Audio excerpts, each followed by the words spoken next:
Mianzhu City, Hengshui High School Class 6 of the 3rd year. Jiang Fan stood at the edge of the awakening ceremony platform waiting for the classmates ahead of him to finish their tests. The classmate in front placed his hand on the testing device. A pillar of blue light shot straight into the sky. In an instant, exclamations erupted throughout the class. My god, it's an element type. An elemental ability. It's an ice-type power. He struck gold. Lin Yufei is about to take off. Another one awakened. In our class that just leaves. Jiang Fan hasn't tested yet, has he? Someone glanced back at him, a smile in their eyes carrying a subtle, unpleasant mockery. Jiang Fan said nothing. He stepped forward, pulled his hand out of his pocket, and walked toward the testing device. Feeling the gazes on his back, Jiang Fan frowned slightly. He had crossed into this parallel world 18 years ago. Everything here seemed like a replica of his original world, yet everywhere there were subtle differences, such as this awakening ceremony for supernatural abilities. At 18, everyone underwent ability testing, yet the awakening rate was under 20%. Of course, the remaining 80% were not entirely without hope. They could grow stronger through cultivating special arts. But those were outrageously expensive, far beyond the reach of ordinary people.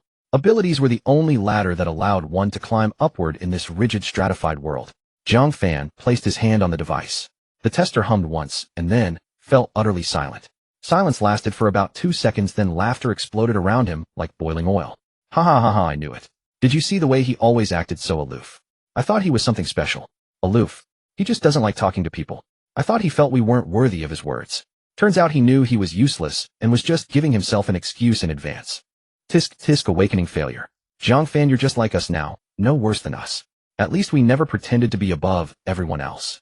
Jiang Fan withdrew his hand, neither turning back nor attempting to argue. He had heard words like these far too many times. Out of touch, arrogant, putting on airs. These labels had been stuck on him since the very first day of his freshman year. He had refused a few hooligans when they invited him to join their little gang, but later those hooligans were expelled, yet the labels on him were never removed. As he left the testing hall, he heard someone catching up from behind. Jiang Fan. It was Zhao Xiaoha, a classmate who had also failed to awaken any ability. The girl's face carried a subtle excitement, as though she had finally found someone worse off than herself. She ran to stand before him, took a breath, then spoke in a deliberately gentle tone. Don't be too upset. Failing to awaken isn't that big a deal. In the future we can still. Jiang Fan gave her a single glance. Her words stuck in her throat, yet the smile on her face could not be concealed. The corners of her lips curled upward like the prow of a lifted boat. I'm not upset, Jiang Fan said. Jiang Fan stepped around her and continued forward.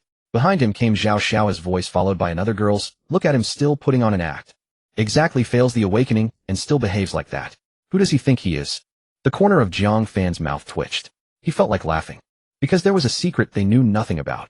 He believed he had awakened. At the instant the tester lit up, it was as if something inside him had been opened. He could clearly feel a surge of power coursing through his veins, warm and tangible, impossible to mistake. Yet the testing device declared that he had nothing. That left only 2 possibilities: either his perception was wrong or the tester was faulty. He leaned toward the latter. School rules stated that each student was tested only once, but if an error occurred they could report it through their homeroom teacher. The school would then arrange a retest. Riding his newly bought bicycle, Jiang Fan passed through the alley, leading home, his pace unhurried. He had traveled this road for 3 years. He could find every pothole, even with his eyes closed. Today, however, something was different. He smelled an unfamiliar scent. Not the usual dampness and cooking fumes of the alley, but something else, metallic, restless, like the stench behind a slaughterhouse. He stopped. From the other end of the alley something slowly emerged. Jiang Fan's pupils contracted sharply. The creature was the size of a bull with gray-black hide, and a row of bony spines along its back stretching from the neck vertebrae all the way to the tailbone. Its eyes burned a dull crimson as they locked onto him, viscous drool hanging from the corner of its mouth. An aberrant beast. Such a thing should never have appeared within the city. After each beast tide receded, the military was supposed to cleanse the wandering aberrant beasts, at least in theory. Theory, however, was much like the accuracy rate of the awakening ceremony. There were always a few percentage points reserved for accidents.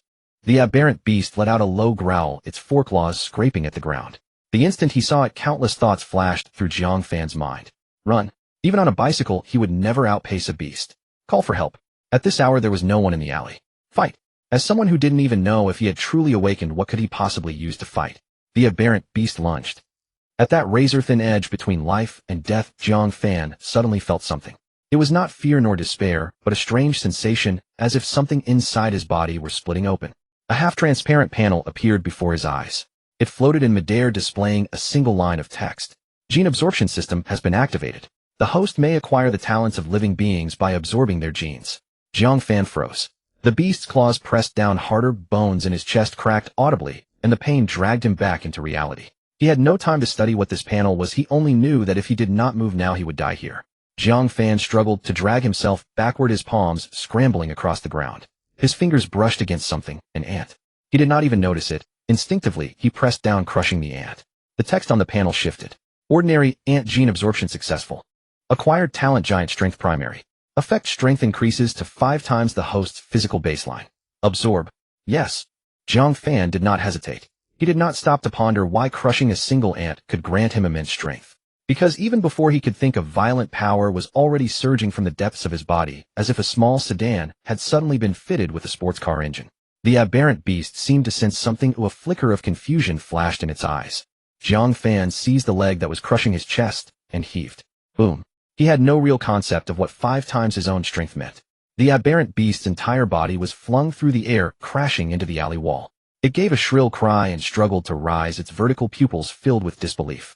Jiang Fan climbed to his feet, as well lowered his head to look at his own hand, then at the beast that had been slammed senseless. You? He flexed his fingers. You were enjoying stepping on me just now, weren't you? The aberrant beast growled softly, seemingly unwilling to accept this reversal, and pounced at him once more. Jiang Fan did not dodge. He clenched his fist and aimed at one of the beast's eyes, one of its weakest points, then drove his punch forward. The aberrant beast was sent flying again, and at the same time pain lanced up through Jiang Fan's knuckles. The beast made no further attempt to attack him. Instead it tucked its tail and fled. Panting heavily, Jiang Fan stared at his fist, stunned for a long while. So, this was his ability. No, something was off. He closed his eyes, turned his perception inward, and sensed another power. That power lay dormant in his chest like a tightly shut door. Massive, ancient, radiating an indescribable pressure. He reached out toward it. The door opened a crack. A stream of information flooded his mind. Gate of creation from myriad thoughts. Maybe drawn upon once per month, items generated at random. Remaining draws this month 1. Draw now? Jiang Fan hesitated for a single second. No. Back home, Jiang Fan found the house empty. His parents were not around. He lay down on his bed. Out of habit, he went over everything that had happened that day, sorting through the events one by one. The chaos in his mind gradually cleared, leaving his thoughts a little sharper. Jiang Fan closed his eyes, and a semi-transparent panel once again unfolded before his inner gaze. Gene system. Host Jiang Fan. Constitution 10, standard value for an average adult is 10. Spirit 12, standard value for an average adult is 10. Absorb gene, ordinary ant. Acquired talent, mighty strength, basic, granting 5-fold power, based on his foundational constitution. Gene point 0. Jiang Fan stared at the line reading Constitution 10 for several seconds. That's not right, he muttered to himself. I can throw something as heavy as a full-grown cow, so how is my constitution still only 10? He pondered for a moment, then shifted his focus to the talent section. He roughly understood now. It was his constitution multiplied by 5, which should correspond to the strength he currently possessed. So that's how it is. Jiang Fan committed this detail to memory, then noticed the remark behind the talent column. The number of talent slots is determined by spiritual strength. Current spiritual strength 12. Available talent slots 1. Increase spiritual strength to unlock additional slots. In other words, for now he could only possess a single talent. If he wanted more, he would first have to enhance his spirit. Gene points, he mused. Was it going to be a standard allocate-up interface? But the 0 that followed ensured he would get no answers tonight. Jiang Fan withdrew his attention from the gene system and sank his awareness back into the depths of his body. That force slumbering in his chest was still there like a closed door, silent, weighty, exuding an indescribable sense of pressure. Gate of creation born of myriad thoughts. Can be drawn from once per month with items randomized.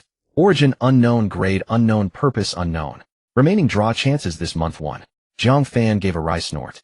Everything unknown. You're really making me open a blind box, aren't you? He did not even know where to begin venting his complaints. Yet thinking about it, this very unknown stirred a hint of anticipation within him. It was like receiving red envelopes during New Year as a child. You knew there was money inside, but not how much. Those few seconds before tearing it open were always the most tantalizing. Let's draw. He took a deep breath. It's free anyway, whatever I get is a bonus. He pressed his palm against his chest and silently intoned the word draw. The door opened a narrow crack.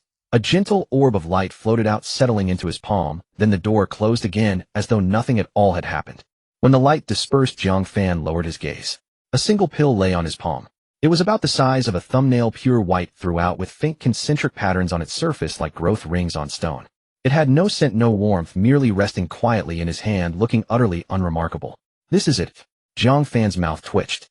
He had imagined drawing some overwhelming weapon, a dazzling cultivation art, or perhaps a superhuman physique, something like a scion body.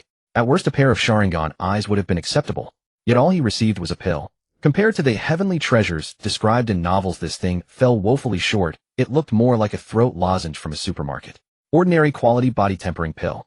Can enhance the user's constitution and increase the body's tolerance.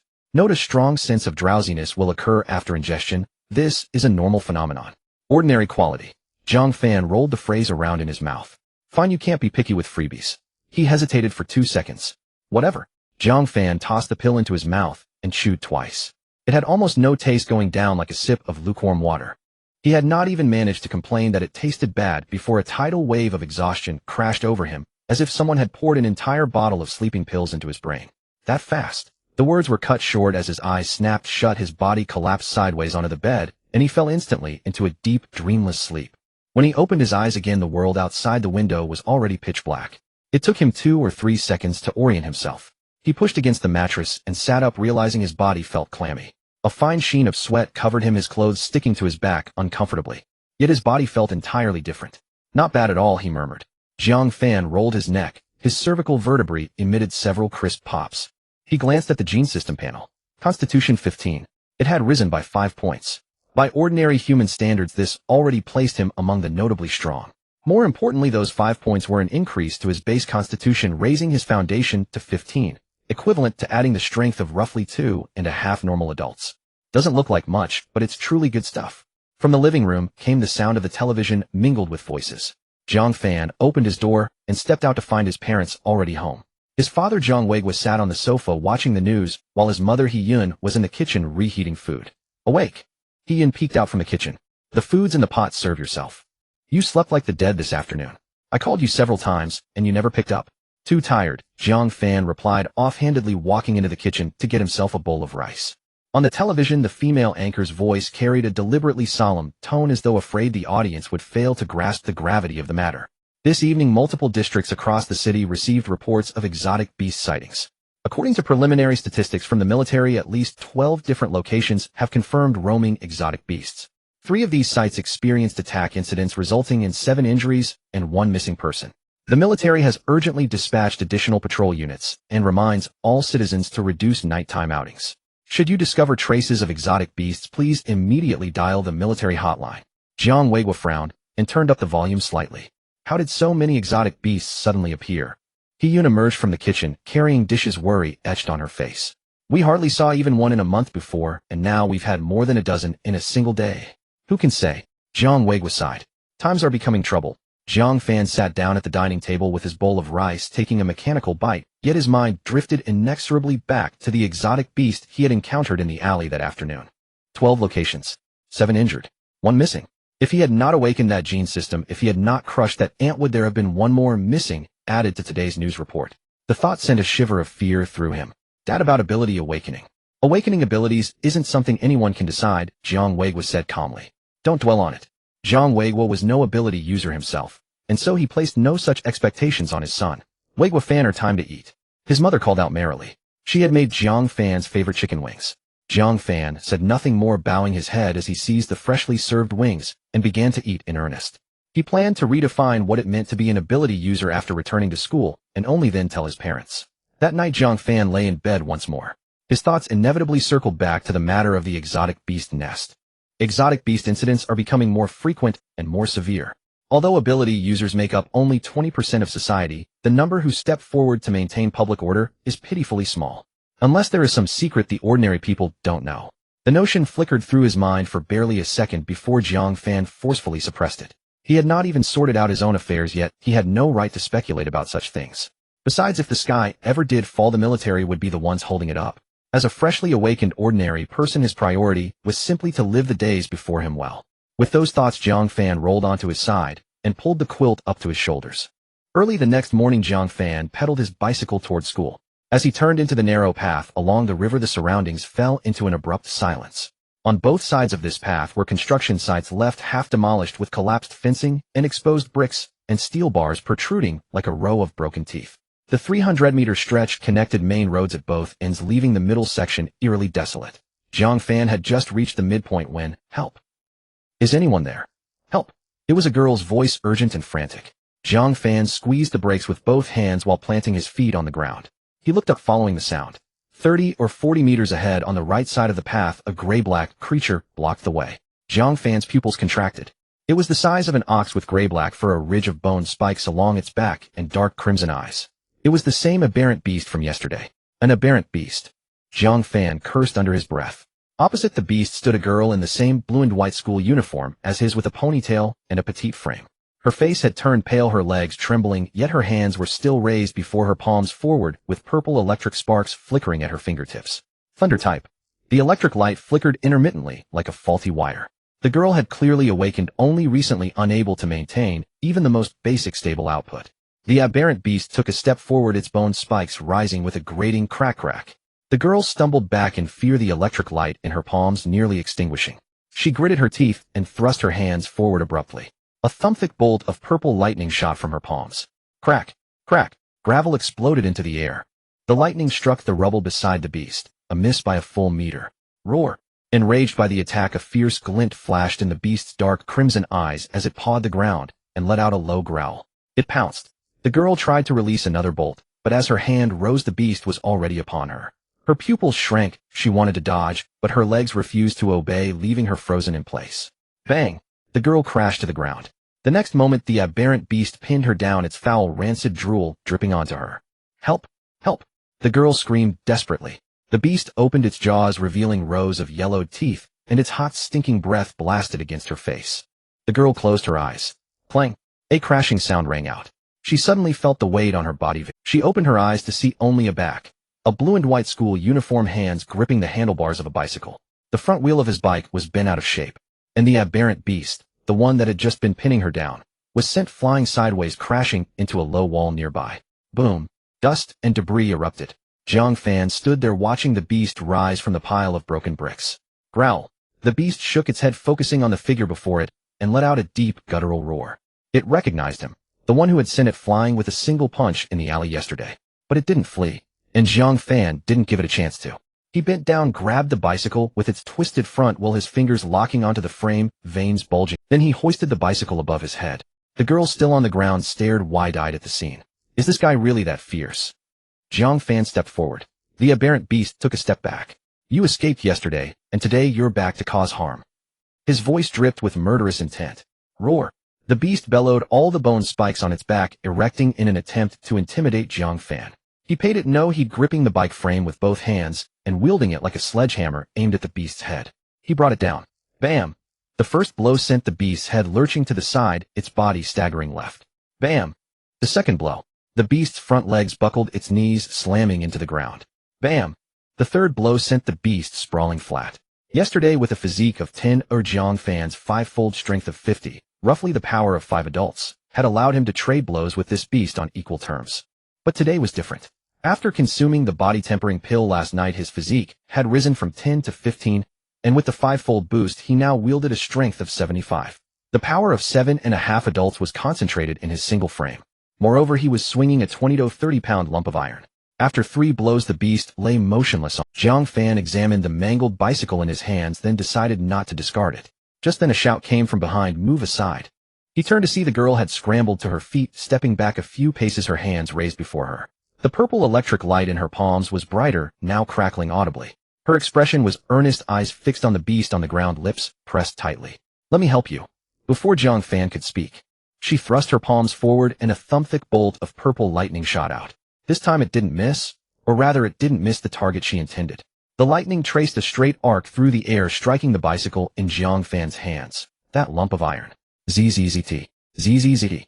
Jiang Fan could only glance down at the metal in his hands before the electricity sent him leaping into the air. The current surged from his right hand, racing up his arm through his shoulder, neck, and chest before finally discharging from the sole of his left foot, which happened to be planted in a puddle of water.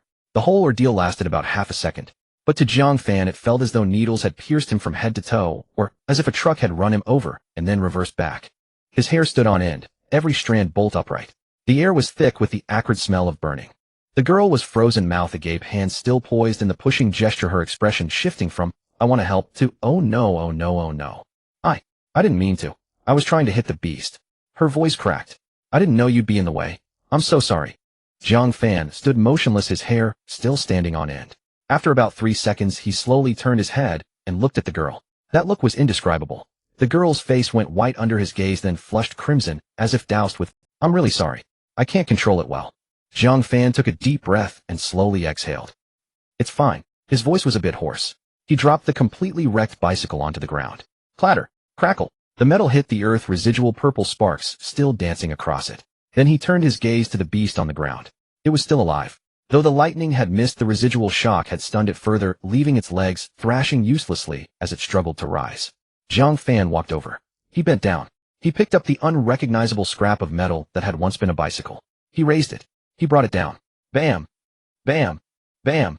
One blow after another. He lost count of how many times he struck. Crack! The sound of a skull fracturing. Only when the beast lay utterly still did Jiang Fan stop. Ding! A system prompt sounded. Killed primary aberrant beast 1 gene points gained 20. Jiang Fan was taken aback. Gene points. The ones that had shown as 0 on the panel yesterday. A voice came from behind, cautious as if treading on landmines. Are you okay?" Jiang Fan turned to face her. The girl stood a few meters away, wringing her hands, her expression like that of a child who had done something wrong. 2 claw marks from the beast's attack marred her shoulder, tearing her uniform and revealing bloodied skin beneath. Yet she seemed completely oblivious to the pain. "What's your name?" Jiang Fan asked. Shenling from Class 3 Senior 3, she replied, then countered. "And you?" Jiang Fan, Class 6 Senior 3. "I'm sorry, I really didn't mean it." Shenling lowered her head. "I only awakened yesterday. Oh, I can't control it. He'll practice hard from now on." Jiang Fan said nothing more. He looked down at the scrap on the ground, then at his hand. A faint electrical burn marked his palm. "I have to go," Jiang Fan said. "You should get to the hospital too. Don't ignore that shoulder wound. Oh, and remember to pay me back for my bicycle." "Wait," Shenling called out. Jiang Fan turned. She stood there, hesitated for a moment, then bowed deeply and earnestly. "Thank you for saving me." The delay in saving someone, coupled with the loss of his bicycle, meant that Jiang Fan arrived at school late. Instead of heading directly to the classroom, he made his way straight to the instrument room. He needed to clarify one thing: what was his current level? The instrument room was at the innermost part of the first floor of the teaching building. The door was open, and there was no one inside. At this hour, everyone was in class, and the instrument room was unusually quiet.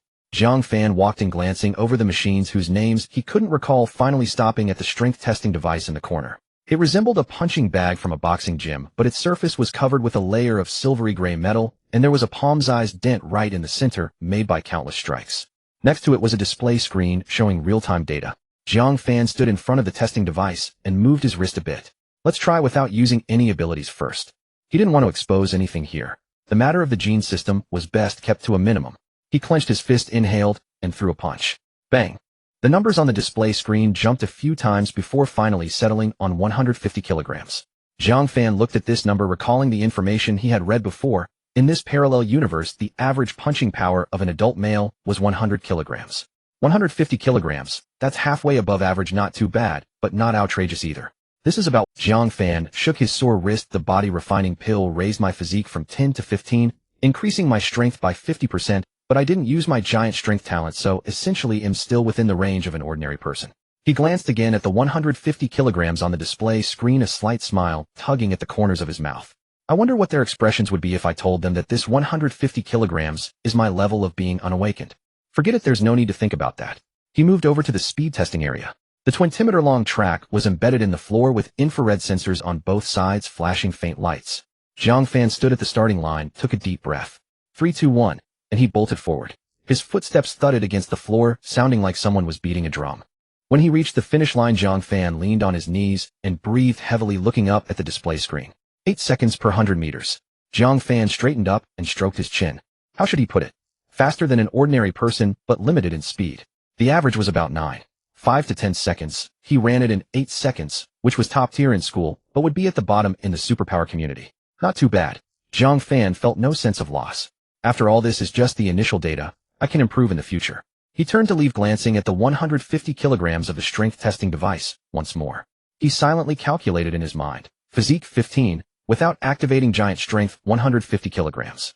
If he activated it multiplied by 5, that would be 750 kilograms. 750 kilograms. The weight of an adult bull is only about 800 to 1,000 kilograms. This means that he could knock a bull down with one punch. If those people knew that this failed awakening ordinary person could knock a bull down with one punch. Jiang Fan imagined the scene and nearly burst out laughing. Forget it, no need to think about it, time to go to class. He walked out of the instrument room and headed upstairs. The classroom for the third-year students was on the third floor, and the hallway was quiet with only the sound of his footsteps echoing in the empty corridor. At the classroom door, the door was slightly ajar, and there was no teacher inside. Jiang Fan pushed the door open. More than 40 pairs of eyes turned to look at him. Jiang Fan ignored them and walked straight to his seat. He scanned the classroom. In the left row, Lin Yufei was sitting at his desk, surrounded by a few people, chatting with him, their expressions bearing a subtle flattery. Lin Yufei himself had no airs, chatting away with a smile, but when he caught sight of Jiang Fan from the corner of his eye, Jiang Fan noticed the corners of his mouth twitch upwards. It wasn't a smile. It was that kind of "I know I am better than you" superiority that couldn't be concealed. In the right row, Zhao Xiaoha was sitting in the corner whispering to another girl. When she saw Jiang Fan walk in, a complex expression flashed across her face, but was quickly masked by a smile. The reactions of others were similar. Those who had awakened looked at him with a superior gaze. Those who had not awakened eyed him with a subtle hostility, as if to say, "You were so proud yesterday, weren't you? Now you were just like us." He was used to it. This world was like that. There was an invisible wall between superpowered individuals, and people on one side of the wall looked at those on the other side like city dwellers looked at country folk. No one spoke it, but everyone understood. Jiang Fan's seat was near the window in the second to last row. The desk was the old-fashioned wooden type, covered in carvings and scribbles with things like "someone is a pig" and "awakening success" all over it, a chaotic mess. He walked to his seat, bent down to sit. As soon as his butt touched the chair, a cold, wet feeling seeped up through his pants, as if he were sitting on a sponge soaked in water. Jiang Fan looked down. The chair was soaked, and he couldn't tell if someone had spilled water or placed something there. The entire surface was drenched with dark water stains spreading across the wood. His pants were already wet, and the cold liquid clung to his skin, making him feel quite uncomfortable. He straightened up and stared at the chair for 2 seconds. Then he looked up and scanned the surroundings. No one was looking at him. At least not on the surface. Lin Yufei was still chatting, Zhao Xiaoha was still whispering to her deskmate, and a few girls in front were looking down at their books, as if they were seriously attending class. But Jiang Fan noticed that a few people in the back row were sneaking glances over at him. Their furtive peeks were far too deliberate, as if they were waiting for a joke to unfold. Jiang Fan did not get angry. He bent down and pulled the chair out. Who did this? His voice wasn't loud, but the classroom fell silent for a moment. No one answered. Jiang Fan put his hands in his pockets, turned around to face the class. He didn't use an accusatory tone, nor did he get angry. He simply stood there and said in a very casual tone, "Pretty impressive, huh? Wetting someone else's chair and not daring to admit it. Are you afraid I can't take you, or are you afraid of losing face?" As soon as he said this, the atmosphere in the classroom changed. Some looked down, some snickered, and some were secretly Jiang Fan continued, his tone still relaxed. "I guess the person who did this must have awakened their powers, otherwise they wouldn't have the guts to do it. Right? Superpowered elites, which one of you is so idle that you have the guts to do it, but not the guts to admit?" "Watch your mouth." A voice from the back row erupted. Jiang Fan looked over. The speaker was Wang Hao, known for being a troublemaker in class. He had awakened some power called hardened skin during the awakening ceremony yesterday, and had been so excited, wanting the whole world to know how amazing he was. Wang Hao stood up from his seat, his expression like a cat whose tail had been stepped on, fierce yet guilty. "What makes you?" He glared at Jiang Fan, raising his chin high, revealing a vein on his neck. "What evidence do you have?" Jiang Fan looked at him. "Did I say it was you? I was scolding the superpowered elites. Oh, why are you so anxious? Didn't you awaken hardened skin? What's wrong? Did you take it personally?" A few low laughs erupted from the classroom. Wang Hao's face turned bright red and his lips trembled. "Yeah, I did it. So what? I was just joking with you." "Joking?" Jiang Fan glanced down at his soaked pants, and then back at Wang Hao. "Do you think this is funny?" Wang Hao held his neck stiffly, that sense of superiority as a superpowered individual finally unable to be hidden, his expression shifting from guilty to arrogant, his chin lifted even higher. "It's just wetting your pants. You, an ordinary person with a failed awakening, what's there to fuss about? If I were you, I wouldn't even want to enter this door. Yet here you were trying to act tough with me." Wang Hao's words darkened the expressions of most people in the classroom. Jiang Fan remained silent, finding it somewhat amusing. This guy used to avoid him like the plague before his awakening yesterday. Why? Because in his first year of high school, Wang Hao had once cornered him with a group of people, only to be knocked down by a single punch, unable even to get back up. Back then he had no special abilities, relying solely on his fists. Now that he has awakened, he feels invincible and has forgotten the pain of his past injuries. "Are you done talking?" Jiang Fan asked. Wang Hao was taken aback. Jiang Fan did not give him time to react. He took a step forward, pushing off the ground with his right foot, his body springing forward like a coiled spring. Wang Hao's pupils constricted, instinctively wanting to activate his special ability, a grayish-white sheen forming on his skin like a layer of cement. But it was too late. Jiang Fan kicked him squarely in the chest. Bang! Wang Hao flew backward, toppling 2 rows of desks and chairs, books scattering across the floor with a loud crash. He fell to the ground, his back hitting the concrete floor, letting out a painful yelp, his face turning pale. The classroom erupted in chaos. Everyone stood up, some screaming, others retreating, while some gaped in shock, unsure of what to say. Jiang Fan withdrew his foot and stood in place, looking down at Wang Hao on the floor. Wang Hao's hardened skin only covered half of his face and one arm, while the area over his chest remained normal, flesh-colored. When Jiang Fan's kick connected, he could feel he hadn't exerted much force. He hadn't even used his extraordinary strength talent, relying solely on his own 15 points of physique. With a force of 150 kilograms striking an unprotected chest, Wang Hao clutched his chest, his face as white as paper, his mouth opening and closing like a fish thrown onto the shore. He wanted to say something, but the pain in his chest made it hard for him to breathe, only able to make hissing gasps. Jiang Fan crouched down, looking into his eyes. You say you're a special ability user, and am a failed, ordinary person who has awakened.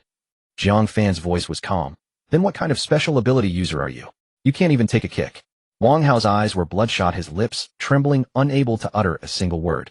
Jiang Fan squatted down, looking at Wang Hao's pale face, choosing not to strike again. It wasn't that he had softened his heart, he simply found it pointless. This guy couldn't even withstand a kick from him. Continuing would feel like bullying a child. He stood up and turned to leave. Jiang Fan, you've gone too far. A voice pierced through from the left, sharp, and Jiang Fan glanced over to see a girl with a ponytail named Su Wan. He had a vague impression of her, as she usually had low presence, most often stepping in as a mediator during others' disputes, putting on a face of him, just being fair. Wang Hao was just joking with you, right? Su Wan approached, wearing that expression of I'm not targeting you, I'm just being reasonable. You hitting him like this, is it really necessary? Wasn't it just about wetting a chair? It's not a big deal. Su Wan pointed at Wang Hao. Look at what you've done to him. No matter what, hitting someone is wrong. Can't you talk things over nicely? Oh, Jiang Fan nodded. Hitting people is wrong. Exactly. So wetting someone else's pants is okay. Su Wan choked for a moment, but quickly stood her ground. I never said he was right, but you can't hit people. You're just using violence to solve violence. There's something wrong with your way of resolving issues. Fine, Jiang Fan interrupted her. He turned to a nearby classmate's desk and picked up a half-full bottle of mineral water. He twisted the cap open. Before Su Wan could react, a stream of icy water poured down over her head. Su Wan let out a shriek, jumping back a step, her hair plastered to her face, water running down her neck and soaking her uniform collar. What are you doing? Her voice turned high-pitched, her eyes wide open like a cat whose tail had been stepped on. Jiang Fan tossed the empty bottle back onto the desk and clapped his hands. Just playing a joke on you, Jiang Fan said, mimicking Su Wan's earlier tone. Isn't it just wetting some clothes? It's not a big deal. Why are you so anxious? The classroom fell silent for a moment. Then someone couldn't hold back and laughed out loud. Su Wan's face turned crimson, her lips trembling, wanting to say something, but unable to. She looked down at her soaked clothes, then at Jiang Fan's expressionless face, her eyes reddening as tears almost, you bastard. She stomped her foot and ran out of the classroom. Jiang Fan watched her retreating figure, his expression unreadable. He hated people like her. When others are bullied, she pretends not to see. But as soon as you fight back, she jumps into lecture, spouting hitting is wrong and using violence to solve violence, as if she's so noble. Noble my ass. She just hasn't been on the receiving end herself. What are you all gathered around for? A deep voice came from the doorway. The crowd parted automatically. In the homeroom, teacher Zhang Jingguo walked in. In his 40s, with a receding hairline and a beer belly, he wore a faded polo shirt and had a look of constipation on his face, as if he had just come out of the restroom. He scanned the scattered desks and books on the floor, then glanced at Wang Hao still lying on the ground, finally fixing his gaze on Jiang Fan. Did you hit him, oi? He wet my chair first, Jiang Fan replied. I asked you, did you hit him? Yes. Zhang Jingguo took a deep breath, the weariness of having to deal with troublesome matters etched on his face. He stepped in front of Jiang Fan, poked his finger at his chest, and spoke in a tone reminiscent of scolding a primary school student. Jiang Fan, what can I say about you? He wet your chair. You should have reported it to a teacher. What's the point of hitting someone? Report it to you. Jiang Fan glanced at Zhang Jingguo. And then what? Let him write a reflection and apologize, and that's it, eh? Then what do you want? Should I beat him into the hospital? I didn't think of anything. He wet my pants. I kicked him once. It's even. Even. Zhang Jingguo's voice rose several notches. You beat him up like this, and tell me it's even. What kind of attitude is this? Jiang Fan remained silent. He could see that Zhang Jingguo didn't care about the details at all. To him the matter was simple. Someone had fought, and the one who fought was Jiang Fan, so Jiang Fan was in the wrong. As for why he fought, it didn't matter. You now immediately apologize to Wang Hao. Zhang Jingguo spoke in an uncompromising tone. Then write a 1,000-word reflection and submit it to my office by tomorrow. Why should I apologize for his wrongdoings? Zhang Jingguo's expression darkened. Say that again. I said, Jiang Fan enunciated carefully, I will not apologize. The classroom filled with the sound of gasps, as everyone took in the moment. Zhang Jingguo's face turned a shade of dark red, his lips quivering slightly. In all his years as a homeroom teacher, he had never encountered a student bold enough to confront him to his face. All right, very good. He gritted his teeth, pulling out his phone from his pocket. I will call your dad right now and have him come to the school. I want to ask him how he raised such a teacher. A crisp voice came from the doorway, as refreshing as biting into an ice pop on a summer day. Everyone's gaze turned in unison. At the door stood a girl with a ponytail clad in a blue and white school uniform, a bandage wrapped around her shoulder. Yet she stood as straight as an arrow. Her eyes swept across the classroom and finally landed on Jiang Fan. Her expression instantly lit up, as if someone had kindled a lamp in her heart. Jiang Fan, I finally found you. Shunling trotted in, completely oblivious to the tense atmosphere in the room and Zhang Jingwo's face, which was as dark as the bottom of a pot. She ran up to Jiang Fan, caught her breath, and then said, I've bought the bicycle. We'll go pick it up together this afternoon. The entire classroom fell into a silence as deep as a graveyard. Everyone's expressions froze, including Zhang Jingwo's. His phone was still raised in his hand, but his fingers had forgotten to dial. He stared at Shunling for 2 seconds, then looked back at Jiang Fan, gears seemingly turning in his mind. You are? As if needing to confirm if she was the person he knew or just someone who looked alike. Zhang Jingwo cleared his throat, his voice suddenly changing, as if he were a different person. Which class are you from? Shunling straightened up and glanced at him. Class 3 Senior 3. Shunling. Zhang Jingwo's pupils contracted slightly.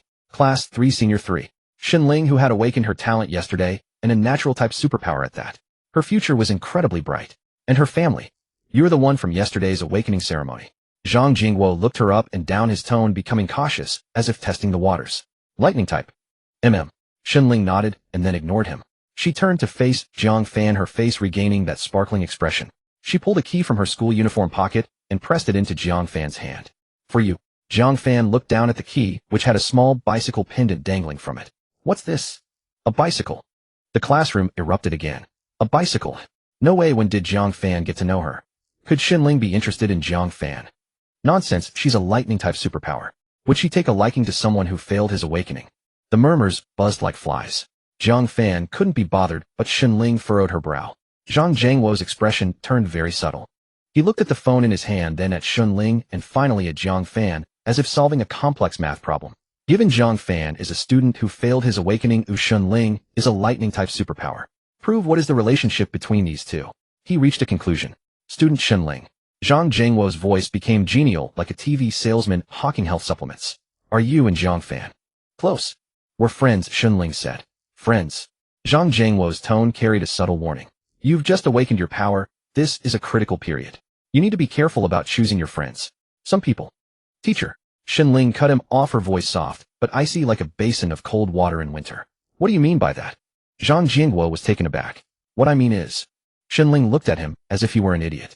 He's my friend. It has nothing to do with his powers. Zhang Jingwo's mouth opened and closed like a fish stranded on the shore. The murmuring voices in the classroom all died down at once. Jiang Fan stood nearby, the key clutched in his hand, watching Shunling's earnest face. The corner of his mouth twitched involuntarily. He recalled Su Wan's words from earlier, hitting people is wrong, and fighting violence with violence. Jiang Fan stood nearby, the key clutched in his hand, watching Shunling's earnest face. The corner of his mouth twitched involuntarily.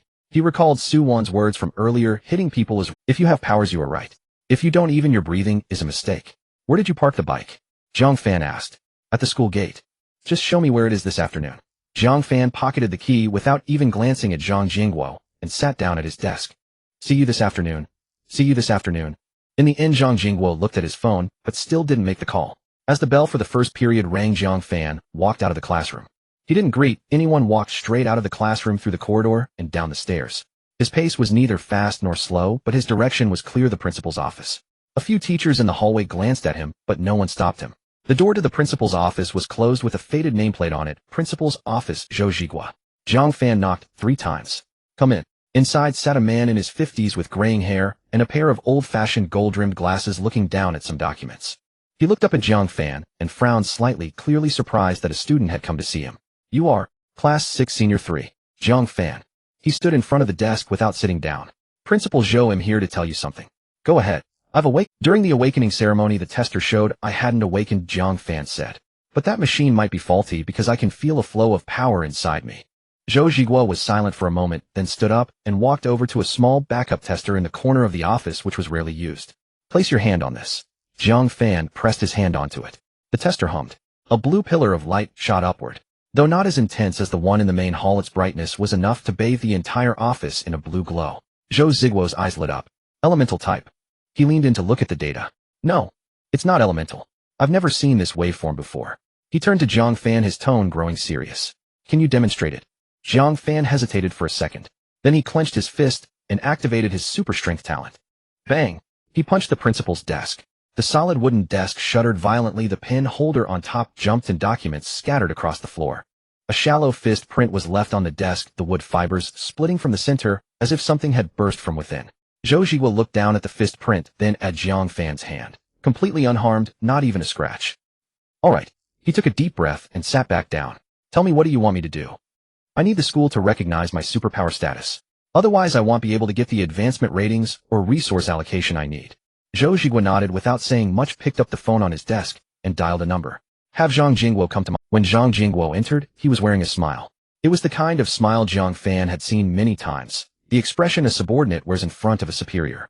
Principal, you wanted to see me. Close the door. Zhang Jingguo closed the door, and only then noticed Jiang Fan standing to the side. His smile froze for a fraction of a second, but quickly returned, though his eyes now held a hint of wariness. Zhou Ziguo pointed to the fist print on the desk. Take a look at this. Zhang Jingguo leaned in and looked, not understanding. This is... Jiang Fan did that. Zhou Ziguo's voice was not loud, but every word carried weight. He's awakened his power, the tester just didn't detect it. I just tested him myself, and it's confirmed. Zhang Jingguo's expression was as if someone had him by the throat. He looked at the fist print, then at Jiang Fan, his mouth opening and closing. His expression shifted several times before settling into a very subtle angle, as if he wanted to smile, but couldn't, wanted to speak, but didn't know what to say. Did you really do this? His voice sounded a bit hollow. Jiang Fan didn't respond, just looked at him. Zhang Jingguo took a deep breath and turned to Jiang Fan. His expression changed. The obsequious demeanor he had shown in front of the principal vanished, replaced by a very subtle look, like a teacher speaking to a student, but with something indefinable mixed in. Jiang Fan, His voice was very even, as if reasoning with a child. It's good that you've awakened your power. But why didn't you tell me first? I'm your homeroom teacher. You should come to me with any issue so I can help you handle it. Coming directly to the principal puts me in an awkward position. Do you understand? Jiang Fan looked at him without a word. Zhang Jingguo thought he hadn't understood and took half a step closer. I mean, from now on, come to me first for anything. The school has its rules. You can't just bypass me and go straight to the higher-ups. That's not good. Are you done? Jiang Fan asked. Zhang Jingguo was taken aback. If you're done, I'll be going. Jiang Fan turned, pulled open the door, and walked out without looking back. This kid. He's a lot like you were when you were a student. After Jiang Fan left, Zhou Ziguo said to Zhang Jingguo with a smile. Yeah, I never realized how annoying I was back then. I must have caused you, teacher Zhou, quite a bit of trouble. Watching Jiang Fan's retreating figure, Zhang Jingguo revealed an awkward smile. Time flew by and a month had passed. During this month, Jiang Fan's life became as regular as clockwork, riding his bike to school in the morning and back home in the afternoon, with an extra person sitting on the back seat of his bicycle. Shenling. Ever since he received the bicycle compensated by Shenling, there was an additional task. Every day, he would take Shenling along on his way to and from school. Jiang Fan. Shenling suddenly spoke up. My. Which university are you planning to apply to?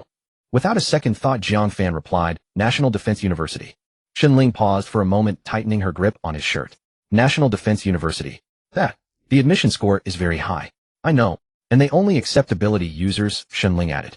Even if an ordinary person gets in, they would only be assigned to logistics. I am an ability user. There was silence for 2 seconds behind him. All right. Shenling's voice suddenly brightened like the wind blowing through wind chimes. I forgot you are now recognized by the school. So can you keep up with your academic courses? I can keep up. Do you think I can get in, eh? Jiang Fan did not respond. Shenling kicked his bike frame from behind. Hey, what do you mean? What I mean is, Jiang Fan paused. Your lightning ability, even if you can't pass the academic courses, you would probably be specially recruited.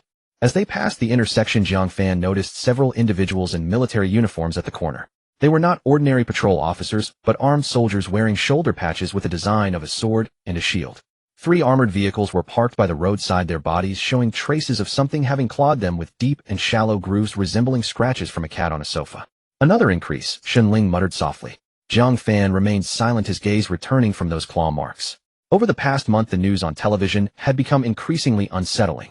At first, there were only occasional reports of beast sightings, but it quickly turned into daily occurrences, and then escalated to citizens are advised to limit nighttime outings. Last week, an incident occurred in the eastern part of the city. A beast broke into a residential area, injuring 5 people, one of whom was a 3-year-old child. The news did not broadcast the specific footage, but Jiang Fan heard the neighbor's aunt saying that the child's mother cried so loudly that the entire building could hear her.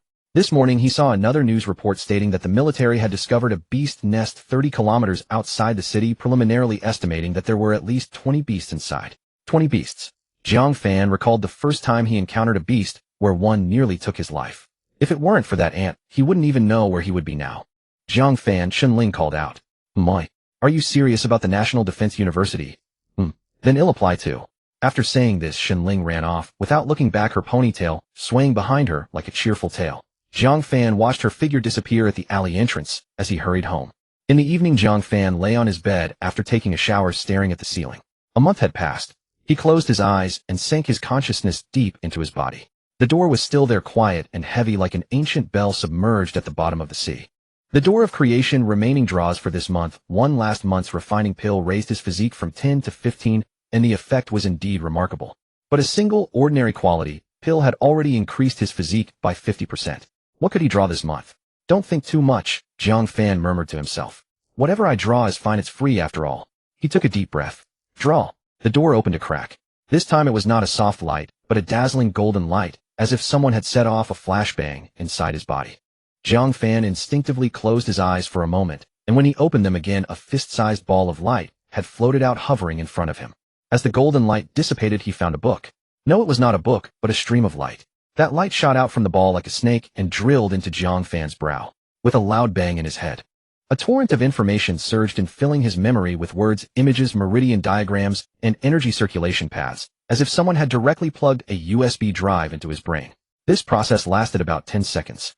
Once the overwhelming sensation passed, Jiang Fan opened his eyes to find an entire set of cultivation methods in his mind. Dragon Elephant Prajna skill, the supreme protective skill of the Tibetan Vajrayana, consisting of 13 levels. Each level increases one's power by one dragon and one elephant. The cultivation threshold is very low, with no risk of going into a demonic state, but it takes an extremely long time. The weakest cultivator level 1, about 1 year level 2, about 2 years level 3, about 4 years level 4, about 8 years level 5, about 16 years from level 6 onwards. Each level requires over 30 years. Theoretical limit: 13 levels require 1,000 years beyond the reach of mortals. Tip 1. The better the foundation, the faster the increase. Tip 2. The Dragon Elephant Prajna Sutra is the supreme protective skill of the Tibetan Vajrayana, and its description of the power of the dragon and elephant is somewhat exaggerated. After reading the introduction, Jiang Fan's expression changed from anticipation to confusion, then to frustration. 1,000 years. He counted on his fingers. Even if he turned 18 this year and lived to 118, that would only be 100 years. Practicing to the 6th level would take over 60 years, the 7th level would require 90 years, and the 8th level over 120 years. By then the grass on his grave would be 3 meters tall, and he would only be at the 8th level. What kind of broken cultivation method is this? With my aptitude, how many levels can I reach before I die? The 5th level. The 6th level. As he saw tip 1, his mood improved slightly, but upon seeing tip 2, his entire expression fell.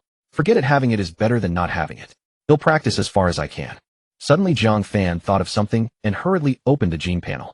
Gene system: host Jiang Fan, physique 15, standard for ordinary adults is 10, spirit 12, standard for ordinary adults is 10, absorb gene, ordinary ant talent, acquired giant strength, beginner, increases one's strength by 5 times.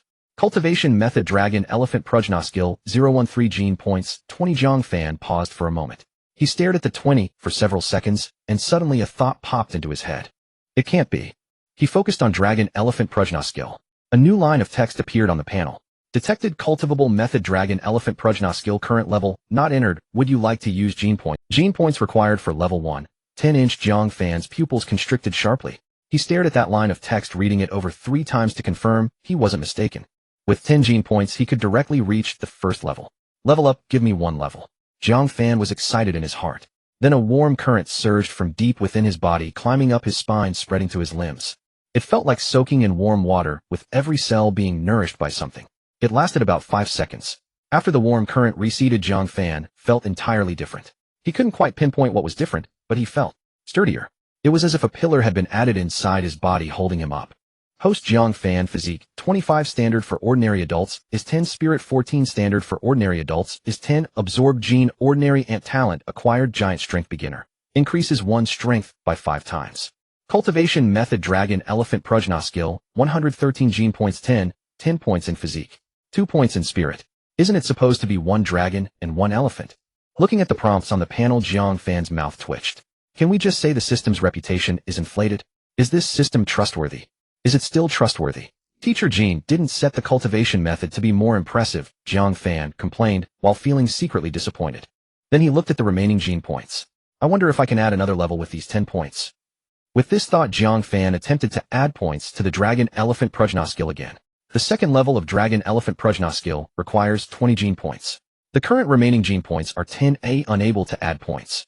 The next morning, Jiang Fan rode his bike to school, as usual. On the back seat, Shenling gripped his clothes a bit tighter than usual. Why aren't you talking today? Jiang Fan asked. Last night I saw in the news that something happened in the west of the city. A beast broke into a supermarket and injured over 10 people. Jiang Fan fell silent.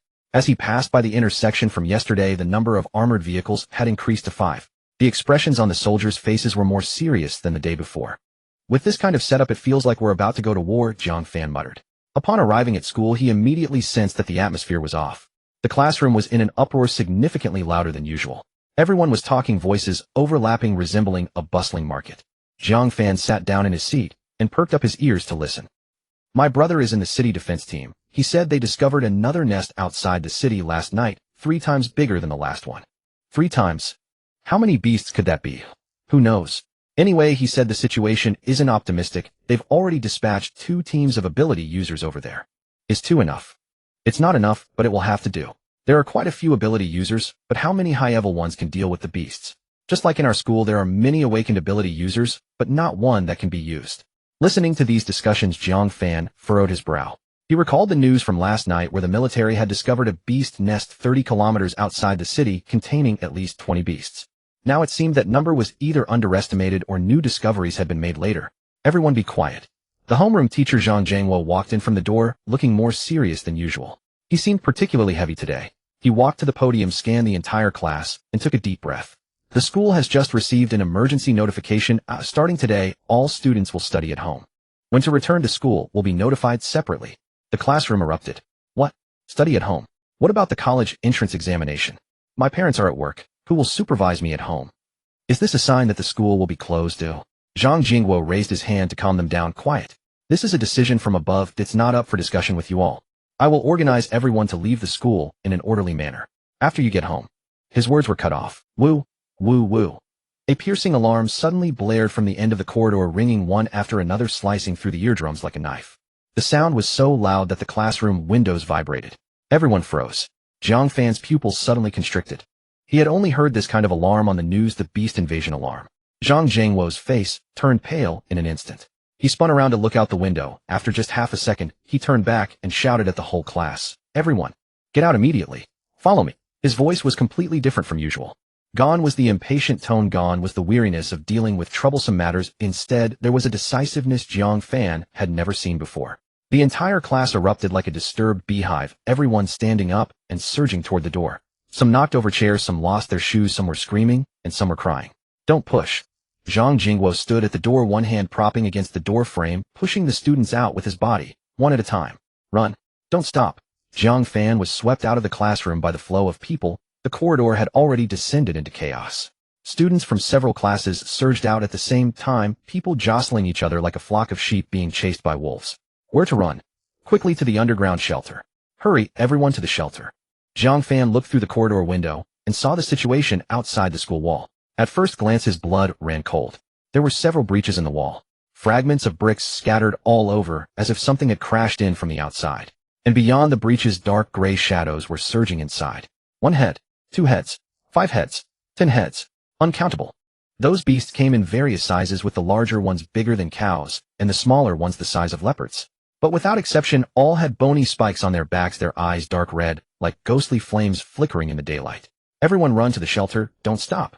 At the same time, the principal's voice came over the loudspeaker, but it was much hoarser than usual, as if he was shouting with a strained throat. Teachers, organize the students to enter the underground shelter. Hurry. Jiang Fan no longer hesitated. He turned around and followed the crowd. Not good, the beasts have in. Hurry faster. Jiang Fan ran back to the corridor where the classroom was located, and the scene before him made him stop in his tracks. In the corridor, teachers were standing at each staircase and corner, guiding students toward the exits. This way. Run this way. Don't take that staircase. It's too close to the wall. Go through the middle. Hurry. Don't dawdle.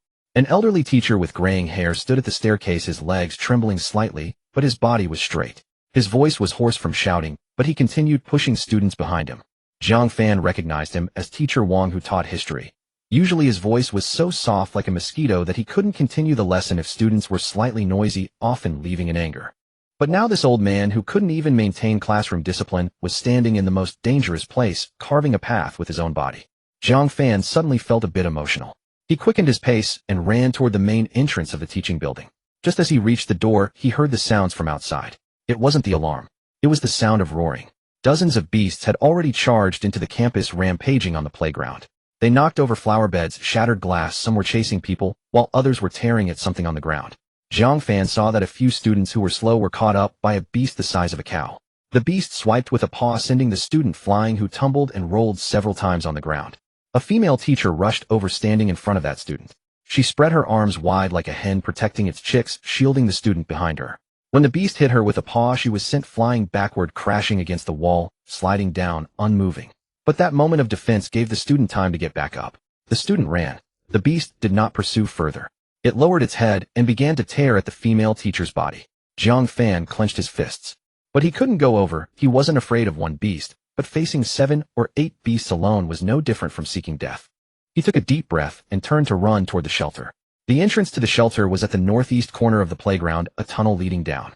The iron gate was already open and students were lining up to crawl inside. Teachers stood on either side of the entrance, maintaining order while looking outside, their expressions like ants on a hot pan.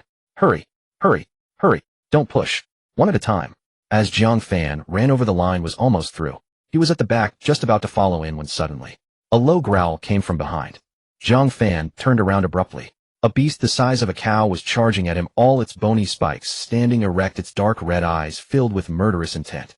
It was moving fast. The 50-meter distance would close in seconds. Jiang Fan did not move. He didn't even dodge. It was just an ordinary beast. His current physique was 25, and with the activation of the giant strength talent, it was 125, 12.5 times the strength of an adult concentrated on him. He clenched his fists. The beast was getting closer. 30 meters, 20 meters, 10 meters. Jiang Fan took a deep breath, preparing to throw a punch. At that moment, a figure suddenly dashed out from the side, blocking in front of him. That person had their back to Jiang Fan, arms wide open. Jiang Fan was stunned. He never dreamed that this person would stand in front of him. Zhang Jingwo at this moment was like a wall blocking Jiang Fan's path. "And master." Jiang Fan's voice trembled with disbelief. The beast charged forward. Zhang Jingwo did not dodge. He even took a step forward, reaching out his hands, as if to embrace the creature twice his size. Bang! The beast's claw slammed into Zhang Jingwo's chest. The sound was muffled like someone smashing a hammer into concrete. Crack! It was the sound of bones breaking. Jiang Fan heard it clearly. Zhang Jingwo flew backward, crashing into Jiang Fan, and they both fell to the ground. Jiang Fan's mind went blank.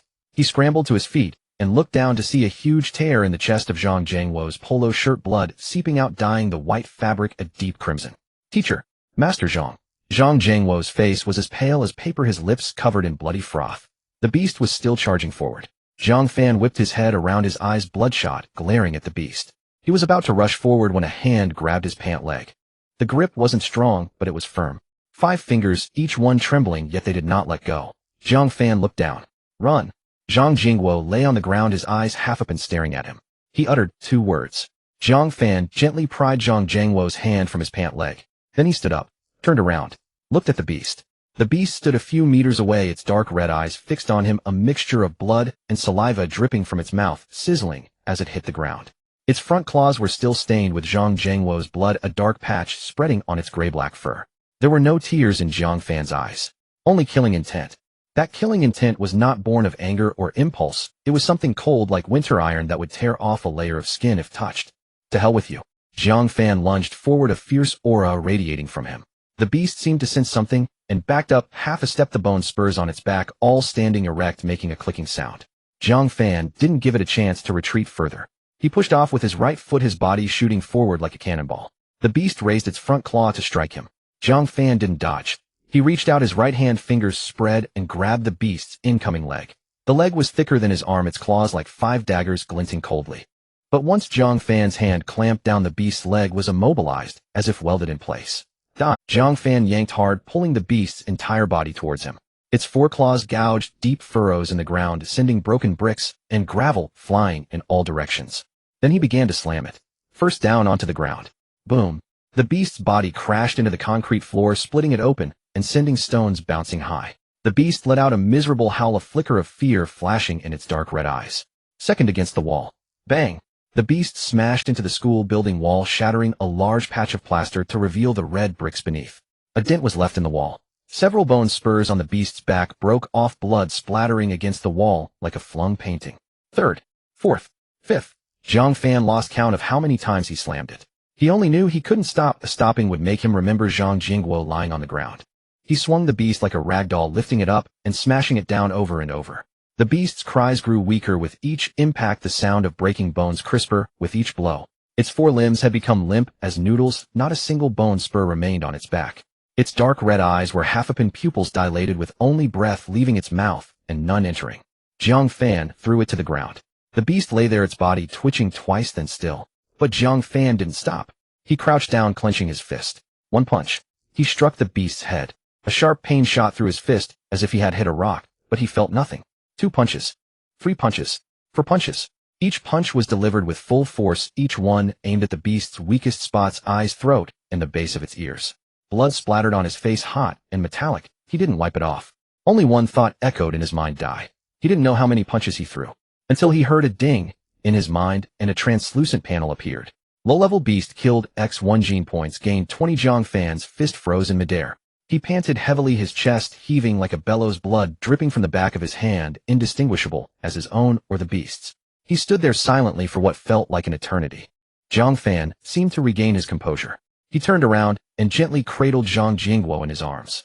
Shock filled Zhang Jingguo's eyes, followed by a relieved smile. "Why?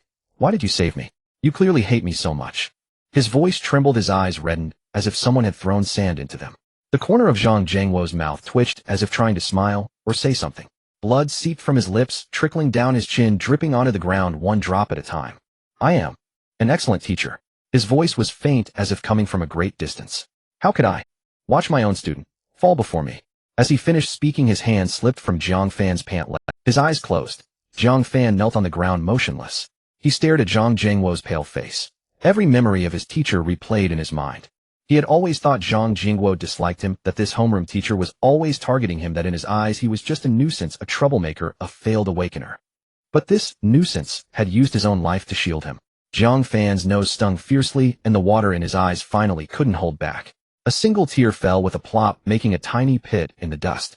He wiped his face with his hand. He stood up and turned to look at the entrance to the shelter. The iron door was shut.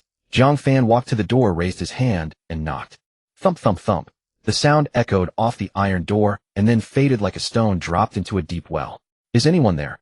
Jiang Fan called out, his voice a bit hoarse. "Open the door." No one answered. He knocked again, harder this time, making the iron door hum with vibration. "There are still people outside. Open the door." Still no response. Jiang Fan lowered his hand, pressed it against the cold iron door, and closed his eyes for a moment. He remembered the shelter's rules. Once the door was sealed, reopening it required a 3-layer password authentication, confirmed simultaneously by the school principal and 2 teachers. He hadn't really expected his shouts to open the door. Just, what if someone heard? What if someone was willing to take the risk? There was no what if. Jiang Fan opened his eyes and turned around. He walked over to Zhang Jingguo, crouched down, and reached out to check his breath. There was still breath. Very faint, but it was there. Jiang Fan's heart quickened slightly. He gently picked up Zhang Jingguo and walked to a recessed corner of the teaching building, where a pile of construction debris, a few wooden boards, and some broken bricks were stacked just enough to block the line of sight. He took off his school uniform jacket and folded it twice to place it under Zhang Jingguo's head. "Teacher, hold on." Jiang Fan's voice was low. "We will definitely wait for the rescue to arrive." Zhang Jingguo did not respond. His face was still as pale as paper, but his chest was slightly rising and falling like the flickering flame of a candle in the wind, ready to extinguish at any moment, yet still burning. Jiang Fan stood up, dragging the corpse of the strange beast from the side, and placing it in front of Zhang Jingguo. The gray fur and shattered bricks blended together. Without a careful look, one would not be able to tell that a person was hiding behind. He took one last glance at Zhang Jingguo. Then he turned around, facing the playground. Several strange beasts were still wandering on the playground. Some were gnawing at something on the ground, some were chasing scattered students, while others stood at the entrance of the teaching building, peering inside, as if choosing a restaurant. In the distance, more shadows were surging in from beyond the walls. Jiang Fan took a deep breath. He checked the panel gene points 30, originally 10 points, plus the 20 points from killing the strange beast, totaling 30 points. He did not hesitate. Add points, Jiang Fan silently recited in his heart. Dragon Elephant Prajna skill, second layer. A warm current much more intense than before surged forth from deep within his body. It was not warm water, but magma. That force surged up his spine, passing through his lumbar, thoracic, and cervical vertebrae, burning all the way up, as if someone had ignited a fire within his body. Every joint cracked, every muscle was regrowing, and even his bones itched, as if something were pushing out from within. This feeling lasted for about 10 seconds. When he opened his eyes again, the entire world felt different. It was not that his vision had become clearer, but rather a sense of, how to put it, like the headphones he had worn for a long time were suddenly removed, and the sounds of the world surged in. He could hear the heartbeat of a strange beast 50 meters away, smell a dozen different scents of blood in the air, and feel the subtle vibrations from the ground beneath his feet. Someone was running, crying, struggling. He glanced at the panel. Host Jiang Fan, physique 35, spirit 16, skill Dragon Elephant Prajna skill 213, gene points 10, physique 35. He had gained 10 points and his spirit increased by 2 points. Coupled with the 5-fold enhancement from his colossal strength talent, 175. The strength of 17.5 adults concentrated on him alone. Jiang Fan clenched his fist. But before he could fully experience this power, he heard a heavy panting sound coming from behind him. He turned around abruptly. At the other end of the corridor, about 15 meters away, a medium-sized strange beast was crouching beside the pile of debris where Zhang Jingguo was hiding, its nose pressed to the ground, constantly sniffing. Its nostrils flared, and a low rumble emanated from its throat, as if confirming some scent. Jiang Fan's heart sank suddenly. He saw that the strange beast's nose was pointed directly at the pile of broken bricks and wood. Through the gaps in the wood, he could vaguely see a hint of blue and white. That was the school uniform placed under Zhang Jingguo's head. Oh no! Before Jiang Fan could react, the strange beast suddenly raised its head, its dark red eyes staring directly at him, glancing at him intermittently. It was looking at the direction behind him. But in the next second, the beast's gaze locked onto Jiang Fan. Its slit-like pupils suddenly narrowed into a line, its nostrils flaring vigorously, then it opened its mouth, revealing a row of uneven, sharp teeth. Roar! A low growl rolled out from its throat, not loud, but extremely penetrating. The strange beasts wandering on the playground simultaneously halted their movements. 1 beast, 2 beasts, 3 beasts. Dozens of dark red eyes all turned to Jiang Fan. His mind buzzed. Not good, I've been discovered. I can't fight here. This thought sprang up instinctively. Without hesitation, Jiang Fan turned and ran. He did not run deeper into the teaching building, but along the corridor to the side, where there was a half-open side door leading to the other side of the playground, forming an oblique angle with the group of strange beasts. Thud, thud, thud. His footsteps echoed in the corridor. The strange beasts behind him paused for a moment, and then immediately chased after him. The leading strange beast let out a sharp screech, and the entire pack accelerated instantly, their claws scraping against the cement ground, producing a screeching sound. Jiang Fan burst out of the side door and stepped onto the edge of the playground track. He did not run towards the crowded areas or the teaching building. He ran towards the most open area of the playground, away from the pile of construction debris. A physique of 35 brought not just strength, but also speed and stamina. He felt like a fully fueled racing car. The frequency of his legs alternating was astonishingly fast, each step covering over 2 meters. But the strange beasts were faster. He heard the footsteps behind him growing closer, mixed with heavy panting and low growls rolling in their throats. A smaller strange beast was leading the charge, less than 5 meters away from him. It suddenly pushed off with its hind legs, launching its whole body into the air, pouncing towards him. Jiang Fan heard the sound of air slicing behind him, and his body instinctively sidestepped. Whoosh! The beast's claws brushed past his shoulder, tearing a gap in his clothes, of burning pain blooming on his shoulder.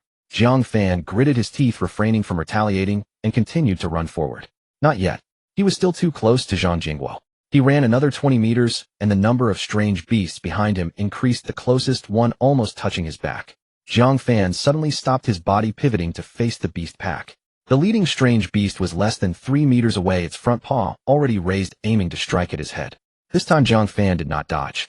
He blocked the paw with his left hand, the bones and the beast's claw colliding with a dull sound, the massive impact numbing his entire arm. But he did not retreat. His right hand pulled out the bicycle key from his pants pocket, gripping it tightly, the protruding key tip sticking out from between his fingers. The beast's second paw followed right after. Jiang Fan tilted his head to dodge, while simultaneously thrusting his right hand upward. Thud!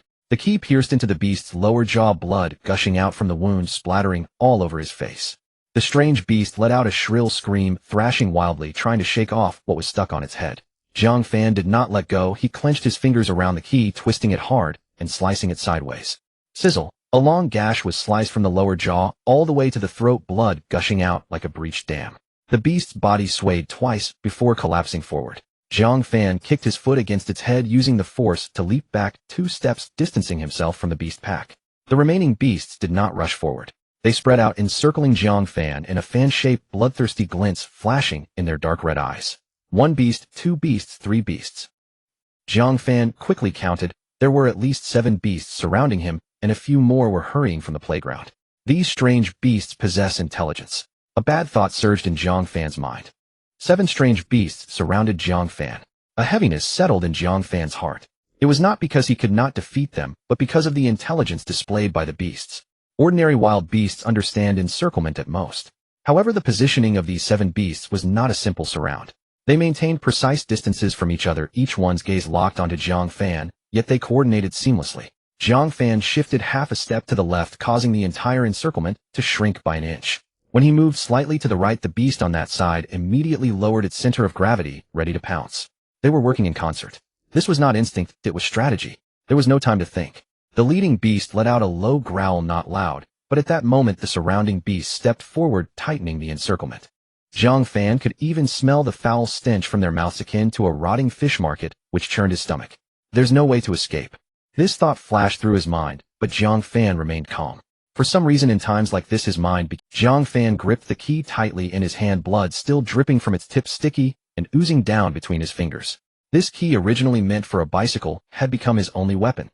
It was somewhat amusing to think about. While others awakened their powers with fireballs and ice swords, he had to poke beasts with the key. Come on, Jiang Fan said in a low voice, as if speaking to himself or to them. Bang! Bang, bang, bang. Just then a series of dense gunshots echoed from a distance. It was not a few sporadic shots, but a continuous barrage like firecrackers during the New Year, crackling non-stop. Jiang Fan's heart jolted. He couldn't help but feel a surge of joy. Reinforcements have arrived. Just hold on. As long as I can hold on, I will survive. This thought hit him like a shot of adrenaline directly into his veins. The despair he felt moments ago was instantly washed away, replaced by a near-maniacal will to survive. Jiang Fan took a deep breath, slightly bending his legs, lowering his center of gravity. Come on. The leading beast seemed to have heard the gunshots, its slit pupils flashing with anxiety. It no longer hesitated. With its forepaw digging into the ground, it let out a short, sharp roar. The 7 beasts lunged forward simultaneously. In that moment, time seemed to slow down. Jiang Fan could see the movements of each beast clearly. One on the left lunged at his shoulder, another on the right bit at his calf, the one in front charged at his chest, while 2 more blocked his escape routes. This scene was reminiscent of a special forces raid he had seen on television, but instead of elite soldiers, it was a pack of beasts. He sidestepped to evade the left lunge, while thrusting the key forward with his right hand, its tip piercing the nose bridge of the beast charging straight at him. Blood sprayed out as the beast let out a wretched howl, its head snapping back, as if it had been punched in the face. But it only recoiled half a step, shook its head, and lunged again. It did not inflict a fatal wound. Jiang Fan felt a heaviness in his heart. The key was too short. Even at its deepest, it only penetrated 3 or 4 centimeters.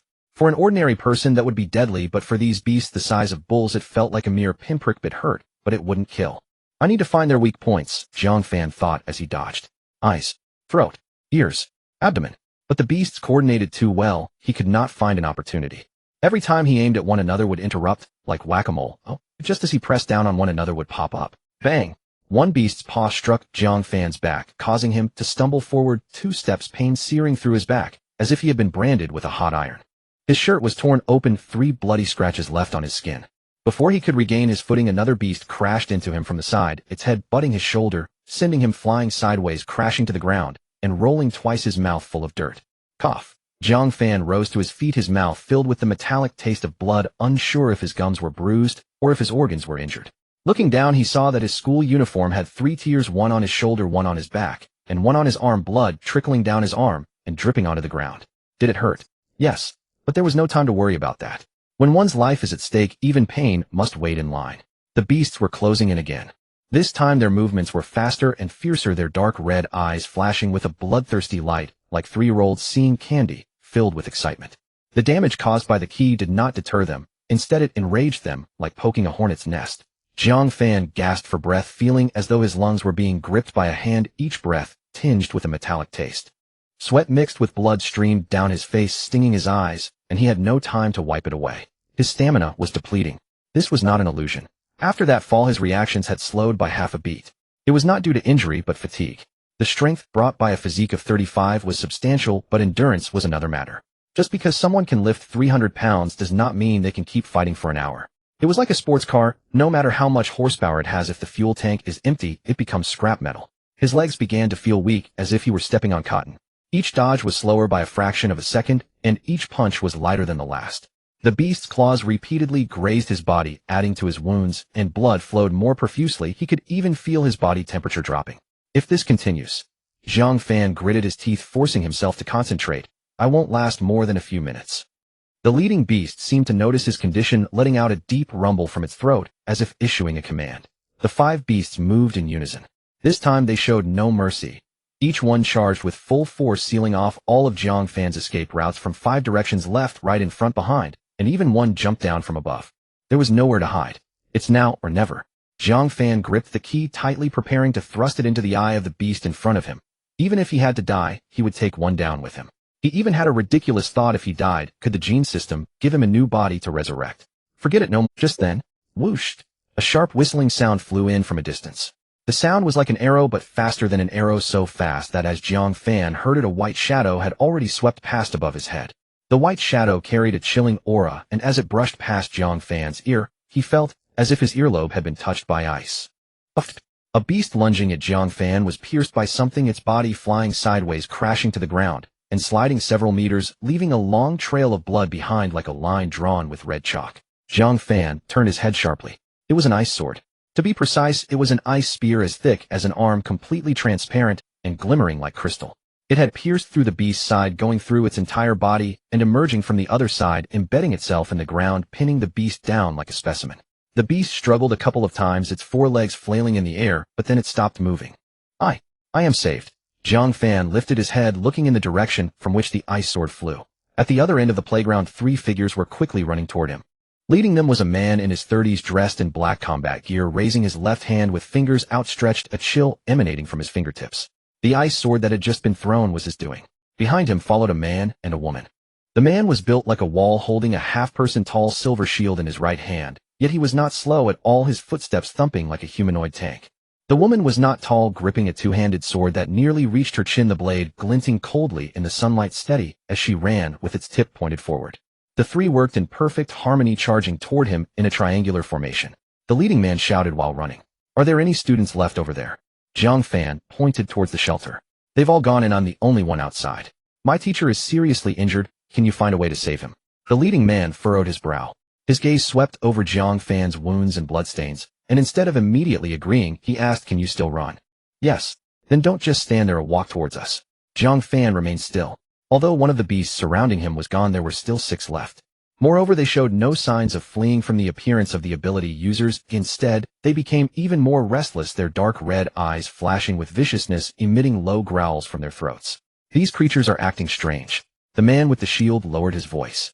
"Under normal circumstances, they should run upon seeing ability users." "I know." The leading man conjured another ice sword with his left hand, the transparent cone gleaming coldly in the sunlight. "So we need to clear them out." "Roar." The leading beast let out a short roar.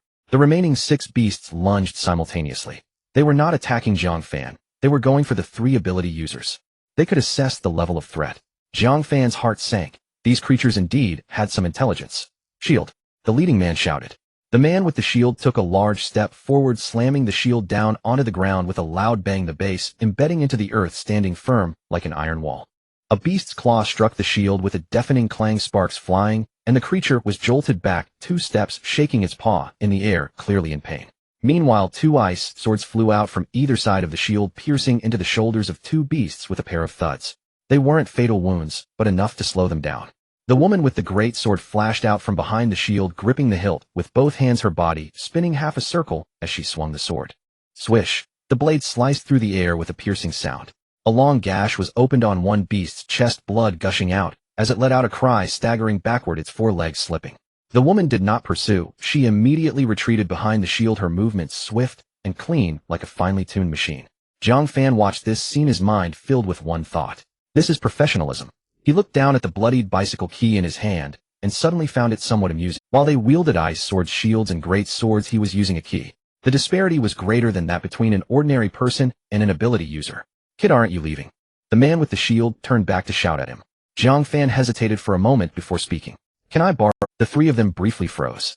The woman with the great sword glanced at him, her expression conveying a sense of, are you kidding me? The leading man asked while conjuring an ice sword, can you use it? No, Jiang Fan replied honestly, but I need something a bit longer than a key. As he spoke, he held up the bloodied bicycle key. The man with the shield glanced at the key and then at the beast on the ground, which was a wreck, his mouth twitching. You killed it with a key. Not killed, just not deep enough, so I want to borrow a sword. Jiang Fan replied. The leading man stared at him for 2 seconds, then turned to the woman with the great sword. Chen, Jia, give him your spare. The woman hesitated for a moment, but eventually took down a short sword from her. Though termed a short sword, it was still the length of a forearm, double-edged, and sharp, the hilt wrapped in non-slip black fabric, clearly substantial. She casually tossed it toward Jiang Fan. Catch! Jiang Fan reached out to grab the hilt. At that moment, he almost couldn't hold on. It wasn't heavy, it was too light. In his hands, the sword felt as light as a chopstick. His current physique was 35, and with 5 times the strength, he far surpassed ordinary people. This short sword weighed at most 7 or 8 pounds. An average person would find it heavy to hold with one hand, but for him it felt like holding a pen. Thanks. No need for thanks, just don't hurt yourself. The woman didn't look back, her attention fixed on the ever-increasing number of beasts. Jiang Fan fell silent.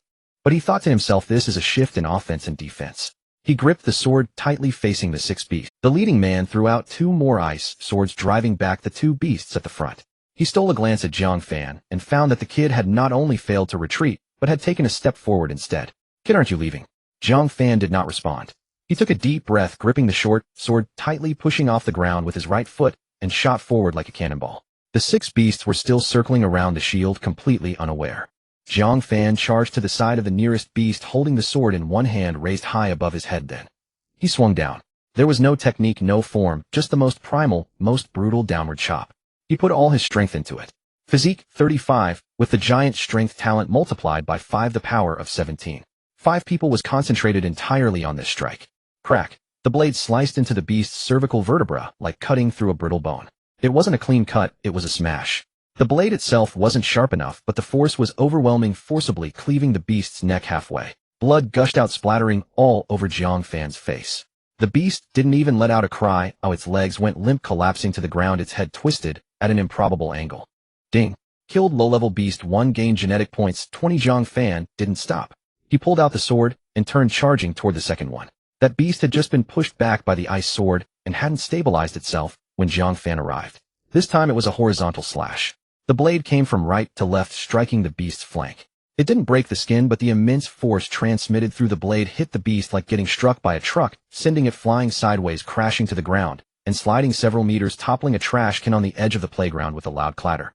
It struggled to get up, but at least several ribs were broken, and it limped as it ran. Jiang Fan closed in, gripping the sword with both hands, aiming for its head, and swung down. Bang! Like smashing a watermelon. The beast's head sank down as its limbs twitched a couple of times before going still. Ding! Killed. Low-level beast 1, gained genetic points 20. The second one. Jiang Fan turned, scanning the playground for his next target. That beast was running toward the teaching building, not escaping, but looking for an angle to flank. Jiang Fan pursued, taking 3 steps, gripping the sword and slashing upwards. The blade sliced through the beast's throat. Its scream got caught in its throat, turning into a bubbling sound, blood frothing from its mouth. With one strike, just one strike, the beast stumbled a couple of steps before its front legs went limp, crashing to the ground and sliding far away. Ding! Killed. Low-level beast 1, gained genetic points 20. The playground fell silent for a moment. The 3 ability users all stopped.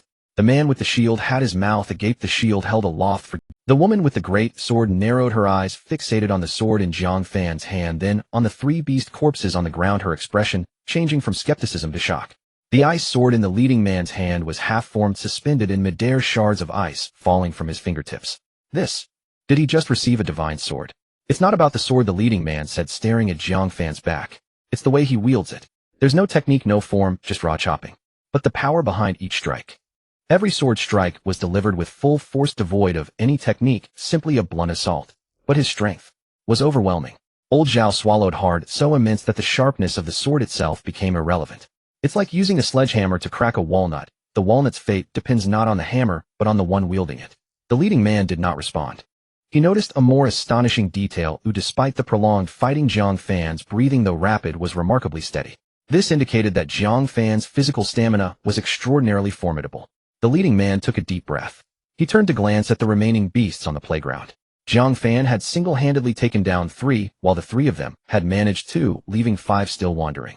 However, those creatures had evidently lost their bravado. The crimson intensity in their eyes had faded, replaced by a subtle hesitation akin to a thief caught in the act wanting to flee but unwilling to accept defeat.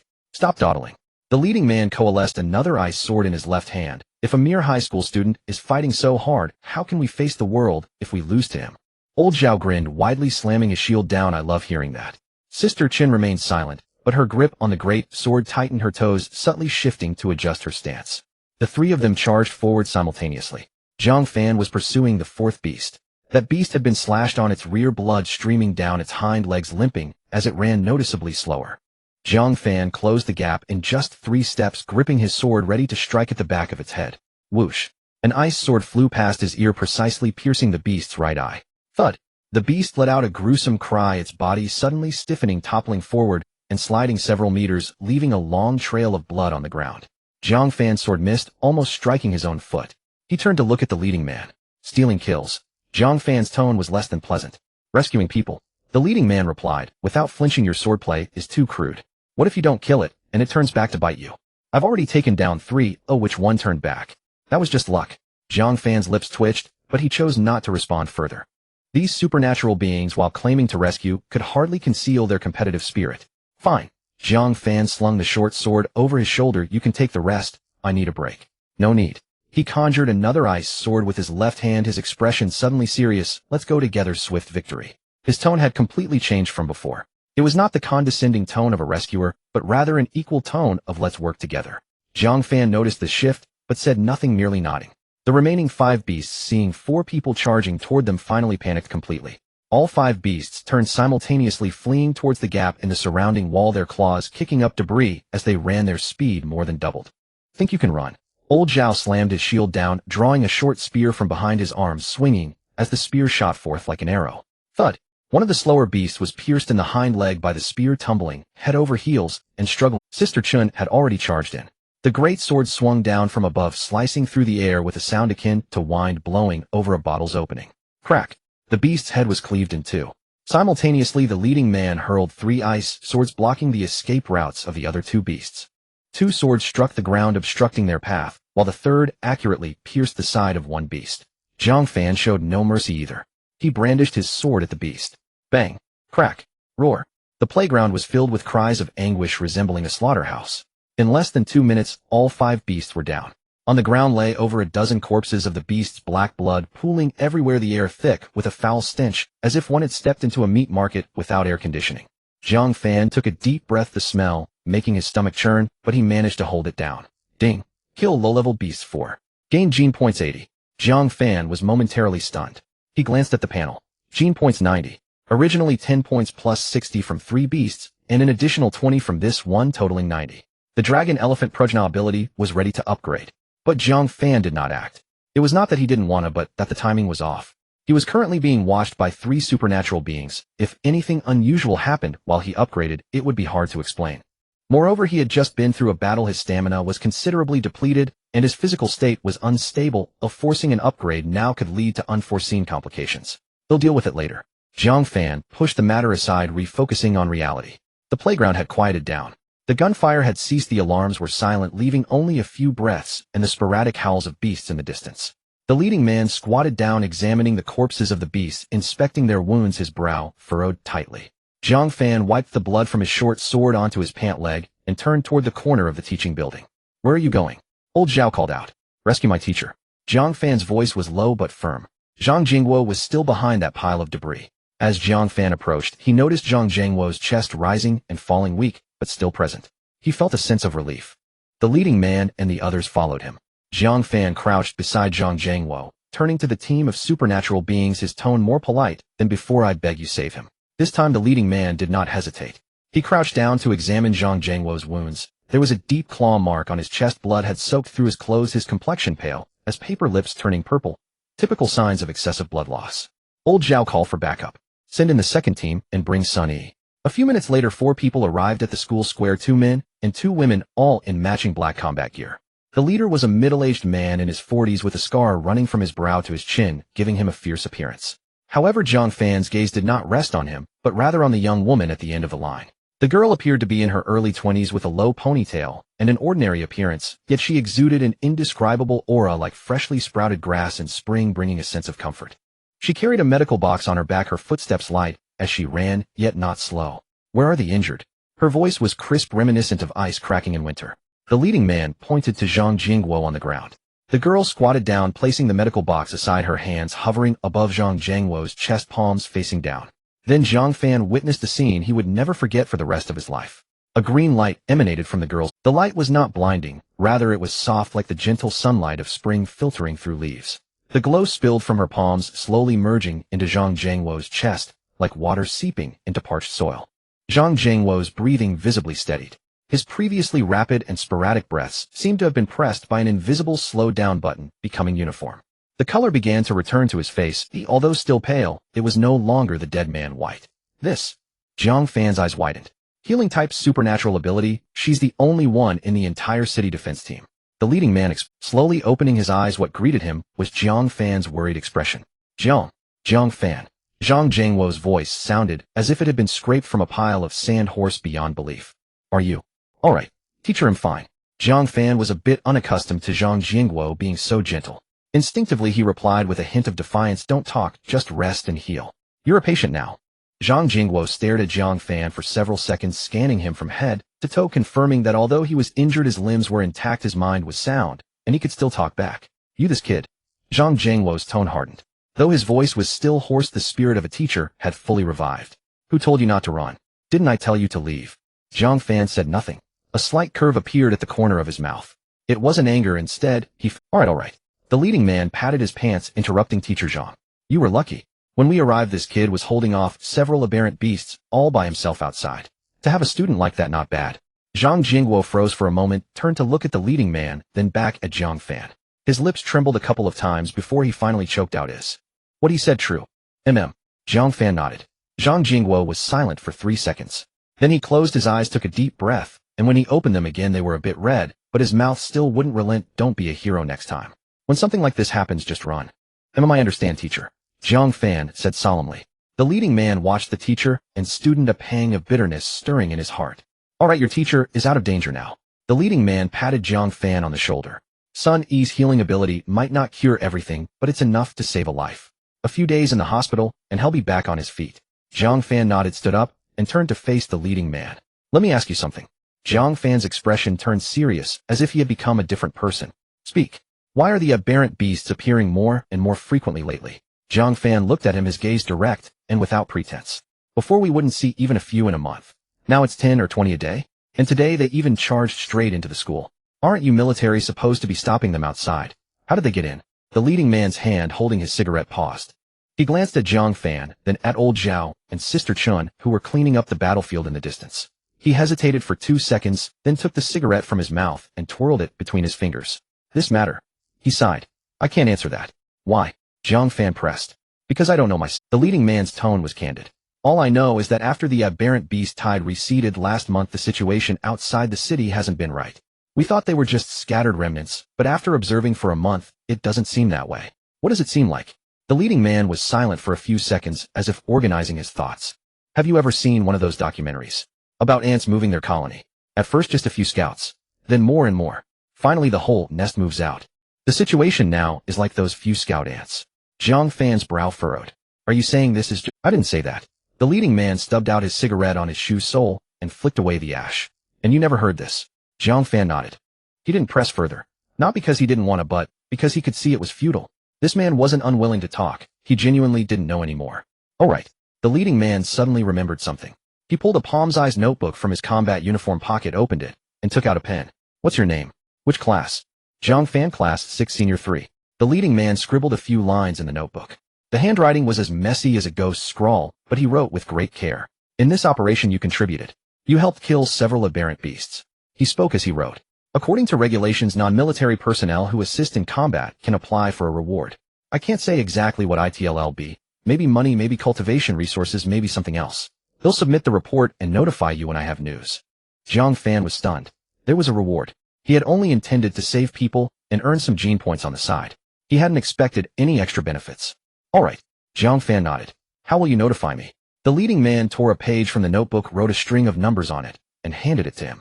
My personal number. My name is Li Xiang. You can call me Captain Li. This isn't a military hotline, it's my own. He looked at Jiang Fan, his tone earnest. If you ever run into any trouble in the future, call this number. They'll help if I can. Jiang Fan took the paper, glanced at it, folded it twice, and tucked it into his pocket. Thanks. Don't mention it. Captain Li put away his notebook and patted his pocket. You did us a big favor today. The two exchanged a look, neither saying anything more. Woo, woo, woo. The alarm sounded again, but this time it wasn't a piercing shriek. It was a long, sustained note like a train's horn. Captain Li looked up. All clear. As soon as he spoke, the iron door of the shelter at the northeast corner of the playground began to move. The three-layer combination lock clicked open in sequence, emitting a mechanical clack, clack, clack. The iron door slowly slid to both sides, revealing the pitch-black passage within. The first to emerge were the teachers. Several of them walked out of the passage, their faces still bearing the expressions of survivors who had just escaped the jaws of death, as if they had returned from a stroll through the gates of hell. Then one by one the students came out. Some were crying, some were vomiting, some clung to their classmates, unwilling to let go, and some squatted on the ground staring blankly. Captain Li was about to say something to Jiang Fan when suddenly, Jiang Fan, a girl's voice rang out from the crowd. It was clear and urgent. Turning his head, he saw a girl with a ponytail charging out of the shelter, running at full speed. Her school uniform was covered in dust, and the bandage on her shoulder was askew, but she paid it no mind. She was like a cannonball shot from its barrel. Shenling rushed up to Jiang Fan, didn't even stop, and directly hugged him. Her arms wrapped tightly around his neck, her face buried in his shoulder, like a koala clinging to a tree. Whoa, you scare me to death. Shenling's voice was a mix of crying and hoarseness, tears streaming down freely. I looked all over the shelter for you so many times and couldn't find you. I thought you. She sobbed so hard she couldn't form complete sentences, her shoulders shaking. Captain Li stood nearby, watching dumbfounded. Whoa, he muttered under his breath. This girl's got some spirit. Jiang Fan was completely frozen. His hands hovered in midair, not knowing where to place them, as if he had been hit by an acupressure point. Captain Li looked at his flustered state and nearly burst out laughing. This kid could chop down aberrant beasts like slicing vegetables, but now hugged by a girl, he was as timid as a little chick. Jiang Fan finally spoke, his voice a bit strained. I'm fine. Don't cry. Shenling ignored him and kept crying. Really, I'm fine, Jiang Fan said again, this time with a softer tone. Look, I'm perfectly fine, aren't I? Only then did Shenling lift her head, looking at him with tear-filled eyes. She scanned him up and down several times, confirming he hadn't lost any limbs before slowly letting go. But she still held onto his sleeve as if afraid he would run away. Next time, can you not stay outside alone? Shenling sniffled. I was so worried.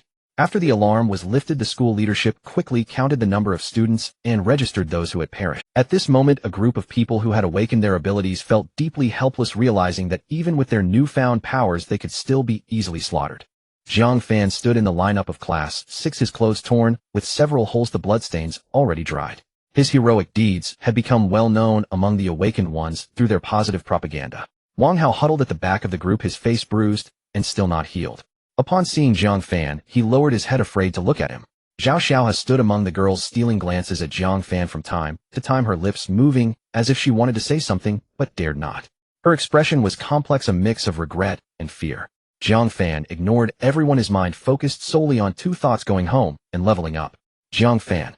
With the homeroom teacher Zhang Jingguo absent, the substitute was math teacher Li Xiaofan, an elderly woman in her 50s wearing reading glasses and holding a roll call sheet.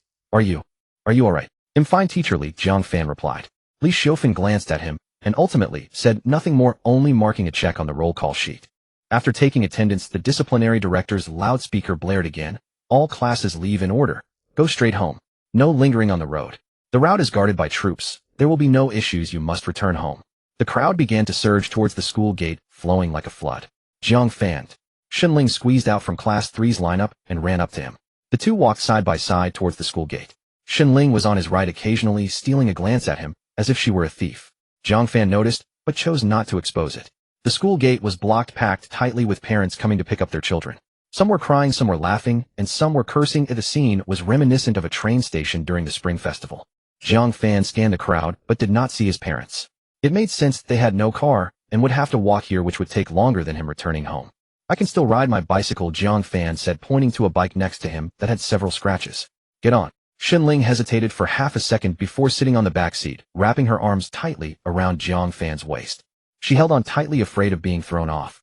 Jiang Fan pedaled the bicycle along the familiar route home. The streets, usually bustling, were eerily quiet with only a few military vehicles whizzing past. Today was really scary, Shenling said from the back seat. I searched several times in the shelter, but couldn't find you. I thought you. I have a strong life force. The king of hell won't take me. Shenling lightly punched his back. Don't say such foolish things. The two fell into silence, the only sound being the noise of the bicycle chain. We're at your home. Jiang Fan stopped in front of an apartment building. Shenling got off the bike, stood at the entrance, hesitated for a moment, then suddenly leaned over and pecked Jiang Fan quickly on the cheek. He'll call you tomorrow, she said, not looking back as she ran upstairs, her ponytail swinging behind her like a joyful tail. Jiang Fan stood there in a daze, touching the spot on his face where she had pecked him, feeling as if he had been branded with a hot iron. He opened his mouth to say something, but Shenling had already vanished. He shook his head, got back on the bicycle, and hurried home. By the time Jiang Fan reached home, the sky was nearly dark. As he inserted the key into the lock, the door swung open. He stood at the door, her eyes red, clutching her phone, the screen displaying the word son. Having dialed it, repeated, "Mom, I'm back." Before he could finish his sentence, He pulled him into the house, examining him from head to toe, as if inspecting a newly unearthed artifact. "Son, why are you covered in blood? Where are you hurt? Does it hurt? Did you go to the hospital?" He-yun's voice was urgent and fragmented, bursting out like a machine gun. Mom. Jiang Fan pressed her hand down. "I'm fine, it's just superficial wounds, I've already treated them." Indeed, they had been treated. Although the green light from Sun E was mainly used on Zhang Jiangwo, before leaving it also conveniently applied a layer to Jiang Fan's wounds. The scratches had already scabbed over, not too deep or shallow, resembling the marks of a cat's claws. But He-yun did not see it that way. She looked at the torn holes in her son's clothes, the dark brown bloodstains, and the few scars on his arm that had not completely healed, and tears streamed down her face. "You child, you scare me to death." She covered her face, her shoulders shaking. Zhang Weiguo walked over from the living room, his expression also grim, but not crying like He-yun. He stood in front of Jiang Fan, staring at him for several seconds before reaching out to pat his shoulder, his grip stronger than usual.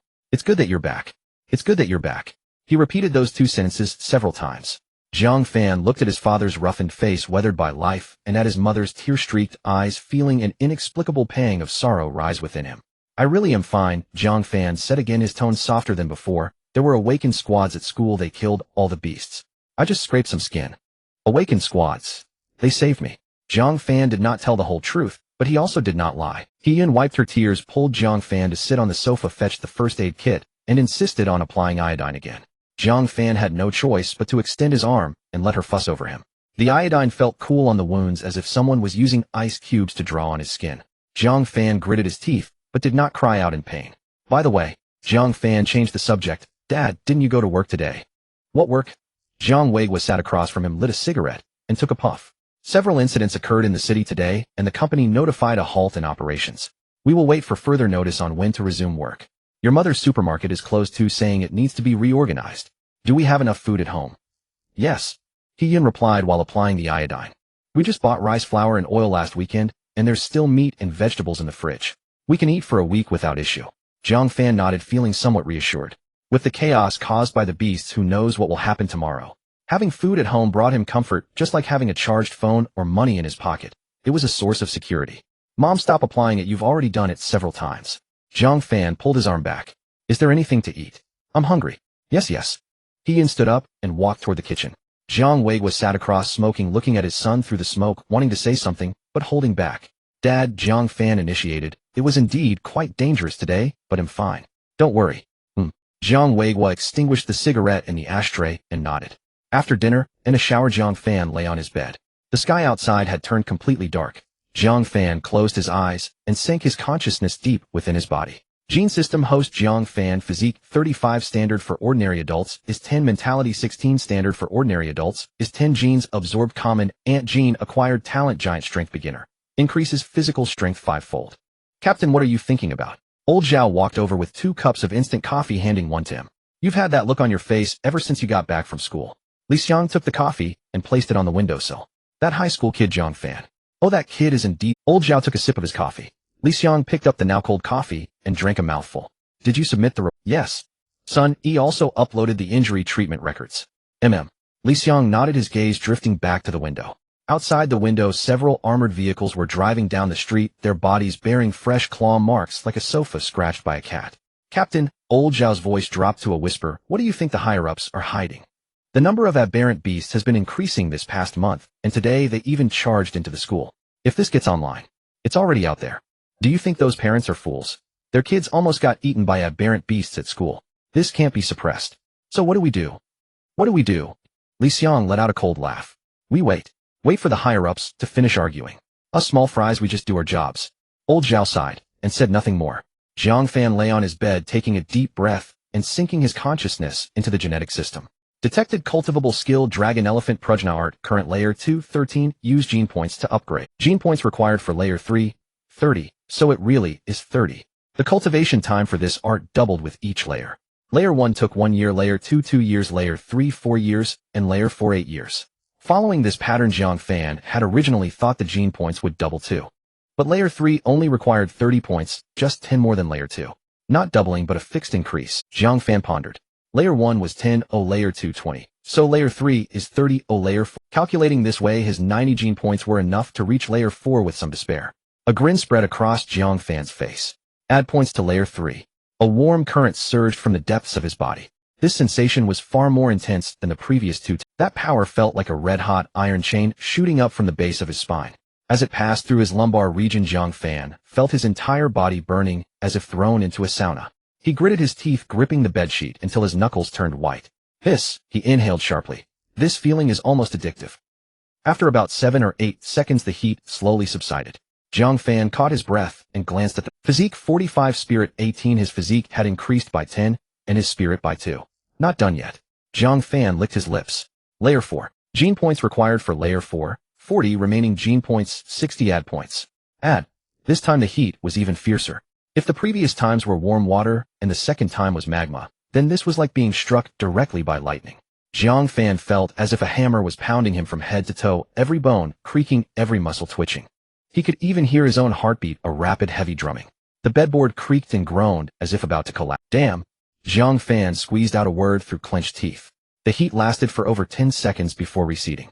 He lay on the bed panting heavily, as if he had just run 1,000 meters. Sweat dripped from his forehead down his cheeks, staining the pillow with a small dark patch. It took him several seconds to gather the strength to look at the panel. Physique 55, spirit 20. His physique had risen by another 10, and his spirit by 2. Jiang Fan sat up in bed and flexed his fingers. His knuckles cracked. He looked down at his hands. His palms were slightly broader, his fingers longer. Faint blood vessels were visible under his nails, as if something was flowing inside. This feeling. Jiang Fan clenched his fist, sensing a bomb-like power ready to explode within his palm. He glanced at the glass on the nightstand, hesitated, then pinched the cup's wall. Crack! The cup split. Not shattered, but cracked. A thin line from rim to base like a drawn line. Water seeped through the crack, dripping onto the nightstand drop by drop. Jiang Fan. My strength has increased quite a bit. He quickly put the cup down and grabbed some tissues to wipe up the water. Spirit has reached 20 points. New gene slot unlocked. 1 current gene slots. 2 please select a second genetic talent. Jiang Fan froze, then his eyes lit up. A new slot.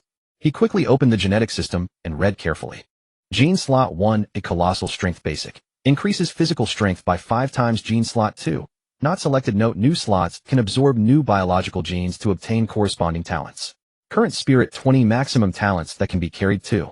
Jiang Fan stared at these lines for several seconds, his mind exploding with possibilities. A second talent.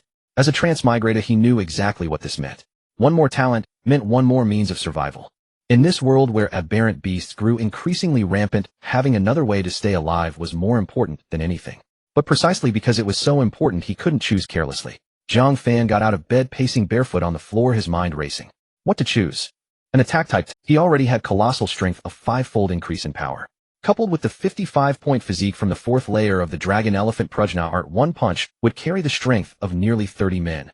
Wasn't that fierce enough? Choosing another attack talent would be somewhat wasteful. A defense type. Not a bad idea either. He stopped, standing by the window, gazing at the pitch-black night sky. Recovery or perception? He muttered to himself. A choice between the two. A recovery-type talent like Sun Ease could heal oneself. In this world where bloodshed was common, recovery ability was a second life. Being able to heal one's own injuries without waiting for rescue or going to the hospital could save one's life in critical moments. A perception-type talent like radar could detect danger in advance. Aberrant beasts were intelligent, they could ambush and surround. If he could sense their presence beforehand, his chances of survival would greatly increase. Recovery. Perception. Recovery. Perception. Jiang Fan paced around the room, the floorboards creaking under his feet. Forget it. He stopped. I want Rush to choose. He'll decide when I've thought it through. This matter couldn't be rushed. Choosing wrong would waste a slot, and changing it would require raising his spirit again. Who knew how long that would take? He put the matter aside to calm down. Over the next few days, Jiang Fan stayed at home. School was canceled, the streets were nearly empty, and even the supermarkets were closed. The entire city seemed to have been put on pause, unnervingly quiet. The television became Jiang Fan's only window to the outside world. The news broadcasted reports about aberrant beasts every day, but it was always the same phrases: the military has taken effective measures, please minimize going out, the situation is under control. He tried calling Xinling. Beep, beep, beep, no answer. He tried again. Still no answer. Jiang Fan frowned, scrolling through his phone contacts only to realize he didn't have Xinling's home number. In the month they had known each other, they went to and from school together every day, and it never occurred to him to ask for a landline number. This girl. Jiang Fan tossed his phone onto the bed, feeling a bit restless. It wasn't worry, but he couldn't quite describe the feeling. It was just that his mind kept drifting back to that day at the neighborhood entrance when Xinling had pecked him on the cheek and then ran upstairs without looking back. Her ponytail swayed back and forth like a cheerful little tail. For the past half-month, the television at home has become the most important source of news. It has been on from morning till night, with the news channel replaying the same reports over and over. The female anchor's voice has shifted from an initially deliberately serious tone to one that now sounds exhausted and hoarse. Like a rubber band stretched repeatedly, it seems ready to snap at any moment. The television is broadcasting news about the attacks by strange beasts again. Early this morning, an incident occurred at the Huimin supermarket in the eastern part of the city, where strange beasts broke in, resulting in 3 injuries. Fortunately, there were no life-threatening situations. Jiang Fan sat on the sofa, clutching a can of cola which he hadn't opened, just holding it tightly. It has been half a month. The school has yet to send out any notifications about resuming classes. Occasionally someone in the class group would ask when school would reopen, but no one answers. Zhang Zhengwo's profile picture has remained gray. Jiang Fan has called him twice, but no one answered. Feiner stopped watching. He walked out of the kitchen, holding a plate of cut apples, placing it on the coffee table, casually turning down the volume of the television. Watching too much is distressing. Jiang Fan did not move, his eyes still fixed on the screen. The scene changed. This time it was not the studio but the scene itself. The camera shook violently, as if someone was running while holding it. The background showed an ordinary street lined with residential buildings, with a few private cars parked below. One of the car doors was ajar, as if someone had yanked it open from the outside. In the center of the frame, a gray-black strange beast was crouched on the ground, gnawing on something. The camera zoomed in. Jiang Fan's pupils suddenly constricted. That was not something. It was a person. A child. About 5 or 6 years old, wearing a red cotton jacket, lying motionless on the ground. The strange beast's mouth was gripping the back of his collar, like it was carrying a kitten, lifting him off the ground. He let out a scream, nearly dropping the plate of apples in her hands. She covered her mouth, and tears immediately flowed down her cheeks. Jiang Fan's fingers tightened. The cola can emitted a creak as it was crushed soda bursting out from the cracks, spraying onto his hand. On the television, the picture shook violently. Stop filming. Save the person, someone shouted off screen. Then Jiang Fan saw a scene that gripped his heart. 3 soldiers rushed into the frame. They were not the elite teams dressed in black combat uniforms, but ordinary soldiers in camouflage, wearing helmets and carrying rifles. They ran from the other end of the street, moving quickly but chaotically, like 3 ordinary people running for their lives. The one in the lead ran the fastest, charging in front of the strange beast without hesitation, throwing down his gun and opening his arms to embrace the child being carried, pulling him fiercely into his arms. The strange beast's mouth released its grip. The child was pulled out, but at the same time the beast's claws struck out. Bang! The soldier was sent flying. He held the child, flying backward like a kite, with a severed string crashing into a nearby utility pole with a crack, unsure whether it was the pole that broke or his bones. He fell to the ground, sliding several meters, still tightly holding the child in his arms, as if welded together, refusing to let go. The other 2 soldiers rushed up. One stood in front of the strange beast, blocking its line of sight, while the other lay on the ground, prying the child from the soldier's arms, picking him up and running. The strange beast lunged at the soldier, blocking it. The scene cut away. The camera returned to the studio. The female anchor's expression was complex, her lips quivering slightly. Currently, the injured have been sent to the hospital, and we will continue to monitor the situation. He cried out loud. She covered her face, her shoulders shaking, tears streaming through her fingers like a faucet. Jiang Wei sat beside them, his face pale, his lips pressed into a line, his hands gripping and releasing his knees repeatedly. Jiang Fan did not cry. His eyes were red, his nose felt like it was filled with vinegar, burning painfully, but he did not cry. He stared at the television screen, fixated on the moment the soldier was struck away, replaying it in his mind. He did not see the man's face clearly, but that action was vividly imprinted in his mind. opening his arms holding the child tightly, using his back to bear the beast's claws. Exactly like Zhang Jingguo. The same action as when Zhang Jingguo had blocked in front of him that day at school. These people. He sobbed, these children. They were born of parents too. Jiang Weiguo did not speak, but his Adam's apple rolled up and down. The television began to broadcast another piece of news. This afternoon, traces of 3 strange beasts were found near the Xingfu community. The city defense team has dispatched an extraordinary team to handle the situation. Residents nearby are advised to stay indoors for the time being. Jiang Fan's head buzzed. Xingfu community. He suddenly jumped up from the sofa. What's wrong? He jumped in shock. Jiang Fan did not answer. He stared at the television screen where a scene flashed by showing the main entrance of Xingfu community. He was too familiar with that gray-white gatehouse. He stopped there every day while riding his bike to take Shenling home. Next to the gatehouse, the security booth had a broken piece of glass. Inside the community, he could see people running, some shouting. The scene was chaotic. Shenling. Jiang Fan's lips moved slightly. He turned and walked towards the door. Jiang Fan. He called after him, what are you doing? Just stepping out for a moment. Jiang Fan bent down to change his shoes, moving quickly, not even tying his shoelaces. No way. He rushed over and grabbed his arm. Haven't you seen the news? Outside is full of strange beasts. Are you going out to die? Mom, I'm just going to Xingfu community. I'll be back soon. Going where? His voice rose, tears streaming down again. Do you know how dangerous it is outside? If something happens to you, how could I live? Jiang Fan's movements paused for a moment. He looked at his mother's tired eyes and her face roughened by life, and it felt as if someone had pricked his heart with a needle. Mom, I just want to take a look. No way. You are not allowed to go anywhere today. He held onto his arm tightly, her nails digging into his flesh, causing him to wince in pain. Jiang Fan looked pleadingly at Jiang Weiguo. Jiang Weiguo's gaze was fixed on the television. The screen switched back to the footage of the People's Liberation Army rescuing the child. Dad. Jiang Fan spoke up. Jiang Weiguo looked up at him. The father and son exchanged glances for a few seconds. Jiang Fan took a deep breath. Dad, if. His voice was not loud, but each word was clear. If you had the ability like those soldiers on TV, would you go to save those people? The living room fell silent. Only the voice of the female anchor on the television could be heard, muffled, as if coming through a layer of cotton. He was stunned, her grip on Jiang Fan's hand unconsciously loosening. Jiang Weiguo did not answer immediately. He looked at Jiang Fan for several seconds. In his murky eyes worn down by time, Jiang Fan saw many things: worry, reluctance, hesitation, and struggle. But in the end, all those feelings settled down, leaving only a profound calmness. Like a lake surface. I would. Just one word. Without hesitation, without explanation, just one word. He slowly released her grip on Jiang Fan's hand. She looked at her husband, then at her son, her lips quivering several times, but in the end she said nothing. She turned to enter the kitchen. The sound of a faucet turning on came from the kitchen, drowning out the sound of crying. As Jiang Fan stepped outside, he paused silently at the door for a few seconds. He took out his phone and swiftly dialed a string of numbers. Beep, beep, beep. Jiang Fan was unsure if the call would go through, but with a mindset of giving it a try, he was relieved when the call connected. Hello. The voice on the other end was noisy, filled with wind sounds, footsteps, and people shouting, resembling a bustling market. It's me, Jiang Fan. The other end fell silent for a second, then the voice became clearer, likely having switched hands to hold the phone, and walked a few steps to a quieter place. Jiang Fan. Why are you calling at this time? I saw you on TV. At the happiness community, right? You have sharp eyes. Li Xiang's tone carried a hint of surprise. You're not thinking of coming over, are you?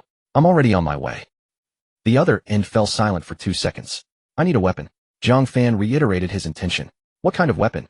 The voice on the other end inquired. I need a heavy weapon. Jiang Fan thought for a moment. The heavier the better. Alright, where are you now? I just left my community, and I'm heading towards Happiness Avenue. Okay, call me when you arrive. Wait a moment. Jiang Fan suddenly called out to him. Thank you. There was another moment of silence on the other end, followed by a light laugh, like an ice cube dropping into warm water, a bit surprising yet warm. Cut the pleasantries, hurry over. Beep. The call ended. Jiang Fan tucked his phone back into his pocket and quickened his pace. Usually at this time, traffic on Happiness Avenue was continuous. Even if it wasn't peak hour, there were always several cars coming and going. But now the entire road was deserted, like a river drained of water.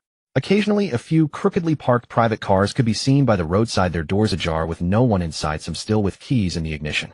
After passing through several streets, Jiang Fan finally arrived at the entrance of the happiness community. Let me in. My son is still inside. A woman clutched the caution tape, her fingers turning pale, her voice cracked. Ma'am, it's dangerous inside. You cannot enter. A soldier in camouflage stood in front of her, his tone polite. We have professionals handling the situation. Please wait for news outside. What news? What if it's bad? The woman cried so hard that her makeup was ruined, her eyeliner running down like 2 black rivers. The soldier opened his mouth, unsure of how to respond. Jiang Fan walked past them without stopping.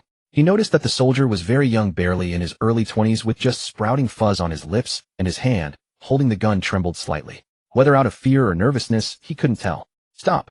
A man in a black combat suit blocked his way with a scar running from his brow to his mouth, looking quite fierce. His tone was equally fierce. The area is sealed off. No unauthorized personnel allowed. I'm looking for someone, Jiang Fan said. No one can go in no matter who you're looking for. The scar-faced man pointed aside. Wait outside until we finish clearing up before letting anyone in. Jiang Fan glanced into the community. It was quite dark inside. Half the streetlights were out, only a few stubbornly lit, buzzing with electrical sounds. In the distance, he could see several shadows moving, indistinguishable between people and strange beasts. I'm here to help, Jiang Fan stated. The scar-faced man scrutinized him, his gaze lingering on Jiang Fan's tattered school uniform before curling his lips. Help. His tone dripped with obvious sarcasm. Kid, this is a battlefield, not your school playground. Go back and do your homework. Jiang Fan remained unperturbed. He pulled out his phone from his pocket, and before the scar-faced man dialed the number for the Special Abilities team. The phone rang twice before it was answered. Are you there? Jiang Fan's voice was crisp with the sound of rushing wind in the background, as if he were running. At the entrance, I've been stopped by someone. Jiang Fan glanced at the scar-faced man. A brother with a scar on his face won't let me in.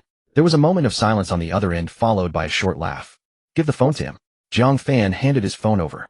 The scar-faced man frowned, but took it. Hello. Uncertain of what was being said on the other end, the scar-faced man's expression shifted from impatient to confused, then from confused to surprised, finally settling into a subtle expression as if someone had crammed a sour lemon into his mouth. All right, I understand. The scar-faced man returned the phone to Jiang Fan, looking at him with a scrutinizing gaze. You're the high school student the captain mentioned. Yes. The scar-faced man stared at him for 2 seconds, then stepped aside and pointed towards the community. Go in. They're over at the central square. Just follow this road straight and you'll see the lights. Hey, the scar-faced man called out behind him. Jiang Fan turned back. Be careful. The scar-faced man's tone was much softer than before, as if he had shed a layer of shell. There are still at least a dozen inside. Don't try to be brave. Jiang Fan said nothing, simply nodded, and turned to walk into the community. The situation inside was worse than he had imagined. The greenery was trampled to bits, several holly trees had fallen, and the soil was overturned like freshly plowed ground. The ground was littered with broken glass and bricks crunching underfoot. Several private cars had been overturned, lying on their backs, wheels still slowly turning. The stench in the air grew stronger. Jiang Fan quickened his pace. He walked along the main road, passing building after building, some of which had their unit doors smashed open, the frames askew, resembling mouths with missing teeth. The hallways were pitch black with no end in sight, like gaping mouths. He reached a corner and suddenly heard. These were not roars of strange beasts. They were human voices. Over here. Run this way. Hurry. Hurry. Hurry. Shield up. Don't let it rush past. Jiang Fan turned the corner and was met with a sudden wide-open space. The central square. Though called a square, it was merely an open area in the middle of the community, usually used by elderly women for dancing. Now it had turned into a battlefield. Standing in the center of the square, Captain Li conjured an ice sword in his left hand, while still gripping another in his right, resembling a blue cannon, continuously launching attacks. A thin layer of ice had formed beneath his feet, glinting coldly under the streetlights. Lao Zhao stood to his left, his shield planted in the ground, crouching like a moving iron wall. His shield bore several new claw marks, the deepest nearly slicing through, revealing the metal layer inside. Sister Chun was on his right, a large sword held in front of her with black blood dripping off the blade. Her ponytail had come undone, hair cascading over her shoulders, looking a bit disheveled, yet her gaze was fierce. The three of them stood back to back, forming a triangular formation. Surrounding them were at least 7 or 8 strange beasts. Jiang Fan counted 8 of them. They were not the ordinary kind he had encountered at school. These beasts were larger, with longer bony spines on their backs and brighter dark red eyes. From their mouths, they occasionally spat out fireballs. Jiang Fan's pupils suddenly constricted. The fireball, not large, was about the size of a fist, yet its color was an eerie dark red, resembling a mass of magma spewing from deep underground. As it erupted from the mouth of the strange beast, the air twisted and a wave of heat rushed toward him, the scorching sensation palpable even from several dozen meters away. This thing can also breathe fire. Jiang Fan's mind buzzed. He had seen many strange beasts, those in the alley just charged recklessly, and those at school were merely fast and strong, lunging to bite. But breathing fire, was this cheating? Kid, are you not going to help? Captain Li's voice rang out. He conjured an ice sword with his left hand and swung it to block a charging strange beast simultaneously, turning his head to shout at Jiang Fan, the veins on his neck bulging. Jiang Fan did not hesitate. He pushed off the ground with his right foot, propelling himself forward like a cannonball. The shattered bricks on the ground flew everywhere as he covered the 10-meter distance in just 3 strides. Catch this. Sister Qin's voice came from the side. In the instant Jiang Fan turned his head, he saw a black shadow flying toward him. It was a long knife, its blade pitch black with no reflections, stained with blood, tracing an arc through the air. Sister Qin flicked her wrist, the knife hilt steadily flying toward Jiang Fan, its force and angle perfectly calibrated, as if rehearsed. Jiang Fan reached out. Slap. His fingers clutched the hilt. The moment he grasped it, a heavy sensation surged from his wrist to his shoulder, causing the muscles in his arm to instinctively tense. The knife weighed at least 40 to 50 pounds, 5 to 6 times heavier than the short sword he had used before. For an ordinary person, grasping something so heavy with one hand would result in a dislocated wrist. But Jiang Fan's physique was now at 55. In his hands, the 40 to 50-pound knife felt like a mere wooden stick. He twisted his wrist, the blade tracing a semicircle in the air, the edge facing forward, held horizontally by his side. Good knife. 2 words emerged in Jiang Fan's mind. You all keep an eye on that fire-breathing one. Jiang Fan shouted as he joined the battle. Let those scattered strange beasts come at me, I'll handle them. Captain Li glanced at him, said no more, and nodded. The 3 adjusted their positions simultaneously. Captain Li's ice sword began to greet the fire-breathing strange beast, one after another, cutting off its escape routes. Old Zhao's shield shifted left 3 steps, blocking beside Chun Fan, taking on the disturbances from other strange beasts. Sister Qin's great sword sliced in from the right, forcing the fire-breathing beast to retreat repeatedly. It spat out another fireball, but Sister Qin sidestepped the fireball narrowly, missing her shoulder, crashing into the flower bed behind with a loud bang, sending dirt and debris flying.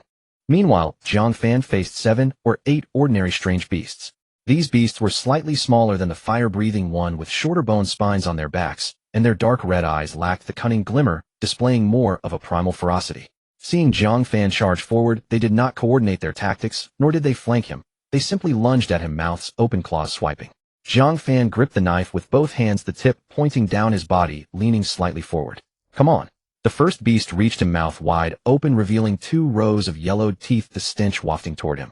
Jiang Fan did not retreat. He stepped forward with his left foot, his center of gravity sinking, and with both hands he swiped the knife upward. Woo! The blade sliced through the air, producing a deep, resonant sound like wind blowing through a canyon. This slash held no technique, merely a basic upward diagonal cut. But the sheer force was overwhelming.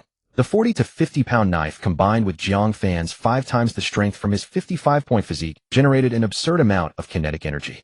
The blade cut into the beast's lower jaw, slicing through the upper jaw and exiting from the top of its head. Crack.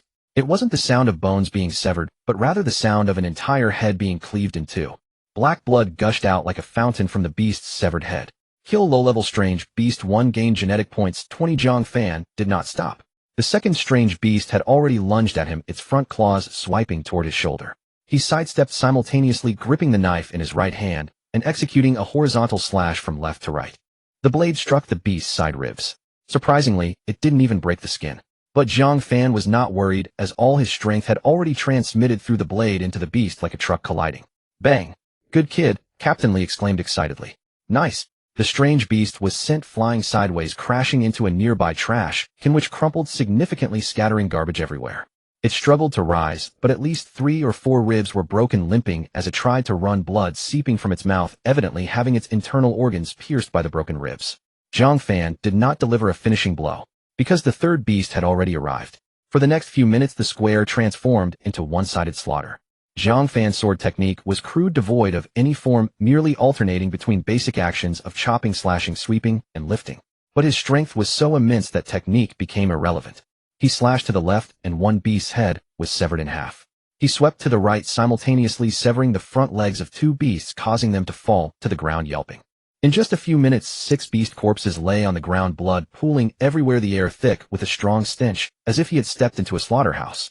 Kill low-level strange beast 6, gain genetic points 120. Jiang Fan paused, catching his... He glanced down at the long knife in his hand, the blade covered in blood, some areas already beginning to congeal, sticky and unpleasant. The non-slip grip was soaked with blood, feeling slippery and uncomfortable. But he did not let go, because he heard a low growl from behind. He turned.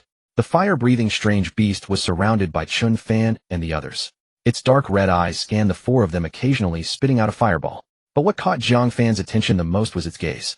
It was neither fear nor anger, but rather observation. It was assessing. It was looking for weaknesses. This thing is different from those ordinary ones. Duh. Jiang Fan tightened his grip on the hilt, shouting. Watch out. Old Zhao yelled, his shield blocking a fireball. Be careful, this guy has tough skin. Captain Li conjured 3 ice swords with his left hand and hurled them out. 2 sealed off the beast's left and right escape routes, while 1 aimed directly at its eyes. The beast did not evade. It opened its mouth, spitting out a fireball that accurately struck the ice sword flying toward its eye. Hiss! The ice sword exploded less than a meter from it, transforming into a cloud of white mist.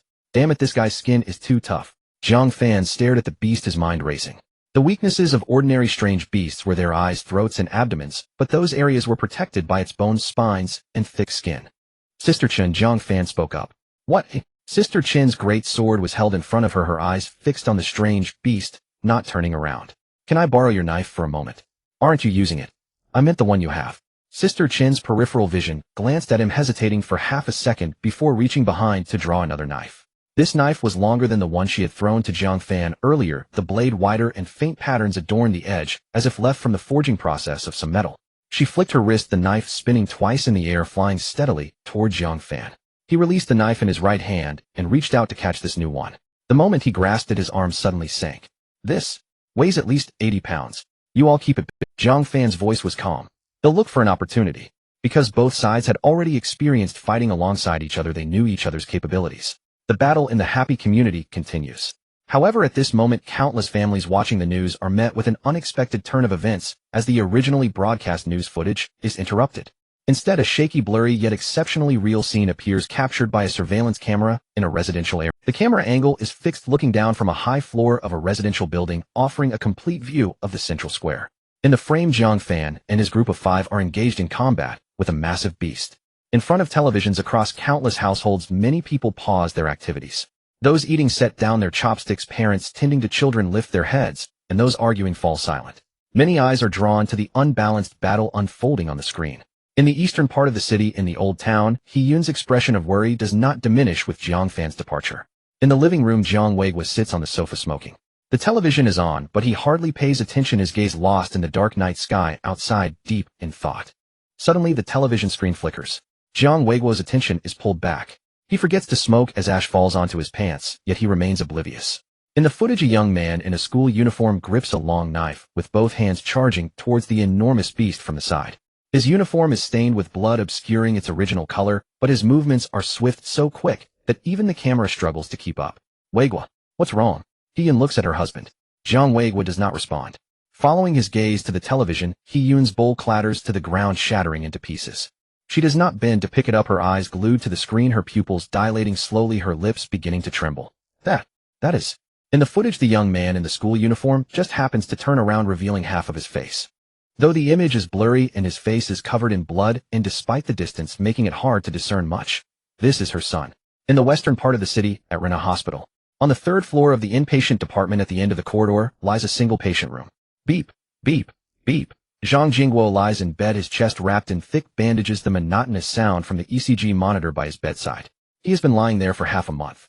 Sun Yi's recovery abilities saved his life, but the injuries on his chest are severe, claw marks running from his collarbone down to his ribs, 2 ribs broken, and his lung punctured.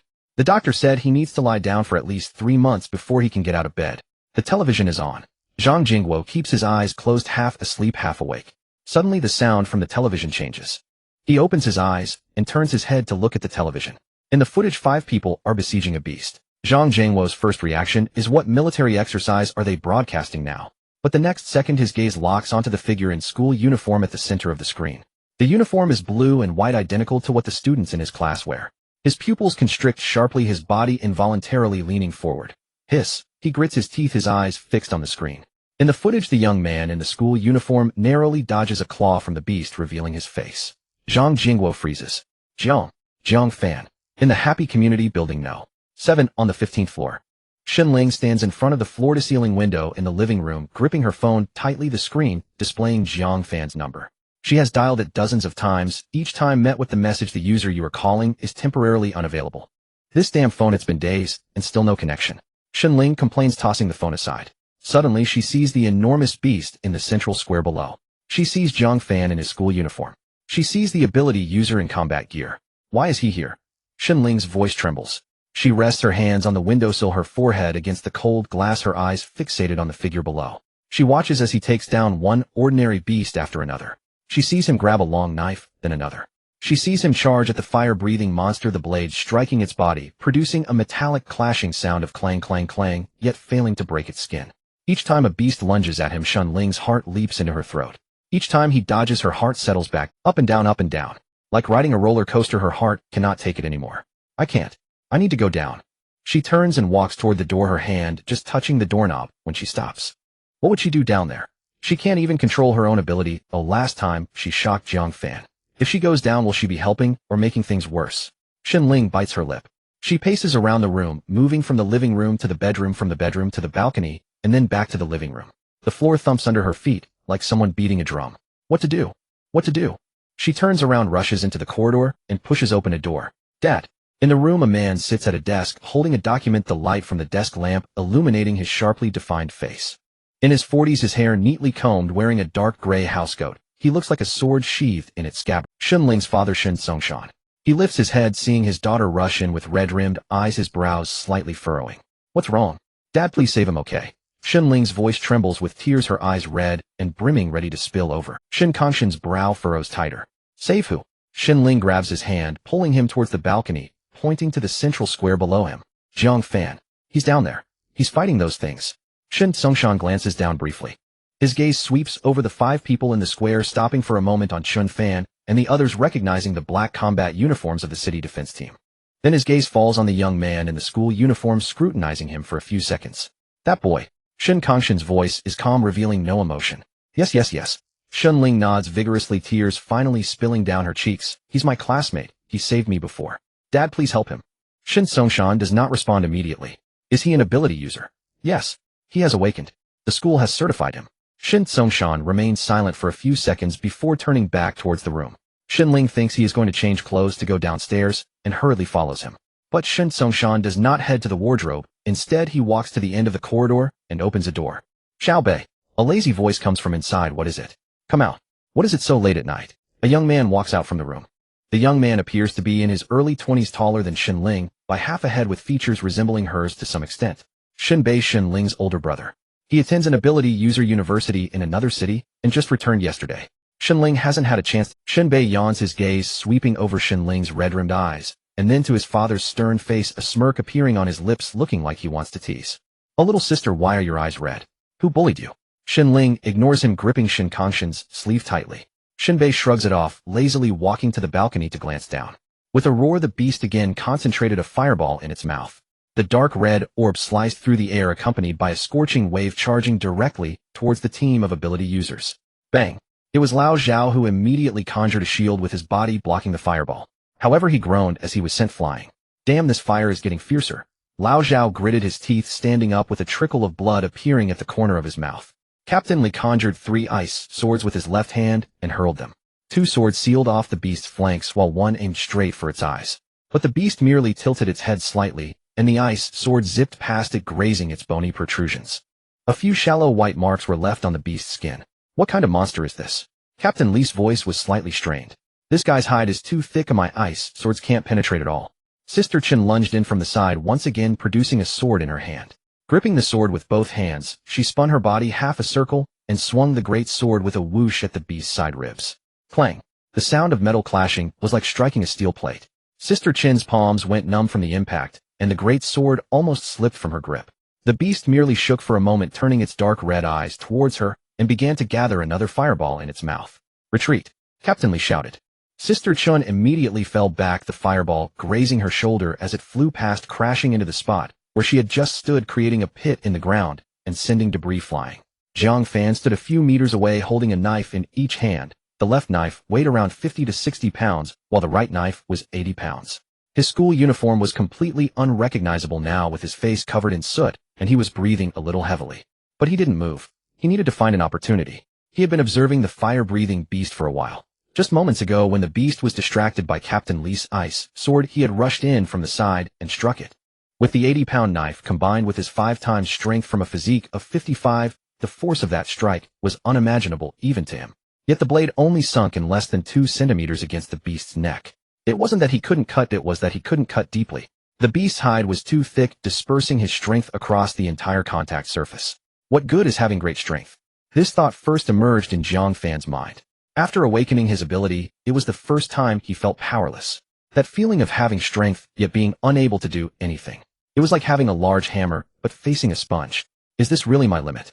Jiang Fan bit down on his teeth. He remembered he still had 90 genetic points, and that the dragon elephant Prajna art could be upgraded 2 more levels. If he allocated points now, his physique could rise from 55 to 75, and his strength could increase significantly. He shook his head, abandoning that thought. After allocating points during that brief transformation period, if any accidents happened, he wouldn't be able to accept it. Moreover, the beast's hide was at least 10 centimeters thick. Even if his strength doubled, it wouldn't penetrate. What I need is not greater strength. Jiang Fan suddenly realized what I need is a method to break through its defenses. But right now he had none. His Titan strength talent provided a boost in strength, not in attack power. His dragon elephant Prajna art enhanced overall physique, not specifically for armor penetration. The knives he held, although they were Sister Chen's spare weapons, were just ordinary items, not divine artifacts. If I had known. A thought flashed through Jiang Fan's mind. I should have chosen the second genetic option first. He glanced at his genetic panel. The second slot was still empty. Recovery. Perception. Any of these 2 talents, if chosen, would have changed the current situation. Choosing recovery would allow him to charge in aggressively to exchange blood without fear of injury. Choosing perception would enable him to anticipate the beast's fireballs in advance, finding more precise moments to attack. I regret it. Jiang Fan cursed himself internally. Next time I can upgrade, I mustn't hesitate. Captain Li's voice came from the front. Can you still fight? Yes. Jiang Fan lifted his head, shaking off distracting thoughts. Now was not the time for regrets. He focused on the fire-breathing beast, his mind racing. Where was its weakness? Its eyes? Its throat? Or? The beast shot out another fireball. Jiang Fan's pupils constricted sharply. He noticed something. Just before the fireball was unleashed, the beast's body went slightly rigid.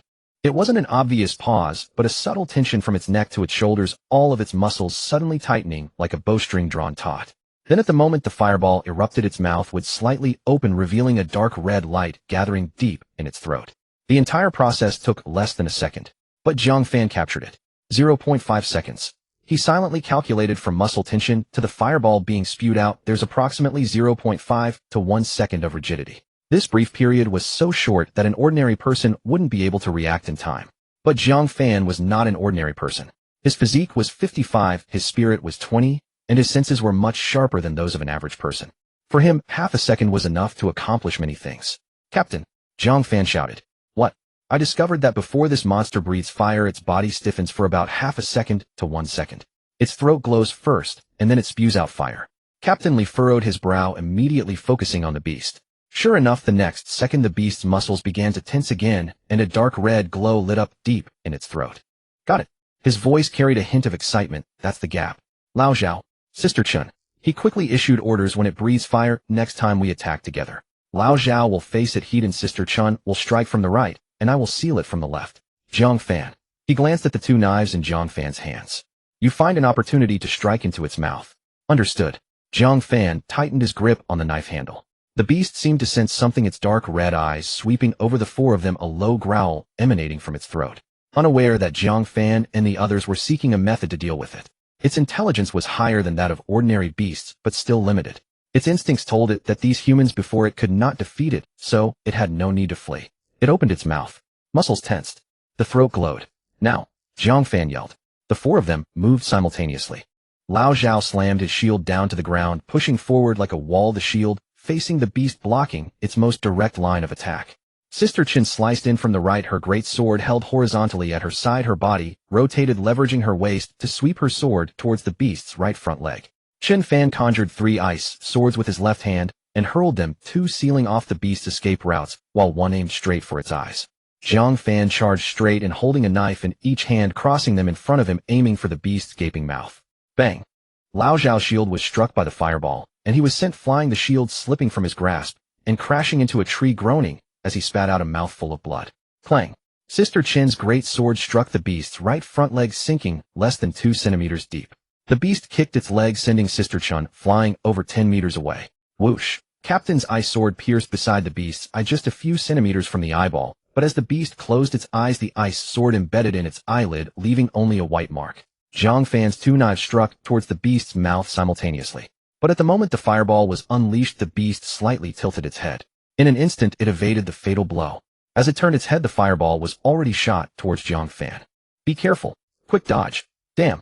In an instant, a fireball rushed towards Jiang Fan's face. He turned his dual swords to block in front of him. Bang! Jiang Fan was blasted back several meters by the fireball. This also indicated that the attacks of the four had failed. Can this thing really kill? Old Zhao climbed up from the ground, wiping the blood from the corner of his mouth. Captain Li did not speak, but his expression was grim. His ice sword was at full power, yet it couldn't even pierce the beast's skin. Sister Qin's big sword struck like it was merely scratching an itch. Old Zhao's shield had withstood 3 fireballs, but was nearly in ruins. And Jiang Fan. The four stood in the square surrounding the fire-breathing beast, yet no one dared to attack. The beast stood in the center, its dark red eyes sweeping over the four of them, emitting a low growl from its throat. It opened its mouth. It was about to breathe fire again. Dodge! Captain Li shouted. The four retreated at the same time. But this time the fireball did not spew out, because a purple light struck down from above. The light was so fast that Jiang Fan only saw a flash before a thunderous explosion rang in his ears. Boom! This was not ordinary lightning. It was a true thunderclap carrying the might of heaven and earth. The purple arcs of electricity exploded in the air like a frenzied serpent, illuminating the entire square.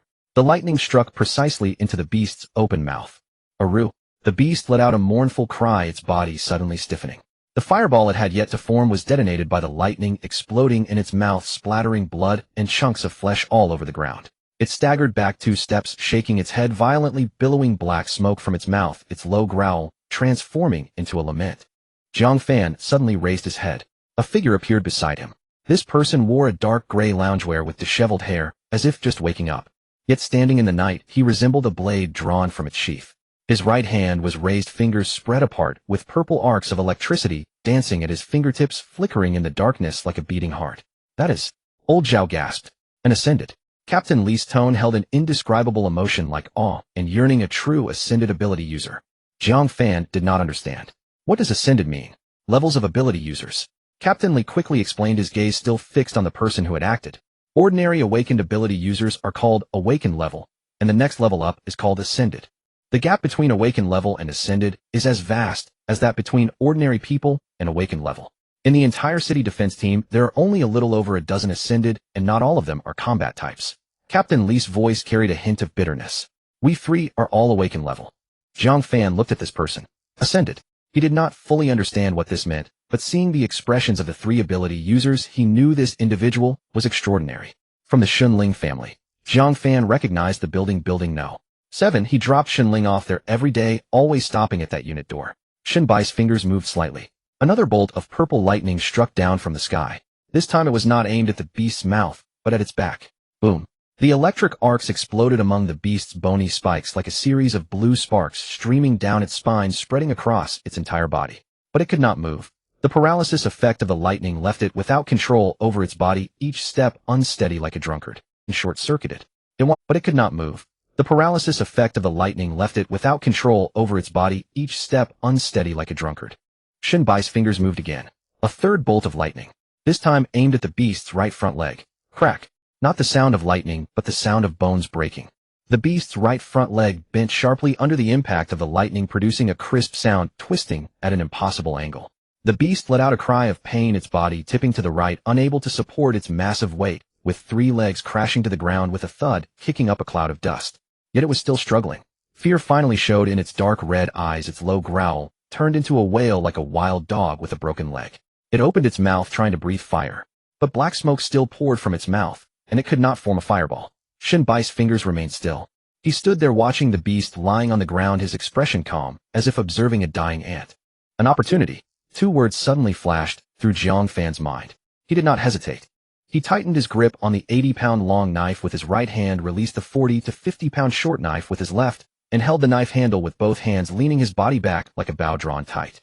Then he hurled the knife forward. Not a normal throw. It was with all his might. With a physique of 55, a 5-fold might talent, and the 4th layer of the dragon elephant Prajna art. Nearly 30 people's strength was concentrated in this one throw. The moment the long knife left his hand, a sharp tearing sound erupted in the air, as if something had been ripped apart. The knife spun through the air, its blade glinting under the streetlight, moving so fast that Jiang Fan could barely see its trajectory. The beast was still opening its mouth, black smoke still billowing from it, the dark red glow deep within its throat flickering like a lamp about to extinguish. It saw the knife flying towards it. It wanted to dodge, but the paralysis effect of the lightning had not worn off, and its body was not obeying its commands. It could only watch helplessly as the knife approached closer and closer. Thud! The long knife flew straight into its mouth. The blade pierced through the mouth, through the throat, through the esophagus, and drove deep into the chest cavity. An 80-pound knife propelled by the strength of nearly 30 people pierced into the beast's body like a needle. The beast's body suddenly stiffened. Its dark red eyes widened, its pupils shrank into a line, then slowly expanded until they completely dissolved. Blood began to pour from its mouth, mixed with chunks of flesh and internal organs like a black river spilling all over the ground. Its limbs twitched a couple of times. It lay still. Ding. Killed Intermediate Beast 1. Gained Gene Points 100. Jiang Fan panted, staring at the line of text for 2 seconds. An intermediate beast. A whole level above a low-level beast, granting 5 times more gene points. But he had no time to feel happy, because he saw that the long knife embedded in the beast's mouth was already filled with cracks like a spiderweb dense. In the moment the beast fell, the knife finally could not withstand that force crack. It broke into several pieces. What a... Jiang Fan murmured softly. That knife belonged to Sister Chun. He turned to look at her, wanting to say something, but Sister Chun was staring at the person who had just acted her expression complex. Jiang Fan followed her gaze. Shinbei walked over step by step. Only the purple arcs remaining at his fingertips flickered twice in the darkness before completely extinguishing. The square fell silent.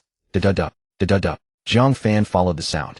Jiang Fan, are you alright? A hurried voice suddenly rang out. Before Jiang Fan could react, a figure had already rushed in front of him, and then... Thud! Shinling crashed into his arms. Why are you here? How did you end up fighting a beast? Are you badly in? Let me see. Shinling examined Jiang Fan thoroughly. I'm fine. A warmth spread through Jiang Fan's heart as he looked down at her. Stop crying. Your face is a mess. He wanted to say something comforting, but the words came out wrong. Shinling looked up, her tearful eyes glaring at Jiang Fan. Whose fault is it? And you're one to talk. You're covered in dirt. Jiang Fan looked down at himself. His school uniform was no longer recognizable as clothes. All right, he admitted. I am pretty dirty. Shinling couldn't help but laugh through her tears at his appearance. Okay, stop crying. I'm fine, aren't I? Shinling sniffled and finally let go. Why did you come? I saw on TV that your neighborhood was attacked by beasts. I was worried something happened to you, so I rushed over. I didn't expect to end up in such a mess. When he said mess, he looked down at his own clothes, a touch of helplessness in his voice. Following his gaze, Shinling finally noticed the wounds on his body. Her eyes reddened again. You're bleeding so much. Just a scratch. Jiang Fan pulled down his sleeve to cover the scars. Looks scary, but it doesn't hurt. Shinling clearly didn't believe him, but before she could say anything more, a sound came from behind them. Ahem. This cough came at the perfect moment, like a pair of scissors snipping the tension between them in two. Jiang Fan and Shinling turned simultaneously. Shinbei stood a few meters away, one hand in his pocket, the other raised to his mouth in a feigned cough, but the smile at the corner of his lips was impossible to hide. His gaze swept between Jiang Fan and Shinling twice before he spoke slowly. Sorry, am I in? Shinling's face flushed bright red. Brother, what are you saying? She was like a cat whose tail had been stepped on. Tu was just checking if he was injured. Oh. Shinbei nodded, his expression serious. And have you finished checking? Why wise? Is he in? He is. No. He isn't. Then why are you blushing? Shinling opened her mouth, but no words came out. Jiang Fan stood by watching the siblings bicker, an involuntary smile spreading across his lips. He recalled Shinbei earlier, how with a flick of his finger he summoned a bolt of lightning, toying with the beast that the four of them couldn't defeat like a god of thunder. Now he wore a mischievous grin while teasing his own sister. The contrast was like riding a roller coaster. The scene fell into an awkward silence. Captain Li stood there looking from Shinbei to Jiang Fan, then to Shinling, his expression a mix of emotions. Finally he spoke first. Thank you. Captain Li looked at Shinbei, his tone much more polite than usual. If you hadn't stepped in, we would have been in real trouble. No need to thank me. Shinbei waved his hand dismissively. My sister's classmate. It was nothing. When he said, my sister's classmate, he deliberately emphasized the word classmate, and shot a pointed glance at. The meaning in that look was clear. You'd better just be a classmate. Jiang Fan felt a shiver under his gaze, but kept his composure, merely nodding. Thank you, Brother Shun. Brother Shun. Shinbei raised an eyebrow. Calling me brother already? Jiang Fan was momentarily speechless. Shinling turned around and glared at Shinbei. He's showing you respect by calling you brother, so don't be ungrateful. Instead of getting angry at her retort, Shinbei laughed, a smile that carried a hint of, I knew it. All right, brother, it is then. He clapped his hands as if making a big decision. They'll leave the rest to you. Captain Li immediately nodded. Don't worry, we'll handle the rest. They wouldn't dare refuse a powerhouse's words. Besides, Shinbei's earlier lightning strike had already proven his strength. If he wanted to do anything extreme, he wouldn't need their consent. Kid. Shinbei turned to Jiang Fan, his gaze lingering on him for 2 seconds. Come upstairs with me. Jiang Fan was taken aback. Upstairs? What else? Shinbei tilted his head. You planning to walk home covered in wounds like that? Shenling nodded frantically beside him. Yes, come upstairs first. My mom. We have a first aid kit at home. It'll treat your wounds. Jiang Fan hesitated. He really should go back. He-Yin was waiting at home. He hadn't told her where he was going when he left, and she was probably worried sick by now. Besides, if he walked home covered in blood like this, He-Yin might faint on the spot at the sight. He glanced at his wounds. A few were still oozing blood. Though not serious, leaving them exposed wasn't a good idea. Then it'll trouble you, Brother Shun. It's no trouble. Shinbei turned and walked toward Building 7, then stopped and added over his shoulder. But I'll warn you now, I don't have any spare clothes for you. Don't wipe that blood all over my sofa. Jiang Fan looked down at his own pitiful state and began to regret agreeing to go upstairs. Shenling stifled a laugh beside him, then leaned in and whispered, Don't worry, our sofa is leather. It wipes clean. Jiang Fan glanced at her. Was this girl comforting him or twisting the knife? As the three walked toward Building 7, Jiang Fan looked back at the square. Captain Li was crouching on the ground examining the corpse of the intermediate beast, jotting notes in a small book. Old Zhao and Sister Chun were gathering the scattered weapons and equipment. The fresh claw marks on the shield stood out starkly under the streetlight. In the distance, several armored vehicles were driving through the neighborhood, their headlights cutting white beams through the darkness. Reinforcements had arrived. This battle was finally over. Jiang Fan took a deep breath and followed Shinbei into the entrance of Building 7. Shinbei walked in front, his pace unhurried. Shenling walked in the middle, occasionally glancing back at Jiang Fan. By the way, Shinbei suddenly turned around, his expression growing serious. That move you did with the knife, who taught you? Jiang Fan was startled. No one. I just threw it on a whim. On a whim. It was pretty cool though. Jiang Fan, we're here. The door opened. The aroma of home-cooked food wafted out a stark contrast to the scene outside. Jiang Fan stood at the doorway looking at the warm yellow light inside, feeling a sense of disorientation. Come in. What are you standing there for? Shenling had already changed her shoes at the entrance and was looking back at him. Jiang Fan took a deep breath and stepped inside. Click. Behind him, Shenbei closed the door. In the living room, the television was still on. The screen was replaying the surveillance footage from earlier. The female news anchor's voice came through the speakers, laced with forced excitement. A brave citizen assisted the city defense team in successfully repelling the beast. The injured have been taken to the hospital. Jiang Fan watched his own silhouette on the TV and twitched his lips. If He-Yin saw this, she would probably. He pulled out his phone. Sure enough, 23 missed calls, all from Mom. The incoming calls were all made within just a few minutes. Clearly his mother had already noticed the incidents he had gone through the television. Jiang Fan pressed the redial button. Beep. Sounded once and the call was connected. Jiang Fan. Are you okay? Were you hurt? His voice was urgent. Mom, I'm fine. Jiang Fan tried to make his voice sound as relaxed as possible. I'm at a classmate's house, I'll be back soon. There was silence on the other end of the line. Mom, I really am fine, just a few scrapes. I'll be back soon. He reiterated her concerns several times, and Jiang Fan responded affirmatively before hanging up. He looked up and saw Shenling standing beside him watching him. Jiang Fan tucked his phone back into his pocket and followed Shenling inside. His imagination of Shenling's home had always remained at the level of an ordinary family. Only after the door opened did he realize how wrong he had been. From the outside, it looked like a single apartment, but upon entering he discovered that the entire 15th floor belonged to Shenling's family.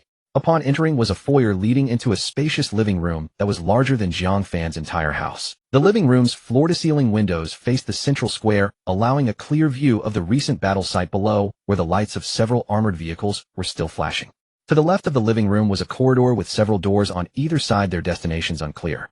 On the right was an open dining area and kitchen with a round table in the center covered with a cream-colored tablecloth, which was laden with dishes. Gurgle. Jiang Fan's stomach betrayed him with a noise. It was not loud, but in the quiet living room it was especially clear. I came over without eating. Jiang Fan said without changing his expression. Just then a middle-aged man walked out of a room. In his 40s he appeared exceptionally stern. Shenling's father, Shen Songshan. His gaze swept over Jiang Fan. Jiang Fan felt a bit uneasy under his scrutiny. Dad, this is my classmate Jiang Fan. He's the one who saved my life before. Shenling rushed over, grabbing Shen Kongshan's arm with a hint of a whiny tone. Shen Songshan nodded, his gaze still on Jiang Fan. Hello, uncle. Jiang Fan stood up straight, trying to appear less awkward. Shen Songshan remained silent for 2 seconds before speaking. Were you hurt? Just some surface wounds, I'll be fine after resting for a couple of days. Shen Songshan glanced at him again, then turned to Shenling, his brow slightly furrowing. The frown was so subtle that if Jiang Fan had not been staring at him, he would hardly have noticed. Call your mother to handle his injuries. Shenling acknowledged and quickly ran down the corridor. Jiang Fan stood still, feeling a bit awkward. Shen Songshan did not look at him again, turning to walk into the living room, picking up a document from the coffee table and lowering his head to read. Bei seemed quite at ease, grabbing a can of cola from the kitchen, opening it, taking a sip, and leaning back on the sofa to watch TV. Don't be nervous, Bei said without turning his head. My dad is like this with everyone, always has that expression. Jiang Fan didn't respond. Footsteps echoed from the corridor. Ling returned, followed by a woman. Jiang Fan glanced at her and froze for a moment. The woman appeared to be in her 30s with luminous fair skin, her features resembling Ling's, but with a touch of... She wore a light blue house dress, her hair casually draped over her shoulders, giving off a gentle aura like the spring breeze. Are you Jiang Fan? Linger often talks about you. Ling's mother spoke softly, her voice as warm as a cup of water in winter. Before Jiang Fan could respond, Ling's face turned red. Mom, I don't talk about him that often. Okay, not that often. Ling's mother smiled and shook her head, walking up to Jiang Fan. Then came a moment he would never forget. Ling's mother raised her right hand, fingers slightly spread, palm facing him. A green light glowed from her palms, soft and gentle, reminiscent of sunlight filtering through leaves in spring or a drop of dew hanging on newly sprouted grass. The light cascaded over Jiang Fan. He felt the wounds on his body, the scratches on his arm, the claw marks on his shoulder, the abrasions on his back, begin to itch simultaneously. This itch was not from bug bites, but the distinct itch of healing wounds, as if countless ants were crawling on his skin. He glanced down at the longest wound on his arm. That wound was visibly healing at a remarkable speed. The edges of the skin were slowly pulling towards the center, and the new tissue filled the gap, ultimately leaving no scar, just a faint pink mark. The entire process took less than 10 seconds. Jiang Fan's eyes widened. What is this? Healing type supernatural ability. A term flashed through his mind. Ling's mother withdrew her hand, and the green light in her palm slowly dissipated. Jiang Fan's heart surged with waves of astonishment. His understanding of supernatural abilities was not extensive, but he knew the basic classifications. Superhuman nature and animal types were the three most common categories. But there were also some special types, such as mental, spatial, temporal, and then healing. Healing type abilities were extremely rare. In the entire city defense team, there was only one Sun E, and she was Lodier, only able to stop bleeding and relieve pain, unable to even set bones. Yet Ling's mother had healed several wounds completely in 10 seconds, leaving no scars behind. This was at least. He didn't know what level to categorize it, but it was definitely several tiers above Sun E. As for his own genetic system, Jiang Fan had always been unclear about what type it was. With the ability to absorb genes for talents, upgrade techniques, and extract items, it was likely a type of special ability. Thank you, Auntie. Jiang Fan collected his thoughts and sincerely expressed his gratitude. You're welcome. Ling's mother smiled. You're Linger's friend, so it's only right. When she said the word friend, her tone was very natural, not like Kangshan's scrutinizing tone, nor like Bei's teasing tone, but rather a warm and ordinary kind of natural. All right, stop standing around. Go wash your face and change your clothes first, Xiaoshan said. Bei brought out a dark gray t-shirt from the room and handed it to Jiang Fan. It's mine, hardly worn, don't mind it. Thank you, Go. Jiang Fan took it, feeling the soft texture of Ling led him to the bathroom. The bathroom was also absurdly large, with a separation of wet and dry areas. On the sink were rows of bottles and jars, none of which Jiang Fan recognized. Steeling himself, he washed up. When he stepped out of the bathroom, Ling was already waiting in the corridor. She glanced at him, paused for a moment, then quickly averted her gaze, her ears a bit red. In the dining room, Ling's mother was already serving rice. Bei sat on one side of the round table, his bowl piled high, with half a bowl of dishes, shoveling food into his mouth. Xiaoshan sat at the head of the table with a bowl of rice in front of him, not yet touching his chopsticks, as if waiting for everyone to gather. Ling pulled out a chair beside her and patted the seat, indicating Jiang Fan to sit there. Jiang Fan hesitated for half a second before sitting down. Xiaoshan glanced at him, said nothing, and picked up his chopsticks. Let's eat. 5 people sat around the round table. The atmosphere was exceptionally subtle. Xiaoshan occupied the main seat, eating quietly with delicate movements of his chopsticks as he occasionally glanced at Jiang Fan. Bei, on the other hand, was unconcerned, his mouth stuffed, full, his manner of eating completely different from Ling's mother sat beside Xiaoshan, occasionally serving Ling with food, and sometimes offering Jiang Fan a bite, her smile bright, as if she were the only one who didn't feel awkward. Ling herself was not at ease, either, her chopsticks poking around in her bowl, her eyes stealthily darting towards Jiang Fan, then quickly retracting, as if she were a thief. Jiang Fan also felt uncomfortable. Finally, Bei, unable to endure the atmosphere at home, spoke up. Jiang Fan, which university do you plan to apply to? Jiang Fan glanced at him, then at Ling, and without hesitation replied, National Defense University. Bei raised an eyebrow. Kangshan's movement of serving food paused briefly as he looked at Jiang Fan. Ling had no reaction, as she had already known. National Defense University. Do you know what kind of place that is? I know. The university with the highest admission score. Jiang Fan answered succinctly. Is that all? Your understanding is too superficial. Shinbei chuckled. Then he started counting on his fingers for Jiang Fan. The top 5 universities in Huaxia. The first one is National Defense University. However, this National Defense University is not what ordinary people understand it. It does not simply mean national defense. It is a comprehensive university that integrates supernatural abilities and martial arts, admitting both supernatural beings and martial artists only looking at strength. Second, Martial Arts University.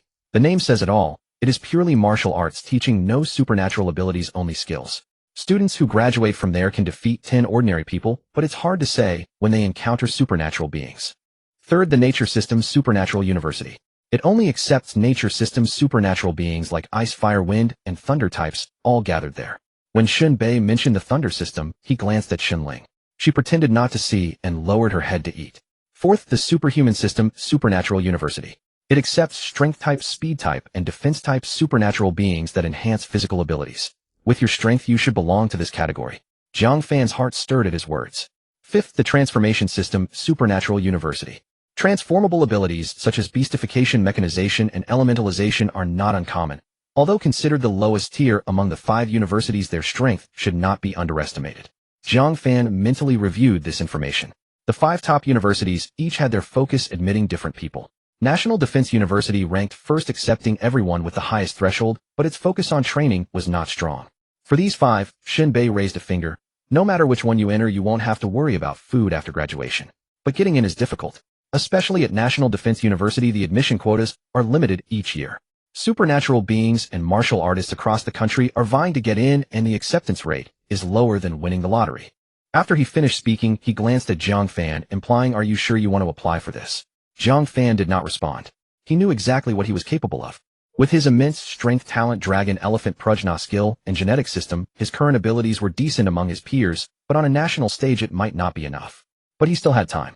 The person he was a month ago was worlds apart from the person he was now, and what about 2 months later? Just then Sun Songshan suddenly spoke up. Jiang Fan.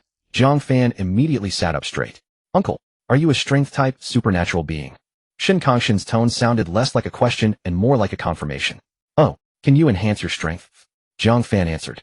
Shin Songshan nodded, fell silent for a few seconds, then said something that took Jiang Fan by surprise. "Martial arts have a boosting effect on strength type supernatural beings."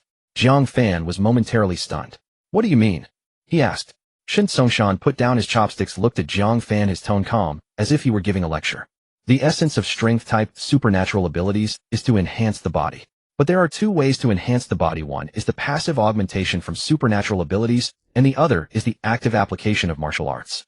The former relies on talent, while the latter relies on skill. If you only know how to use brute force, achieving 7 or 8 out of 10 of your strength is considered good. But if you have learned martial arts and know how to apply force, how to exert strength, and how to leverage strength with the same amount of power, you can exert 12 out of 10. So, I suggest you consider Martial Arts University."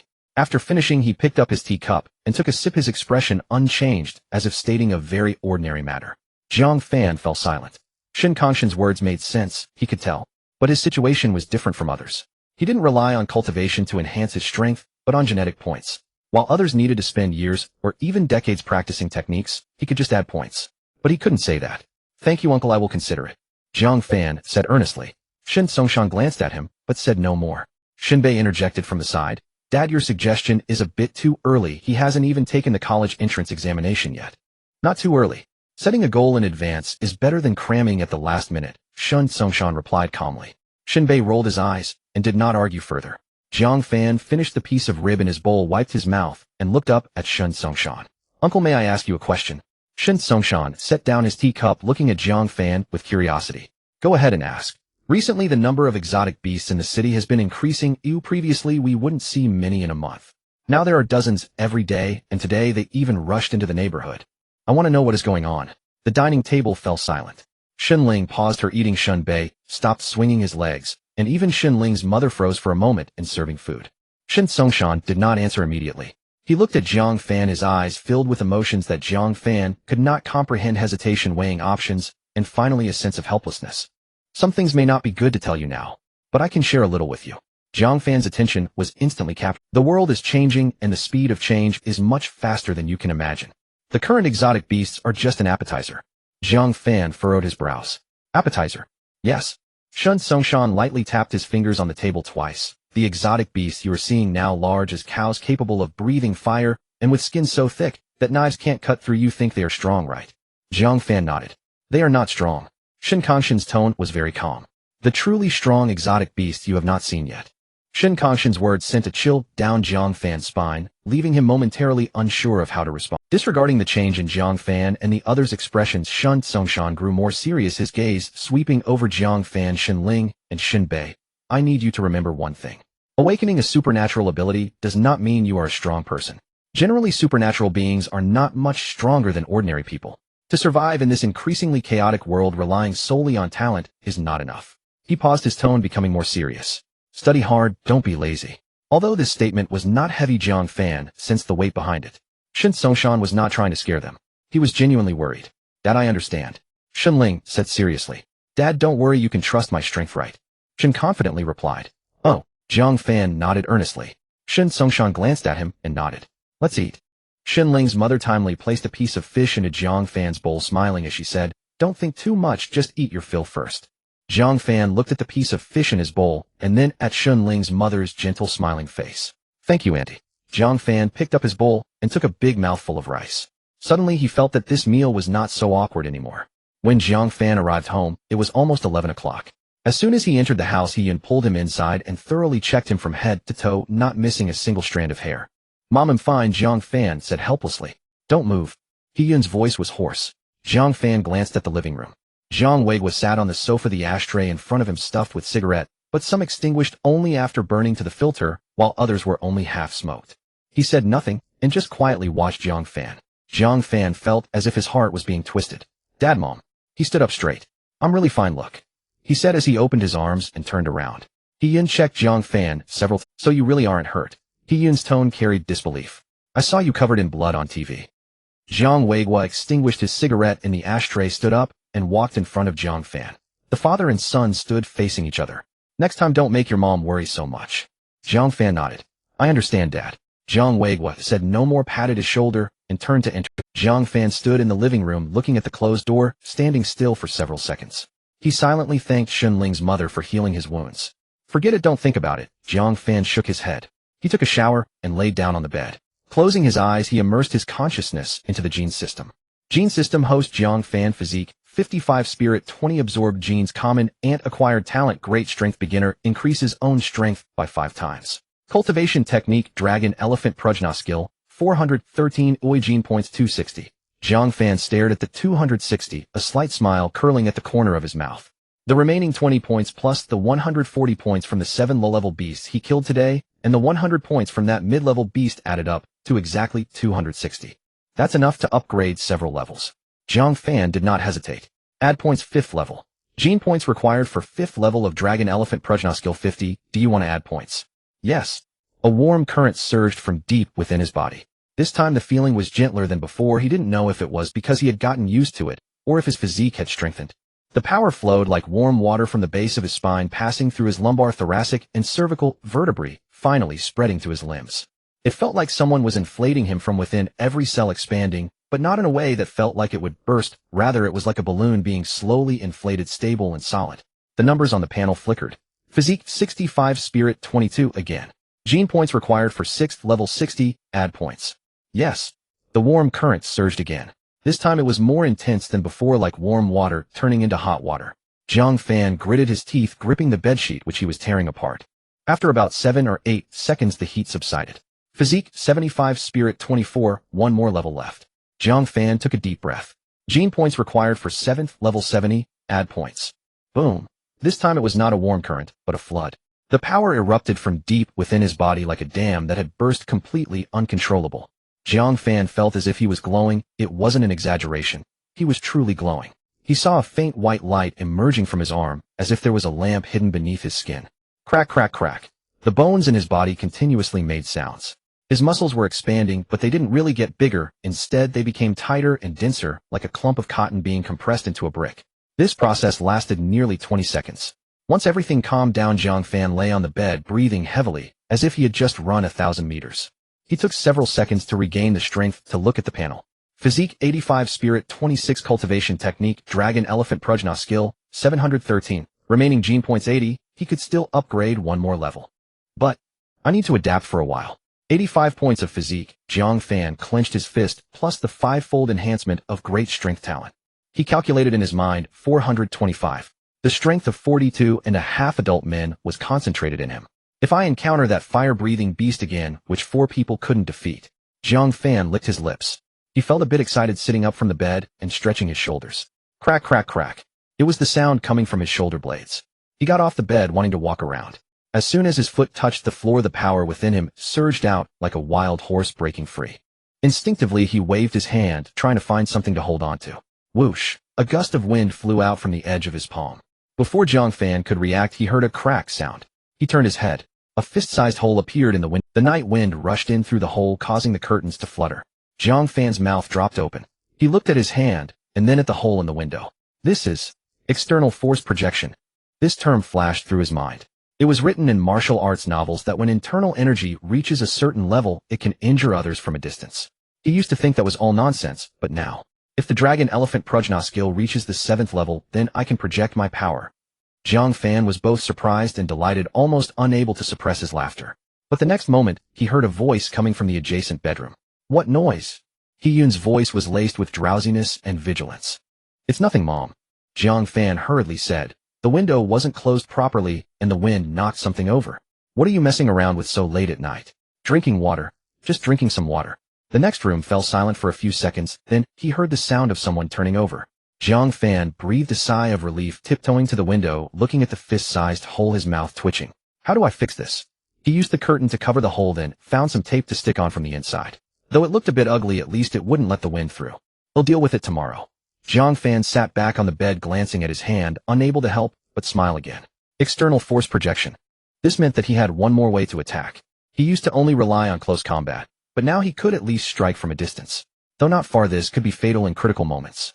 He was feeling good when suddenly a phrase from Xiaoshan flashed through his mind. The beasts you see now are not strong. The truly strong beasts you have yet to encounter. Jiang Fan's smile slowly faded. Appetizer. He repeated this word. If that fire-breathing beast today, which even 4 people couldn't defeat, was just an appetizer, then what would the main course be like? Don't get carried away, Jiang Fan told himself. This little bit of ability is impressive in the eyes of ordinary people, but in front of real experts, it's not even worth a finger's press. He took a deep breath, suppressing that bit of pride. He picked up the phone on the bedside table and glanced at it. He noticed a notification on the screen for an unread package.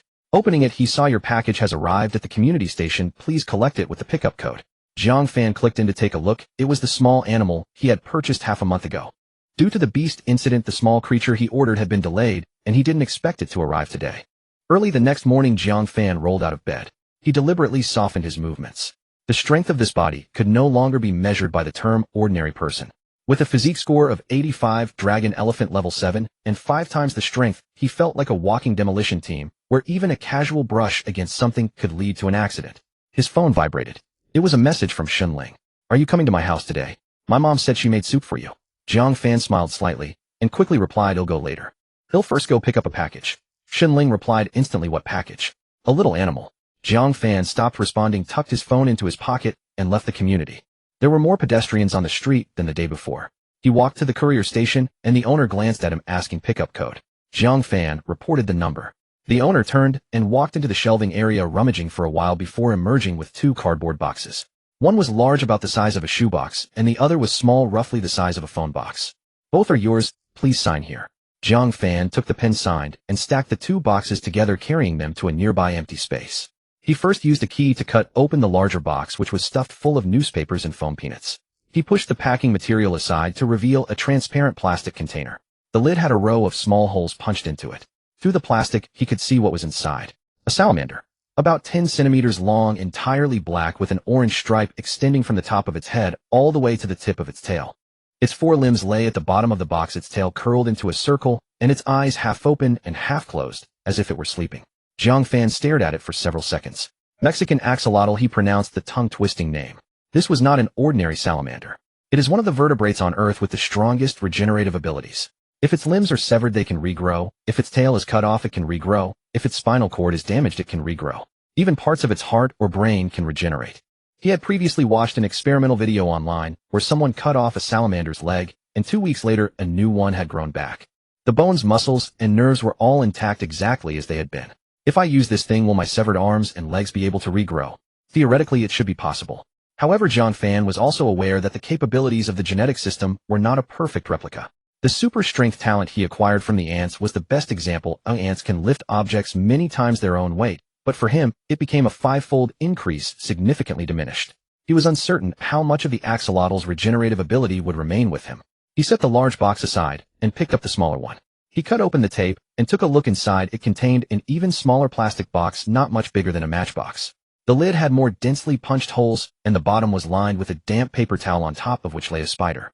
Jiang Fan's breath caught. A tarantula. This creature was smaller than he had imagined, still a juvenile. Its body was covered in brown fur, and its 8 legs were curled up together motionless on the paper towel, unsure if it was sleeping or playing dead.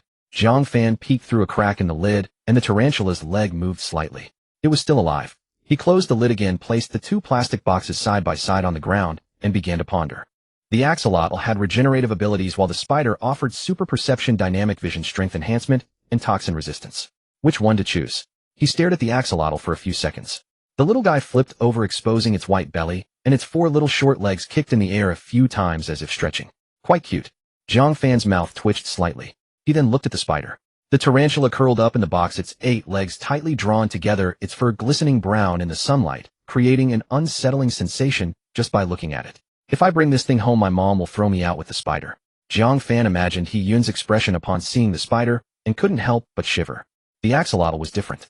Dark, small, and quite adorable. Even if placed in the living room, Yun would only say, "Don't keep these messy things," without actually throwing it out. "He'll keep you for now."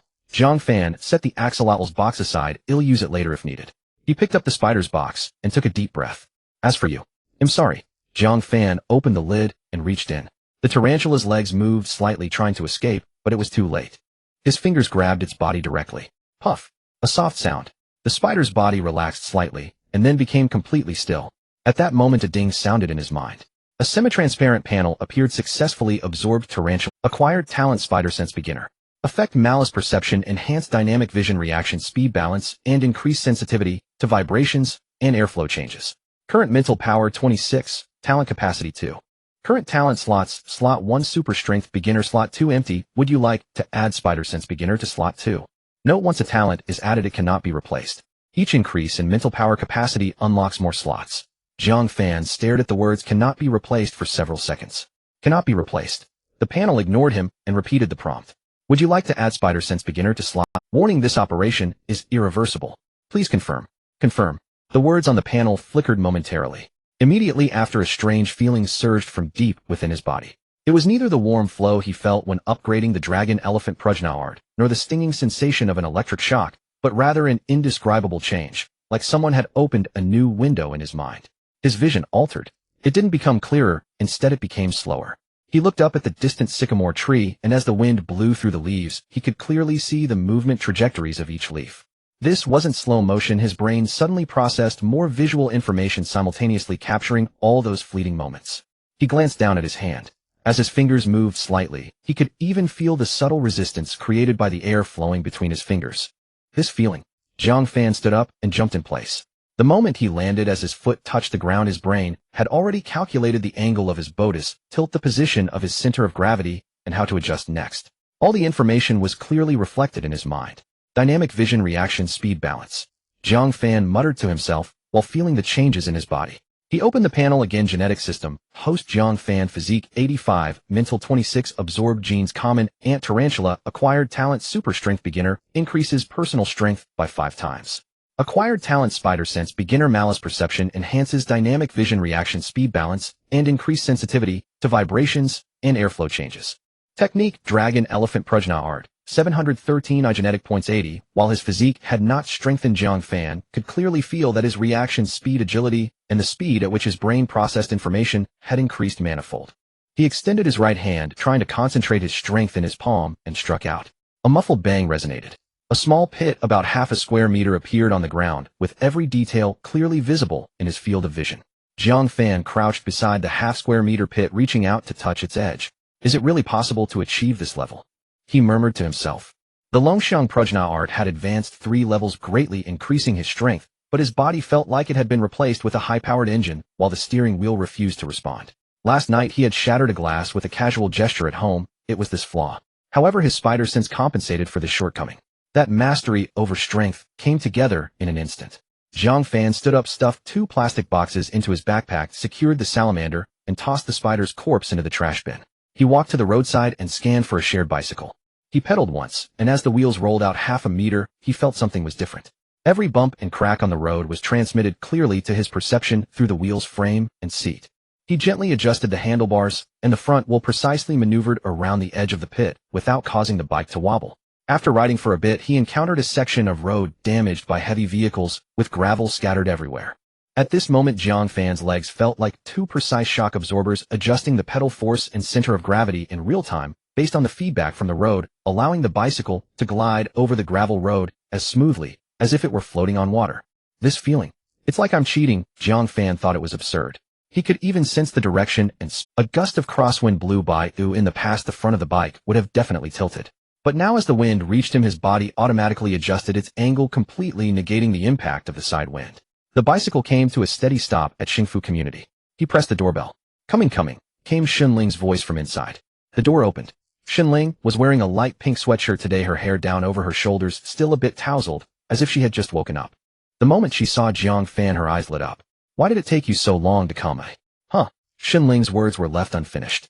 Jiang Fan didn't even know what was happening with him. He stepped forward, wrapped his arms around Xunling's waist, pulled her into his embrace, and leaned down to kiss her.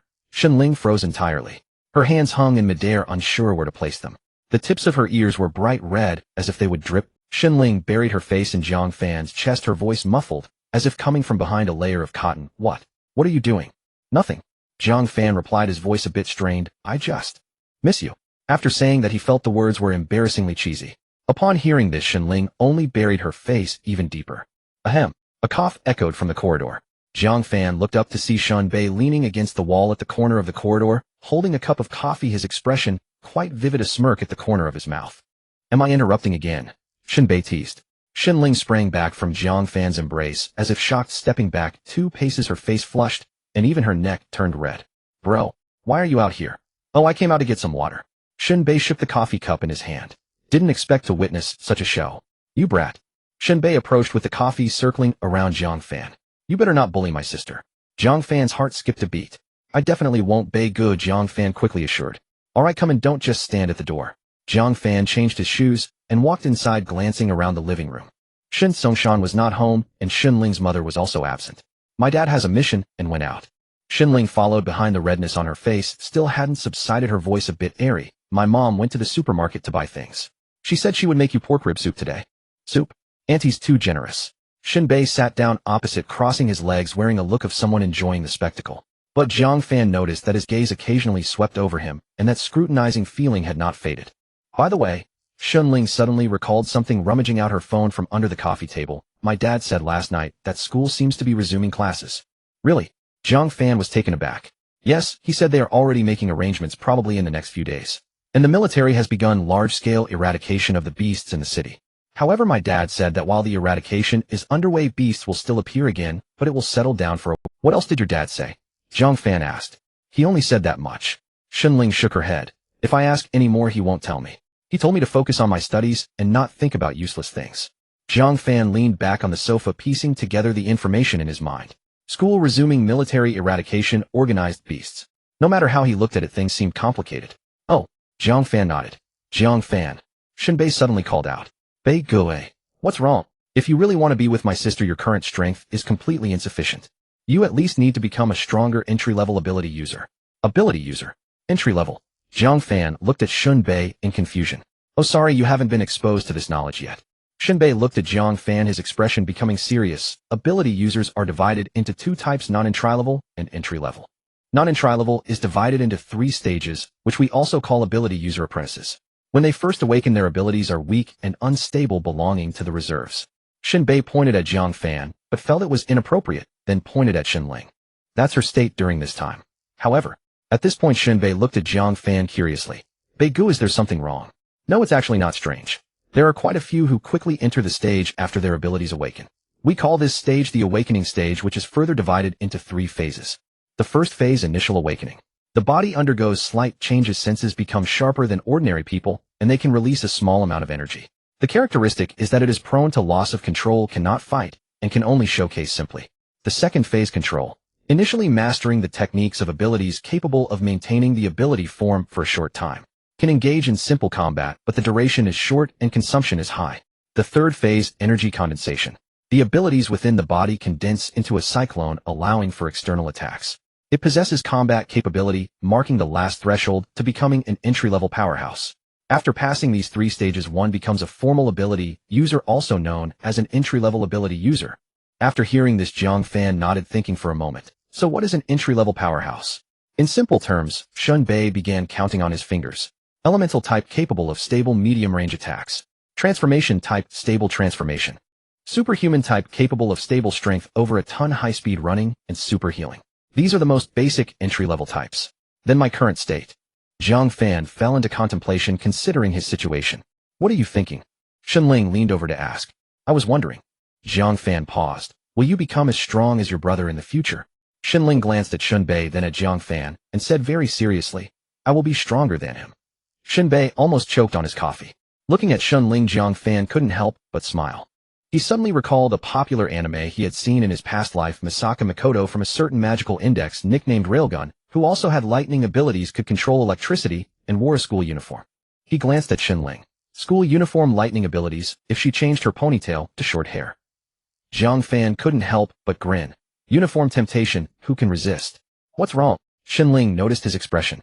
It's nothing. Jiang Fan quickly shook his head. Just think, lightning abilities are pretty cool. Wait a moment. Jiang Fan suddenly recalled something, and turned to Shin Bei. How do we specifically distinguish the advanced practitioners? We can't just look at who has more strength, right? Buzz, buzz, buzz. Just as Shin Bei was about to respond, Jiang Fan's phone in his pocket suddenly vibrated. He pulled out his phone, and saw it was a call from Captain Li. His heart skipped a beat, and he pressed the answer button. Jiang Fan. Captain Li's voice was heavy. The background noise was chaotic, with people shouting and cars honking. Where are you? Near my home. Why? There's been an incident in your neighborhood. We just received a report that a group of exotic beasts has been discovered in the community where you live. The exact number is unclear, but there are at least 3. Make sure your family stays safe. Jiang Fan's mind buzzed. A group of exotic beasts. He had just left the community less than half an hour ago. I understand. Jiang Fan replied, then asked, Captain, are there any casualties in the community? So far there have been no reports of casualties among the residents, but the entire community has been sealed off. We are currently gathering personnel. The call ended. Jiang Fan held his phone, lost in thought. What's wrong? Shenling noticed his expression and asked softly. A group of exotic beasts has been discovered in my community. As Jiang Fan spoke, he opened his contacts and dialed his parents' number. Beep. Hello? Son. His mother's voice came from the other end, sounding like she was in a market. Jiang Fan felt a bit relieved. Mom, where are you and Dad? We're buying groceries. Your dad wanted to eat ribs today, and we just arrived at the market. What's up? Nothing, just reminding you not to go home yet. There's a situation in the community with exotic beasts. What? His mother's voice suddenly rose. Exotic beasts. Are you okay? I'm fine, I'm not in the... You and Dad stay somewhere safe until this is resolved. Don't worry, the military is already on their way. Alright, just be careful and don't be reckless. Jiang Fan hung up the phone and let out a long breath. Thank goodness. Thank goodness his parents hadn't gone back. Shenling looked at him, hesitating. Jiang Fan, are you going back? Jiang Fan was silent for 2 seconds. I'm just going back to take a look. It seems I won't be able to enjoy Annie's soup today. Shenling opened her mouth and turned to Shin Bei. Brother, say something for me. Shin Bei leaned against the sofa, arms crossed. He glanced at Jiang Fan. Go ahead, just be careful. Brother. Shenling was anxious and angry. Linger, don't worry, even though he hasn't reached the advanced level, he can run away from most ordinary exotic beasts. Shin Bei's tone was very calm. Jiang Fan gratefully glanced at Shun Bei and turned to leave. Jiang Fan. Shenling bit her lip, her eyes filled with worry. In the end, she didn't say the words to keep him from leaving. Jiang Fan smiled at her and ran off. Shenling stood there and glared at Shun Bei. You just let him go. What else can I do? Shin Bei shrugged. You. Shenling stomped her foot in frustration and fell silent. Jiang Fan scanned for a bike and reached the community entrance in less than 10 minutes. From across the street, he could see a dense crowd. 3 layers of warning tape had been set up and military personnel in camouflage surrounded the entire community tightly. Guns pointed outward, expressions tense. There were more spectators than military personnel. Residents, passers-by, reporters with cameras, and internet influencers live streaming. Voices were overlapping, creating a chaotic scene. Jiang Fan squeezed into the crowd, peering over the warning line into the community. He couldn't see anything. Make way, make way. A familiar voice came from behind. Jiang Fan turned to see Captain Li pushing through the crowd with a few others. Their eyes met. Captain Li was momentarily stunned, opened his mouth, but swallowed his words. He wiped the sweat from his face, glanced at the community, then at Jiang Fan, and suddenly a light flashed in his eyes. Jiang Fan. Captain Li's voice suddenly lowered. I need your help. What help? Go inside and help us evacuate the residents. Jiang Fan thought he had misheard. What did you say? There are still a few households inside that haven't come out.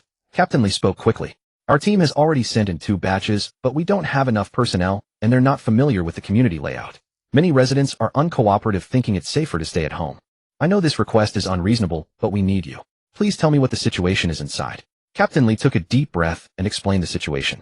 Currently we've observed at least 4 exotic beasts type unknown, but they are not large. We suspect they are canine exotic beasts, and they may also be reptilian.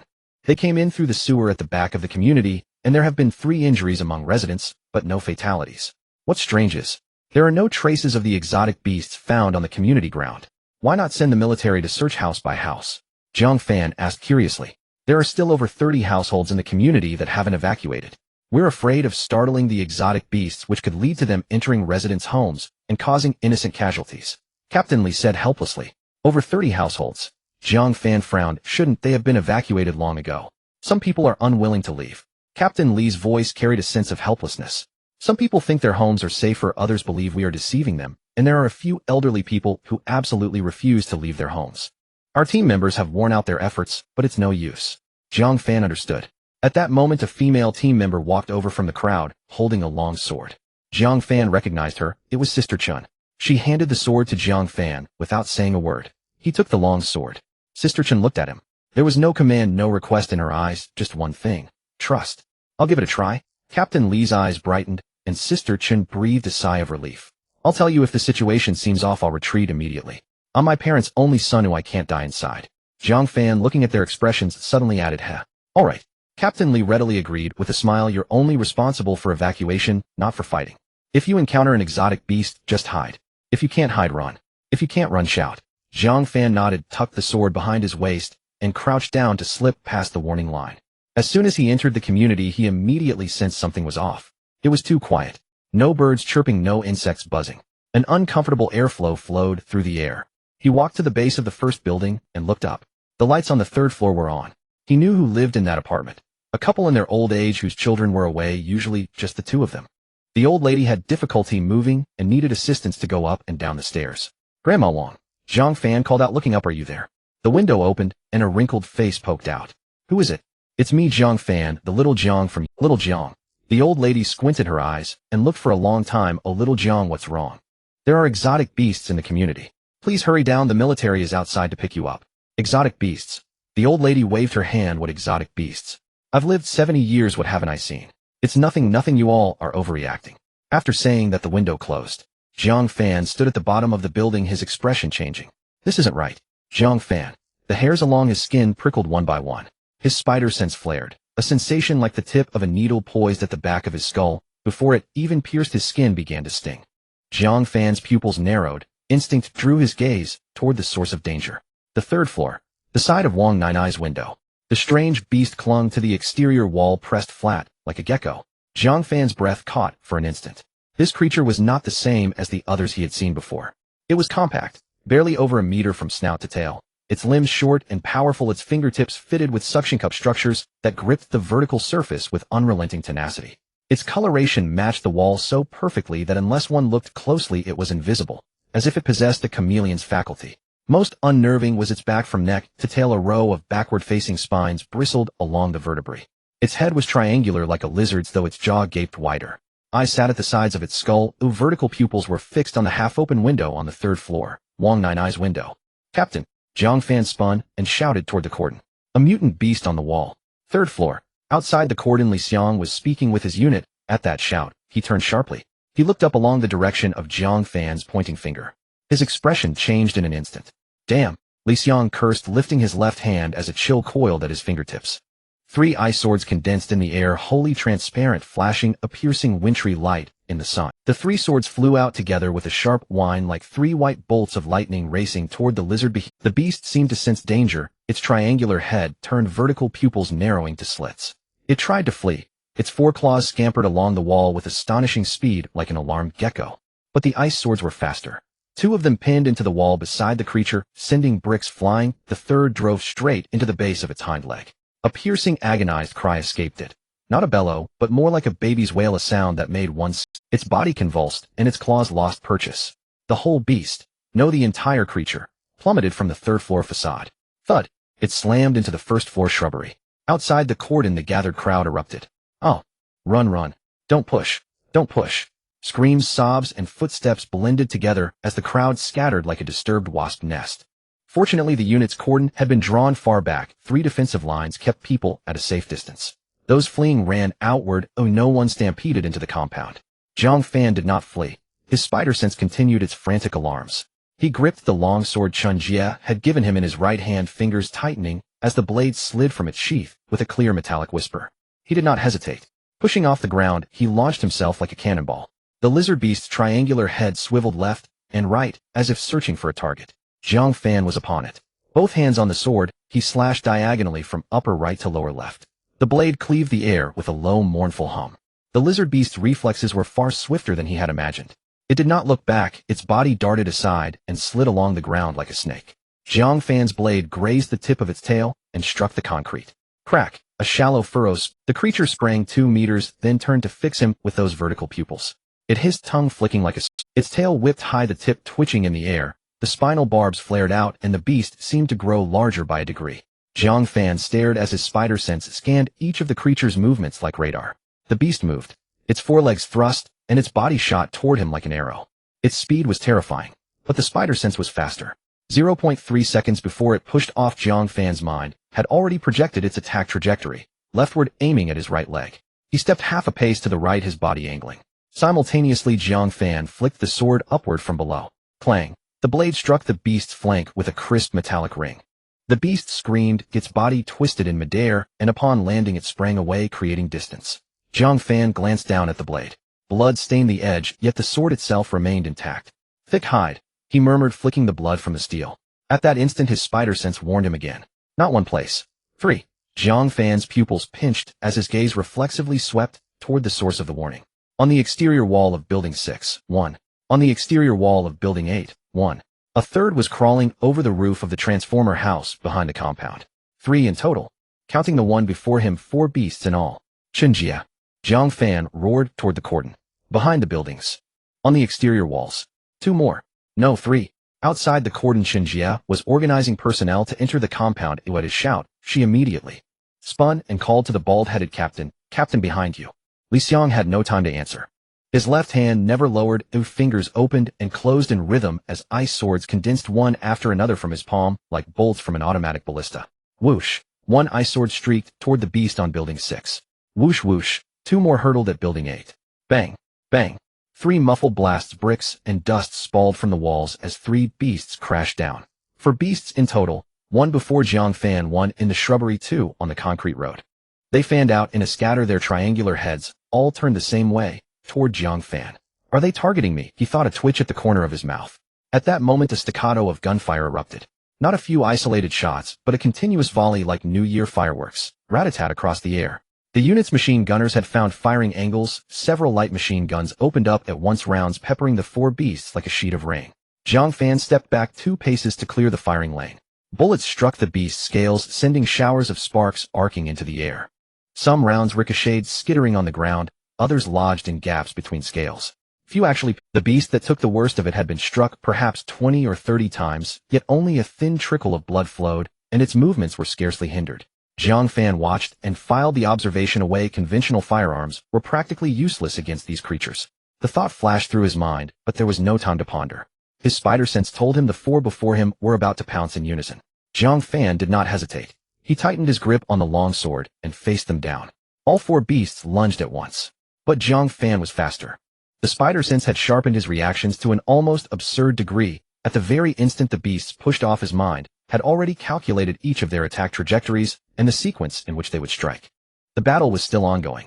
For lizard-like beasts surrounded Jiang Fan in a fan shape, their triangular heads swaying left and right, with vertical pupils fixated on him. Clearly in the beast's perception, the greatest threat before them was Jiang Fan.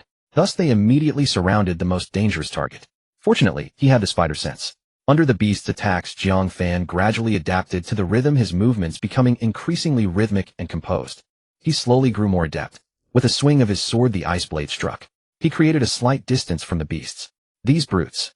Jiang Fan tightened his grip on the sword hilt. Do they dislike their own reflection? Jiang Fan felt targeted. Captain Li and Sister Chun were not far from him, yet the beasts did not attack them, instead circling around him. At this stalemate, a military vehicle drove into the community entrance, the engine's low roar sounding particularly. Jiang Fan caught a glimpse out of the corner of his eye, though it was a black Hummer SUV unmarked, but sporting military. The vehicle stopped beside the cordon. The door opened. Jiang Fan initially thought a high-ranking officer or a leader from the city defense team would emerge. But the moment he saw the person, his pupils constricted sharply. Xiaoshan, Xinling's father. He wore a deep gray trench coat with the collar turned up, and his hair was meticulously styled. As he stepped out of the vehicle, there were no unnecessary movements, but Jiang Fan noticed that all the soldiers' gazes instantly shifted towards him. An officer in camouflage hurried over, stood at attention, and saluted. Sir. Xiaoshan nodded. He did not return the salute.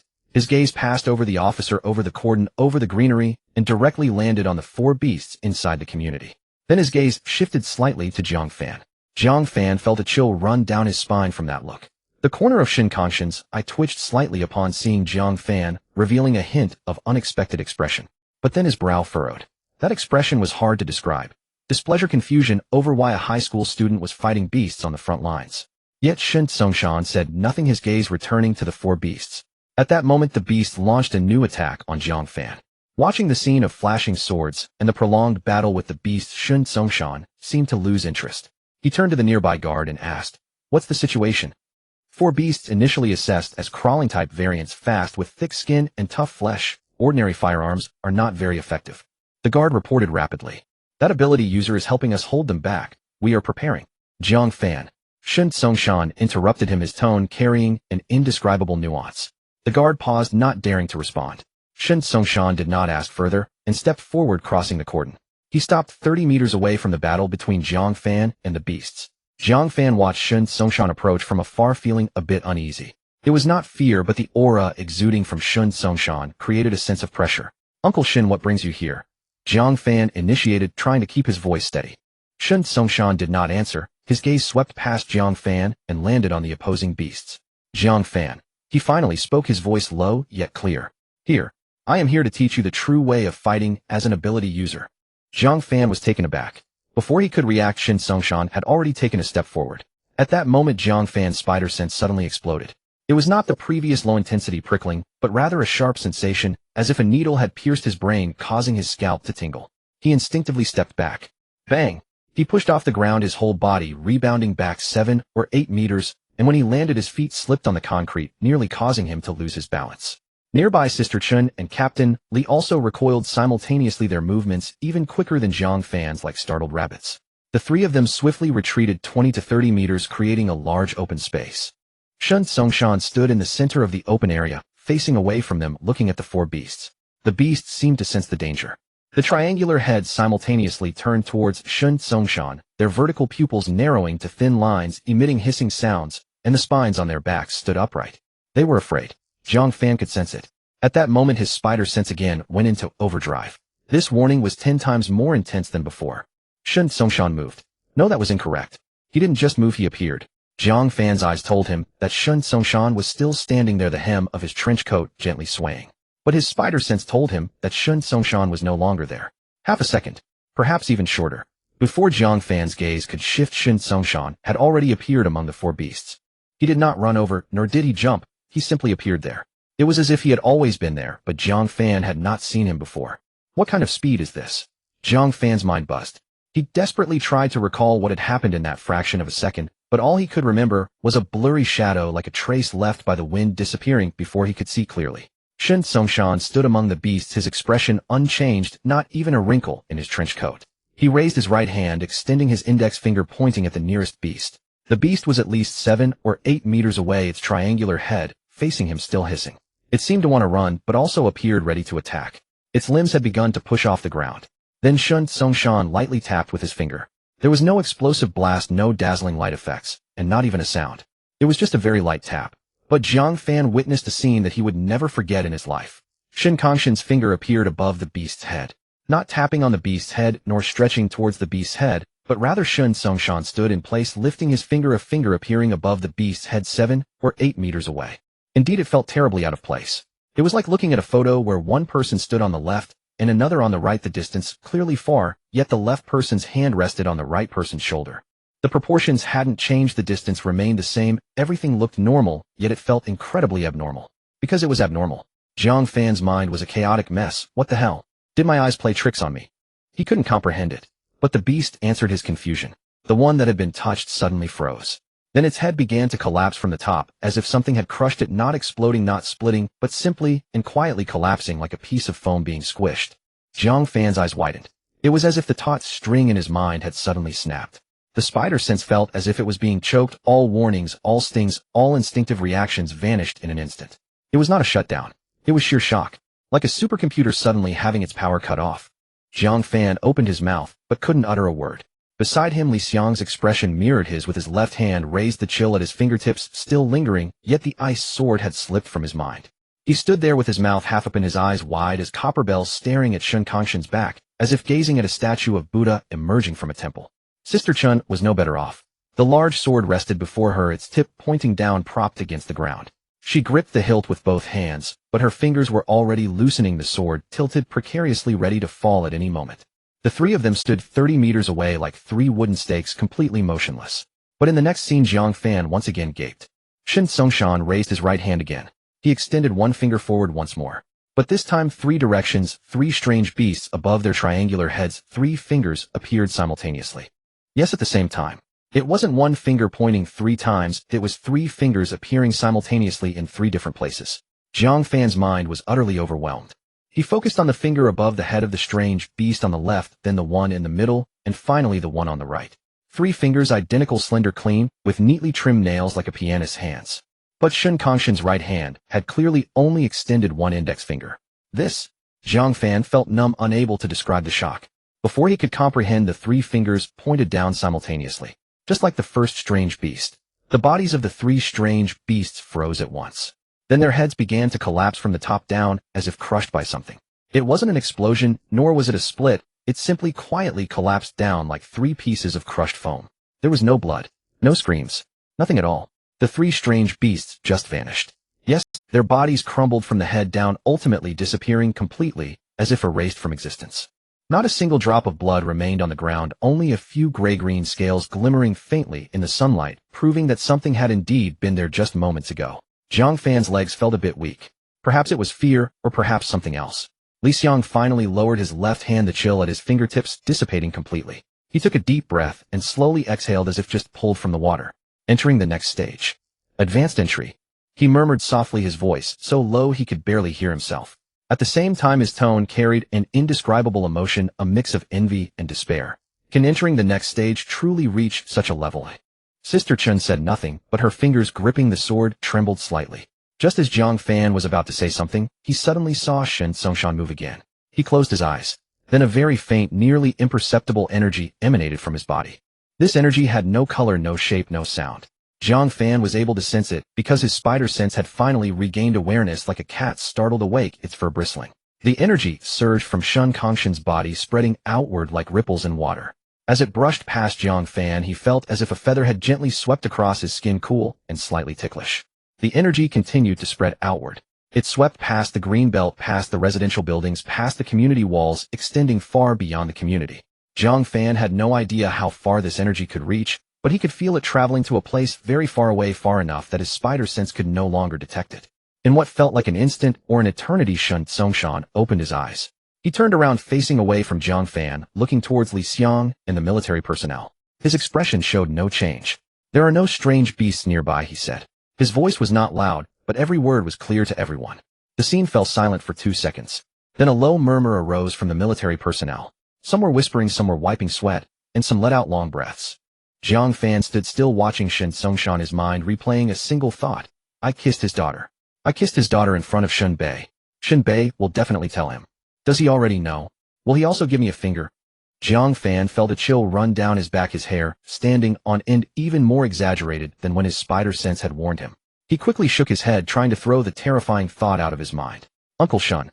Jiang Fan stepped forward, trying to keep his voice steady. Shen Songshan glanced at him. Just a glance.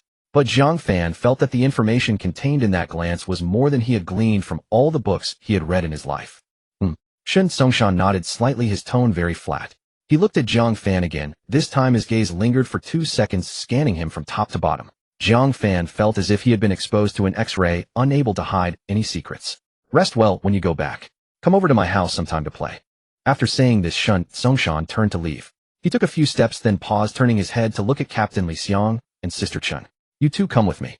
Li Xiang and Sister Chun exchanged glances, responding in unison and jogging to catch up. Shen Songshan walked a few steps, then suddenly stopped. Jiang Fan's heart leaped into his throat. Shen Songshan did not look back.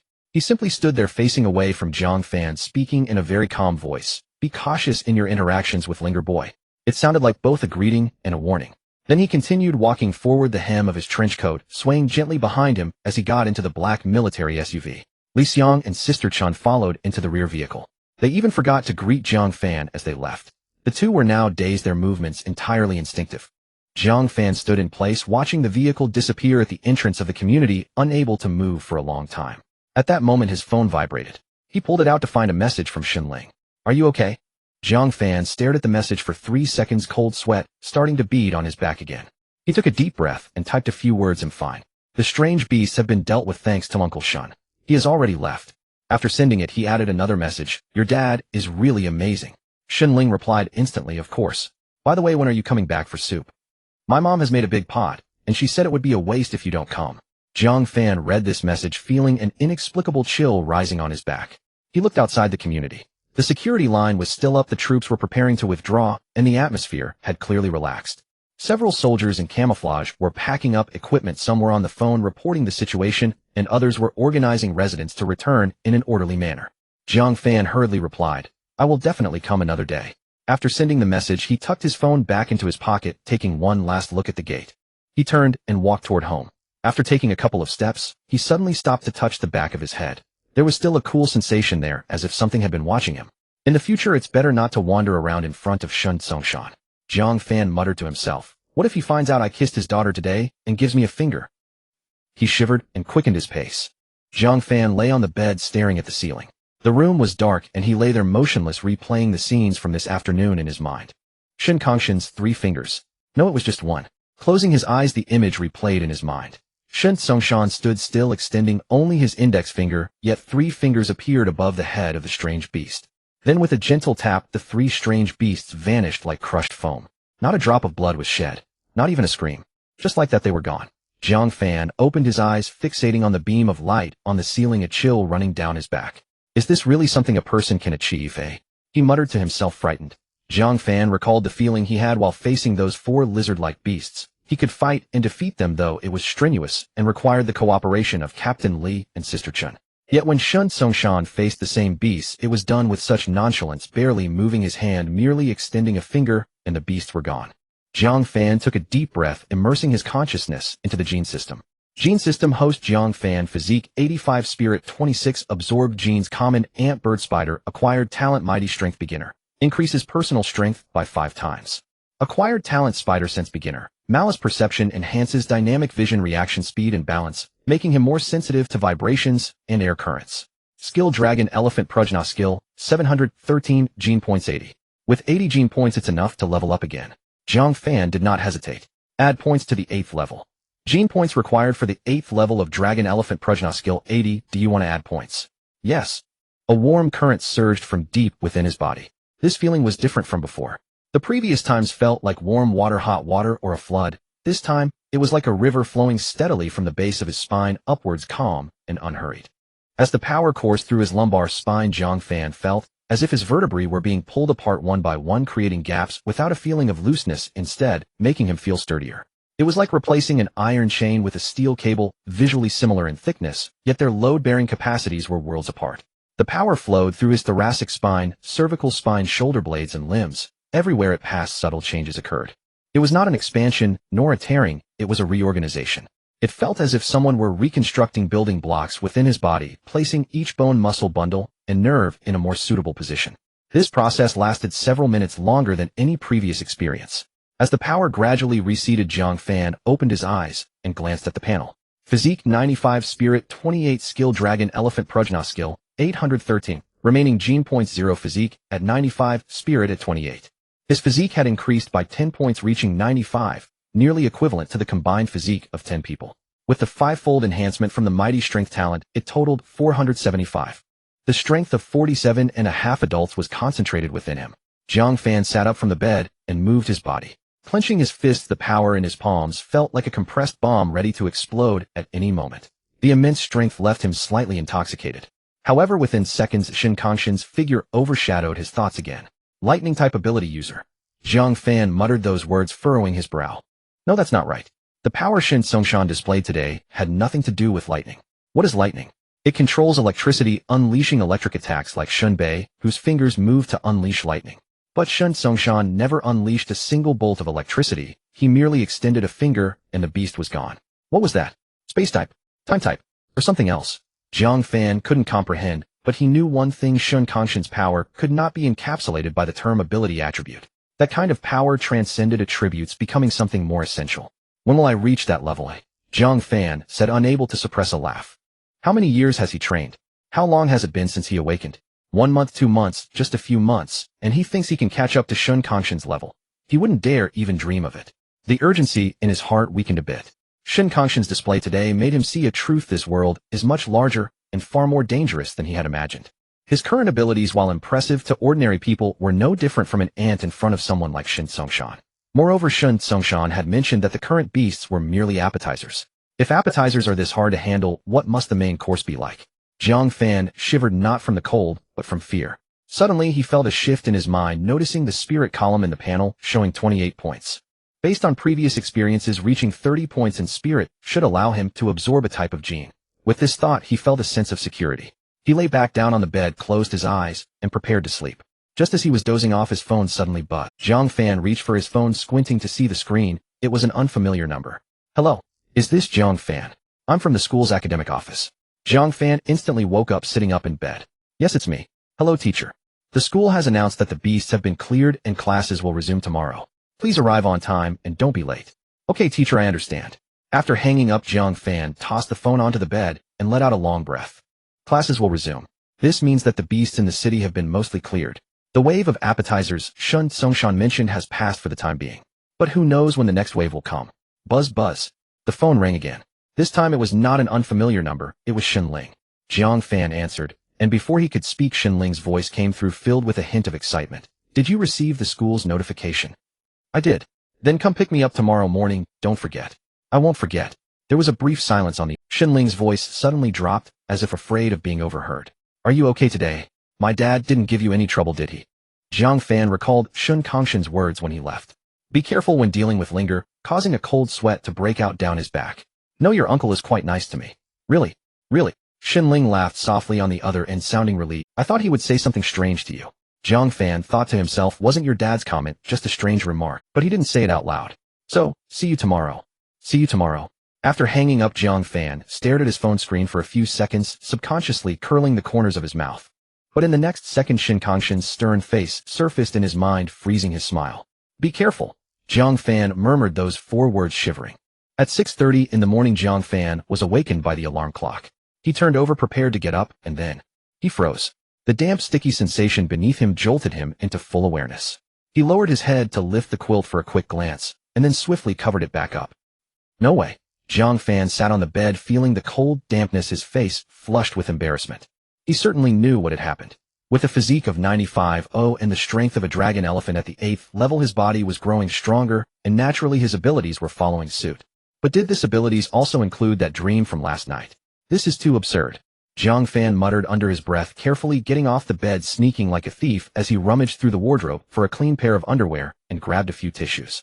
He crumpled the used ones into a ball and stuffed them into the wash basin, added a bit of detergent, and scrubbed it.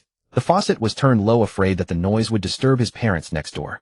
Here I am, a master of the dragon elephant Prajna at the 8th level, washing underwear early in the morning. Jiang Fan complained while scrubbing. In the dining room, He-Yun had already set breakfast on the table. Back to classes today? He-Yun asked. Eat more. He-Yun added a piece of pickled vegetables to his bowl. Be careful on the way. Don't forget to be careful on the way, He-Yun reminded as he left. Got it, Mom. Jiang Fan pushed his bicycle out the door. By the entrance of the Xingfu community, Shenling was already waiting. Today she had tied her hair into a ponytail, carrying a light blue backpack, looking very fresh. However, at that moment Xinling's expression was off, her lips turned down as if she had suffered some grievance. What's wrong? Jiang Fan asked. Xinling didn't respond immediately, sitting on the back seat, wrapping her arms around his waist.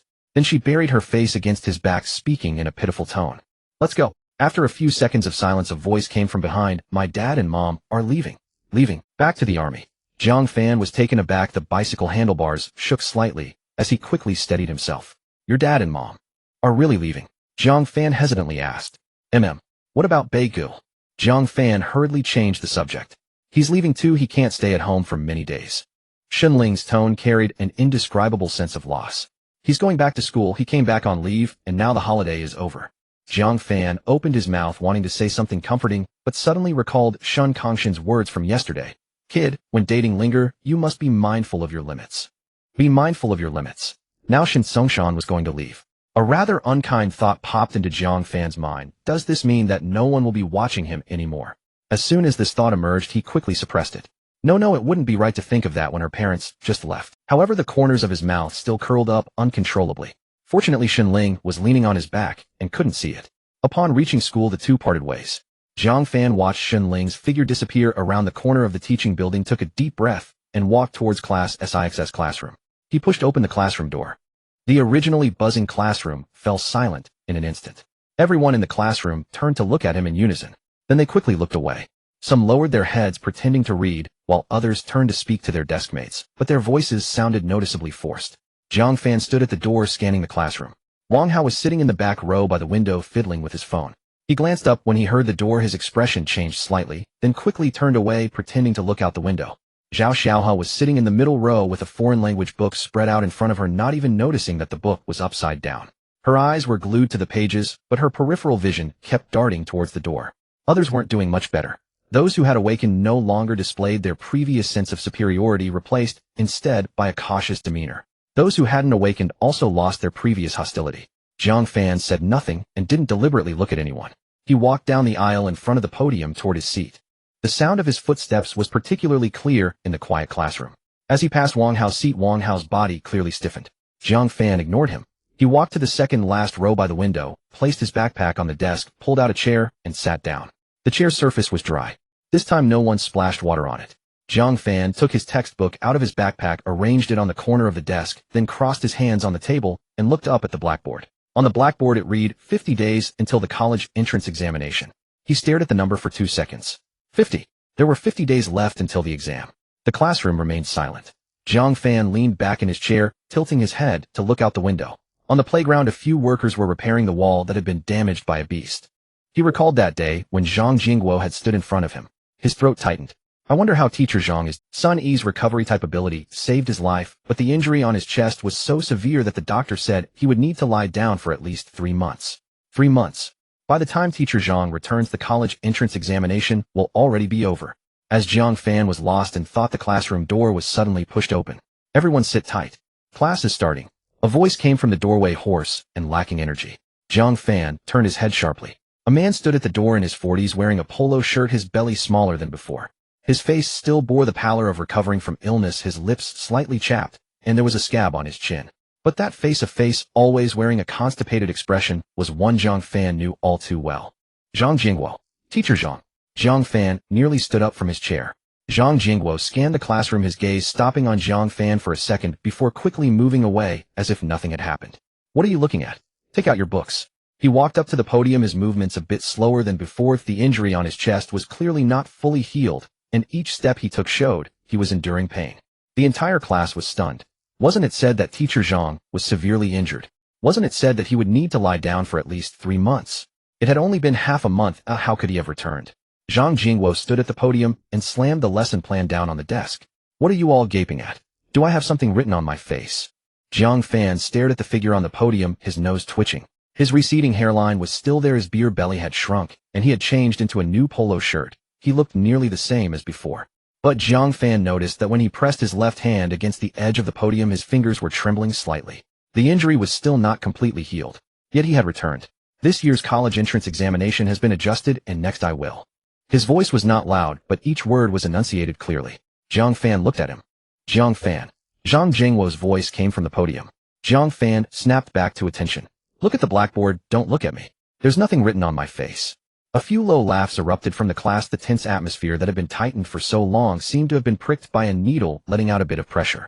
Jiang Fan's lips curled up slightly, shifting his gaze back to the blackboard. Yes, teacher. He silently added in his heart, teacher, welcome back. Time flowed like water, and 10 days passed in the blink of an eye. During this period, life became mundane. The exotic beasts no longer appeared, and the news on TV shifted from urgent report back to local news. Everything seemed to have returned to the past, and people talked more about the college entrance examination. During this time, Jiang Fan found that his relationship with his classmates miraculously became harmonious. Some even began to greet him actively. Brother Fan, are you here? Brother Fan, have you eaten breakfast? I have. At first, Jiang Fan felt a bit unaccustomed, but he gradually adapted and became part of it. What truly made him feel comfortable was being with Xinling. Every day commuting to school, Xinling sat on the back seat of his bicycle, wrapping her arms around his waist, her face resting against his back, sharing the fresh happenings of each day. When no one was around, Xinling would take the initiative to kiss him. Not just a light peck, but a real sincere kiss, lips touching lips. After each kiss, Xinling's ears would turn red. Jiang Fan would smile and embrace her, resting his chin on her head, inhaling the fragrance of her hair, feeling that if life could go on like this, it would be quite nice. But deep down he knew this tranquility was temporary. There were 38 days left until the college entrance examination. That night, Jiang Fan lay in bed, tossing and turning, unable to sleep. It wasn't insomnia, but excitement. Jiang Fan sat up in bed, crossed his legs, and clasped his hands together, bowing to the ceiling. All gods, Guanyin, Bodhisattva, Buddha, Tathagata, Jade Emperor, and all the great deities whose names I do not know but are very powerful, I beg you to bless me with good fortune. After the bow, he felt something was off. The gate of all thoughts was his own ability and had nothing to do with the gods. If he were to worship, he should be worshipping himself. Forget it, I've already bowed, so please don't take it to heart, gods. Jiang Fan took a deep breath, closed his eyes, and immersed his consciousness deep within his body. The door was still there. Heavy and ancient like a celestial gate, it stood quietly. Gate of all thoughts, remaining draws this month. One do you wish to draw? Draw. Jiang Fan shouted in his heart, his mind pushing forward suddenly. The door opened a crack. Then, Jiang Fan reached through the crack and pulled out a book, which transformed into a stream of light and entered his brain. Immediately, a massive amount of information surged in like a waterfall, flooding his memory. Words, images, key movements, energy manipulation methods, airflow directions. This time it wasn't a pill nor a technique, but a complete set of flying technique. Jiang Fan opened his eyes, his pupils still dazed from the influx of information. He was stunned for several seconds, then 3 words popped into his mind. Sky dance technique.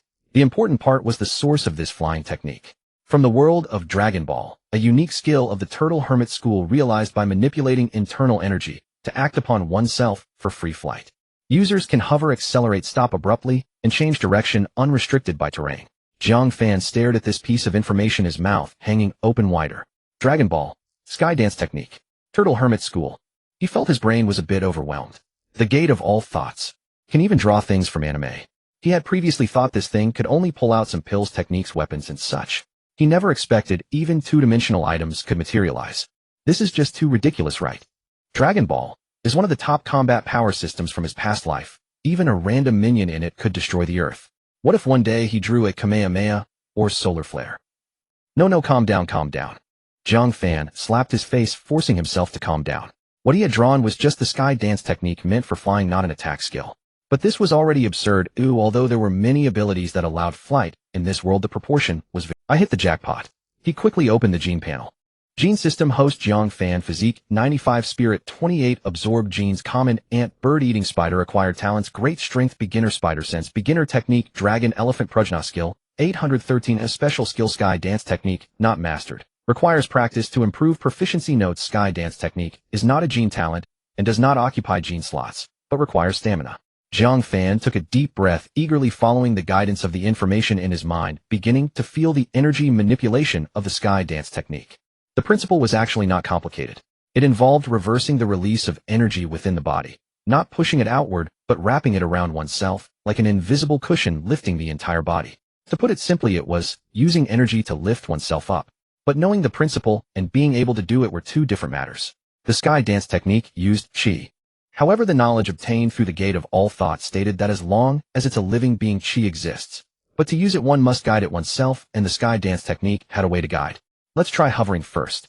Jiang Fan sat cross-legged on the bed, closed his eyes, and tried to mobilize the energy within him. Following the method in the information, he raised the energy from his dantian up through his chest and shoulders, then spread it throughout his body, covering the skin with a thin membrane. Then he felt his body lighten. It wasn't an illusion. He truly felt light, as if walking on cotton or floating in water, his entire being lost its weight. Jiang Fan tried to open his eyes and looked down. His butt was about 5 centimeters above the bed. Did it work? Jiang Fan's voice changed with excitement. Bang! But the next moment, as his attention wavered, he fell to the ground. Let's do it again.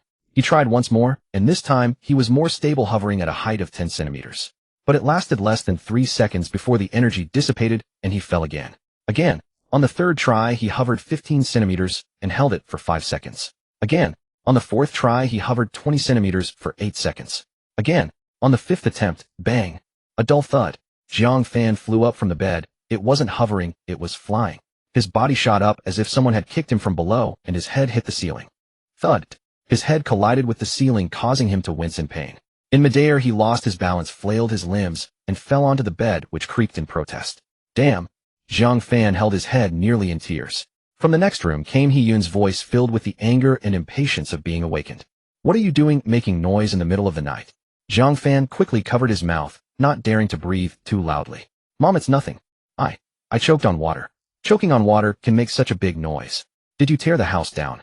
No, I just accidentally fell. There was silence next door for a few seconds, then He-Yun turned over, muttering, "This kid is getting weirder and weirder." Jiang Fan sighed in relief and lay back on the bed, but he was smiling.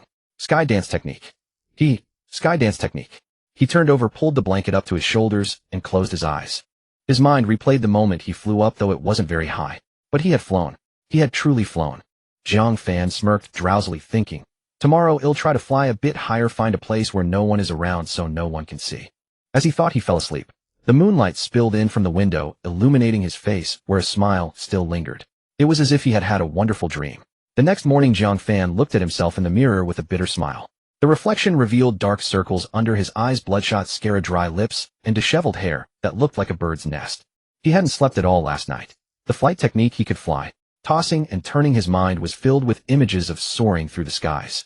Hovering, accelerating, sudden stops, turning. He simulated it 100 times in his mind, becoming increasingly excited, and the more excited he got, the less he could sleep. Only when dawn broke did he finally doze off for a little while. Closing his eyes again, he recalled the moment he had sprung out of bed and hit the ceiling yesterday. The feeling of weightlessness, the sense of freedom, and the pain from the impact still vivid in his memory. Feiner, time to get up. You're going to be late if you don't hurry. He-Yun's voice came from the kitchen. Jiang Fan responded and dragged his drained body to freshen up. While brushing his teeth, he opened the gene panel to check the progress of the flight technique. Gene system: host Jiang Fan, physique 95, spirit 28, absorbed genes, common ant, bird, spider, acquired talents, great strength, beginner, spider sense, beginner techniques, dragon, elephant, Prajna art 813, special skills, flight technique, beginner. The flight technique can improve proficiency through gene points. Current proficiency, beginner. Gene points required to advance to the next stage, proficient 50. Jiang Fan paused while brushing his teeth. Can I still add points? He stared at the line of text for several seconds, a strong sense of regret bubbling up within him. Had he known the flight technique could also be enhanced, he wouldn't have spent all 80 gene points on the dragon, elephant, Prajna art yesterday. If only I had saved 50 points to boost the flight technique. Now it's a waste. Gene points gone, and he'll have to practice the flight technique on his own. I'm so regretful. Jiang Fan shoved the toothbrush into the cup and sighed. Stepping outside, he hopped on his bicycle and took a deep breath of the fresh morning air. The wind swept past his ears, carrying the chill of early autumn. He closed his eyes to feel the changes in the airflow around him. Every wisp of breeze and every disturbance in the air clearly resonated in his senses. This feeling is addictive. A smile crept onto Jiang Fan's lips. At the entrance of the happiness community, Shenling was already waiting. Today she wore a white short-sleeve shirt over her blue and white school uniform, her ponytail tied up high. As she spotted Jiang Fan approaching, her face instantly brightened. You don't look so good today. Shenling jumped onto the back seat, her hands skillfully wrapping around his waist. I didn't sleep well last night. Didn't sleep well? What happened? Jiang Fan pedaled smoothly. I missed you, he casually remarked. You're lying. Shenling's cheeks flushed. Jiang Fan chuckled, but didn't argue. The two rode together. By the way, Shenling suddenly changed her tone, sounding a bit upset. I need to tell you something. My. Recently some people at school have been bullying others. Oh, they bullied you? Jiang Fan asked seriously. Not exactly. Jiang Fan fell silent, focused. It's those awakened with powers. A few of them think they're special because they awakened and have formed cliques to bully those who haven't awakened. Collecting protection fees, stealing things, making others run errands. They do everything. Ling complained with a look of displeasure. Jiang Fan frowned. The worst is Jiang Peng from our class and Ming from class 1. Ling's tone was laced with anger. He awakens some power-type ability and brings several awakened classmates around to cause trouble for others.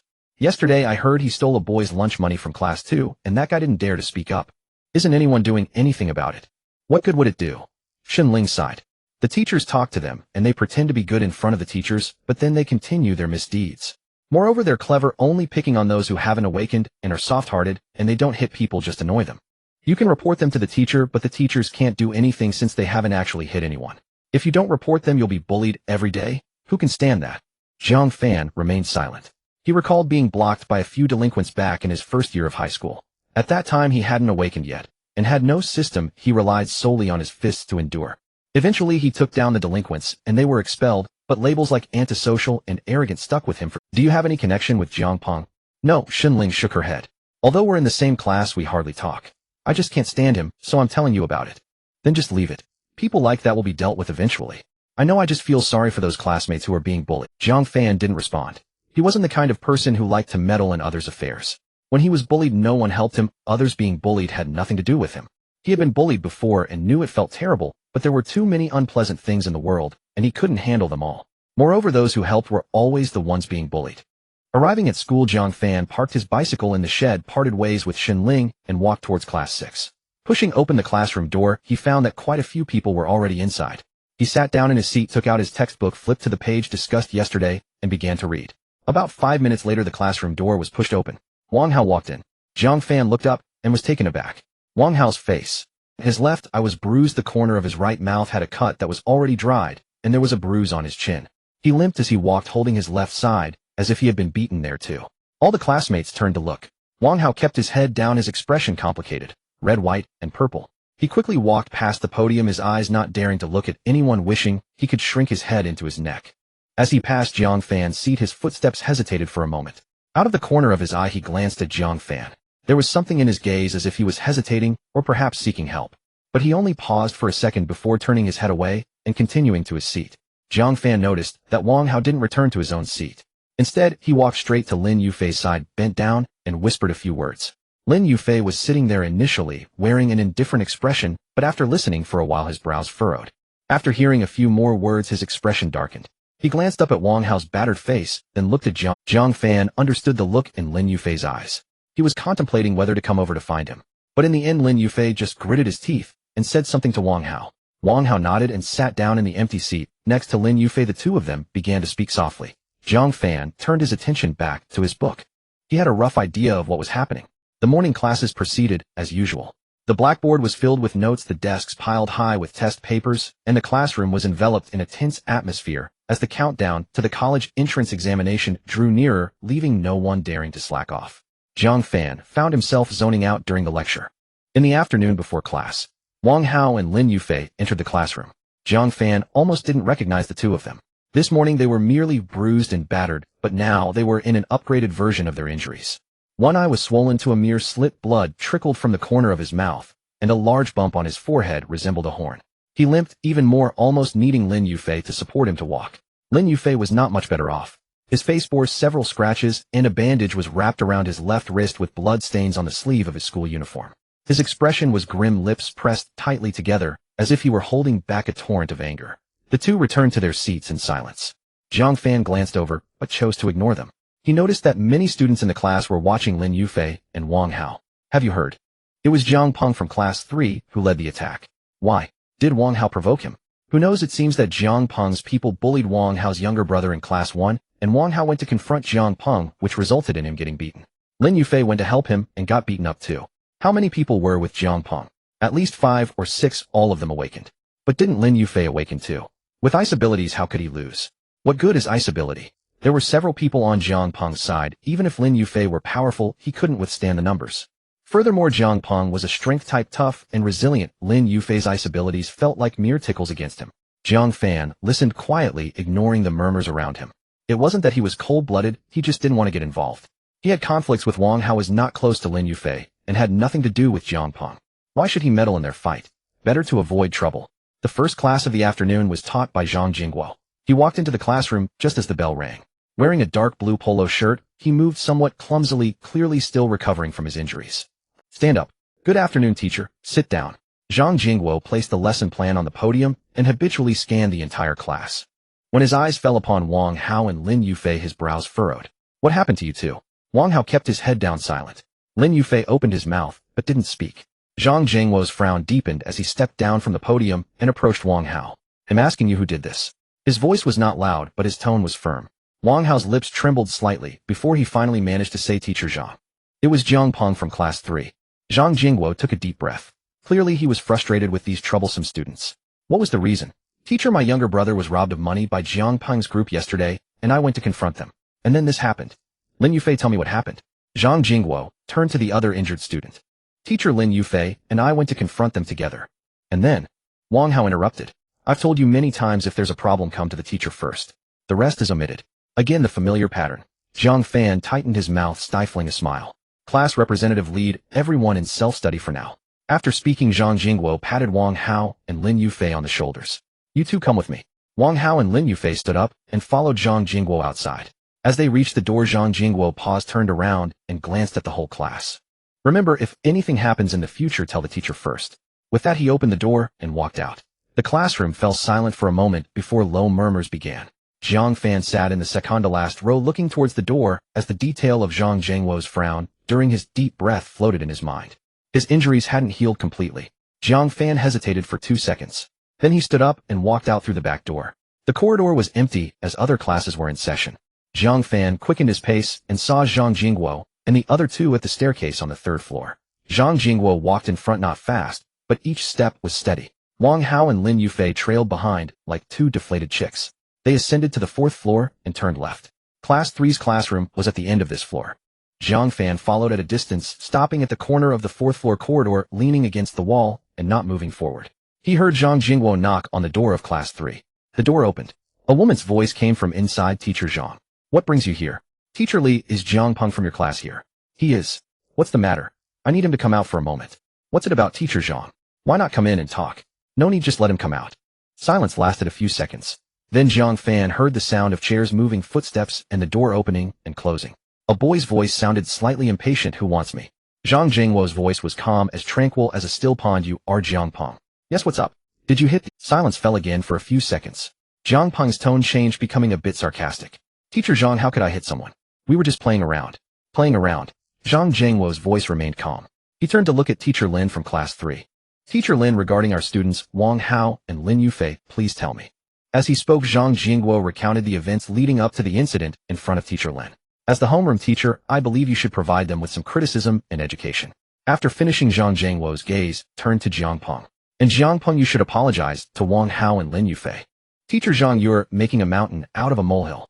We're all classmates just playing around. Maybe we were a bit rough. You beat them up like this, and you're telling me it was just playing around. Zhang Jingguo's expression darkened as he looked at Jiang Peng.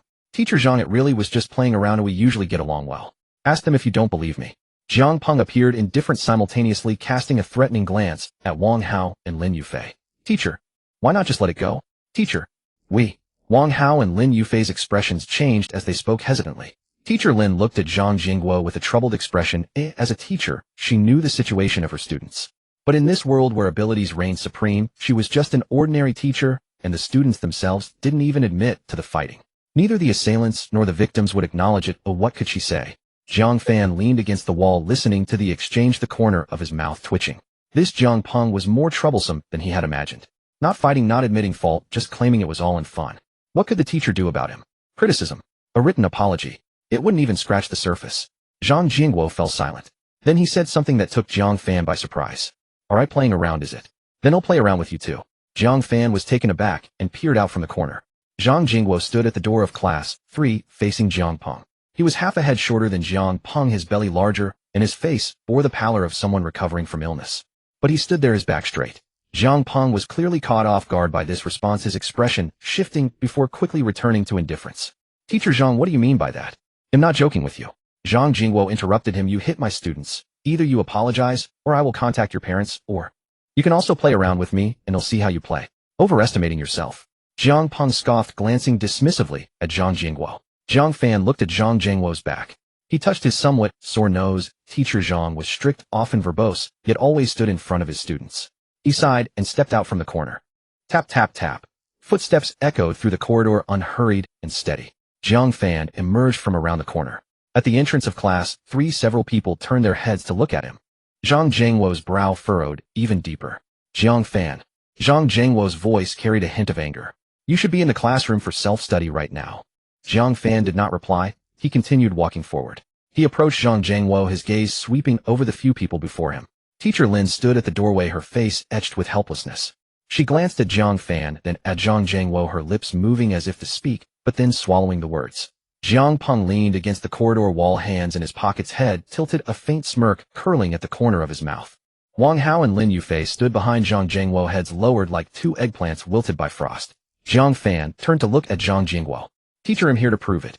Zhang Jingguo was taken aback. Prove what? Prove that we really do hang out together. As he spoke, Jiang Fan nodded toward Wang Hao and Lin Yufei. Wang Hao jerked his head up, eyes wide as saucers, his expression as if someone had shoved a lemon into his mouth. Lin Yufei was no better, his mouth opened and closed like a fish flopped onto the shore. The two exchanged a glance, both reading the same question in each other's eyes. What is Jiang Fan up to? Zhang Jingguo's brow furrowed even tighter. Jiang Fan understood that look. I'm protecting my own students, and you come to undermine me. Jiang Peng was stunned for half a second, then burst into laughter, rocking back and forth as if tickled. His gaze swept up and down Jiang Fan's figure. Ha ha, Teacher Jiang, didn't I tell you? See, even he says we were just hanging out. You insist I hit someone. That's not He spread his hands, feigning innocence. Jiang Fan ignored him.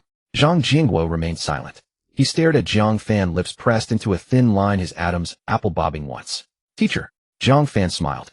This smile was different from before. Before Zhang Jingguo could react, he turned to face Jiang Peng. Jiang Peng still leaned against the wall, that infuriating smirk on his lips, hands in his pockets, head tilted with an air of, what are you going to do about it? Then slap. Jiang Fan's hand swung out. The laughter ceased abruptly. Jiang Peng was flung like had been hit by a car, bouncing off the wall and flying sideways to crash into the opposite corridor wall. Bang! A chunk of plaster shook loose from the wall. The corridor fell silent as a graveyard. Clatter! Teacher Lin's chalk slipped from her hand, hitting the floor and snapping in two. Wang Hao and Lin Yufei's jaws dropped, nearly hitting the ground. Zhang Zhengwo's mouth hung open, his hand still clenched into a fist. Jiang Fan. You? Before he could finish, Jiang Fan was already standing before Jiang Peng. Jiang Peng lay on the ground, one side of his face burning with pain. Then he felt someone grab his ankle. Jiang Fan's hand clamped down like iron pincers, his fingers locking around Jiang Peng's ankle. You? Before Jiang Peng could utter a second word, he was lifted upside down. Head down, feet up, like a chicken being hoisted by its legs. Blood rushed to his head, his face flushed crimson, the veins in his eyes bulging like crumpled red paper. Let me go. Let me go, damn it. Jiang Peng struggled, his arms flailing wildly in the air like a drowning man grasping for a lifeline. He activated his ability. A layer of grayish-white luster spread over his skin, power surging from his body as he tried to break free from that grip. But that hand remained utterly still. It was like an ant trying to move a mountain. No matter how hard he strained, that hand did not budge. For the first time, fear crept into Jiang Peng's heart. This wasn't right. He had awakened a strength-type ability. One punch could shatter a brick wall, one kick could send a man flying. But before this person, he was like a newborn infant, unable even to struggle. What do you want? Jiang Peng's voice cracked, tinged with tears. Jiang Fan did not answer. Holding Jiang Peng by the ankle like a chick, he turned toward the balcony of the corridor. Jiang Fan. Stop. Zhang Jingguo's voice came from behind, urgent and furious. Classmate, let's talk this out, no need for violence. Teacher Lin was panicking too. Wang Hao and Lin Yufei stood nearby, their expressions a riot of emotions. Fear, excitement, tension, like watching a breathtaking acrobatic performance, wanting to see more, yet afraid someone might get hurt. Jiang Fan did not stop. He carried Jiang Peng to the edge of the balcony and extended his arm outward. Jiang Peng dangled completely outside, head down, feet up, at least a dozen meters above the ground. Up! Jiang Peng's scream pierced the silence of the entire school building. The sound was shrill and piercing, like a pig being slaughtered or a cat with its tail stepped on. His hands flailed wildly in the air, spinning like windmills, tears and snot streaming down, tracing glistening arcs through the air. Help! Help! Teacher, save me. Please. I won't do it again. I really won't. His voice was sharp and hoarse, as if someone had squeezed his throat. Jiang Fan. Are you insane? Pull him up. Zhang Jingguo's voice had changed entirely. His usual slow, deliberate tone was gone, replaced by panic and fear. Teacher, don't worry. Jiang Fan's voice was calm. I'm just messing around with him. Zhang Jingguo. Why did that sound so familiar? Jiang Fan, you. Teacher, have you forgotten? Jiang Fan turned to look at Zhang Jiangwo, his expression earnest. Just now classmate Jiang Peng said they were just messing around and got a bit rough. Now I'm messing around with him too, but I won't be heavy-handed. With that he loosened his fingers. Jiang Peng's body dropped. Aunt!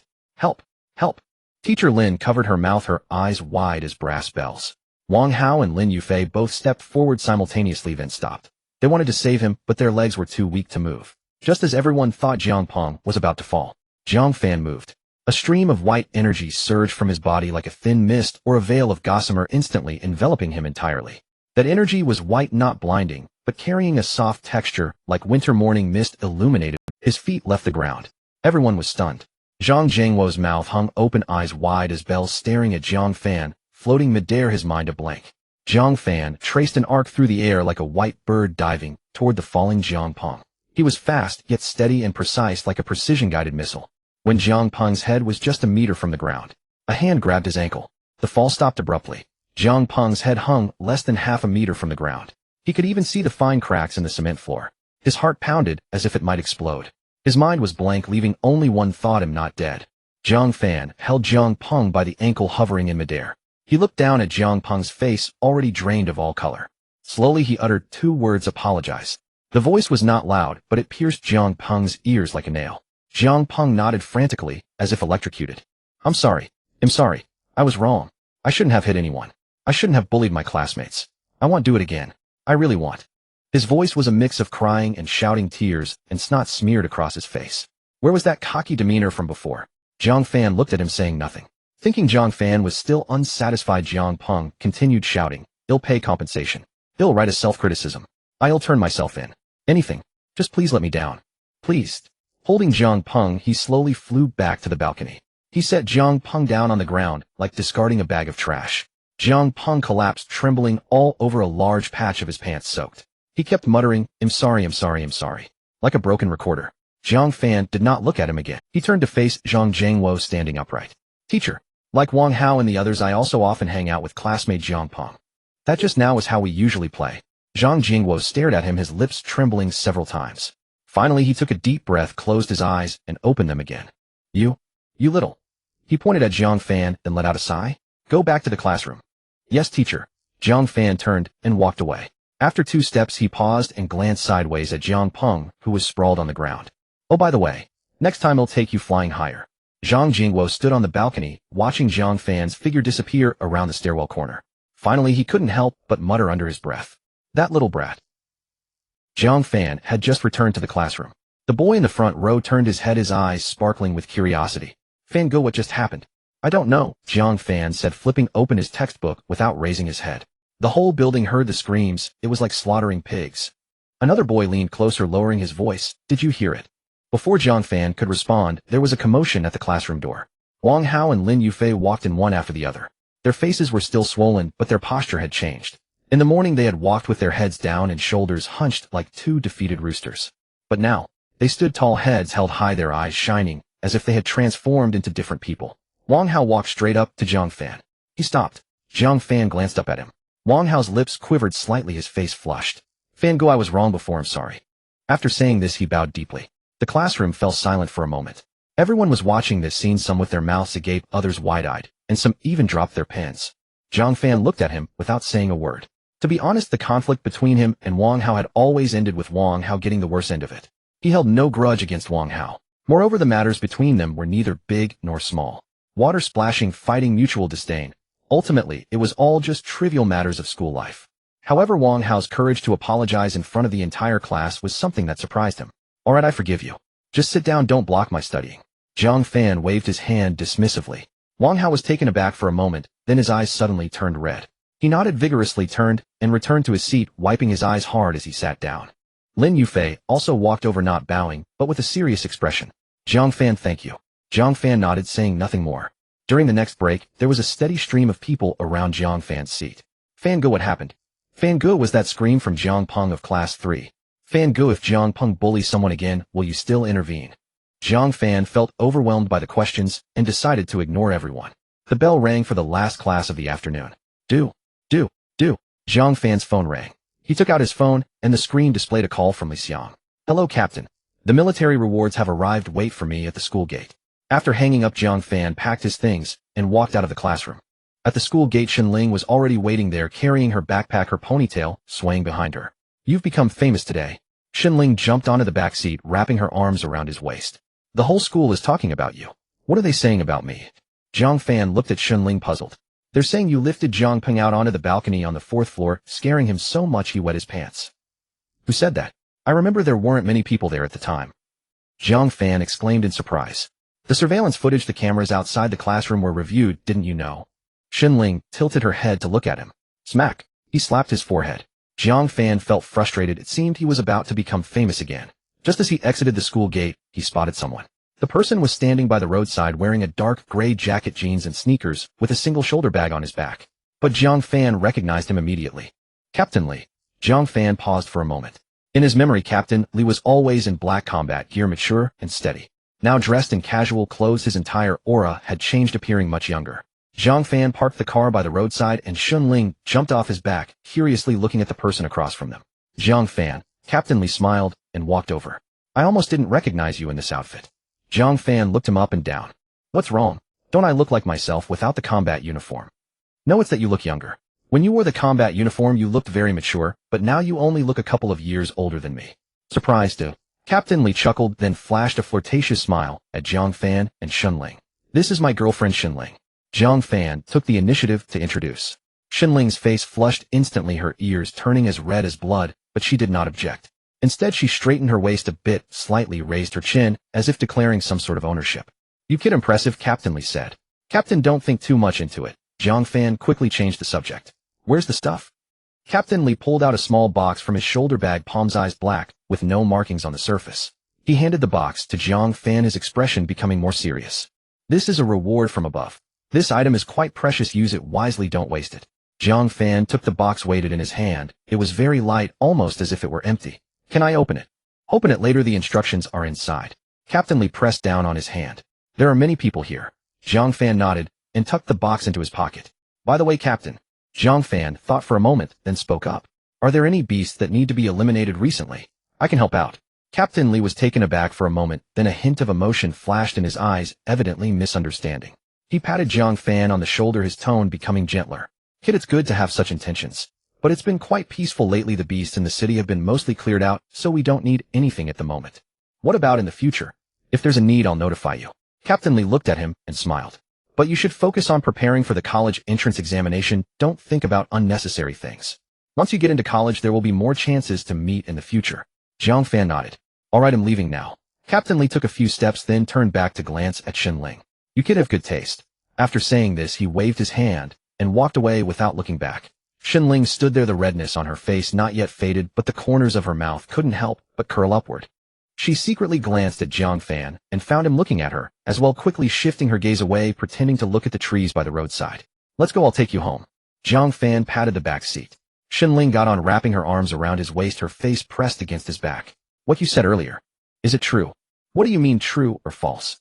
Just about being your girlfriend. I've been your driver for 2 months. Do you think I would change my feelings? Jiang Fan suddenly exclaimed. It was Xinling who bit him from behind. Are you a dog? Xinling's voice came from behind, laced with laughter. He pedaled the bike faster, heading towards the happy community. On the back seat, Xinling's face was pressed against his back, and her smile lingered. Upon returning home, Jiang Fan took out the box given to him by Captain Li, curious about what was inside. He opened the box. Jiang Fan opened the box. Inside lay a small blue vial roughly the size of an oral solution, made of transparent glass, revealing the deep blue liquid contained within. Is this it? Jiang Fan took out the vial and shook it in the light, discovering a folded instruction manual at the bottom of the box. The paper was thin, printed with several lines of text in a very small font, but very clear. Mental essence, military special supply effect, enhances mental strength. The specific enhancement varies from person to person. Usage, oral precautions, possible symptoms after consumption include dizziness, drowsiness, memory flashbacks, etc., which are normal phenomena. It is recommended to take before sleep. These few lines of text didn't even include an expiration date. Is military equipment so casually provided? Jiang Fan turned over the instruction manual, but the back was blank. He returned the vial to the box and stowed it in the drawer of the bedside cabinet. He intended to use it before. How was school today? He asked while washing the dishes. It was fine. Did you get into a fight? Jiang Fan hesitated for a moment. No. He glanced back at him, but didn't press further.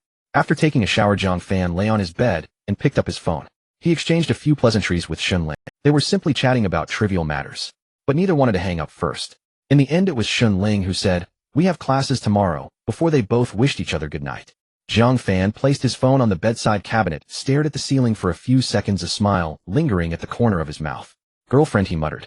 He took out the small blue vial from the drawer and opened the cap.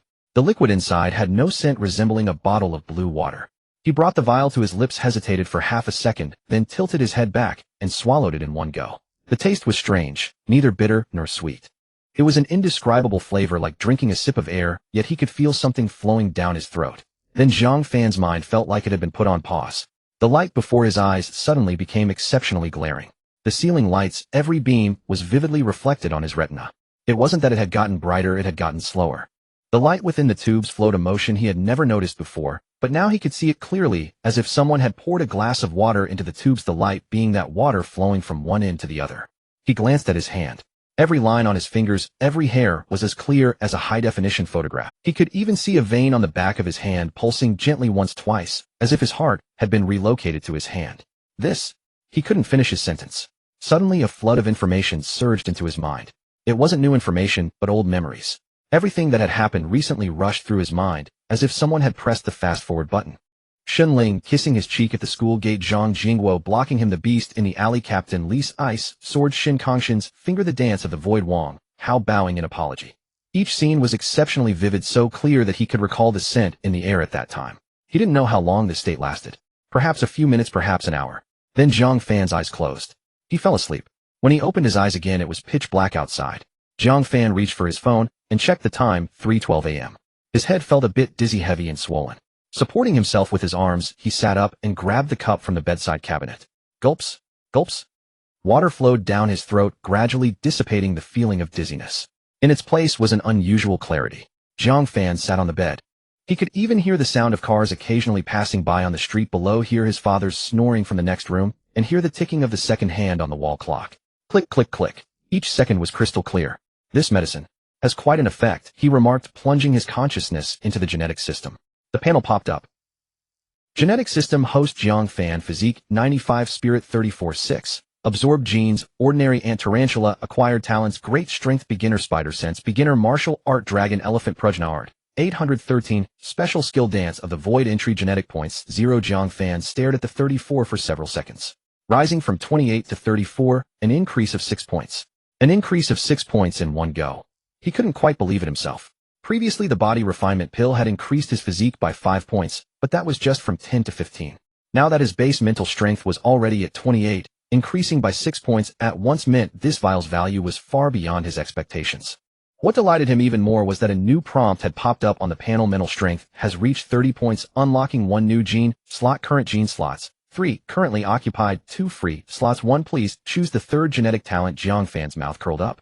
Another slot had opened up. Without hesitation, he selected the one he had prepared earlier. Regeneration gene. In the previous battle in the community, Shun Ling's mother's healing abilities had left a deep impression on him. Jiang Fan got out of bed and walked barefoot out of the bedroom. He arrived in the living room next to the television. The salamander was lying at the bottom of its box, its tail curled up, its eyes half open and half closed, completely still, unsure if it was sleeping or daydreaming. Jiang Fan lifted the lid of the box and reached in.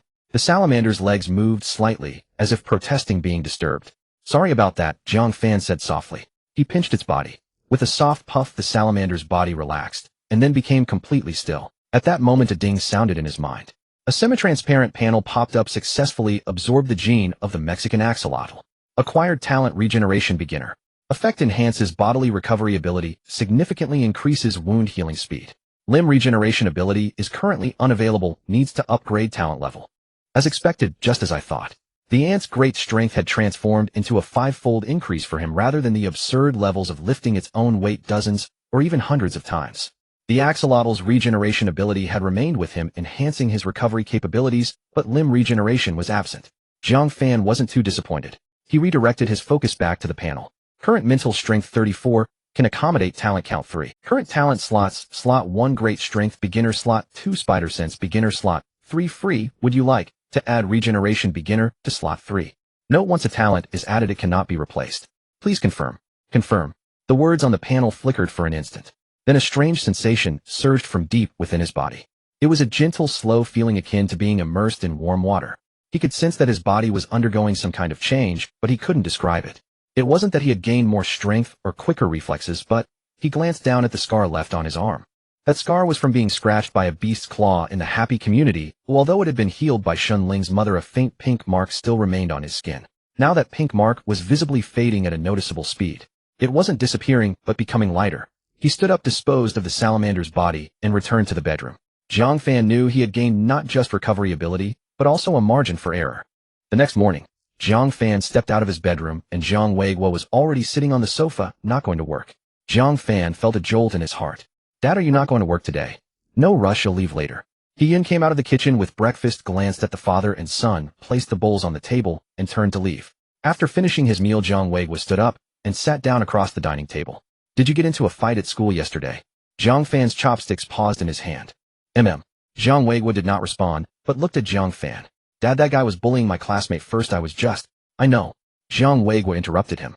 I didn't say you were wrong. Jiang Fan looked at his father, understanding his meaning. I'm going to ask you a few questions you don't need to answer, just think about them. Jiang Fan put down his chopsticks and sat up straight. The first question: what is the ratio of ability users? This question was too simple for Jiang Fan, and he instinctively opened his mouth. No need to say it out loud.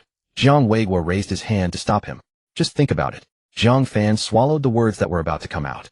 Jiang Weiguo watched him for about 3 to 4 seconds before asking the second question. The proportion of ability users is not small, but how many have you seen use their abilities to commit crimes, rob, kill, or commit arson? In an instant, Jiang Fan's brain bust.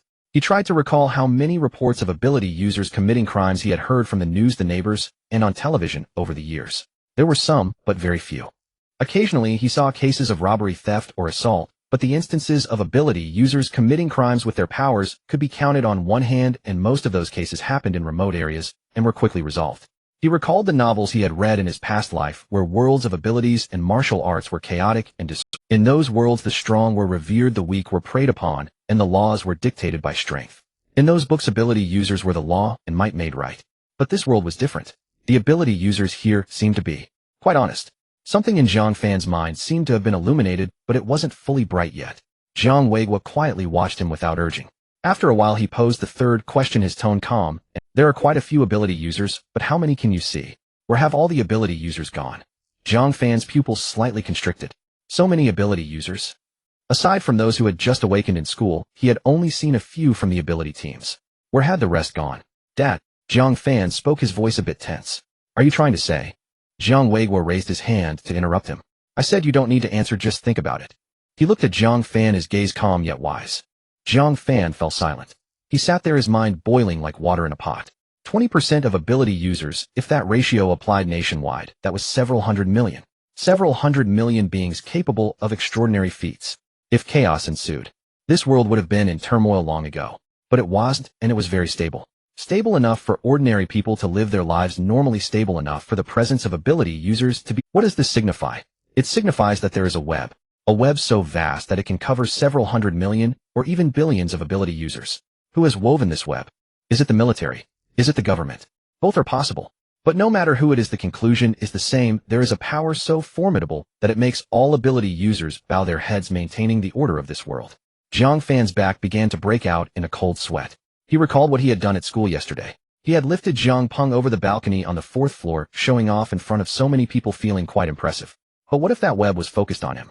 A high school student who had just awakened his abilities, misusing them at school, and threatening others by lifting them into the air. This could be seen as a playful conflict between classmates on a small scale, but on a larger scale, it could be an ability user abusing their power to endanger others' safety. If someone took it seriously, he would be in big trouble. Jiang Fan raised his head and looked at his father. Dad, Jiang Fan was serious. I understand now. Understand what? To have a sense of awe. Jiang Weiguo looked at Jiang Fan, a hint of appreciation flashing in his eyes. Then he stood up. I'm going to work now. He walked to the door to change his shoes, moving a bit slowly as he bent down, obviously not feeling well in his back. Jiang Fan wanted to help him tie his shoelaces, but Jiang Weiguo had already straightened up. Dad, Jiang Fan called out to him. Jiang Weiguo turned back. Thank you. Jiang Weiguo waved his hand and opened the door to leave. Jiang Fan sat at the dining table, taking a deep breath. The arrogance from obtaining dual systems was shattered by his father's words. In 2 lifetimes he thought he was more mature than his peers, more insightful. But his ordinary father with just 3 simple questions made him break into a cold sweat. Thank you.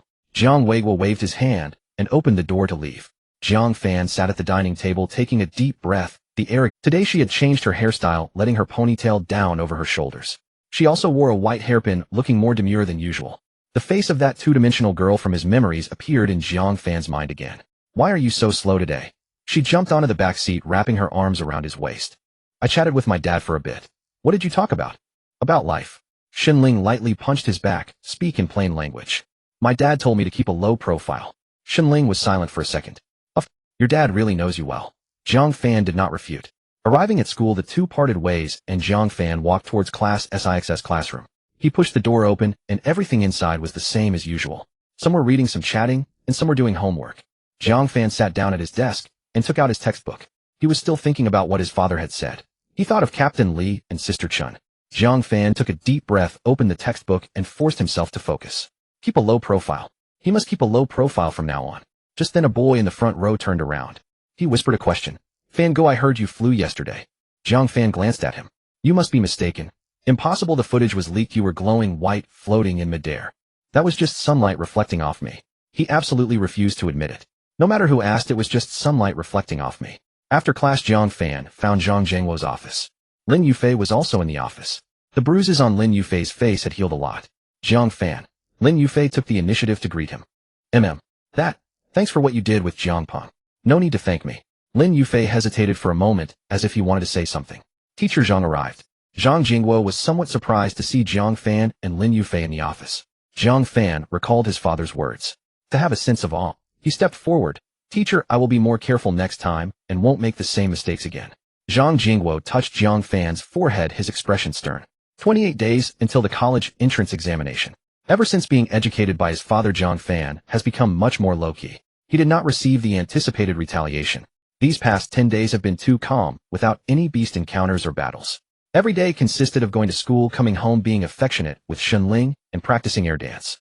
The days are peaceful, yet exceptionally fulfilling. At around 10 o'clock at night, Jiang Fan was lying in bed staring blankly at the ceiling. Suddenly his phone vibrated. The screen displayed Captain Li. Jiang Fan smiled slightly and answered, Captain. The words were left unfinished as a heavy panting sound came from the other end of the line. Jiang Fan. Captain Li's voice sounded completely different from usual. It was not the steady and composed tone he was accustomed to, but a weak and intermittent one. Jiang Fan immediately sat up in bed. Captain, what happened to you? The mission failed. Captain Li's voice seemed to be squeezed out from between his teeth. I sent a distress signal, but the chances of rescue are very low. Jiang Fan's heart sank suddenly. Where are you? Captain Li did not answer this question. He took a few deep breaths, and his voice became even lower, as if talking to himself. I don't even know why I called you. Maybe I'm just hoping for a miracle. His words trailed off. Jiang Fan's expression was complicated, as he didn't know how to respond. Captain, don't say things like that. Jiang Fan spoke calmly, yet directly. Tell me, where are you? There was silence on the other end for a few seconds. Then with a ding, the phone popped up a message. It was a location coordinate. Jiang Fan opened it with a glance. It was in the east of the city, and beyond that was outside the city, at least 20 kilometers away from where he was. Captain. The call was cut off. When he called back, there was only a busy tone. Jiang Fan held his phone tightly, his mind racing. Should he go or not? If he went, he had no idea what the situation was, how many beasts there were, or how dangerous it would be. If he didn't go, Captain Li's voice kept echoing in his mind. Before dying, I wanted to find someone I could trust, to talk to. Jiang Fan gritted his teeth. He jumped off the bed, pulled out the long sword that Sister Chun had given him, wrapped it in cloth, and strapped it to his back. Then he pushed open the window. The night breeze rushed in, bringing the chill of early autumn. He took a deep breath and glanced back at the direction of the adjacent room. He and Jiang Weiguo should have already fallen asleep, as there was no sound in the room. Mom, Dad, I'm sorry. Jiang Fan said, then leaped out. A white stream of energy surged from his body, wrapping him like a layer of mist. His body traced an arc in the night sky, flying towards the east of the city. He had practiced air dance for 10 days, progressing from the initial upside-down planting to stable flight. His advancement wasn't particularly fast, but at least he wouldn't dive headfirst into a flower bed anymore. The night wind howled past his ears, and the city's lights flowed beneath him. Jiang Fan accelerated to his fastest speed, like a white shooting star streaking across the night sky.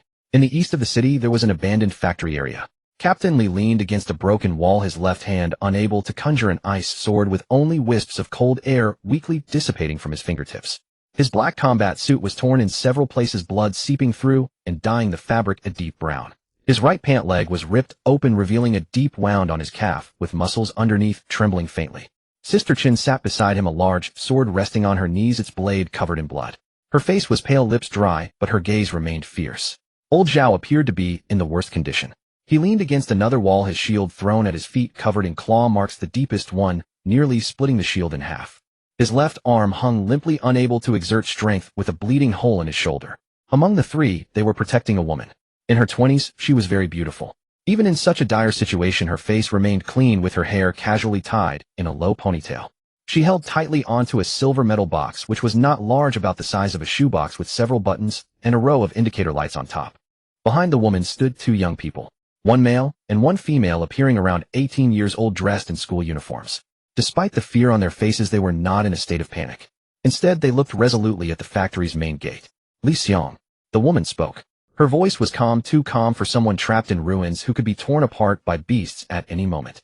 Captain Li glanced at her. The experimental results are more important than our lives. The woman's tone was very flat. If the beasts charge in later, you don't need to worry about us, just take the box and go. Sister, what are you talking about?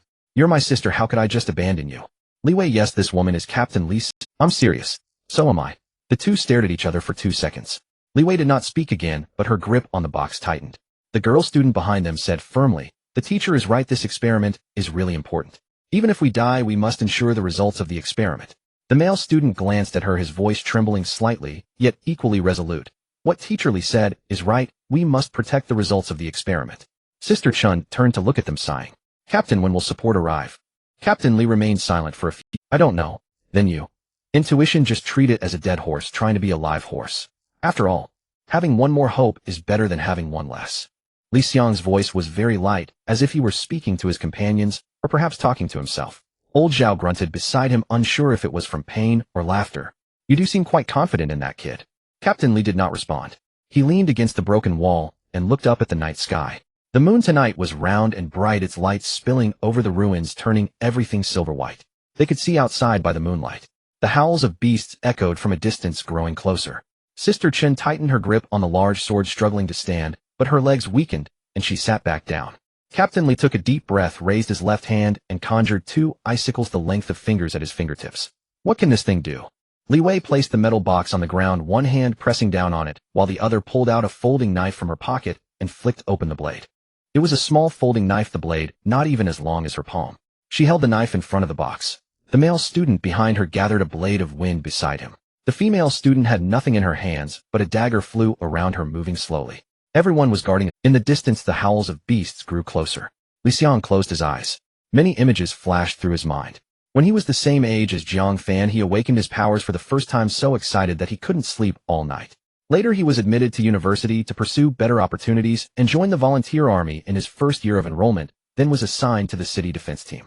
Upon arriving at the city defense team, he met Old Zhao and Sister Chen. The three worked on missions together, eventually focusing on Jiang Fan, a bewildering high school student who had just awakened his powers, yet was extraordinarily strong, not weaker than himself. A student with more potential than myself. A faint smile appeared on Li Xiang's lips. The final scene freezes on. Li Xiang, once you complete this last mission, you should return to school and continue your studies, so this task is exceptionally important for you. Damn, this is insane. He cursed himself inwardly. Why would I call someone as a high school student? Yet he may, because in this world there are not many people he can trust. Jiang Fan counts as one.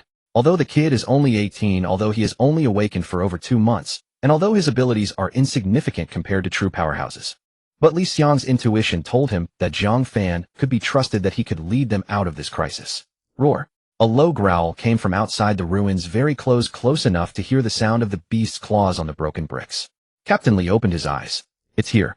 The ice spikes he had gathered in his hand were ready to launch. Then, a white figure dove down from the night sky. The white figure descended from the night sky. The speed was so fast that the air was torn, producing a sharp wail. Captain Li instinctively raised his left hand, almost firing the ice sword, but thankfully caught sight of the newcomer. Bang! Jiang Fan landed.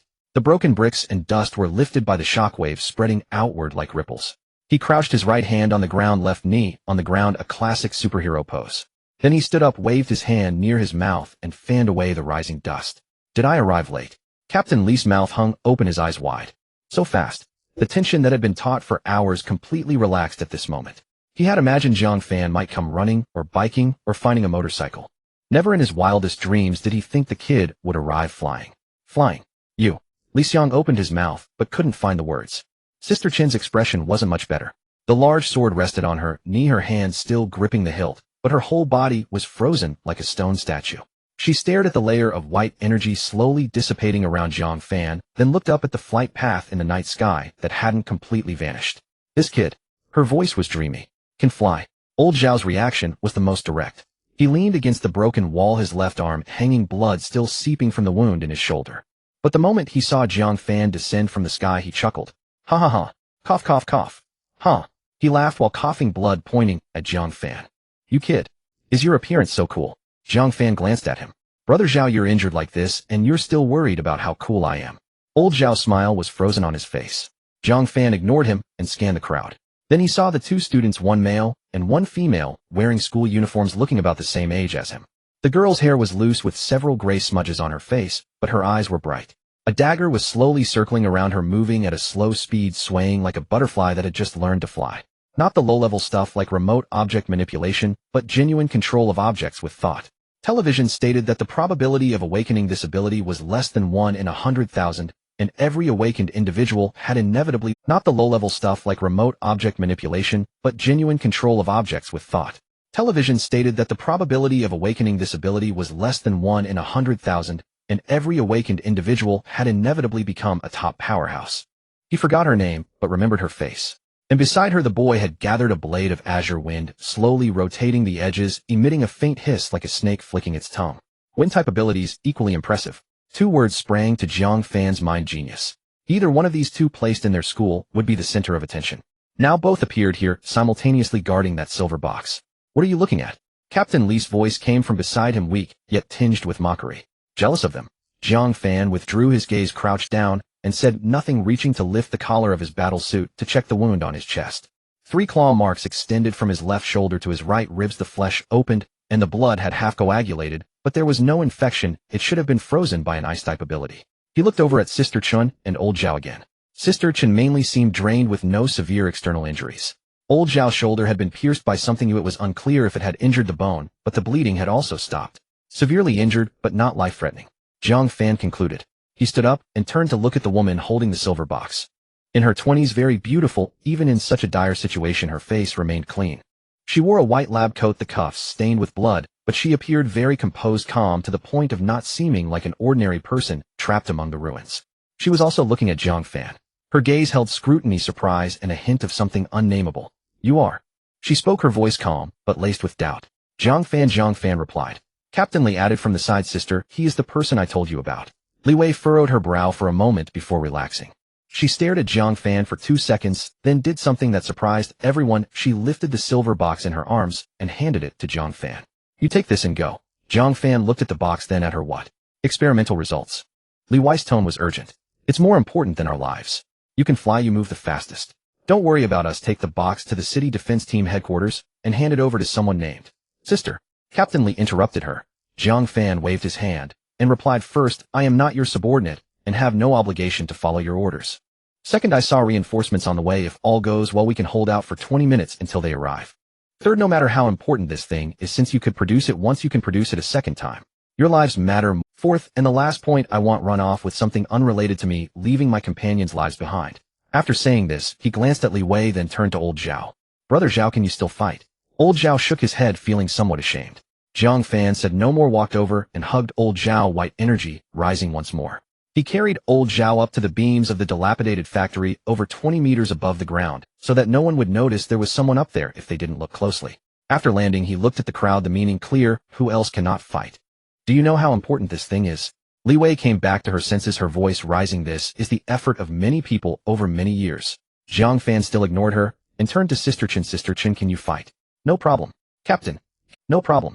Li Xiang stood up, a hint of determination appearing in his expression. He looked at Li Wei. Sister, I know how important this is. But you are my sister, and in my heart you are more important than it. He turned back calmly, stating his final request. Jiang Fan, if it cannot be defended, please find a way to take my sister away first. You. Li Wei looked at Jiang Fan, then at Li Xiang, her whole being deflated like a punctured balloon. Roar. A beast's roar like an alarm. Then Jiang Fan heard a series of hurried footsteps. The spider sense trembled wildly. The spider sense went into a frenzy of warning. Jiang Fan instinctively stepped forward, his long sword held horizontally before him. Boom! The factory door was smashed open. A beast charged in. Its body was bull-like, yet it bore the shape of a wolf with long limbs and a curved back covered in dark gray fur. Most absurdly, its hair stood up like quills resembling a hedgehog. Its eyes were dark red with slit pupils, and its mouth split to the roots of its ears, exposing 2 rows of serrated fangs. Jiang Fan moved. He hesitated not. With his right hand gripping the sword and his left foot pushing off the ground, he shot forward like a cannonball. The beast had barely steadied itself and had yet to see what was coming when Jiang Fan arrived. With both hands gripping the sword, he slashed diagonally from the upper right to the lower left. There was no technique, no tricks, only the most primal brutish force. With a physique of 95, dragon elephant level 8, and 5 times the strength. Almost 50 men's power concentrated into this one strike. Whooshed! Like cutting through tofu. Jiang Fan didn't even feel resistance, the sword just passed through. The beast's head along with half of its shoulder slid down at an angle, entering from the left and exiting from the right. Like cutting through tofu. Jiang Fan didn't even feel resistance, the sword just passed through. The beast's head along with half of its shoulder slid down at an angle. Thud! The upper half of its body fell to the ground. Bang! The lower half remained standing, taking 2 steps forward before finally collapsing. Black blood erupted from the cut, like a fountain splattering everywhere. The entire process lasted less than a second. The factory fell silent. It was not a silence of calm, but a silence of mental breakdown. Kill low-level beast 1, gain gene points 20. The system notification echoed in his mind, but Jiang Fan had no time to look. He shook the blood off his sword and turned around. Then he saw the expressions of everyone present. Old Zhao, perched on the beam, hadn't participated in the battle, but had seen everything clearly. Is this still human? His voice was dazed. Sister Chun, gripping her great sword, was still trembling slightly, not from fear, but from exhaustion. Yet her expression was similar to old Zhao's, mouth half open, eyes fixed on the 2 halves of the beast's corpse on the ground. Last time at Happy Community, he wasn't this strong. Sister Chen's voice was soft, as if she were talking to herself. It hasn't been long since then. Captain Li said nothing. He raised his left hand, a spike of ice forming at his fingertips. But his entire body was stiff, as if someone had paralyzed him. One sword. Just one sword. He swallowed hard. This kid, he's gotten even fiercer. The 2 students reacted more directly. The boy had a green wind blade forming by his side, slowly rotating. He froze, eyes fixed on the 2 halves of the corpse on the ground. This power. His voice trembled. The girl's dagger hovered in midair, swaying uncertain. Her expression shifted from shock to confusion, and then to an indescribable feeling. She was a thought control type with a 1 in 100,000 awakening probability, a genius broadcasted nationwide. But at this moment, looking at her peer in school uniform, blood still dripping from his sword, a thought arose for the first time in her mind. Maybe I'm not such a genius after all. Li Wei's reaction was the most complex. She clutched a silver box. Just moments ago, she had seemed deflated like a punctured ball, utterly dispirited like a frostbitten eggplant. But now her eyes shone brightly, radiating a glimmer of hope. Who would wish for death if they could live? What she held was only because it was too important enough to surpass her own life. But if she could survive and return the item, who would want to die here? Her gaze fell on Jiang Fan, scanning him from top to bottom, feeling gratitude for the first time towards the young boy. Roar. Continuous roars echoed from outside the factory, one after another like someone blowing a horn. Jiang Fan's spider sense went wild with alarm. This time it wasn't just one. There were many. 5 beasts. 6. 7. More. They surged in through the gap in the factory door. The gray-black figures merged under the moonlight, resembling a tide. Some were large, some small, including wolf-shaped hedgehogs like the previous one. Some resembled lizards, while others were larger, with double rows of bone spines protruding from their backs. Dark red eyes glimmered in the darkness like ghostly flames. Jiang Fan watched, increasingly excited. He saw not beasts but gene points. Kill. A roar erupted, surprisingly drowning out the sounds of the beasts. Captain Li wasted no time. He raised his left hand, fingers spread wide, a chill swirling around his fingertips. An ice sword formed in his palm, transparent and glimmering coldly under the moonlight. Only one. His energy was nearly depleted, and he couldn't form a second. Whooshed. The ice sword flew out, piercing the eye of the beast at the forefront. Awoke. The beast let out a miserable cry, its body swaying and crashing against a nearby column. In the next moment, a sword slashed down. The 2 beasts were once again reduced to 2 halves as Jiang Fan delivered the finishing blow. Kill low-level beast 1, gained gene points 20. Captain Li's face turned pale. This strike nearly drained all his energy. Sister Chun moved as well. Gripping her great sword tightly, she took a deep breath and charged forward. Her steps were heavy, but her speed was not slow. She rushed in front of 2 beasts, sweeping her great sword. Clang! The blade struck one of the beast's side ribs, producing a shower of sparks, leaving only a faint white mark. The beast was enraged and swiped a claw at her. Sister Chen dodged to the side, but another beast pounced from the side. She had no time to evade and could only block with her sword. Bang! She was knocked back several steps, her palms, numb, nearly losing grip on her great sword. The two students also struck out. The boy's wind blade shot out the blue light, carving an arc in the air, striking the back of one beast. The wind blade cut through the beast's fur, but penetrated less than 2 centimeters, blood seeping out though the wound was not deep. The girl's dagger flew towards another beast, precisely stabbing into its eye. But it didn't penetrate deeper, only inciting the beast's frenzy further. Not only did it fail to inflict substantial damage, it enraged the beast. Several beasts turned towards them simultaneously, dark red, eyes gleaming with bloodthirst. Back off! Jiang Fan shouted. He stepped forward, blocking in front of the two students. His long sword held horizontally before him, a white stream of energy surged from his body. This was a flight technique he had developed himself. It could provide temporary defense, wrapping his body like a thin mist. These brutes have tough hides, your attacks won't breach their defenses. Jiang Fan's voice was calm, devoid of mockery, merely stating a fact. Fall back and protect yourselves. The two students exchanged glances, both seeing a sense of defeat in each other's eyes. But they said nothing, immediately retreating to Li Wei's side, one on each side to protect her. Jiang Fan turned around, facing the 7 or 8 beasts. He tightened his grip on the longsword and took a deep breath. Come on! The beasts charged at him. It wasn't one after another, but all at once. 3 came from the front, 2 from the left flank, 2 from the right, and 1 circled behind, attempting to encircle him. Jiang Fan's spider sense scanned each beast's trajectory like radar. The one on the left was the fastest, targeting his left leg. The one on the right was the most ferocious, aiming for his right hand. The one directly ahead was the largest, targeting his chest. The one behind was the most stealthy, aiming for the back of his neck. Jiang Fan did not retreat. He stepped forward, sweeping his longsword. Clang, clang, clang. 3 monstrous beasts were forced back, yet 4 others lunged forward simultaneously. One clamped its jaws onto Jiang Fan's left wrist, its serrated fangs piercing his skin, drawing a sharp, involuntary gasp of pain. HSS. Before he could shake it off, his right wrist was seized. Second beast. Then his left calf. Third. Then his right calf. Fourth beast. 4 monsters now locked onto his limbs like iron chains, anchoring him in place. Their teeth sank deep into flesh, blood streamed down his arms and legs, dripping steadily onto the ground, 1 drop at a time. Pain. The agony contorted Jiang Fan's features. In the next instant, he clenched his teeth, tendons bulging across his forehead, yet he did not loosen his grip. Instead, a feral, bloodthirsty gleam ignited in his eyes. Is that all? 2 words squeezed through gritted teeth. Then he moved, not to break free, but to seize the beast gripping his left wrist.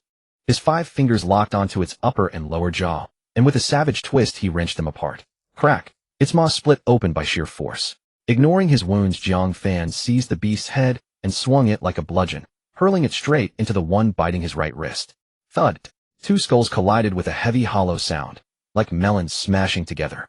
Both beasts shrieked in unison, jaws springing open as their bodies recoiled backward. Jiang Fan did not pause. He bent low, seized the beast gnawing at his left calf by its hind leg, lifted it upside down, and slammed it into the one gripping his right calf. Thud! Another muffled impact. The 2 beasts crashed together. Snap, snap, bones snapping in rapid succession. All 4 beasts lay dazed and bleeding, mouths slackening as they scrambled weakly to flee. But Jiang Fan granted them no reprieve. He gripped the beast's hind leg and swung it overhead like a warhammer, bringing it crashing down upon the earth. Thud! Once. Thud! Twice. Thud! 3 times. A crater cracked open in the ground, whose shattered bricks exploded outward in all directions.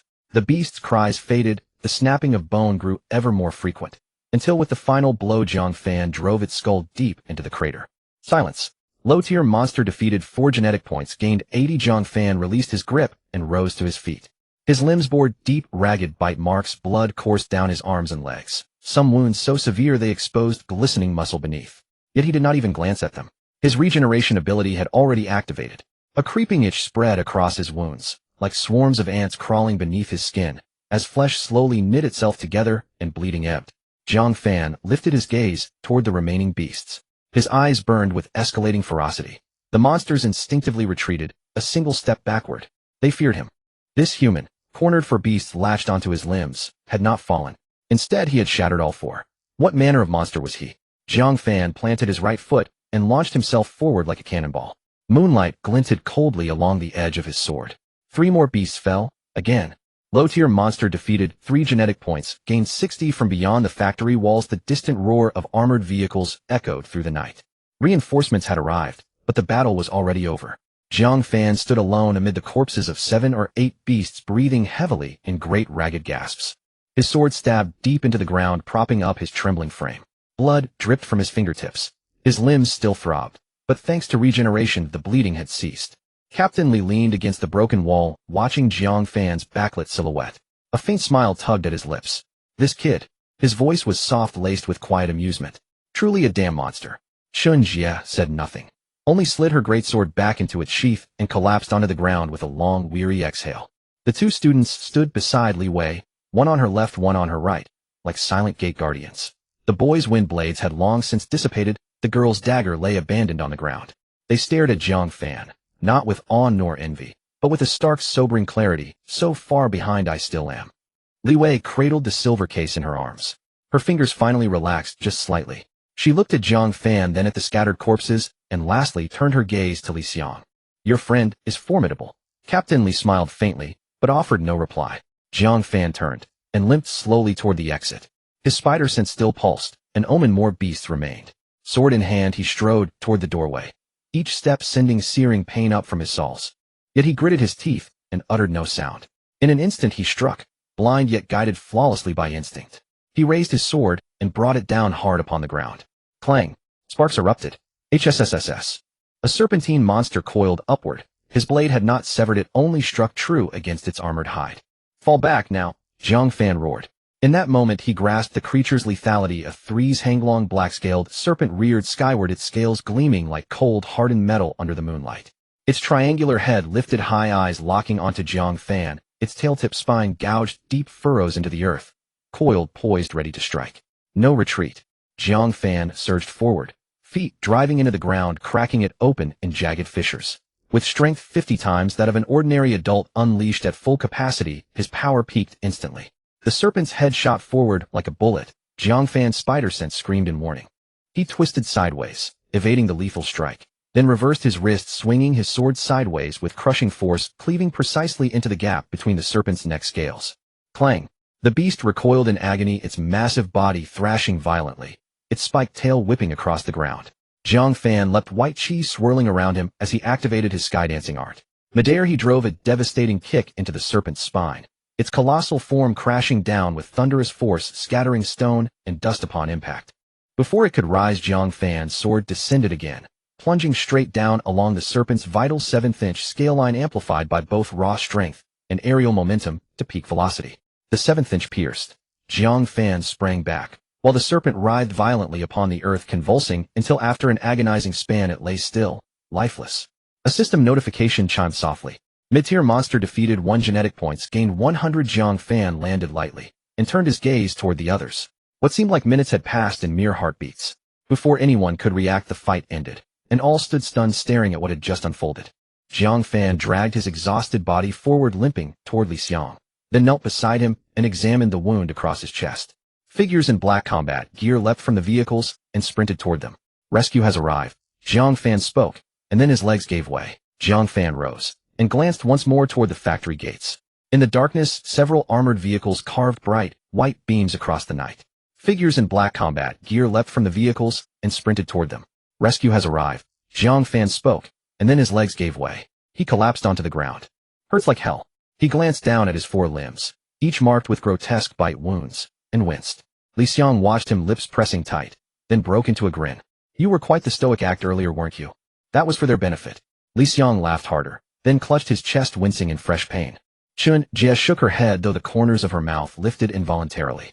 The 2 students snapped out of their daze. How do I get down? Old Zhao's voice drifted down from above. Everyone looked up and couldn't help but laugh. Old Zhao's voice shattered the tense atmosphere, scattering it into disarray. The mood lightened considerably. Thud, thud, thud. The chaotic footsteps sounded from outside the factory. Jiang Fan turned to look. A team of ability users in black combat suits jogged in. The leader was tall, with a square face and thick eyebrows, appearing to be in his 30s. Behind him followed 7 others, 5 men and 2 women. All were dressed in the same black combat suits, fully equipped and with serious expressions. Li Xiang, are you all right? Captain Wang. Li Xiang said weakly. It's fine now, thank you for your support. We dispatched personnel immediately upon receiving the distress signal, but we encountered several waves of mutant beasts along the way, which delayed us a bit. Captain Wang turned to his team members. Quick, carry the injured outside, and let the medical team come over quickly. Several people immediately stepped forward to assist Li Xiang and the others. Jiang Fan stood by feeling relieved. The rescue had arrived. Everything should be fine now. Just as he was about to put away his sword, suddenly the spider's sense tingled. Jiang Fan's pupils constricted slightly. His gaze swept over the group of newly arrived ability users. 7 people. Some were helping Li Xiang, others were checking old Zhao's injuries, while some were talking to Li Wei, and one was on guard. Everything appeared normal. But the spider sense could not be wrong. The source of that malice was among these people. He shifted his gaze from one person to another, trying to identify who it was. Yet everyone looked perfectly normal. The one assisting Captain Li appeared concerned and was moving carefully. The one checking old Zhao frowned, muttering severe injuries. The one talking to Li Wei spoke politely and respectfully. The one on guard faced the factory's entrance with his back to everyone, maintaining a vigilant stance. No flaws were apparent.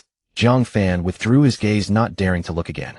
He couldn't alarm the snake by striking the grass. He slowly moved next to Captain Li, crouching down as if to check his injuries. Captain. Jiang Fan lowered his voice.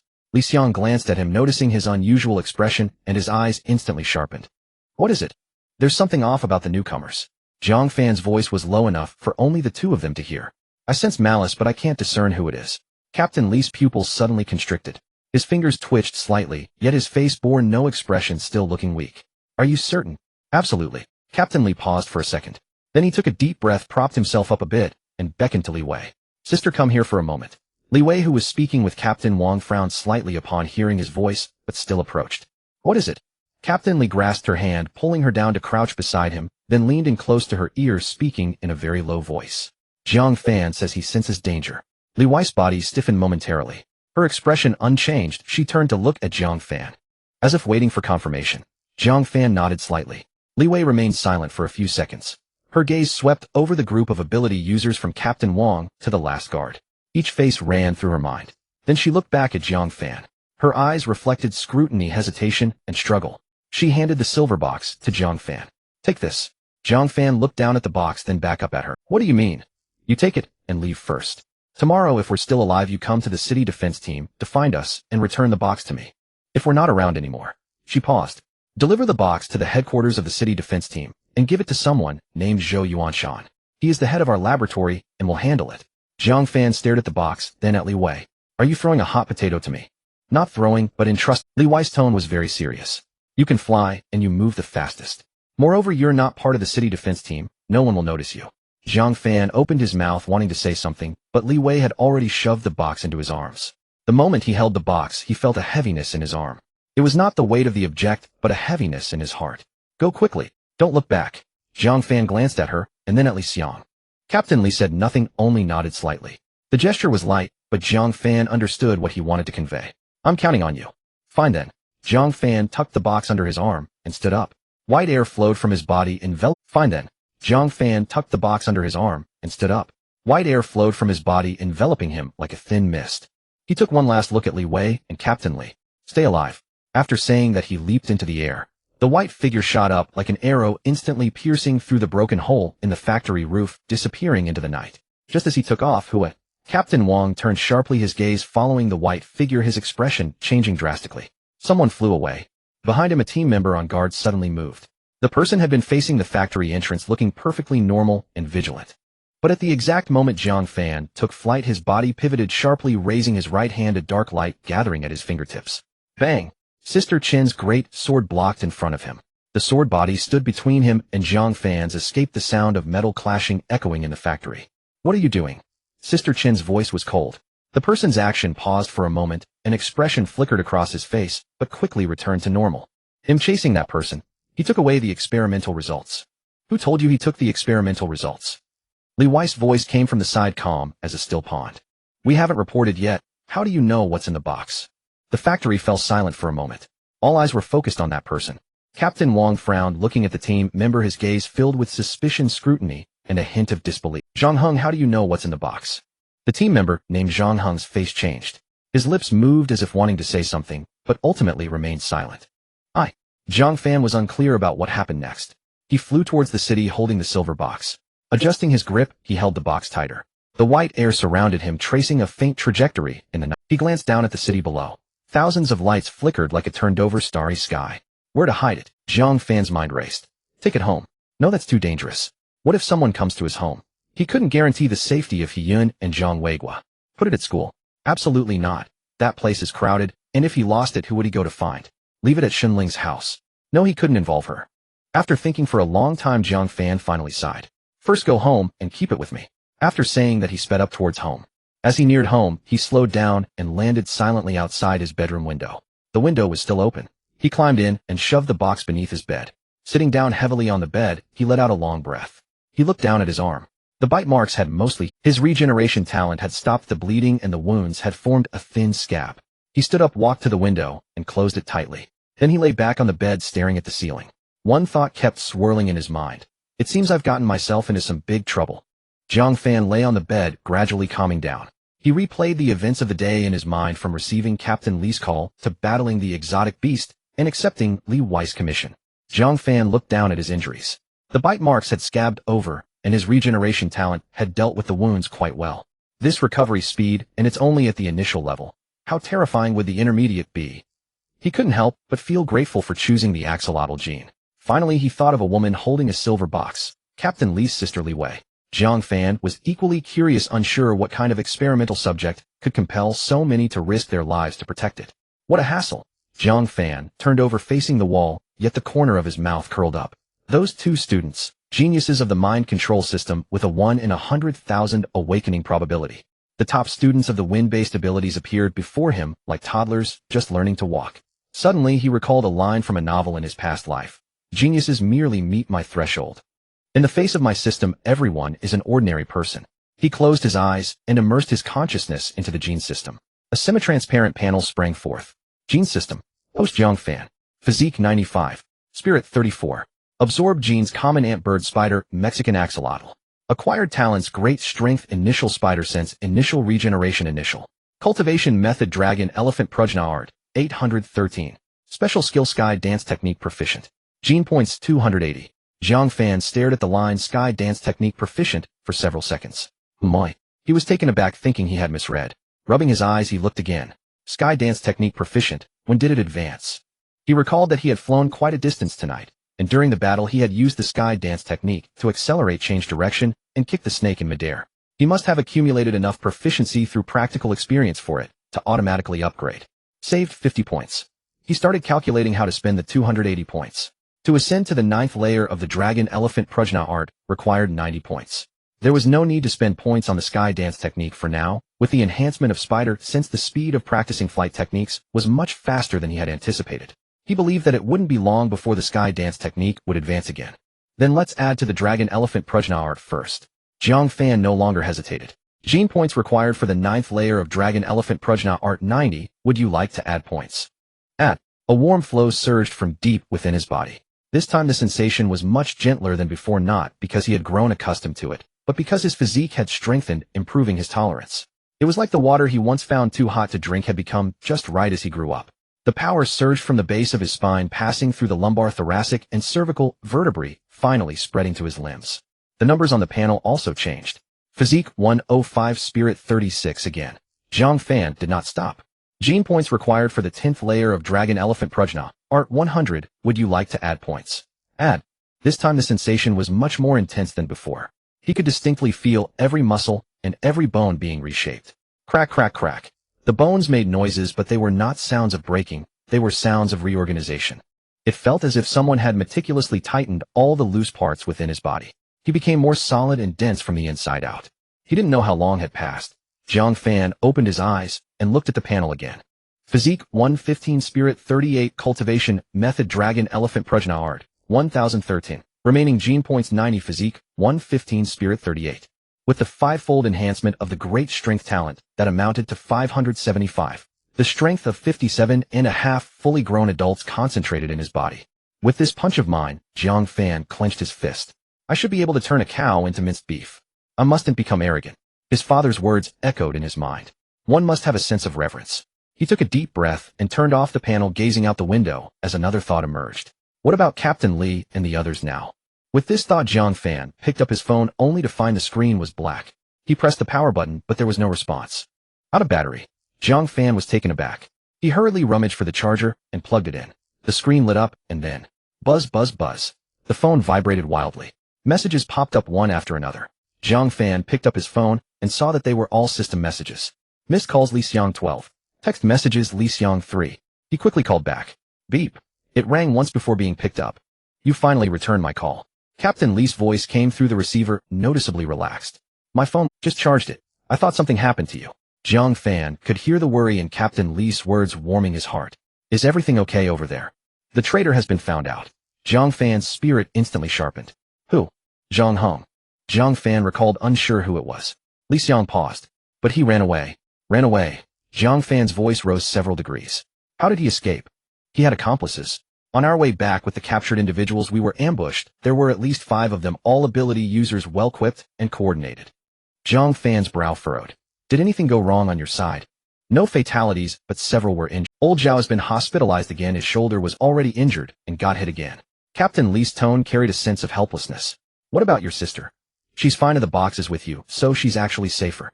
Jiang Fan fell silent for 2 seconds. What exactly is in that box? There was a long silence on the other end of the phone. Captain, this thing, Li Xiang's voice was very low, as if he were afraid someone might overhear. I cannot tell you right now. It's not that I don't trust you, but there are ears everywhere. You just need to know that it's very important, extremely important. Alright, I won't ask anymore. You should keep the box safe for now. No, it's better if you come over early tomorrow morning. Having this here is troublesome. Your sister is there, I will deliver the item. Jiang Fan thought for a moment and decided that this item shouldn't stay at home. It needed to be returned to its owner as soon as possible. Tomorrow at 5 in the afternoon at the abandoned gym in the east of the city. Don't be late. Li Xiang suddenly provided a location. Jiang Fan was taken aback. Okay, I'll call you when I get there. By the way, Li Xiang's tone suddenly grew serious. When you flew back tonight, were you followed? Jiang Fan was stunned. He recalled the process of flying back, the night, wind, moonlight, the myriad lights below, and the pitch blackness behind him. Nothing at all. No, that's good. Captain Li sighed in relief. See you tomorrow. See you tomorrow. After hanging up, Jiang Fan placed his phone on the bedside table, lying back on the bed staring at the ceiling. As his mental strength grew stronger, so did his thinking ability. The words spoken by Li Xiang seemed to contain no issues, yet they hinted at something unusual. As his brain continued to churn, Jiang Fan's expression grew increasingly grave. Jiang Fan continuously recalled every detail of his conversation with Li Xiang in his mind. He ultimately concluded that there was a problem. He closed his eyes and reviewed the entire matter once more. However, things became increasingly chaotic. I need to consult someone, this thought emerged in Jiang Fan's mind. The first person that came to his mind was Shen Ling, but he eventually shook his head. Then he thought of his parents. His father was just an ordinary person and would only worry them more. Remember, if anything happens, consult your teacher first. This phrase inexplicably echoed in his mind. Zhang Jingguo. Jiang Fan shook his head, feeling it was a bit absurd. Zhang Jingguo was an ordinary person, someone without any abilities. What could he possibly do to help? But Jiang Fan recalled that day at school, when Zhang Jingguo stood in front of him. An ordinary person without any abilities using his life to block a beast. Is such a person not worthy of trust? Jiang Fan touched his phone, opened his contact list, and scrolled to Zhang Jingguo's number. His finger hovered over the screen, hesitating for 2 seconds. Then he pressed down. Beep beep. After 2 rings, the call connected. Zhang Jingguo's voice came through with the characteristic hoarseness of someone who had just woken up. Jiang Fan. Why are you calling so early? What's wrong? Teacher, I would like to take a leave today. There was a moment of silence on the other end. What happened? Zhang Jingguo's voice sharpened, filled with evident. Your voice sounds off. Didn't you sleep well last night? Jiang Fan opened his mouth.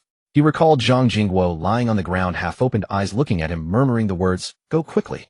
A person willing to protect him with his life. What was there to hide? Teacher, I might be in trouble. Jiang Fan took a deep breath and recounted everything that had happened the previous night, from beginning to end. From Captain Li's distress call to his rush to provide support to those beasts, to that silver box, to Li Wei entrusting the box to him, to the final strange phone call from Li Xiang, all details laid out without omission. Once Jiang Fan finished speaking, Zhang Jingguo was silent for a few seconds. Then he said something that completely took Jiang Fan by surprise. You don't need to take leave today. Oh, just come to school for class. Jiang Fan was momentarily stunned. He thought he misheard. Teacher, what did you just say?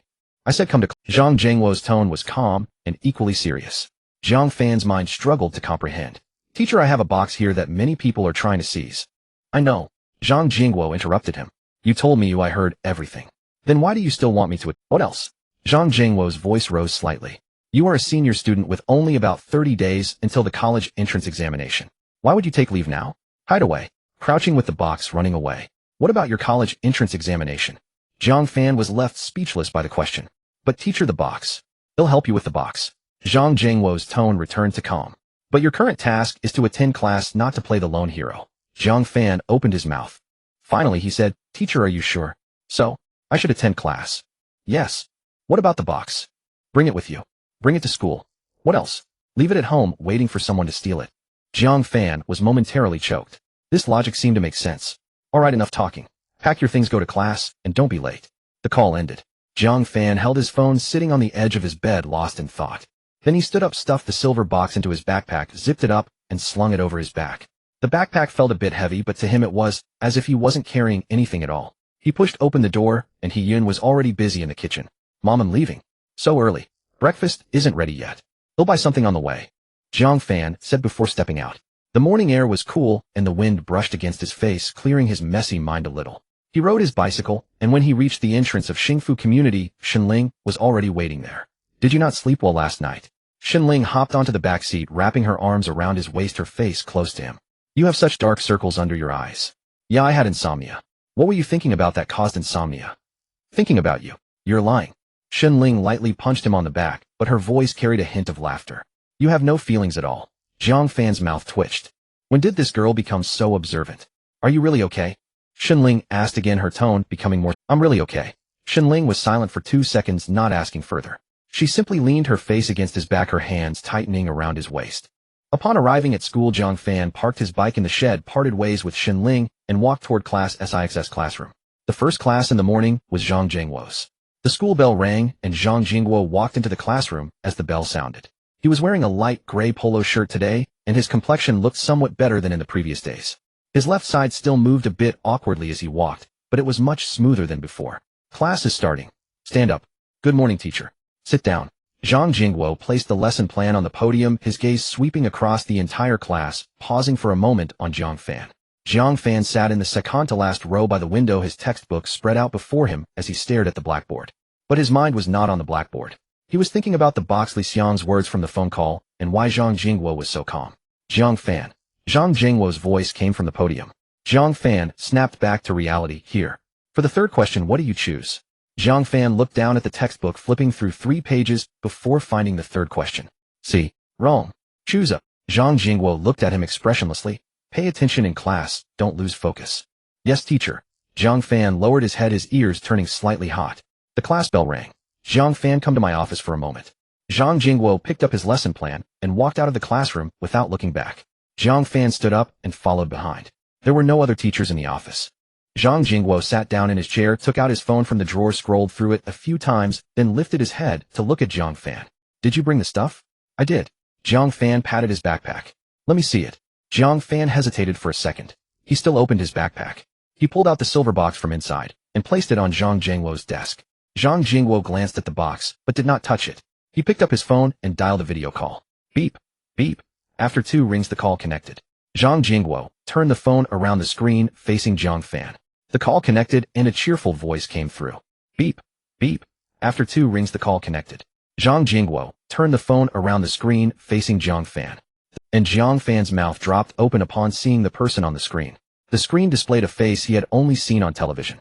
A square face, thick eyebrows, hair flecked with gray, wearing a dark green military uniform, with 2 golden stars on his shoulders. A major general. Jiang Fan's mind went buzz. He turned to look at Zhang Jingwo, who was expressionless. Teacher, is this? Tell me the whole story from the beginning. Zhang Jingwo's face was expressionless. Leave out no details. Jiang Fan took a deep breath and recounted the events of the previous night once more. As he spoke, the lieutenant general on the screen remained silent throughout, merely listening and occasionally nodding. When he finished, the lieutenant general paused for a few seconds. You said the female researcher's name is Li Wei. Yes. The lieutenant general's brow furrowed slightly as he murmured to himself. Could it be that the experiment actually succeeded? The voice was barely audible, but Jiang Fan caught it clearly. His heart gave a sudden lurch. Experiment.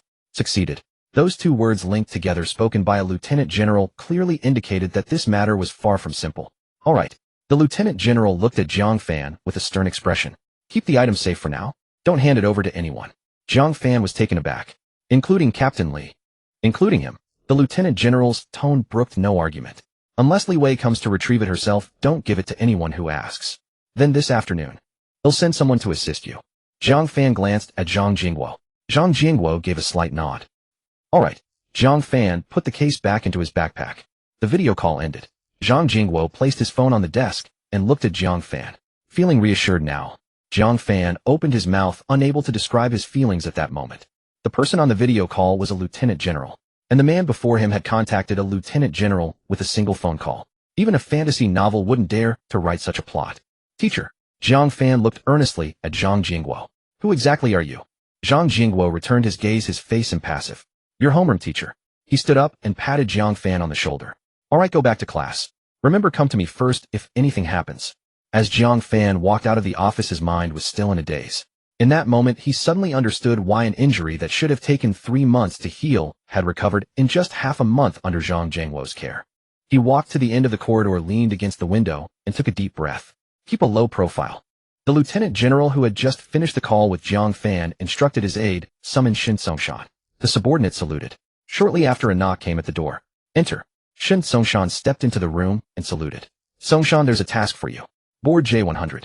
Time is critical. Depart immediately. After school that afternoon, Jiang Fan had sent Xinling a message in advance. I have something to do today, can't walk you home. Xinling replied instantly. What is it? Handling some trouble. What trouble? Small trouble, won't take long. Are you lying to me? Jiang Fan stared at the message, a twitch at the corner of his mouth. This girl was really perceptive. He quickly typed back. Be good, it's nothing serious. They'll pick you up tomorrow. Xinling's reply came instantly. All right, be careful. Jiang Fan tucked his phone into his pocket, mounted his bicycle, and headed towards the eastern part of the city. He didn't notice that not far behind him, a girl in a school uniform with her hair down and a small hair clip was riding another bicycle, following him from a distance. At the abandoned gymnasium in the east of the city, Jiang Fan parked his bicycle at the entrance and walked in with his backpack. The gymnasium was vast, but dilapidated, the floor covered in a thick layer of dust. Li Xiang stood in the center of the court wearing a black jacket, jeans, and sneakers. Seeing Jiang Fan enter, he smiled and walked over. You're here? Yeah. Did you bring it? Jiang Fan patted his backpack. Li Xiang's gaze fell on the backpack, a flicker of something passing through his eyes, so fleeting that an ordinary person would never catch it. But Jiang Fan was no ordinary person. Although his spider sense didn't trigger a warning, his eyes caught that fleeting anomaly. Jiang Fan's heart skipped a beat, but his face remained composed as he continued forward. Captain, where's your sister? She's in a safe place. Just hand the item to me. Li Xiang extended his hand and walked towards Jiang Fan. Jiang Fan reached into his backpack, his fingers brushing against the cold surface of the silver case. Li Xiang's fingers were almost touching the backpack. Just then, Li Xiang, if you dare give that thing to those people, I will never forgive you even if I die. Li Wei, as if breaking free from some restraint, shouted out. Jiang Fan's head snapped up. Li Wei stood on the bleachers, gripping the railing, her face deathly pale, her eyes wide as she stared intently at Li Xiang. Behind her stood 2 people in black combat uniforms, a man and a woman, their expressions stern, weapons pressed against Li Wei's neck, already drawing blood. Li Xiang's movements froze. Jiang Fan looked at Li Xiang, a brow suddenly arching. Captain, what's the meaning of this? Li Xiang didn't answer. He slowly withdrew his hand and turned to look at Li Wei on the bleachers. Sis, your life is more important than anything. I have to get the item to save you. Li Wei's expression shifted from anger to sorrow. Li Xiang, don't make a mistake. My life can be forfeited, but this item must not fall into outsiders' hands. Hand over the item now, the person holding the knife to Li Wei's neck shouted. Or he'll kill her immediately. Jiang Fan, take the item and run. Li Wei's voice came through, choked with tears. Jiang Fan, give it to me quick. Jiang Fan looked at Li Xiang, a twitch at the corner of his mouth, and spoke. Captain, sorry, I can't give you the item. But please trust me. He turned his gaze to the 2 people holding the knife to Li Wei's neck. The initiative is in my hands now. I'll give you 2 choices. First, release Li Wei. Second, I destroy the item. White streams of energy swirled around Jiang Fan's body as he levitated into the air, slowly approaching the duo. He made a motion as if to destroy the case. No, don't give it to them. Take it and go, please take it away. Li Wei pleaded, looking at Jiang Fan, tears blurring her vision. At that moment, the sound of hurried footsteps came from the entrance of the gymnasium. 7 or 8 people surged in. The leader had a square face, thick eyebrows, and wore a black combat uniform. Captain Wang. But this time the men behind him were not from the city defense force. Their combat uniforms bore no insignias, their weapons were more sophisticated, and their eyes were colder. Where is the item, Li Xiang? Captain Wang's voice carried a faint murderous intent. Li Xiang said nothing, only glancing in Jiang Fan's direction. Jiang Fan stood in midair clutching the case, his demeanor suggesting he would destroy it at any provocation. Captain Wang glanced at him, then turned his gaze to Jiang Fan floating in the air. A high school student. Li Xiang, you hired a high school student to deliver the goods. He looked at Jiang Fan. Give me the item, and I'll release Li Wei immediately. Sorry, I don't trust you. The two sides fell into a standoff.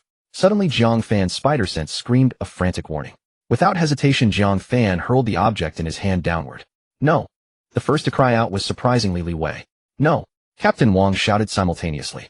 At the same moment, one of the two holding the knife to Li Wei released her and sprinted towards the object Jiang Fan had thrown. A height of 10 meters was nothing to him. Jiang Fan gathered force in his hand, preparing to attack the other person.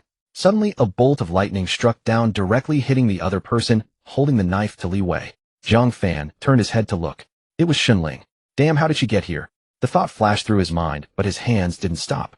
The power of the dragon elephant. A single punch unleashed.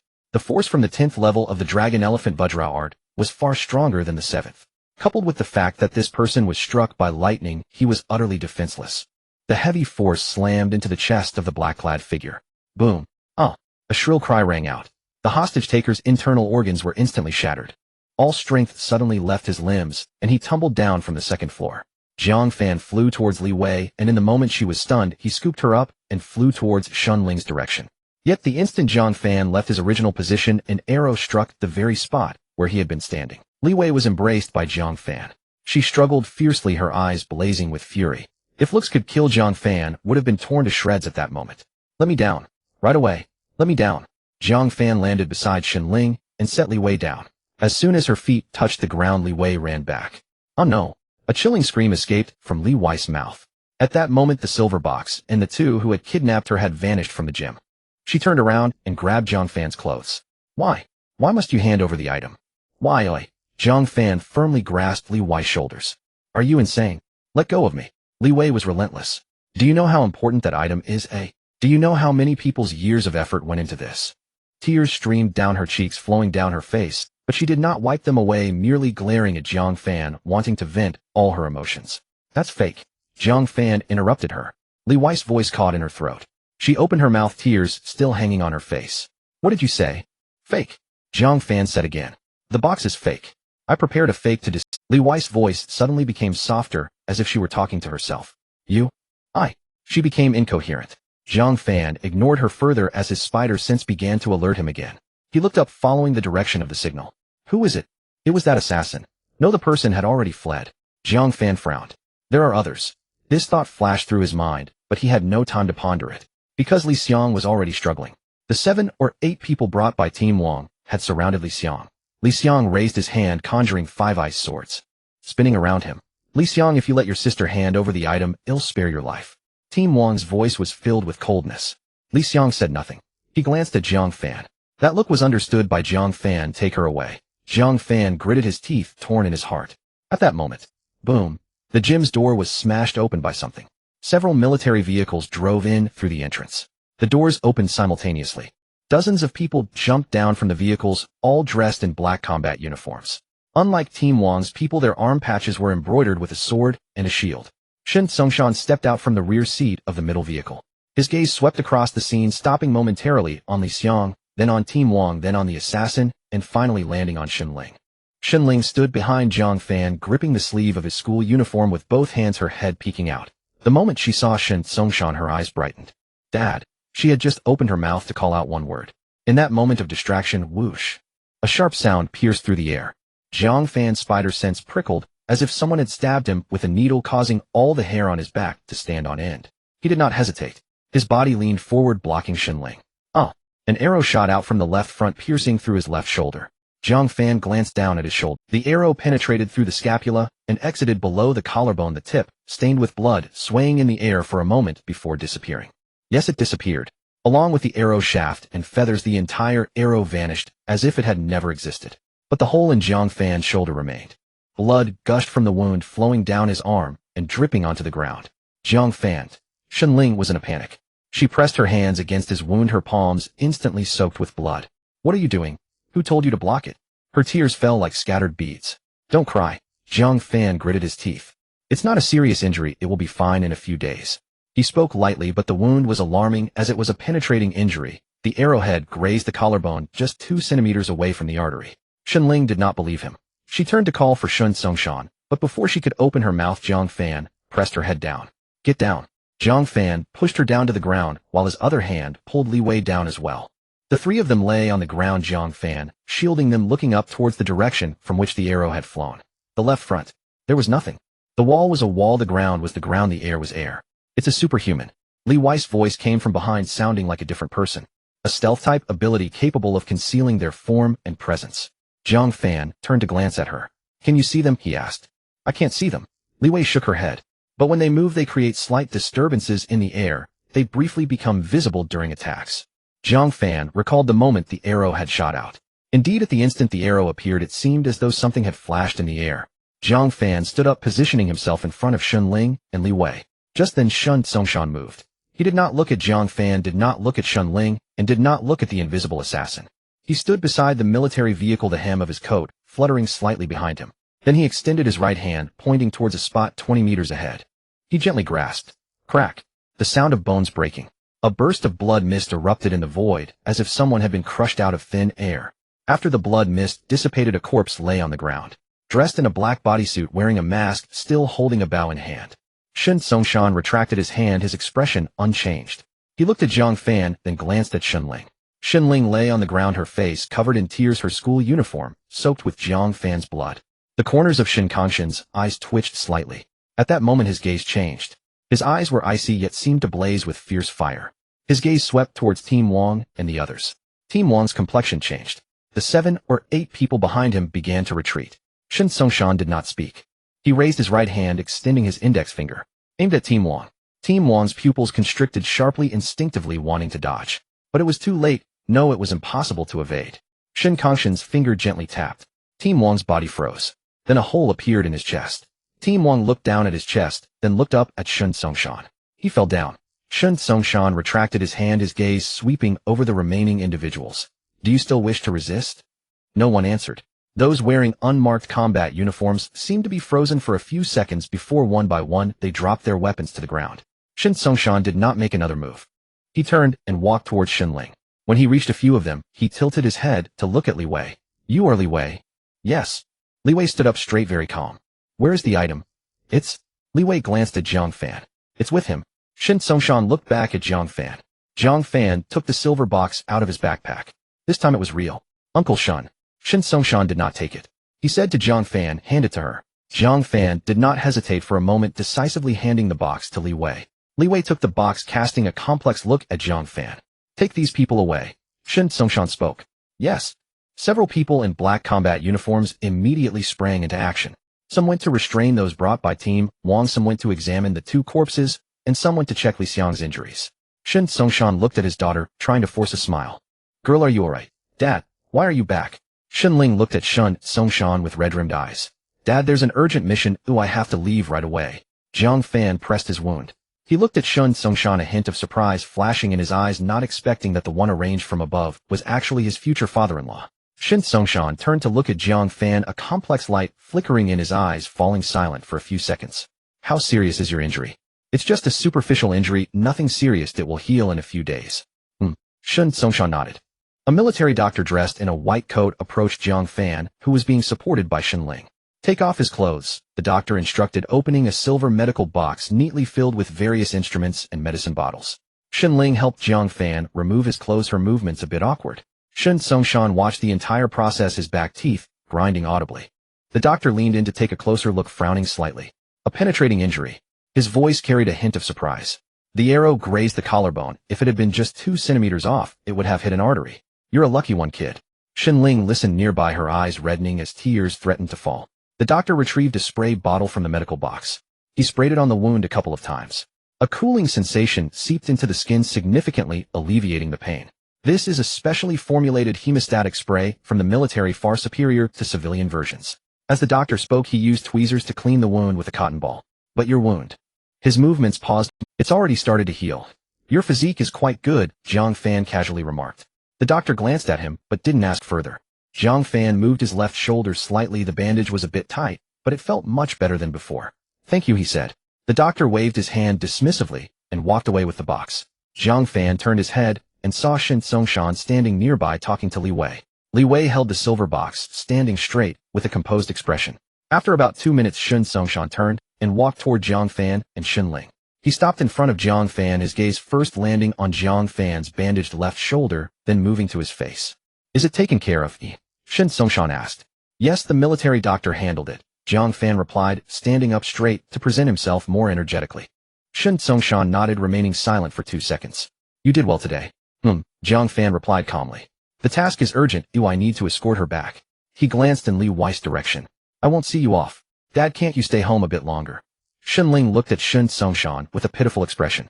"Dad has a mission. I'll spend more time with you next time," Xiaoshan promised hurriedly at the sight of his daughter's forlorn face. "Humph," she said angrily, turning away. "Jiang Fan, I'm counting on you," Xiaoshan said to Jiang Fan earnestly for the first time. Jiang Fan nodded seriously. "Uncle, don't worry." Xiaoshan said no more and waved to the side. A soldier in black combat gear jogged over and sent a vehicle to take them home. Yes. Several military vehicles roared to life, the engines echoing in the gymnasium as beams of headlights cut through the darkness, one after another driving out the door. Jiang Fan watched the convoy disappear at the entrance before turning to walk towards Li Xiang. Li Xiang leaned against a pillar, his face pale, but looking relatively well. "Captain, are you all right?" Jiang Fan reached out to support him. "I'm not going to die," Li Xiang replied with a smile that carried fatigue. "What's next?" "Back to school," Li Xiang replied in a flat tone. "School, eh?" Jiang Fan paused for a moment. He knew that Li Xiang was part of the city defense team and the captain of the ability user squad, but he had never considered that Li Xiang had another identity. "Right, school?" Li Xiang glanced at him, a smile forming at the corner of his mouth. "You thought I was a full-time city defense officer. You're overthinking it. I'm a first-year student at the National Defense University." Jiang Fan opened his mouth momentarily at a loss. "National Defense University." Jiang Fan, he paused and patted Jiang Fan's shoulder. "Once you start university, you'll understand." Jiang Fan remained silent for a few seconds before nodding. "I'll report the rewards. You put in a lot of effort on this mission and got injured. The rewards you deserve won't be missed. They should be directly issued to your school, and the academic affairs office will notify you. I can't give it to you directly." "All right." Jiang Fan didn't decline, or what he was entitled to was the rule. "And thank you, you saved my sister and me." He waved his hand. "Let's go, they're waiting for you over there." At the entrance of the gymnasium, the military vehicle that was to take them home had already started. Xinling stood by the car, her hands twisted together, her eyes fixed on Jiang Fan's direction. When she saw him walk over, her expression relaxed instantly. "Let's go," Jiang Fan said as he opened the car door. Xinling didn't speak, lowering her head as she climbed into the back seat. Jiang Fan followed her and closed the door and said a word to the driver. "Comrade, please take her back to the Xingfu community first." The driver nodded, and the car smoothly drove out of the gymnasium. Noticing that Xinling remained silent, Jiang Fan reached out to pat her head. "Are you scared?" he asked. Xinling didn't say anything but tilted her head slightly toward him, leaning against his uninjured right shoulder. "Jiang Fan, thank you. When I saw that arrow coming, I thought you're my girlfriend, and you're going to be my wife in the future. How could I let my wife get hurt?" Jiang Fan said a cheesy line from his previous life. Xinling replied softly, her cheeks turning red. At the entrance of the Xingfu community, Xinling got out of the car, reluctant to part. "Contact me by phone." Jiang Fan gestured to make a phone call. Xinling nodded and turned to run up the stairs, quickly disappearing around the corner of the corridor. The military vehicle restarted, heading towards Jiang Fan's home.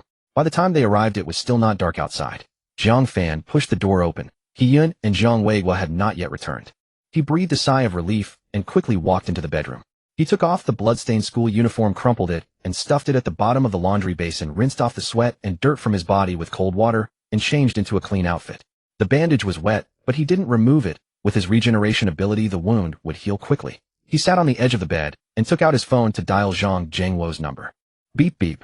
The call connected. "Jiang Fan, has the situation been resolved?" "Teacher, everything has been handled." Jiang Fan recounted the subsequent events. After he finished speaking, Zhang Jingwo was silent for a few seconds. "How's the injury?" "Not serious, it'll be fine in a few days." Zhang Jingwo's tone returned to that of a teacher. "So can you come to class tomorrow?" Jiang Fan paused for a moment, then smiled. "Yes." "That's good. Your main task now is to study. Remember, you can't afford to fall behind for even a day before the college entrance exam." "Understood, teacher." After hanging up, Jiang Fan tossed his phone onto the bed. He grew increasingly curious about Zhang Zhengwo's identity. An ordinary high school teacher can contact a major general with just one phone call. "Forget it, I won't think about it." That evening, Jiang Fan had dinner made by his mother and chatted with his father about his goals for the college entrance exam. However, to Jiang Fan's surprise, when he talked about his target university, his father's mood didn't brighten. Instead, he appeared dejected. Filled with confusion, Jiang Fan returned to his room. Beep. Beep. The phone rang. Opening it, he saw a message from Shenling. Jiang Fan, I miss you. The same message. He didn't know how many times it had been sent. I looked into the next room and found that my parents' lights had already been turned off. Jiang Fan opened the window, and a white stream of energy rose from him. Jiang Fan hovered outside Shenling's window. From his home to the Happiness residential compound, it took 20 minutes to run or 10 to cycle. But to fly it took only 3 minutes. His phone was still vibrating.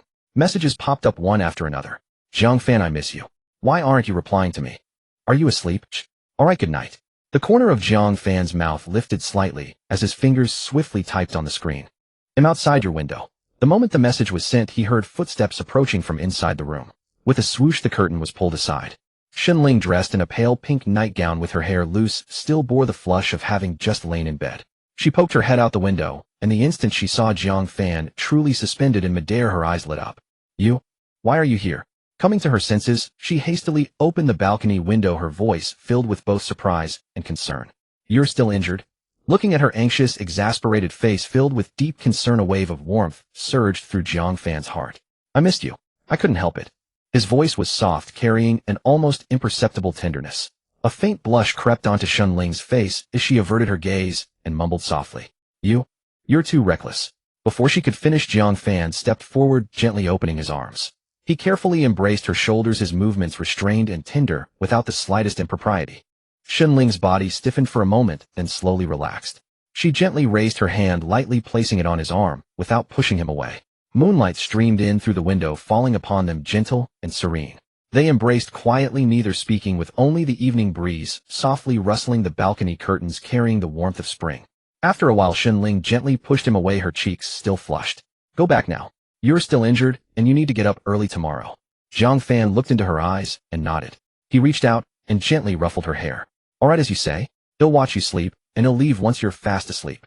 Shenling bit her lip and nodded, her eyes full of tenderness. He fixed his gaze on her until she lay back in bed, closed her eyes, and fell into a deep sleep. Only then did he slowly turn, his form blurring as he flew towards his own home. Meanwhile, on the outskirts of the city, inside a dilapidated residential building on the top floor, the lights were off. A shadowy figure stood by the window, the curtain half drawn. In the figure's hand was a photograph. It showed a male student in a school uniform standing at the school gate with a bicycle parked beside him. It's all your fault. The figure's voice was very low. His fingers tightened, creasing the photo. I want you dead. Time passed quickly, and the college entrance exam countdown on the blackboard shrank from 2 digits to 1. There were only 8 days left until the exam. During this period, Jiang Fan felt exceptionally fulfilled. Every night, he would fly to meet Shenling. His sky dance art also improved by leaps and bounds during this time. Previously, flying from home to the Happiness residential compound took 3 minutes. Now it only took 2. Before, he could only fly in a straight line. Now he could perform mid-air stops, turns, and even fly backwards, his movements fluid and graceful, smoother than a bird in flight. He could even sense that he was close to breaking through to the next level. As for the reward Li Xiang mentioned, it still hadn't arrived. The Academic Affairs Office hadn't notified him to collect anything. He wasn't too concerned about it. Gain is my fortune, loss is my fate. He had learned this mindset from his past life. Besides, he wasn't lacking anything recently. His dragon elephant Prajna art had reached the 10th layer, and his sky dance art was on the verge of a breakthrough. The monthly blind box draw had arrived again. Don't come tonight. Get some rest, there's a mock exam tomorrow.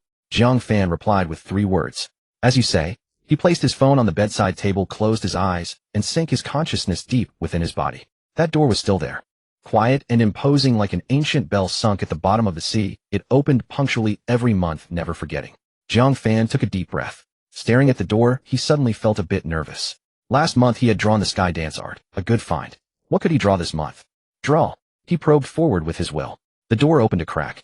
A dazzling golden light surged from the crack, brighter than any time before. Jiang Fan instinctively closed his eyes. When he opened them again, a fist-sized orb of light had already drifted out, floating before him. The golden light dissipated. A book. No, it was a stream of light. That light shot out from the orb like a snake and drilled into Jiang Fan's brow. A torrent of information flooded in like a deluge. Text, images, meridian charts, energy circulation paths, palm techniques, and moves, all embedding themselves into his memory. This process lasted for about a dozen seconds. Once the impact subsided, Jiang Fan opened his eyes and found a complete set of palm techniques had been added to his mind. He quickly opened his gene panel.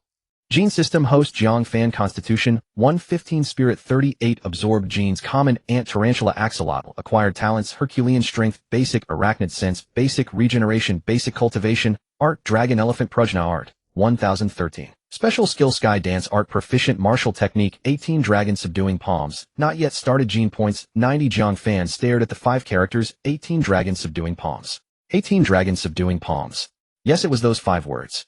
In his past life, he had read Jin Yong's wuxia novels countless times. This was the beggar's sect's ultimate technique. Known as the #1 palm technique under heaven, it was supremely young and vigorous with boundless power. And it was drawn from the myriad thoughts creation gate. He focused his attention on 18 dragons subduing palms, and a new line of text appeared on the panel. 18 dragons subduing palms, the beggar's sect's ultimate technique, the #1 palm technique under heaven. It comprises 18 forms, each imbued with supreme yang and vigorous power. A palm strike can manifest a dragon's form, its aura swallowing mountains and rivers. Current not yet started gene points can be used for enhancement.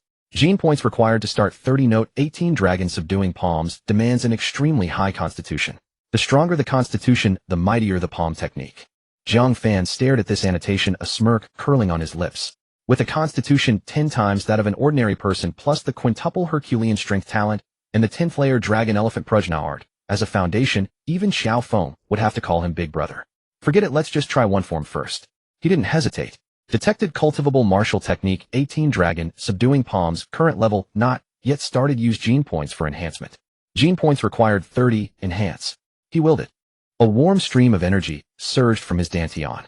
Unlike the rampaging force of the Dragon Elephant Prajna art, this stream was gentle, like a tamed snake slithering through his meridians. Beneath the skin of his palms, something seemed to be gathering, taking form.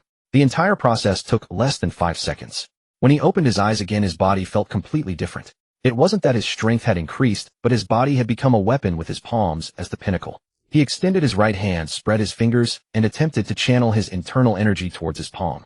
A faint layer of golden light glowed in his palm, very subtle, like the afterglow of dusk, yet he could feel the energy contained within. So this is the 18 Dragon subduing palms. Should I test its power? He glanced at the window, remembering the disastrous aftermath of shattering the glass with a punch last time, and quickly dismissed the idea. He'll find a secluded place to try it tomorrow. He withdrew his right hand and looked at the panel. 18 Dragon subduing palms started gene points, remaining 60 Jiang Fan, closed the panel, and laid back on the bed. 18 Dragon subduing palms. The childhood wuxia dream from his past life, had come true. The next morning as dawn broke, Jiang Fan rolled out of bed, quietly completed his morning routine, and Jiang Fan flew towards the abandoned industrial area to the east of the city. That place was deserted for miles, with half-demolished factories scattered with rubble and wild grass. He landed on a vacant lot, took a deep breath, raised his right hand with fingers spread wide. The inner strength of the Dragon Elephant Prajna art surged from his dantian, converging in his palm. He was all too familiar with that power. At the 10th level of Dragon Elephant, with a physique score of 115, just the external force could strike 7 or 8 meters away. But today was different. Following the energy flow route of the dragon, subduing 18 palms, he rotated that inner strength in his palm, once before, pushing it forward forcefully. Roar! It sounded like a deep growl exploding from his palm. A faint golden aura flew out, taking the shape of a dragon with its head, body, and tail vaguely discernible. It crashed into the opposite wall. Boom! Rubble flew everywhere, and dust rose like a small mushroom cloud. Jiang Fan stood there, mouth agape. A basin-sized hole appeared in the wall, with edges perfectly neat. Fragments of bricks flew several meters away, while some bounced on the ground, while others embedded themselves into a distant wall. 8 Zhang. Jiang Fan murmured to himself, calculating in his mind, over 20 meters. Previously, simply using the external force of the Dragon Elephant Prajna art could reach 7 or 8 meters, where the power would have already dissipated. Now with a push from the dragon subduing 18 palms, not only had the distance tripled, but the power was also more concentrated. It wasn't that the dragon subduing 18 palms was stronger than the Dragon Elephant Prajna art. Rather, the two combined created a synergy greater than the sum of their parts. One was an inner strength technique, the other an output martial skill, naturally complementary. Again, Jiang Fan took a deep breath, propelled himself off the ground, and white energy surged from his body as he soared into the air, suspended mid-flight. The higher he stood, the further he could strike. This thought flashed through his mind, but Jiang Fan didn't rush to act. He closed his eyes once more, gathering the inner strength of the Dragon Elephant Prajna art in his palm, while channeling the airflow of the sky dance technique to envelop his entire body. Then he opened his eyes. Unbeknownst to him, he had inadvertently directed part of the chi flow towards his palms. both palms thrust out simultaneously. Roar, roar. The sounds of 2 dragon roars erupted together. Not one but 2. 2 faint golden dragon-shaped auras flew out from his palms, one to the left and one to the right, drawing 2 arcs in the air, diving down like 2 real dragons. Boom, boom. The ground erupted. It wasn't just a basin-sized hole, it was like a meteor striking the earth. Rubble, soil, and dust shot up like a fountain reaching 7 or 8 meters high. The shockwave expanded outward from the center of the explosion, causing Jiang Fan's school uniform to flutter violently. He had to drift back several meters in the air to stabilize himself. As the dust slowly settled, Jiang Fan looked down, his mouth agape enough to fit a fist. 2 large craters appeared on the ground, each 5 or 6 meters in diameter and 2 or 3 meters deep, with edges as neat as if scooped out with a spoon. At the bottom of the pits, he could see groundwater seeping out, quickly forming a shallow layer of water. This, Jiang Fan swallowed hard. He suddenly remembered a concern. Although this place was desolate, the land had an owner. Would he have to pay for blasting their land like this? Wait a minute. Another thought crossed Jiang Fan's mind. I'm helping them with demolition, they should pay me instead. This idea lasted only half a second before he dismissed it himself, because he saw a crooked sign at the edge of the pit that read, East City Industrial Park Plan Land. Without hesitation, Jiang Fan felt a surge of white energy and shot out like an arrow, not even looking back. He flew much faster than usual. He flew directly back to his residential area, slipping in through the window as if nothing had happened. Time for breakfast. Jiang Fan pushed his bicycle out. At the entrance of Happiness Community, Shenling was already waiting there. Jiang Fan parked his bike in front of her, the corners of his mouth involuntarily lifting. Hop on. Shenling jumped onto the back seat, wrapping her arms around his waist, her face pressed against his back. Why are you so early today? The two rode through the morning streets towards the school. Upon arriving at school, they parted ways. As Jiang Fan opened the classroom door, the atmosphere inside was completely different from usual. Some were taking photos, some were chatting, and others were exchanging yearbooks. In the middle aisle of the classroom, several girls were huddled together, taking selfies, holding their phones high, capturing various angles and expressions.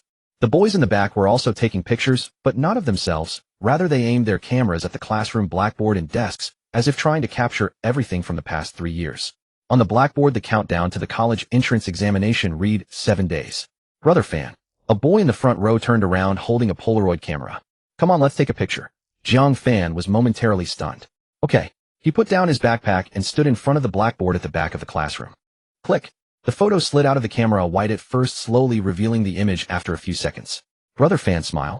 Your expression looks terrible. It doesn't capture your handsomeness at all.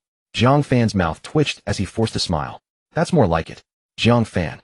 Jiang Fan turned his head. Xiaoshan stood in front of him, holding a phone, her expression somewhat nervous. Can I take a picture with you? Sure. Jiang Fan smiled slightly. Xiaoshan suddenly looked up, her eyes sparkling with surprise. Really? Really? She quickly pulled her desk mate over, and the three of them stood side by side in front of the blackboard. Xiaoshan stood in the middle with Jiang Fan on the left and her desk mate on the right. Click. The photo was taken. Xiaoshan looked at the phone screen, her eyes suddenly a bit red. Thank you. After Xiaoshan initiated, more and more people came to ask Jiang Fan for photos. One wave after another, like a market day. There were boys, there were girls, some he knew, some he didn't. Jiang Fan welcomed them. There shouldn't be anyone left now. Seeing no one approaching, Jiang Fan sighed in relief. Suwon stood there, her hands twisted together, lips pressed tightly, her expression complicated. Awkwardness, hesitation, and entanglement mixed together. Jiang Fan, she spoke softly. Moi. Can I take a picture with you? Upon finishing this sentence, her face turned bright red. Sure. Jiang Fan responded unusually straightforwardly. Suwon was taken aback, clearly not expecting him to agree so readily. Really? Really? Really? Suwon quickly took out her phone, standing next to Jiang Fan, as they stood shoulder to shoulder facing the camera. Click. The photo was taken. Suwon looked at her phone screen, remaining silent for several seconds. Jiang Fan. I'm sorry. Haha. Actually, I also have my faults. He chuckled awkwardly. Seeing Jiang Fan's expression, Suwon laughed, and then turned and ran away. He returned to his seat and flipped through his phone gallery, which now contained over a dozen new photos. Each one was filled with smiling faces. He suddenly thought of someone. Teacher Zhang. Jiang Fan stood up and walked out of the classroom towards the office. In the office, Zhang Jingguo was sitting at his desk grading homework. Teacher. Zhang Jingguo looked up, noticing it was Jiang Fan, his brows furrowing slightly. What's up? Teacher, can I take a picture with you? Zhang Jingguo was momentarily stunned, then laughed. Sure. He put down his pen, stood up, straightened his collar, and walked over to Jiang Fan. The two stood together as Zhang Jingguo was half a head shorter than him, his balding head glinting under the light. Click. The photo was taken. Zhang Jingguo glanced at the screen, his lips twitching, as if holding back laughter. All right, now that we've taken it, go back to studying. Yes, teacher. As Jiang Fan turned to leave, he took a couple of steps, then stopped. Teacher, what is it now? Thank you. At 7 o'clock in the evening, Jiang Fan sat on the sofa. The television was on broadcasting the day's news while He-Yun washed the dishes in the kitchen. Jiang Wei was sat nearby flipping through the newspaper. Suddenly the television screen cut abruptly, not in a normal news transition, but an interruption. The picture flickered and the female anchor's expression became particularly serious, mixed with an uncontainable excitement. We interrupt this broadcast for an important news announcement.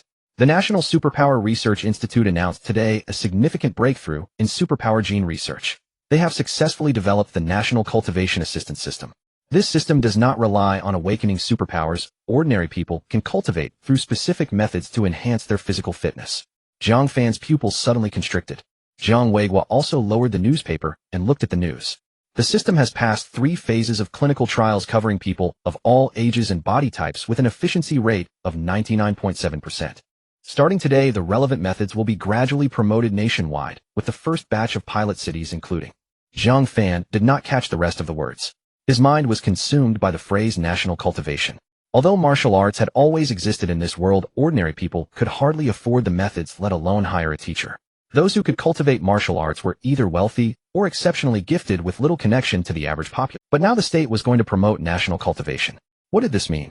It meant that those ordinary people who had not awakened superpowers, the 80% who were kept outside the door of cultivation, finally had a path to ascend. The scene shifted to the press conference. A middle-aged man in a white coat stood on stage surrounded by microphones with the words National Cultivation Assistance System displayed on the screen behind him. Beside him stood Li Wei, dressed in a white lab coat, her hair casually draped behind her, her expression natural, calm, and composed. She stood half a step behind the middle-aged man holding a silver box. Jiang Fan was all too familiar with that box. The box he had personally returned to Li Wei. A cold sweat suddenly broke out on Jiang Fan's back. He finally understood why Li Wei would rather die than give up the box. Why Shin Songshan would take action personally. Why a major general would care about this matter. Because what was inside that box was not an ordinary experimental result. It contained something that could change the entire country, change the whole world. National cultivation. The middle-aged man in the white coat was speaking at the press conference, his voice resonating with a steady strength. This technology does not create superpowers, but rather stimulates human potential. Everyone has the potential to cultivate, we just didn't know how to unlock it in the past. Now we have found the method. The applause thundered from the audience. The scene shifted to the QA session. A female reporter stood up. Excuse me, researcher Li Wei, as a core developer of this technology, do you have anything to say? The camera focused on Li Wei. Her expression remained calm, her gaze firm. I want to thank my team for their persistence over the years. This technology took a full 7 years from theory to practice, with countless failures in between, but no one gave up. She paused. I also want to thank those who protected us during the experiments. Without them, this technology might never have seen. Her gaze turned toward the camera, as if looking through the screen at someone. Lastly, I want to thank a special high school. If it weren't for him that night, this box might have been stolen. I don't know if he will see this interview, but I want to say thank you. What's wrong? Why do you look so pale? It's nothing. Dad, did you see the news? Jiang Weiguo's voice was calm, but Jiang Fan noticed that his fingers gripping the newspaper were slightly trembling. A man in his 40s, having lived half his life in a world of superpowers without the ability to cultivate, faced the greatest regret.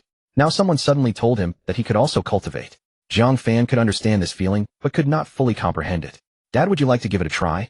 Jiang Weiguo remained silent for a few seconds. Let's talk about it later. Mom, Jiang Fan called out. At our age, can we still cultivate? The news said it was effective for all age groups. Jiang Fan chuckled. Mom, if you become a master in cultivation, you won't need Dad to protect you anymore. You'll be the one protecting him. Go, you haven't even started yet. He and shot him a glare. The 3 of them laughed simultaneously. After a while, the phone rang. Jiang Fan took out his phone. Did you see the news? Jiang Fan replied, I did. The message came again. Do you think the special high school student she thanked is you? Jiang Fan sent a shy expression. Beep, beep, beep. Zhang Jingguo picked up the phone. Hello, principal. Haha, kid, congratulations. Someone from your class. Who is it? Oh, Jiang Fan. Yes, that's right, Jiang Fan. You've been specially recruited to the National Defense University. Zhang Jingguo suddenly stood up from his seat. Really? I have to hold a commendation meeting. Principal, no, the college entrance examination is coming up soon, and it will affect other students' study atmosphere. Let's announce it after the exam. Alright, you thought this through. The next day, school. The atmosphere was completely different from the usual tension. Everyone's face was filled with excitement. Did you see the news? I saw it. National cultivation. I couldn't sleep all night just scrolling through news about it. Me too. My parents were so excited. Jiang Fan walked to his seat. Fan, good, did you see it? I did. Do you think we ordinary people can really cultivate? The news said it had a 99.7% efficiency. Do you think you're part of that 0.3%? Of course not. The boy grinned, showing his white teeth. Another boy leaned over. Fan, good, do you think the methods will be expensive? Our family is average, if it's too expensive. It's promoted by the state, so it shouldn't be expensive. It might even be free. Really? Just a guess. The boy still smiled, looking very happy. Jiang Fan looked at them, feeling an indescribable emotion rising within him. So everyone has a dream of martial arts, a dream of superpowers. The class bell rang. The homeroom teacher Zhang Jiangwo entered the classroom, wearing a deep blue polo shirt today. He stood at the podium scanning the class and wrote a line on the blackboard, "Countdown to college entrance examinations, 6 days." Then he turned around and looked at all the students. Did everyone watch yesterday's news? I did. The whole class answered in unison, their voices loud. All right, I'll say a few words. He paused. First, the college entrance examination will not be cancelled. You still have to take your exams. A wail arose in the classroom. Second, national cultivation is good news, but not right now. Your current task is to pass the college entrance examination first. After the exam, you can practice however you want and no one will stop you. Third, he glanced at Jiang Fan. No matter whether you become a superpower or a martial artist in the future, whether you go to school or work, remember one thing. What is it? Someone asked. If you have the ability, don't bully others. There are only 5 days left until the college entrance examination. The fervor for nationwide cultivation seems to have overshadowed the exam. However, Zhang Jiangwo's words served as a reminder to the students of Class 6 in their final year, helping them to recognize the significance of the examination once again. During this time, Jiang Fan often felt a gaze upon him, a scrutinizing stare, filled with ill intentions, whether on his way to school or back home. He sought the source of this malicious feeling, but nothing was there. What's wrong? Shunling's voice came from behind. Nothing.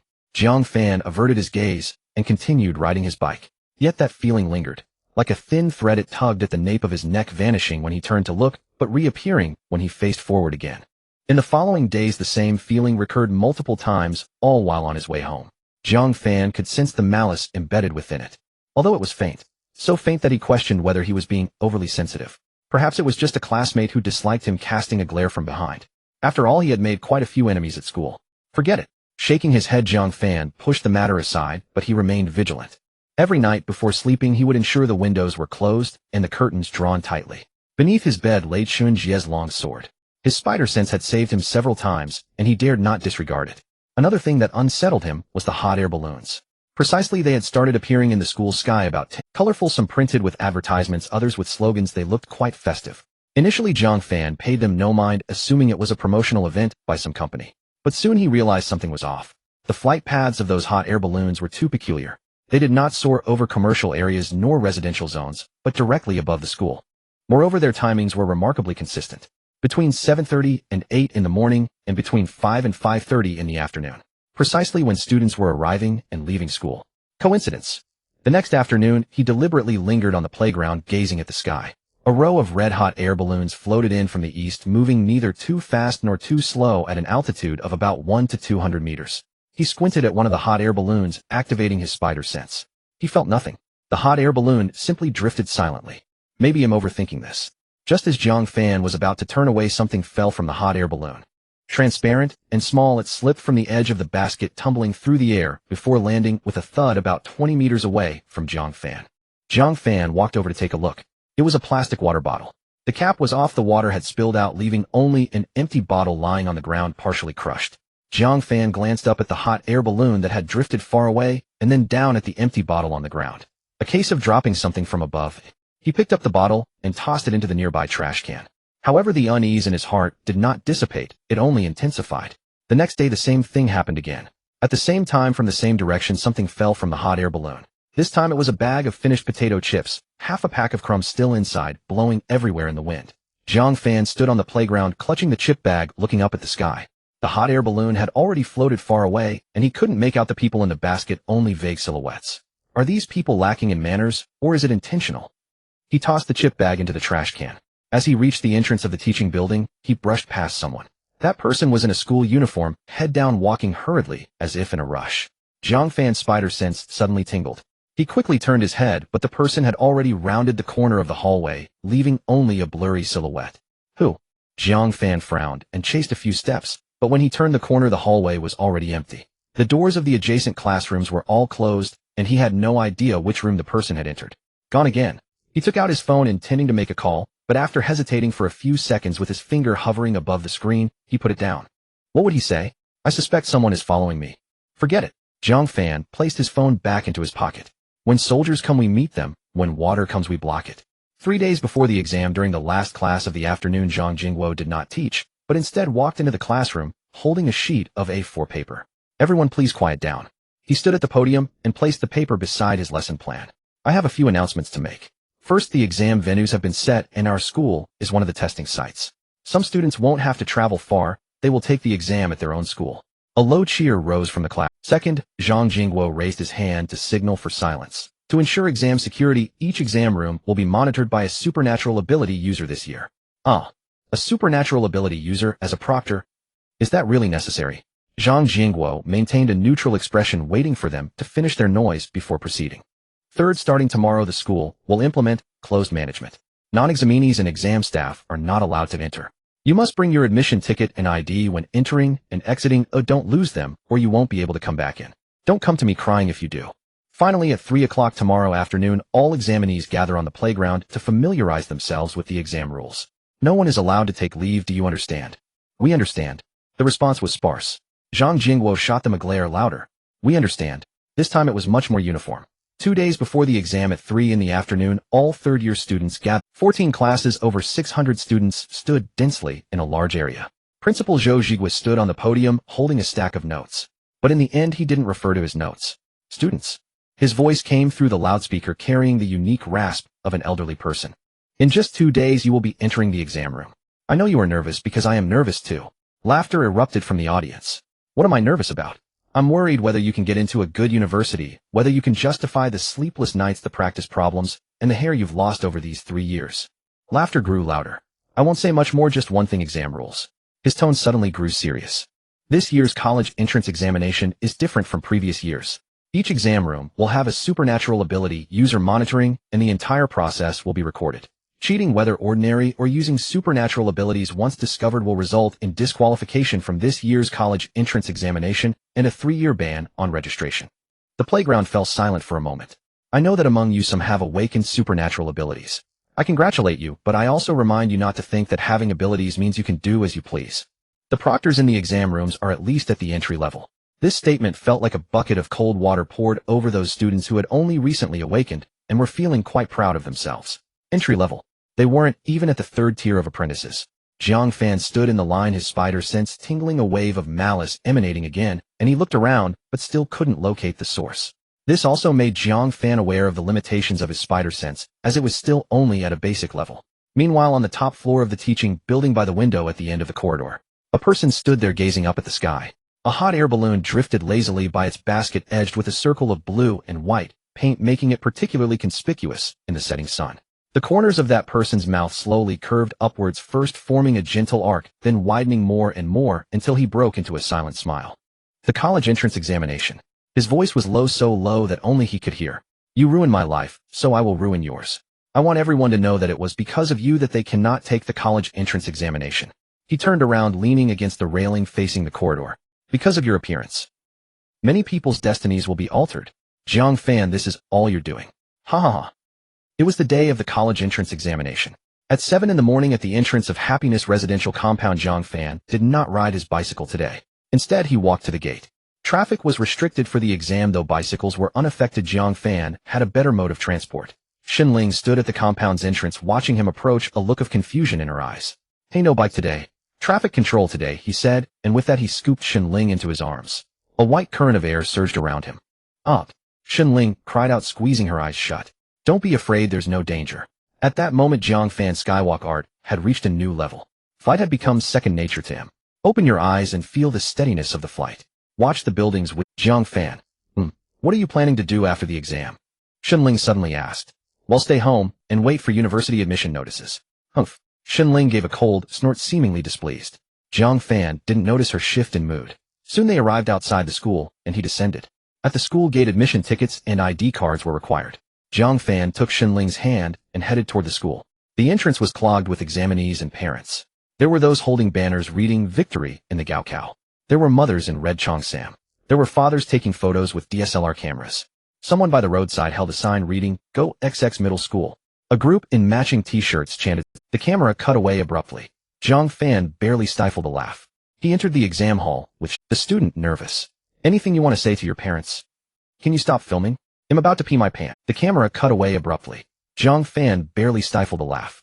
He entered the exam hall, which several cordons were set up at the school gate. Security guards in camouflage stood on either side, their expressions stern, holding metal detectors. A few individuals in black combat gear stood nearby, their armbands embroidered with a sword and a shield. Ability users. At the entry level, Jiang Fan scanned them, at least 6. This setup is even more elaborate than when we fight aberrant beasts. This showed Jiang Fan that regardless of his past or present life, the exam was taken with exceptional seriousnling. The two passed through security, entered the school gate, and parted ways in front of the teaching building. Good luck. You too. They exchanged a glance for a second, then both smiled. Shunling turned toward her exam room in Class 3. After a few steps, she looked back and made a call me gesture. Jiang Fan nodded and headed to his exam room in Class 6. As he reached the entrance of the teaching building, he looked up at the sky. A hot air balloon was drifting over from the east. As usual, its speed was neither fast nor slow at an altitude of about 200 to 300 meters. He frowned, but didn't dwell on it. He stepped into the building. His exam room was on the 3rd floor. Jiang Fan found his seat, sat down, and placed his admission ticket and ID on the upper left corner of the desk. The classroom was very quiet. The proctor stood at the podium holding a sealed craft paper envelope with a strip of tape across it. Beside him stood a man in black combat gear, around 30 years old, expressionless, hands clasped behind his back, his gaze sweeping across the classroom like a searchlight. Entry level. Jiang Fan glanced at him, then withdrew his gaze, took a deep breath, and slowly exhaled. Nervous. He was genuinely nervous. Not because of the exam itself, but because of a growing unease that had been weighing on him since last night, like a stone pressing on his chest, making it hard to breathe. Calm down, Jiang Fan told himself. A broadcast began outside. Attention examinees. The exam is about to begin. Please place your mobile phones and other non-exam related items outside the exam room. Jiang Fan took out his phone, turned it off, put it in his bag, and placed the bag on the table outside the classroom door. He returned to his seat and sat down. His hand had just touched the desk when a muffled thud came from outside. It didn't sound like an explosion, it was more like something heavy hitting the ground, dull and heavy, as if someone had dropped a bag of cement from a height. Jiang Fan's spider sense exploded. He jerked his head around to look out the window. The hot air balloon was now directly over the school. Something was falling from the bottom of the basket. It wasn't a water bottle. It wasn't a chip bag. He squinted for half a second. A bucket. The bucket tumbled through the air, growing larger and closer until it slammed onto the open ground in front of the teaching building with a loud crack. The bucket shattered. Its contents splattered everywhere. Yellow viscous, like egg yolk. Jiang Fan froze. Then he heard a chorus of curses from outside. What the hell? Who the fuck is dropping things from a height? Egg, what kind of crap is this? My new clothes. Damn it. A girl screamed. Oh, what is this? Whose prank is this? Jiang Fan's nose finally caught the scent. Egg. But not the smell of chicken eggs. Ugh, a boy next to him gagged. The proctor's face changed color.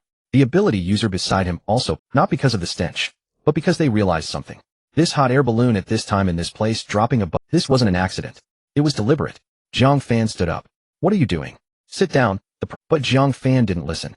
He turned and walked out of the classroom, his steps quick, but not rushed. He went to the window at the end of the hallway, pushed it open, and leaned out to look. The playground was in chaos. Examinees were pouring out of the teaching building, some holding their noses, some cursing, some taking photos. The ground was covered in yellow egg yolks, sticky and flowing everywhere. Several ability users in black combat gear had already rushed onto the playground. Some looked up at the sky where the hot air balloon was speeding up as it drifted eastward, the figures in the basket swaying.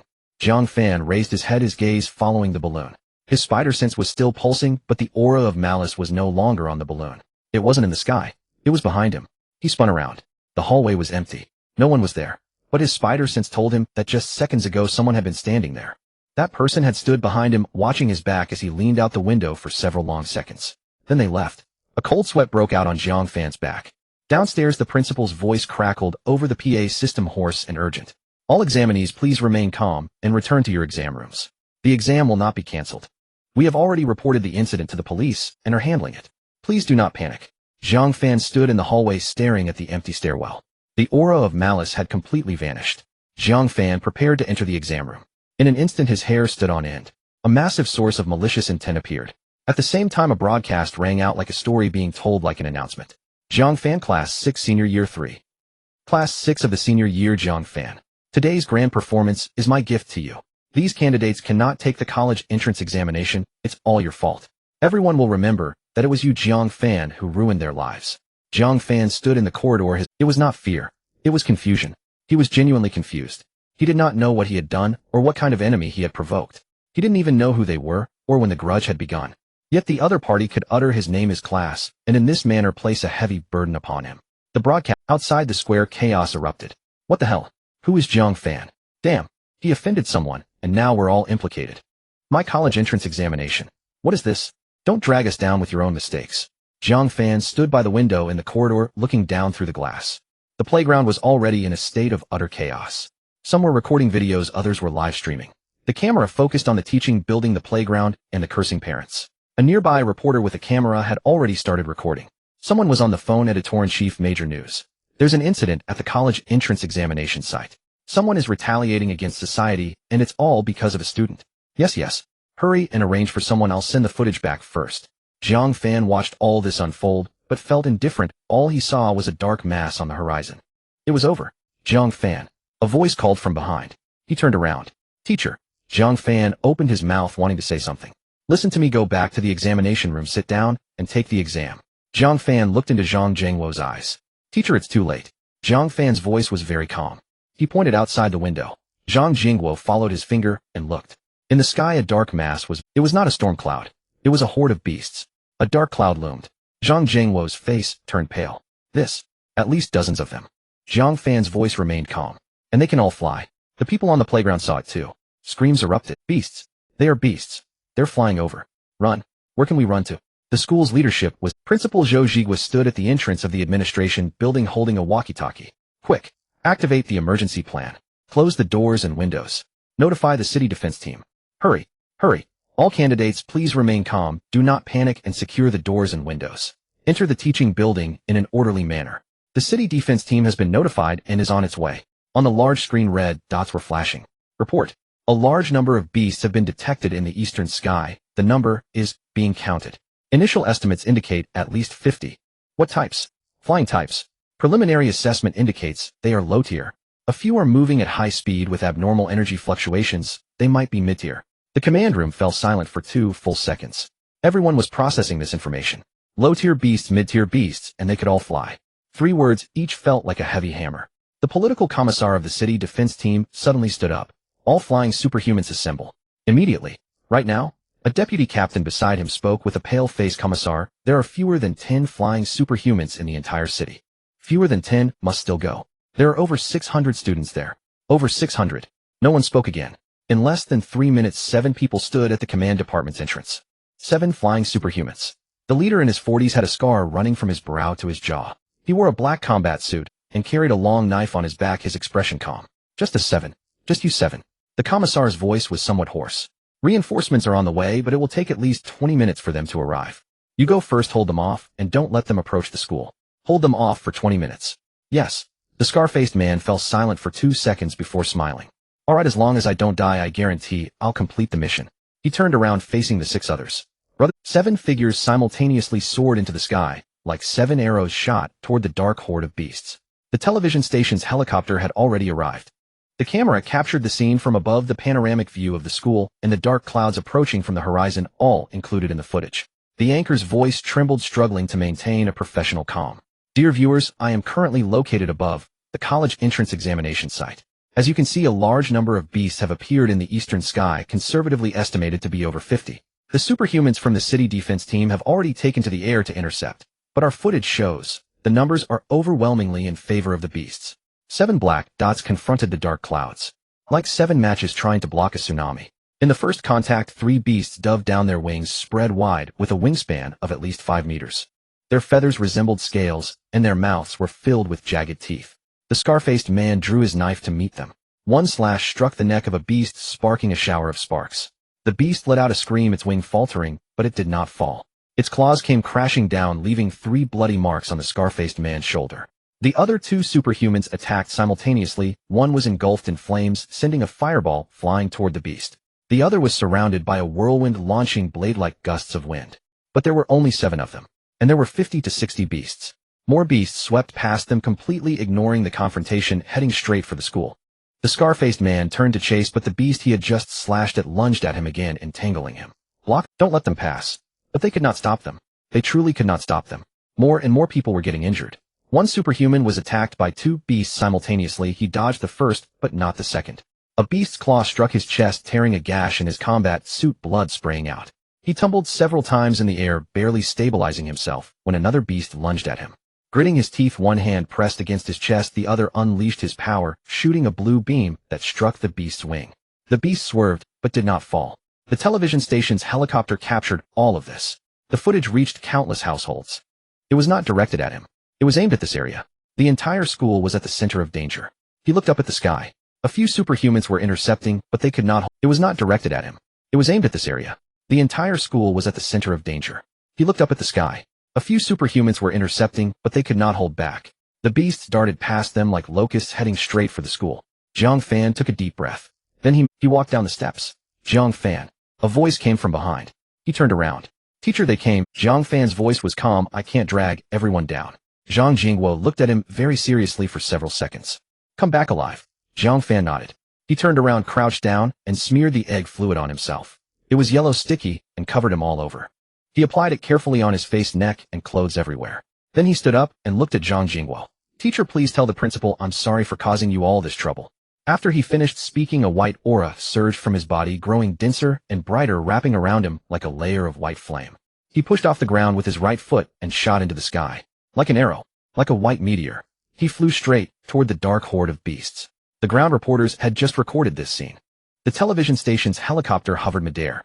The cameraman fought to steady his rig, desperate to capture the creatures within the swarming horde. Ladies and gentlemen, as you can see, the city defense team's ability users have engaged the beasts, despite the overwhelming disparity in strength. On screen, 7 dark specks were being swallowed by the horde.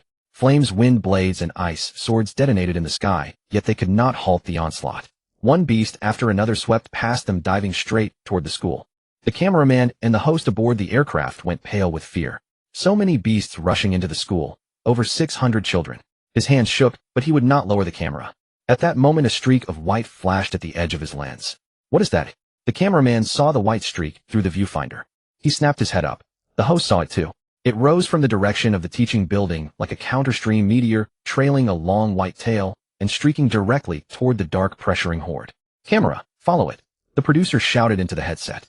The cameraman spun the lens with all his might, tracking the path of that white light. The white light drew nearer. He made it out. It was a person, a student in a school uniform. The uniform was stained with a yellowish substance. A white current wrapped around him, burning like flame. What is that? A test taker. The footage poured into countless households. People everywhere froze in their actions. All eyes were on the boy in the uniform charging toward the beast pack on the screen. Is he insane? Qingdong Command Center. The political commissar stood before the large screen, hands pressed to the table, watching the... Who is that student? No one answered. I ask you again, who is that student? We don't know. But he flew from the school's direction. A student. A student charged in. He's still a student. U7 ranked ability users couldn't stop them and let a student rush forward. In the sky, Jiang Fan plunged into the pack. His spider sense screamed warnings. He took in the beasts at wings unfolded, spanning at least 5 or 6 meters. The feathers glimmered like overlapping scales. The head was eagle-shaped, but the beak was larger, its corners lined with barbs, 2 rows of serrations. Their eyes were dark red with vertical pupils. Giant eagles. No aberrant giant eagles. Jiang Fan had no time to ponder. The egg fluid on him began to take effect. Those giant eagles had keen noses. The scent of the egg fluid entered their range, and the horde's dark red eyes all swung toward Jiang Fan in unison. GAA, the lead giant eagle, let out a piercing shriek. The entire beast pack pivoted in an instant and surged at Jiang Fan. Not a few, every one of them. 50 or 60 giant eagles turned at once. The scene pressed down on Jiang Fan like a mountain. Jiang Fan did not hesitate. He accelerated sharply. The white current trailed a long tail behind him as he fled toward the outskirts of the city. He intended to lead all the beasts away from the school, to draw them off from those 600-plus examinees.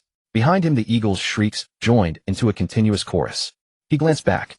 A suffocating black mass. The nearest were less than 50 meters away. The scent of the egg fluid felt like an invisible rope binding them firmly to his tail. The 7 members of the city defense team hung stunned in the air. The scar-faced man gripped his long blades, still dripping with blood. He watched the black sea of beasts sweep away. They pursued that white streak out of the city. That kid, a blood-splattered ability user beside him, panted. He drew the beasts away. Yes. Then he, the scar-faced man, fell silent for a beat, then tightened his grip and turned, giving chase in that direction. What are you waiting for? Follow him. 6 men spun around together, gritting their teeth as they hurled themselves after him with their last reserves. They were soldiers. Let a high schooler stand before them. If that got out, how would they save face? Jiang Fan kept flying. Wukong's Shu skydancing technique fully unleashed. The white current wrapped his body, and his speed pushed to the limit. Still, the giant eagles closed in. Their wings were enormous. Each beat spanned dozens of meters. He stared at the line on the panel, Xianglong, Shiba Zhang, 18 dragon subduing palms entry. He gritted his teeth. Add points. He focused his thought. Xianglong Shiba Zhang upgrade to proficient requires gene points 60 add points. Add. A hot current surged from his dantian. It was different from last time, not a bodily change, but a change in the mind. A rush of comprehension flooded in like a tide. Not words, not images, but a pure sensation. He suddenly knew how to channel his force more effectively. Not brute strength, but refined technique, compress, spin, and release the internal power of Longxiang Banruo Gong, Dragon Elephant Prajna art, concentrating it within his palm into a denser form. Like compressing a wad of cotton into a stone. The weight unchanged, but the lethality multiplied. The insight filled his mind in an instant with overpowering intensity. The surge was so strong his brain briefly hiccuped. His body lurched out of control, the white current flared chaotically, and he somersaulted in midair, nearly tumbling down. Damn! Jiang Fan snapped awake and fought to steady himself. Behind him, the nearest giant eagle was less than 20 meters away. Its claws spread, dark red eyes fixed on the back of his head. Shit! Jiang Fan swore, bringing his hands together before him. The internal force of Longxiang Banruo Gong surged from his dantian, channeling through the meridians toward his palms.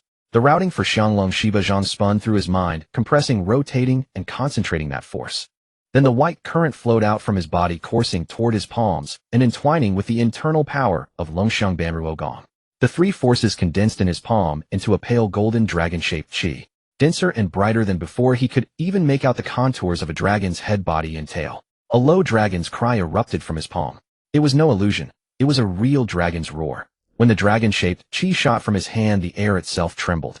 2 dragons, one left, one right, hurtled at the 2 giant eagles flying at the front. The impact was thunderous, blood and flesh scattered. The instant the 2 eagles were struck, their bodies seemed to have been packed with bombs. Scales and feathers burst, bones shattered, innards exploded. Gray-black blood and shredded meat rained from the sky like a dark storm. Their wings flew off dozens of meters, flapped twice midair, and then slowly fell. Jiang Fan looked down at his hands. Such power! He had expected Xianglong Shiba Zhang combined with Longxiang Banruo Gong to be fierce, but not to this degree. Killed low-tier beasts too. Gene points obtained 40. Low-tier beasts. This powerful. Caws and hisses rose from the beasts behind him. It was not anger, but fear. The remaining giant eagles, seeing 2 of their kind blown to pieces, showed a flicker of hesitation in their dark red eyes. But they did not flee. The lead eagle gave a short, sharp cry, and the pack instantly broke apart. No longer a mindless swarm, they split into 7 or 8 smaller groups to encircle from different directions. Some circled from the left, some from the right, some climbed to dive from above, others dropped low to skim along the ground. Jiang Fan's spider sense hammered an alarm. Warnings pulsed from all directions. The Emergency Command Center of the City Defense Corps. The large screen displays a live broadcast from a television station showing a boy covered in egg liquid, dressed in a school uniform, charging into a horde of monstrous beasts, which are subsequently lured outside the city. Who is this student? A middle-aged man in an administrative jacket stands in front of the screen, investigating. A young man beside him rapidly types on the keyboard. The image is too blurry. Facial recognition will take time. Hurry. The middle-aged man uttered a single word. He turned to look at the map behind him, marked with examination point locations, the movement trajectory of the monstrous beasts, and the deployment of the city defense team. Several lines intertwine. How long until reinforcements arrive? At least 15 minutes. A woman wearing glasses stood up. 7 flying abilities have already pursued, but their speed cannot match that of the beasts. The distance is widening. What about the ground troops? They have already set out, but at the current speed. The room fell silent for 2 seconds. The middle-aged man stared at the white dot on the screen, which traced an irregular path in the sky, sometimes accelerating, sometimes making sharp turns like prey hunted by a pack of wolves. The middle-aged man picked up the red phone on the table and dialed a number. Connect to the Ministry of Defense. At this moment, Jiang Fan felt like his head was about to explode. Danger surrounded him from all directions, akin to dozens of alarm clocks ringing simultaneously under the spider's sense. Malice came from all sides. Damn it! Jiang Fan cursed silently, his body suddenly darting to the right. A shadow brushed past him on the left, the wind from its wings stinging his face. Before he could steady himself, another beast lunged at him from the right, its claws extended, dark red eyes fixated on his neck. Jiang Fan sidestepped hastily, striking out with his right hand. Roar! A pale golden dragon-shaped energy shot out from his palm, crashing into the chest of the giant eagle. Boom. The giant eagle was blown backward, flipping twice, feathers scattering everywhere, yet it did not fall. It shook its head, screeched, and lunged again. Jiang Fan's heart sank. He glanced down at his right hand, the palm burning hot, still radiating heat, but the power was evidently weaker than before. Has the power weakened? The thought had barely crossed his mind. 3 giant eagles swooped in simultaneously from 3 directions, left, right, above, cutting off all his escape routes. Without hesitation, Jiang Fan thrust both palms out, one left and one right, sending 2 streams of dragon-shaped energy flying out simultaneously. Roar, roar! The left one collided with the head of the monstrous eagle, erupting into a cloud of blood mist. The right one struck the giant eagle's wing feathers and shredded flesh flying in all directions. Kill Junior Monstrous Beast 1, gain gene points 20. He paid no heed to the notification sound, because the giant eagle above him swooped down, claws extended, heading straight for the crown of his head. Jiang Fan instinctively darted to the side, but was still a step too slow. The claw tips grazed his shoulder, leaving 3 shallow blood marks. Oh, but Jiang Fan had no time to care. He realized a more serious problem. The power of his dragon subduing 18 palms fluctuated wildly, and with the frequency of his palm strikes, his body gradually began to weaken. It was not an illusion. He was truly getting weaker. After striking those 2 palms, the force hadn't diminished much, but the white energy surrounding him had become thinner, and his flying speed had evidently decreased. Does the dragon subduing 18 palms consume so much energy? He finally realized. The dragon subduing 18 palms was not an innate talent, but a martial skill. It consumed not only the internal energy within, it also consumed chi. Did I exhaust myself by using a big move? Behind him, the screeching of the giant eagle grew ever closer. Jiang Fan gritted his teeth. Run. The only word left in Jiang Fan's mind. The white energy surged sharply, and he lunged forward. Behind him, the dark horde of monstrous eagles pursued relentlessly. The closest was less than 20 meters away from him. The leading giant eagle emitted a short screech. The eagle squad adjusted their formation. They completely dispersed. They aimed to encircle Jiang Fan in the middle. Jiang Fan's spider sense was thoroughly thrown into chaos. Is this the flaw of the spider sense? He finally understood. The spider sense could detect danger, could sense direction. But if danger came from all directions, all the information mixed together would make it difficult to distinguish priorities. It was like a person being surrounded by many others at the same time. Even if one saw it, they wouldn't know how to defend. Jiang Fan gritted his teeth, forcing himself not to pay attention to the signals from the spider sense. Suddenly, a giant monstrous eagle appeared ahead, larger than any he had seen before. Its wings spread wide, measuring 10 meters in size. Looking at the gigantic beast ahead, Jiang Fan's heart sank to the depths. He took a deep breath, raising his hands with his fingers spread wide. The internal energy of the dragon elephant Prajna skill surged from his dantian. White energy flowed out from his body, converging, compressing in his palms. A pale golden dragon-shaped energy took shape in his palm, but it was smaller and dimmer than before. Roar. The dragon's roar was still loud, but its power was significantly less than before. The dragon-shaped energy flew from his palm, crashing into the chest of the giant eagle. Boom. The giant eagle's body shook, feathers exploded outward, it flipped in the air, steadied itself, screeched, and lunged again. Jiang Fan's expression grew increasingly grim. The pale golden light in his palm had completely vanished. The white energy surrounding his body had also become thinner and more faint. He began to fall. It wasn't a free fall, but a parabolic descent. The sky dance technique was still barely maintained, but it could not provide enough lift, only slowing his descent. At this rate, I won't need to wait for the beast to kill me. I'll die from falling. Jiang Fan gritted his teeth, desperately urging his chi. He felt like a nearly dead phone, the battery at the red zone flickering. Behind him, the horde of monstrous eagles drew closer. Jiang Fan's mind raced. Fight, he couldn't win. Run, he couldn't move fast enough. Am I really going to meet my end here? As this thought emerged, he shook his head. He took a deep breath, shaking off all distractions in his mind. His gaze swept across the ground around him. Then Jiang Fan's gaze sharpened. About a kilometer ahead, there stood a dilapidated building, approximately 7 or 8 stories tall. The outer wall was mottled and half of the windows were shattered. On the roof terrace, there were heaps of clutter resembling an abandoned industrial factory. Jiang Fan's in an instant, a plan formed in his mind. A risky one, but possibly the only way. He took a deep breath and squeezed out all the strength from his body. The white energy surged sharply, and he accelerated forward, charging toward the dilapidated building. Behind him, the eagle horde pursued closely. Jiang Fan gritted his teeth, desperately flying forward. 50 meters. 30 meters. The building loomed closer. At 20 meters, the giant eagle was getting closer to Jiang Fan. At 10 meters, the giant eagle was just 2 meters away from Jiang Fan. At 5 meters, the giant eagle was just 1 meter away from him. The giant eagle's claws brushed over Jiang Fan's head. 1 centimeter. The giant eagle was just 1 centimeter away from grabbing Jiang Fan. Jiang Fan suddenly sank down. He dove into the edge of the rooftop, crashing into the wall of the corridor. Bang! A piercing pain shot through his shoulder. Boom! The giant eagle that was closest to him couldn't stop in time and crashed into the rooftop wall. Jiang Fan did not stop. He rolled and crawled into the corridor. Huff huff. He gasped for breath. The chi had already dissipated from his body, and the internal power of his dragon elephant Prajna art was equally low. He leaned against the wall to stand up. That was close. I almost met my end here. Jiang Fan glanced outside through a crack in the wall, and his heart sank. The giant eagles did not leave. They circled around the building, one circle after another. Their dark red eyes peered through the shattered window gaps, observing Jiang Fan's position. Do they think I am a turtle in a jar? He was just thinking this when a shrill cry rang out. The giant eagles moved at once, not charging inside. Their enormous size made it impossible for them to charge directly inside. Instead, they pounced on the outer walls of the building, their claws digging into the brick seams as they scraped, pecked, and rammed. Boom, boom, boom. The dull thuds echoed, shaking the entire building. What the hell? Are they tearing down the house? Jiang Fan's expression darkened. The cracks in the wall grew larger. Although the building had been decaying for years, it was still made of reinforced concrete. Even with the giant eagle's immense strength, it would take considerable time to demolish the walls. However, with dozens of giant eagles tearing it down simultaneously, their speed was noticeably quick. I can't just sit here and wait to die. Suddenly, Jiang Fan's eyes lit up. The group of giant eagles had actually dispersed while demolishing the walls. Some were digging on the east side while others were pecking on the west side. Some were in groups of 3 to 5, while others fought alone. They no longer coordinated as they had in the sky. They've split up.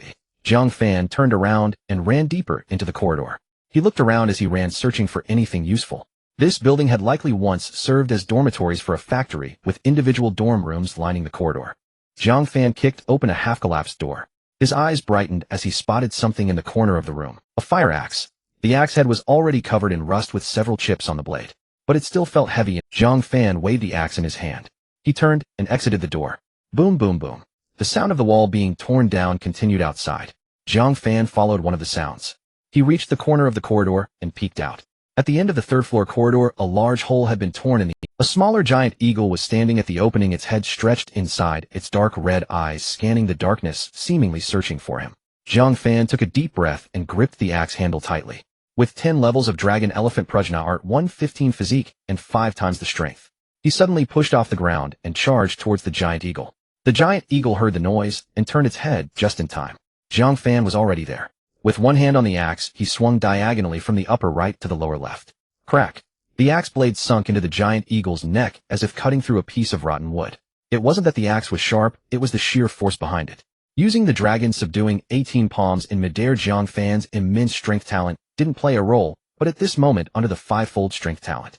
The strength of 50 men concentrated on the axe, and in an instant the axe seemed to transform into a divine weapon, cleaving the giant eagle in two.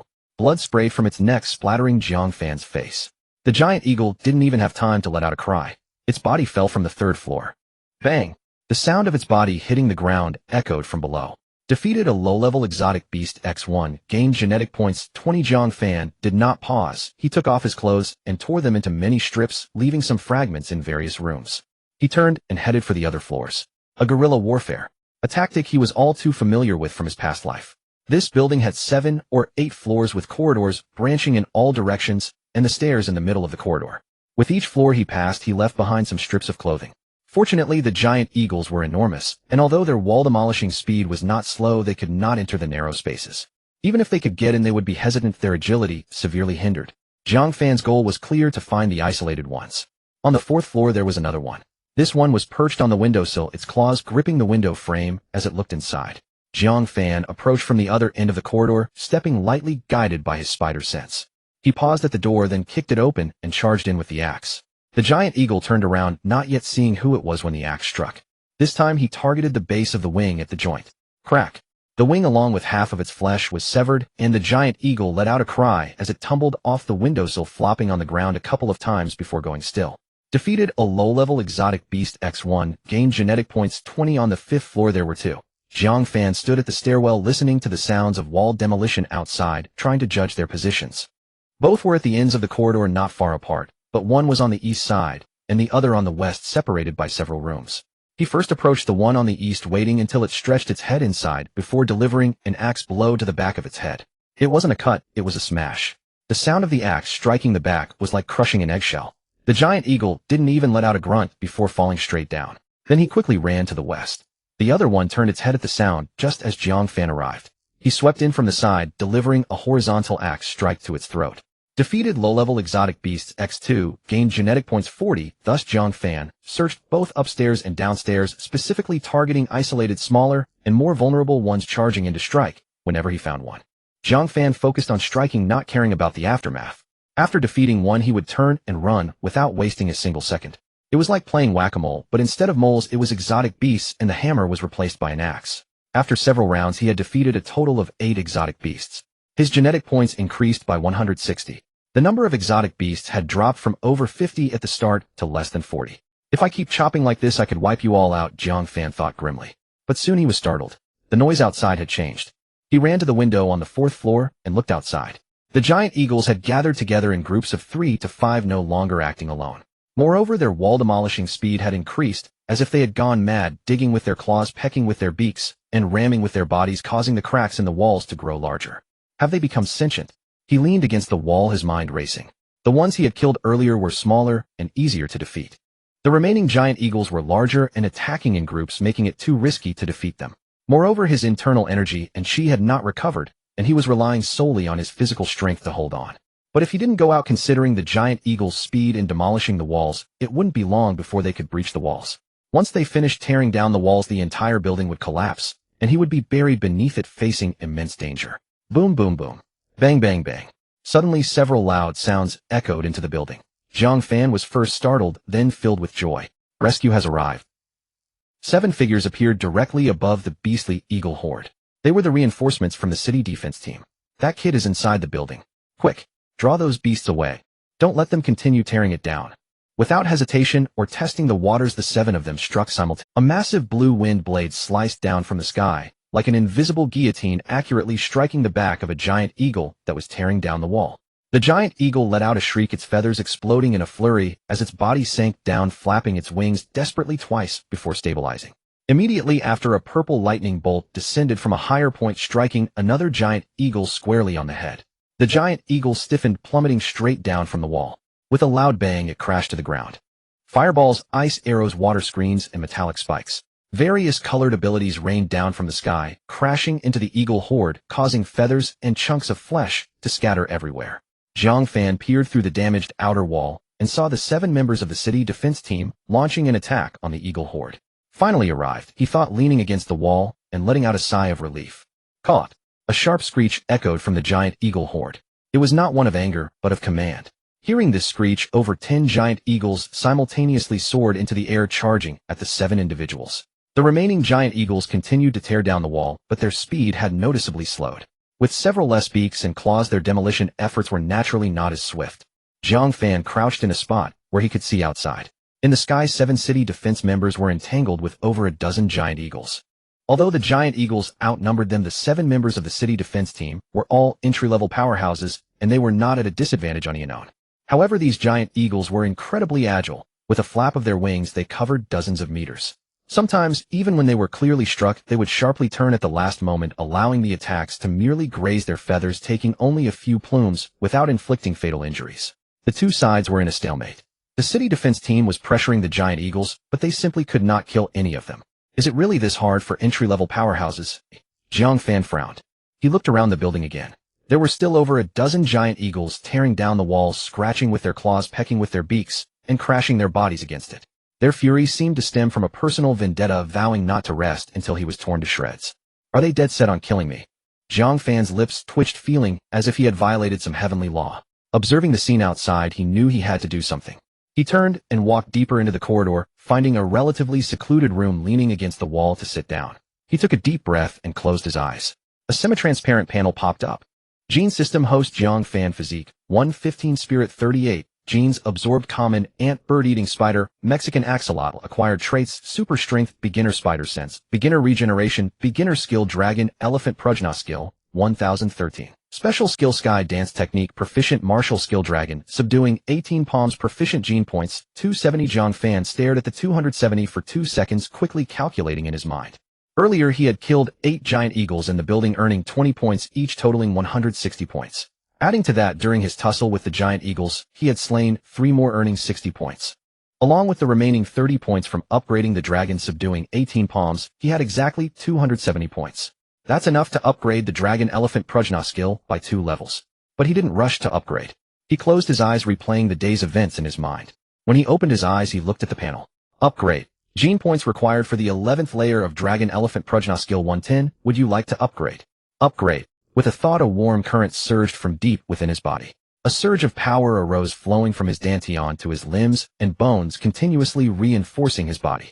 Jiang Fan could feel his bones warming slightly, his muscles being restructured, and his meridians widening. The entire process lasted about a minute. The numbers on the panel flickered. Physique 125, Spirit 40, Skill Dragon Elephant Prajna Skill 1113. Remaining gene points 160. His physique had increased by 10 points and his spirit by 2 points. At the same time, a new prompt appeared on the panel. Spirit has reached 40 points, unlocking a new gene slot. 1 current gene slots, 4 currently occupied, 3 free slots. 1. Another slot opened up. Jiang Fan glanced at it, but did not rush to choose. Now was not the time for gene selection. There was still fighting outside, and he didn't have time to ponder what to absorb. More importantly, after breaking through to the 11th layer of the Dragon Elephant Prajna skill, his body had recovered significantly. It wasn't just his internal energy that had returned, his stamina had improved a lot. Still 160 points left. Jiang Fan looked at the giant eagles still tearing down the building outside, then glanced at the word proficient next to Sky Dance Technique on the panel. Sky Dance Technique upgrade to minor success requires gene points 120. Would you like to upgrade? Upgrade. A completely different sensation surged from within his body. It wasn't warmth, it was lightness. It felt as if the chains binding him had been removed. It was as though he could float at any moment, flying however he wished. Previously, when using the Sky Dance Technique, he had to actively wrap chi around his body to fly. Now it seemed as if his body was destined to float in the air, requiring no deliberate effort. With just a thought, he could lift off. What surprised Jiang Fan even more was that he could feel the flow of chi. It wasn't the vague sensation from before, but a clear flowing trajectory, like water. He could sense chi emanating from his body, forming an invisible field around him that interacted with the air to create lift and thrust. He extended his right hand, fingers spread wide, trying to condense chi into his palm. A wisp of white energy swirled in his palm, resembling a small vortex, spinning faster and solidifying. What is this? Jiang Fan was momentarily stunned. Previously, when using the Sky Dance Technique, he had only regarded chi as fuel. But now, after advancing to minor success, he could actively manipulate the form of chi. Though still not very skilled, he sensed that given some time, he would be able to familiarize himself with and utilize chi. This isn't just the Sky Dance Technique. This is the foundational application of chi. Jiang Fan revealed a hint of a smile, dispersing the white energy in his hand. He stood up to assess his physical condition. The bleeding from his wounds had stopped, although it still hurt, it didn't hinder his movement. He walked to the window. At this moment, the battle had reached a fever pitch. In the sky, 7 individuals were surrounded by over 10 giant eagles. On the ground lay several giant eagle corpses. The members of the city defense team were also injured. The fireball of the fire elemental user had shrunk significantly, its color shifting from red to orange, clearly indicating a drop in temperature and power. The time taken to condense the fireballs was increasing. The wind elemental user's wind blades were becoming less powerful. Jiang Fan watched this, seeing his brows furrowing. He could not wait any longer. He turned around, scanned the room, and picked up a fire axe. He walked to the window, taking a deep breath. White energy surged from his body, lighter and thinner than before, but also faster. Jiang Fan could even feel chi flowing around his body, as if countless invisible hands were supporting him. He felt he could fly at any moment, flying however he wished. He tightened his grip on the axe, his gaze sweeping over the giant eagles still tearing down the walls outside.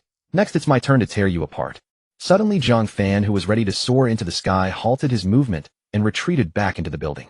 I can't go out. The situation is quite favorable now, he thought to himself. A portion of the giant eagles were drawn into the air by the city defense team's ability users, and now the remaining giant eagles split again. Holding a fire axe, Jiang Fan made a decision in an instant. A large hole had been torn in the outer wall to the west, where 2 giant eagles were crouched at the opening, their dark red eyes scanning the darkness inside. Their wings were folded and their bodies were stuck at the opening, making it difficult for them to turn. Jiang Fan peeked out from around the corner of the hallway and then quickly withdrew. The 2 giant eagles were about 15 meters away from him. He took a deep breath, lightened his footsteps, and crept forward along the wall, just as one of the giant eagles turned its head. Jiang Fan moved. He pushed off the ground, causing the floor to crack, and appeared instantly in front of the giant eagle, which was just beginning to react as it opened its mouth. Jiang Fan's axe blade had already come down. The giant eagle's body froze for a moment before it crashed down. Kill level 1 beast 1 earn gene points 20 without pausing. Jiang Fan turned and struck at the other giant eagle. The giant eagle also noticed Jiang Fan and instinctively thrust its head toward him in the narrow space. The spider sense immediately alerted him. At the moment the giant eagle lunged at him, Jiang Fan sidestepped to evade while simultaneously swinging his axe back at it, aiming for its neck. With a screech it let out a cry, as if expressing its unwillingness. Kill level 1 beast 1 earn gene points 20. Just like that, Jiang Fan did not linger. He ran in and out, up and down all over the building, taking down 4 lone beasts under his fire axe. Kill level 1 beast 4 earn gene points 80. He took a breath, leaned against the wall, and glanced at the panel. Gene points 160. Having just killed 6 beasts, each worth 20 points, plus the remaining 40 points, he had exactly 160. That's enough to raise the dragon elephant Prajna skill 1 level. This thought flashed through Jiang Fan's mind. But now was not the time to allocate points. Continue. His strategy shifted. For groups of beasts, he would use the 18 dragon subduing palms. He was not using it to its full potential as it consumed too much energy. He tried to control his output, combining the power of the dragon elephant Prajna with the strength of the 18 dragon subduing palms. One palm struck out still in the form of dragon-shaped chi, but the power was much weaker. A giant eagle was hit on the wing, injuring it as it fell from the windowsill, yet it did not die. Jiang Fan furrowed his brow, not understanding what the issue was. In the next moment, he unleashed the same combination of dragon elephant Prajna and 18 dragon subduing palms, but this time the chi was released, gathering in his palm. One palm struck out. Roar. A dragon's roar sounded, and before a giant eagle could react, it was instantly struck by the dragon-shaped palm force. In an instant, it was a bloody mess. The violent force instantly shredded its feathers and bones. Kill level 1 beast 1 earn gene points 20. At this moment, Jiang Fan finally understood why the 18 dragon subduing palms varied in strength. Previously, he had a weak grasp of chi. While using the 18 dragon subduing palms, sometimes chi would flow into his palm, and sometimes it wouldn't. Understanding the key, Jiang Fan found himself more adept in battle. For isolated beasts, he would directly rush in and chop with his axe. Fast, powerful, and heavy-handed. For groups of beasts, Jiang Fan directly used the 18 dragon subduing palms, precisely controlling his strength. First he scattered the beasts, then took them down one by one. Thus the giant eagles were continuously slain. Kill level 1 beast 3 earn gene points 60. The system's notification sound rang continuously. He had taken down 3 more, earning another 60 points, bringing his total to 240. Caw-caw. 2 calls sounded as if signaling something. Whoosh. Jiang Fan noticed that the giant eagles, which were originally demolishing, instantly abandoned their task. They flew into the sky. Something's off, a thought crossed Jiang Fan's mind. He then remembered the largest giant eagle, the one with a wingspan of 10 meters. Since the battle began, other than its calls, it had not made a move. Is someone controlling them? Jiang Fan shook his head, dismissing these thoughts. He looked up at the sky. The 7 members of the city defense team were still engaged in battle. Fortunately, although the 7 were injured, their lives were not in danger. Instead, they had adapted to the giant eagle's attack patterns and became increasingly composed in battle. Jiang Fan's gaze swept back to the other side of the sky, searching for that giant eagle with a 10-meter wingspan. Then he froze. The giant eagle had vanished. He could no longer find it. Did it flee? Jiang Fan stood dazed for a moment, scanning the sky multiple times, but indeed could not find it. Whoosh! A sharp sound of something slicing through the air came. Jiang Fan looked up at the source of the sound. 5 figures flew in from the eastern sky, moving quickly. Leading them was a man in his 30s with a square face and thick eyebrows, wearing a dark gray combat suit with no insignia. The most striking feature was his back, where a pair of enormous wings unfolded with a wingspan of at least 3 meters, their feathers a deep brown. He was a transformation-type ability user. Following him was another person with wings, but these were not feathers. They were woven from countless vines and leaves. Among the other 3, one stood in the air without any visible phenomenon, simply hovering in place with a relaxed expression. The other 2 had one with wings on his back, while the other was sitting on a giant metal bird. Reinforcements from the city defense team. The 5 flew over the battlefield without a word, going straight into action. The man with the metallic wings acted first. He drew a silver bow from his back, intricately engraved with complex patterns. He knocked an arrow, drew the bow, and released it. Whoosh! The arrow transformed into a beam of white light, piercing through the head of a giant eagle. The giant eagle didn't even have time to scream before it fell straight down. Impressive, Jiang Fan couldn't help but exclaim in his heart. The man standing in the air did not move. A giant eagle lunged at him, wings spread, claws extended, its dark red eyes filled with murderous intent. The man neither dodged nor flinched, even putting his hands into his pockets. Just as the giant eagle was about 7 or 8 meters away from him, it suddenly seemed to be pulled by something and dropped abruptly. Gravity control. Jiang Fan's eyes lit up. The giant eagle struggled a few times, getting lower and lower. Bang! It crashed to the ground, and at the same time its body sank into the earth, continuously sinking down. Until its entire body was buried underground, it no longer moved. Meanwhile, the person with the vine wings acted the most quietly. He extended his right hand, fingers spread, and green light points flew from his palm, floating toward the giant eagles like fireflies. When the light points landed on the giant eagles, they sprouted vines that wrapped around them. In the next moment, bang! They too crashed into the ground. This ability, Jiang Fan swallowed hard. The arrival of the five had turned the tide of the battle. The giant eagles in the sky fell one after another. Standing atop the building, Jiang Fan saw so many ability users take action for the first time. Their techniques were incredibly diverse, instantly deflating his recently inflated ego. The battle in the sky has come to an end. The last giant eagle met the most tragic fate. It was first struck by a bolt of lightning, its feathers exploding all over. Then a fireball struck its head, scorching half of its face. The last arrow precisely pierced through its skull, entering through the eye socket and exiting from the back of its head. The giant eagle's body stiffened for half a second before it plummeted to the ground like a stone. Bang! Dust rose as the ground was smashed into a shallow pit. 12 individuals hovered in midair. 7 members of the city defense team were panting, each showing signs of injury to varying degrees. The 5 reinforcements appeared relatively unscathed. "These beasts are acting strangely," spoke one of the city defense team members. "Indeed, they are reckless. It's abnormal." The man who can manipulate gravity added, "Maybe they've been provoked." The person standing on the metallic bird spoke up. "That kid might know something about the situation." The one speaking was a scar-faced member of the city defense team. Everyone's gaze turned towards the dilapidated building. Seeing the scene below left them all astonished. For around the broken building lay several giant eagle corpses in disarray. Some had their heads severed, others had their wings removed, but they all shared one common trait: they were dead, without a trace of struggle. The ability user with the wooden wings opened his mouth. "These were all killed by that kid." No one answered, but the truth was clear to all. Here, apart from them, there was only that kid alone. "Take some corpses back for examination," said the man who seemed to defy gravity. His tone left no room for doubt. "Let the lab check for any other causes." As he spoke, everyone exchanged glances, and then flew towards the building where Jiang Fan was located. Jiang Fan also noticed the situation outside. Seeing that they were flying towards him, he didn't hesitate. A white aura surged from his body, lifting him gently into the air as he met them halfway. Upon meeting, the 12 individuals formed a half circle around Jiang Fan, who stood in the middle, still holding the fire axe. The scene was quite surreal. A high school student wearing a tattered undershirt, dirty all over, and holding an axe was surrounded by 12 ability users. For a moment, everyone faced off in silence. Your outfit is quite distinctive." The air fell silent for half a second. Huh. It was the man with the gravity ability who chuckled. The serious atmosphere was broken by the laughter. "Sorry, your look is indeed unique." "Ooh, I couldn't help it."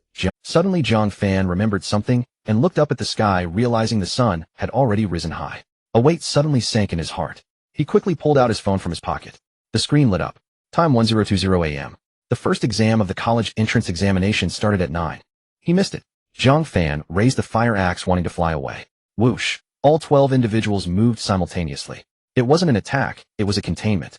They blocked Jiang Fan's way like a wall, sealing off every possible direction for him to escape. Jiang Fan froze for a moment. "What are you doing? You can't leave." "Why? We need your cooperation for an investigation." Jiang Fan opened his mouth, wanting to say he knew nothing, but he swallowed the words back. The broadcast was heard throughout the school. The voice of that person, the malicious announcement, specifically named him, saying, "Jiang Fan, this grand spectacle is a gift I have prepared for you." He wanted to assert that he had nothing to do with this, but not only would those 12 not believe him, even he didn't believe it himself. Jiang Fan fell silent. It seemed he would have to read again next year. He looked down at his phone again. 1013. Forget it, even if he flew back, now he wouldn't make it in time. Plus, with his current appearance, no one would let him enter the examination hall.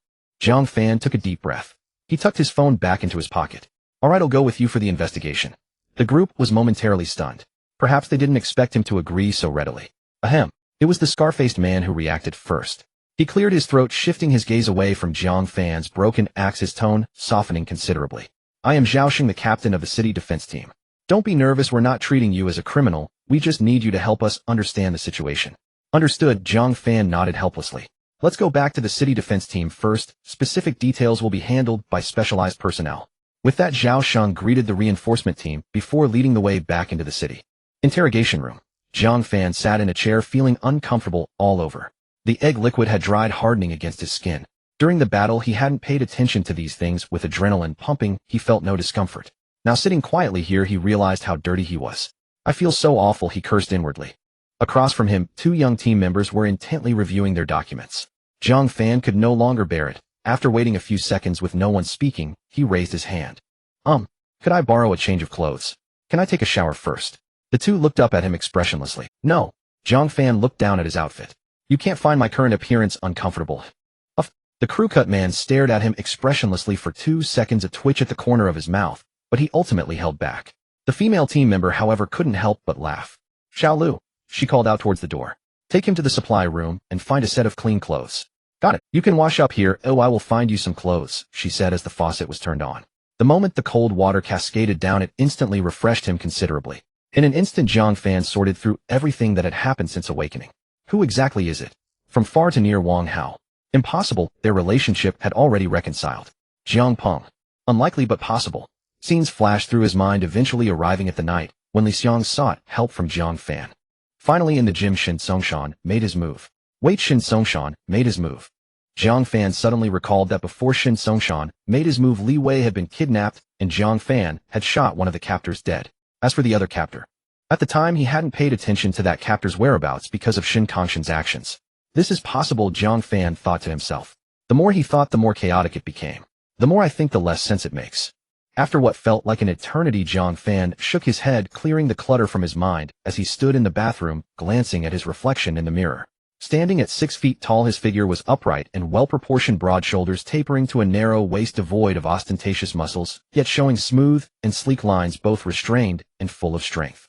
On his body, the wounds he sustained from fighting the alien beast had already stopped bleeding and begun to scab. He turned off the faucet, dried himself with a towel, and put on the clothes Xiao Lu had given him. Stepping out of the bathroom, he embraced the sunlight. Let's go, they are waiting for you.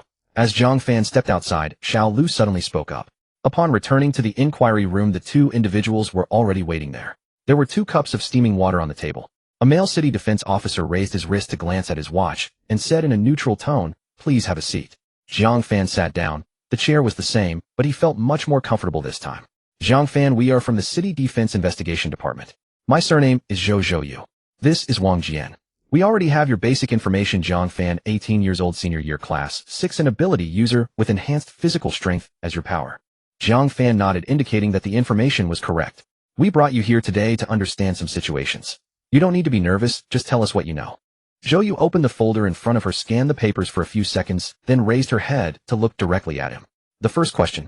Her tone remained unchanged, but Jiang Fan could sense the air suddenly grow tense. The person on the broadcast said he did all this to take revenge on you. Do you know who it is? Jiang Fan fell silent for 2 seconds. I don't know. Do you have any suspects in mind? None. Not even one. Wang Jian interjected, his tone firmer than Zhou. Yes. I have quite a few enemies, but they are all students and lack the ability to create such a scene today. Why are you so sure? If they really had the ability to summon so many strange beasts, they wouldn't have been beaten by me.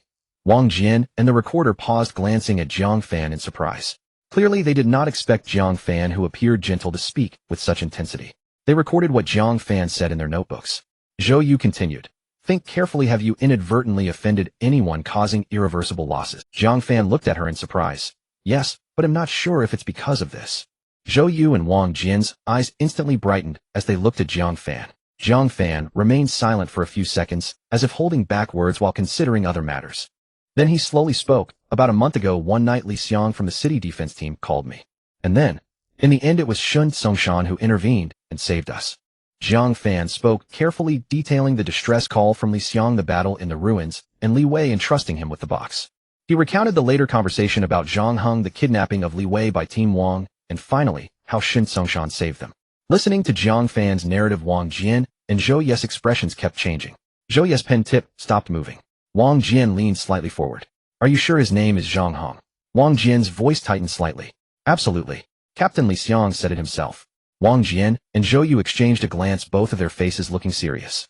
Wang Jian's body lifted slightly from the chair, as if he wanted to stand up, but then forced himself to sit back down. This Zhang Heng. Zhou Yu took a deep breath. Have you seen him? I haven't seen him. Jiang Fan shook his head. Captain Li said he ran away, and there was no news after that. He paused, a scene suddenly flashing in his mind. Wait, I think I have seen him. Zhou Yu's pen tip hovered in the air. Jiang Fan frowned, struggling to recall the details from that night. When the rescue team arrived, the spider sense alerted him, and he quietly observed the newcomers. There were 7 or 8 people in total, some helping Captain Li, some checking old Zhao's injuries, and some on guard.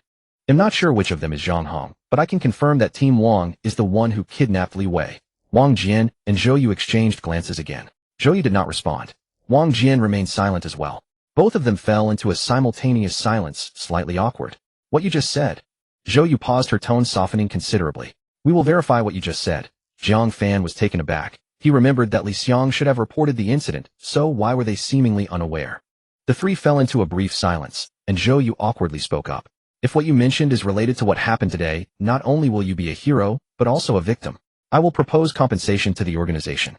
Compensation. Thinking of the reward that Li Xiang mentioned which had yet to arrive, Jiang Fan looked at the two with a hint of exasperation. There's no need for compensation. Can I go back to take the exam? Zhou Yu's mouth twitched, not responding. There are a few more questions. Wang Jian spoke up, his tone considerably more polite than before, even showing a hint of cautious probing. Jiang Fan turned to look at him. Your file states that you awakened a strength-based ability. Wang Jian opened the folder on the table, pointing to a line of text. However, what we observed today indicates that you have flying capabilities. This clearly falls outside the realm of a strength ability. Can you explain this? Jiang Fan had long anticipated this question. He tried to make his tone sound as natural as possible. I can't really explain how it happened. He first threw out this statement to give himself some leeway. During the awakening ceremony, the testing device showed that I hadn't awakened, but I knew I had. Later, the school conducted a retest and confirmed it was a strength type. Wang Jian nodded, not interrupting him. As for the flying, Jiang Fan paused. It appeared later on. I checked the information, and some ability users' powers do not manifest fully at first, but develop over time. I think I might be in such a situation. Although Jiang Fan's explanation was somewhat tenuous, he was not lying. Moreover, while rare such situations did, Wang Jian glanced at him, but did not press further. Zhou Yu wrote a few more notes, and then closed her notebook, passing it to Wang Jian. Wang Jian picked up the folder from the table, nodded at Jiang Fan, and left the room. The room fell silent. Jiang Fan sat in the chair, while Zhou Yu sat across from him. The atmosphere was somewhat delicate. During the previous questioning, the two had initially maintained a facade. Although they were handling official matters, they later realized their side was at fault, which made it all the more awkward. As if sensing the awkward atmosphere, Zhou Yu suddenly spoke. You just mentioned Li Wei. Is she the one on TV? Yes. The high school student she thanked in the interview is you. Jiang Fan thought for a moment, as she was probably referring to him. He awkwardly nodded. Zhou Yu stared at him for 2 seconds, and then the conversation opened up. Not bad, you kid, hidden talents. Before Jiang Fan could respond, the door was pushed open. Wang Jian returned holding a brown paper envelope. He walked up to Jiang Fan, pulled out a photo from the envelope, and placed it on the table. Take a look at this. Wang Jian's tone was serious. Have you seen this person? Jiang Fan looked down at the photo. The person in the photo was wearing a black jacket, had a buzz-cut mole above the left eyebrow, and had small but sharp eyes. The individual looked ordinary, the kind you wouldn't notice in a crowd. But Jiang Fan felt a faint sense of familiarity. He stared at the photo for several seconds, his mind sifting through memories. Zhang Hong. Wang Jian said beside him. This is his previous ID photo. Jiang Fan's pupils slightly constricted. He stared at that face for several seconds, then suddenly looked up. I've seen him.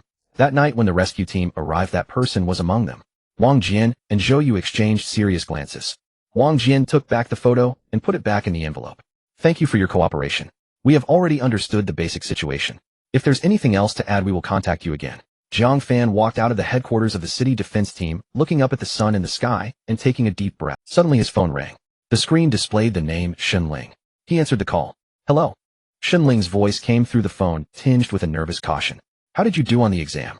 Jiang Fan opened his mouth, his mind racing to find a topic to divert the conversation. I heard the announcement before the exam. I know someone is targeting you, but no matter what, I believe in you. Before Jiang Fan could speak, Shenling continued. Jiang Fan fell silent for a few seconds. Don't worry, it will be investigated thoroughly. I haven't done anything wrong. A clear conscience fears no accusation. Shenling responded, pausing for 2 seconds. Shall we have lunch together? I can't this noon. Oh, Jiang Fan glanced at the time. I need to review for the afternoon exam. You focus on your exam and don't think about these distractions. Then, shall we go home together in the afternoon? Sure. After ending the call, Jiang Fan held his phone, standing on the steps of the city defense headquarters, watching the bustling street, a smile unconsciously creeping onto his lips. Then Jiang Fan pulled out his contacts, found Zhang Jingwo's number, and dialed. Zhang Jingwo paced anxiously in his office, unable to hide the worry on his face. Beep beep. Suddenly the phone rang.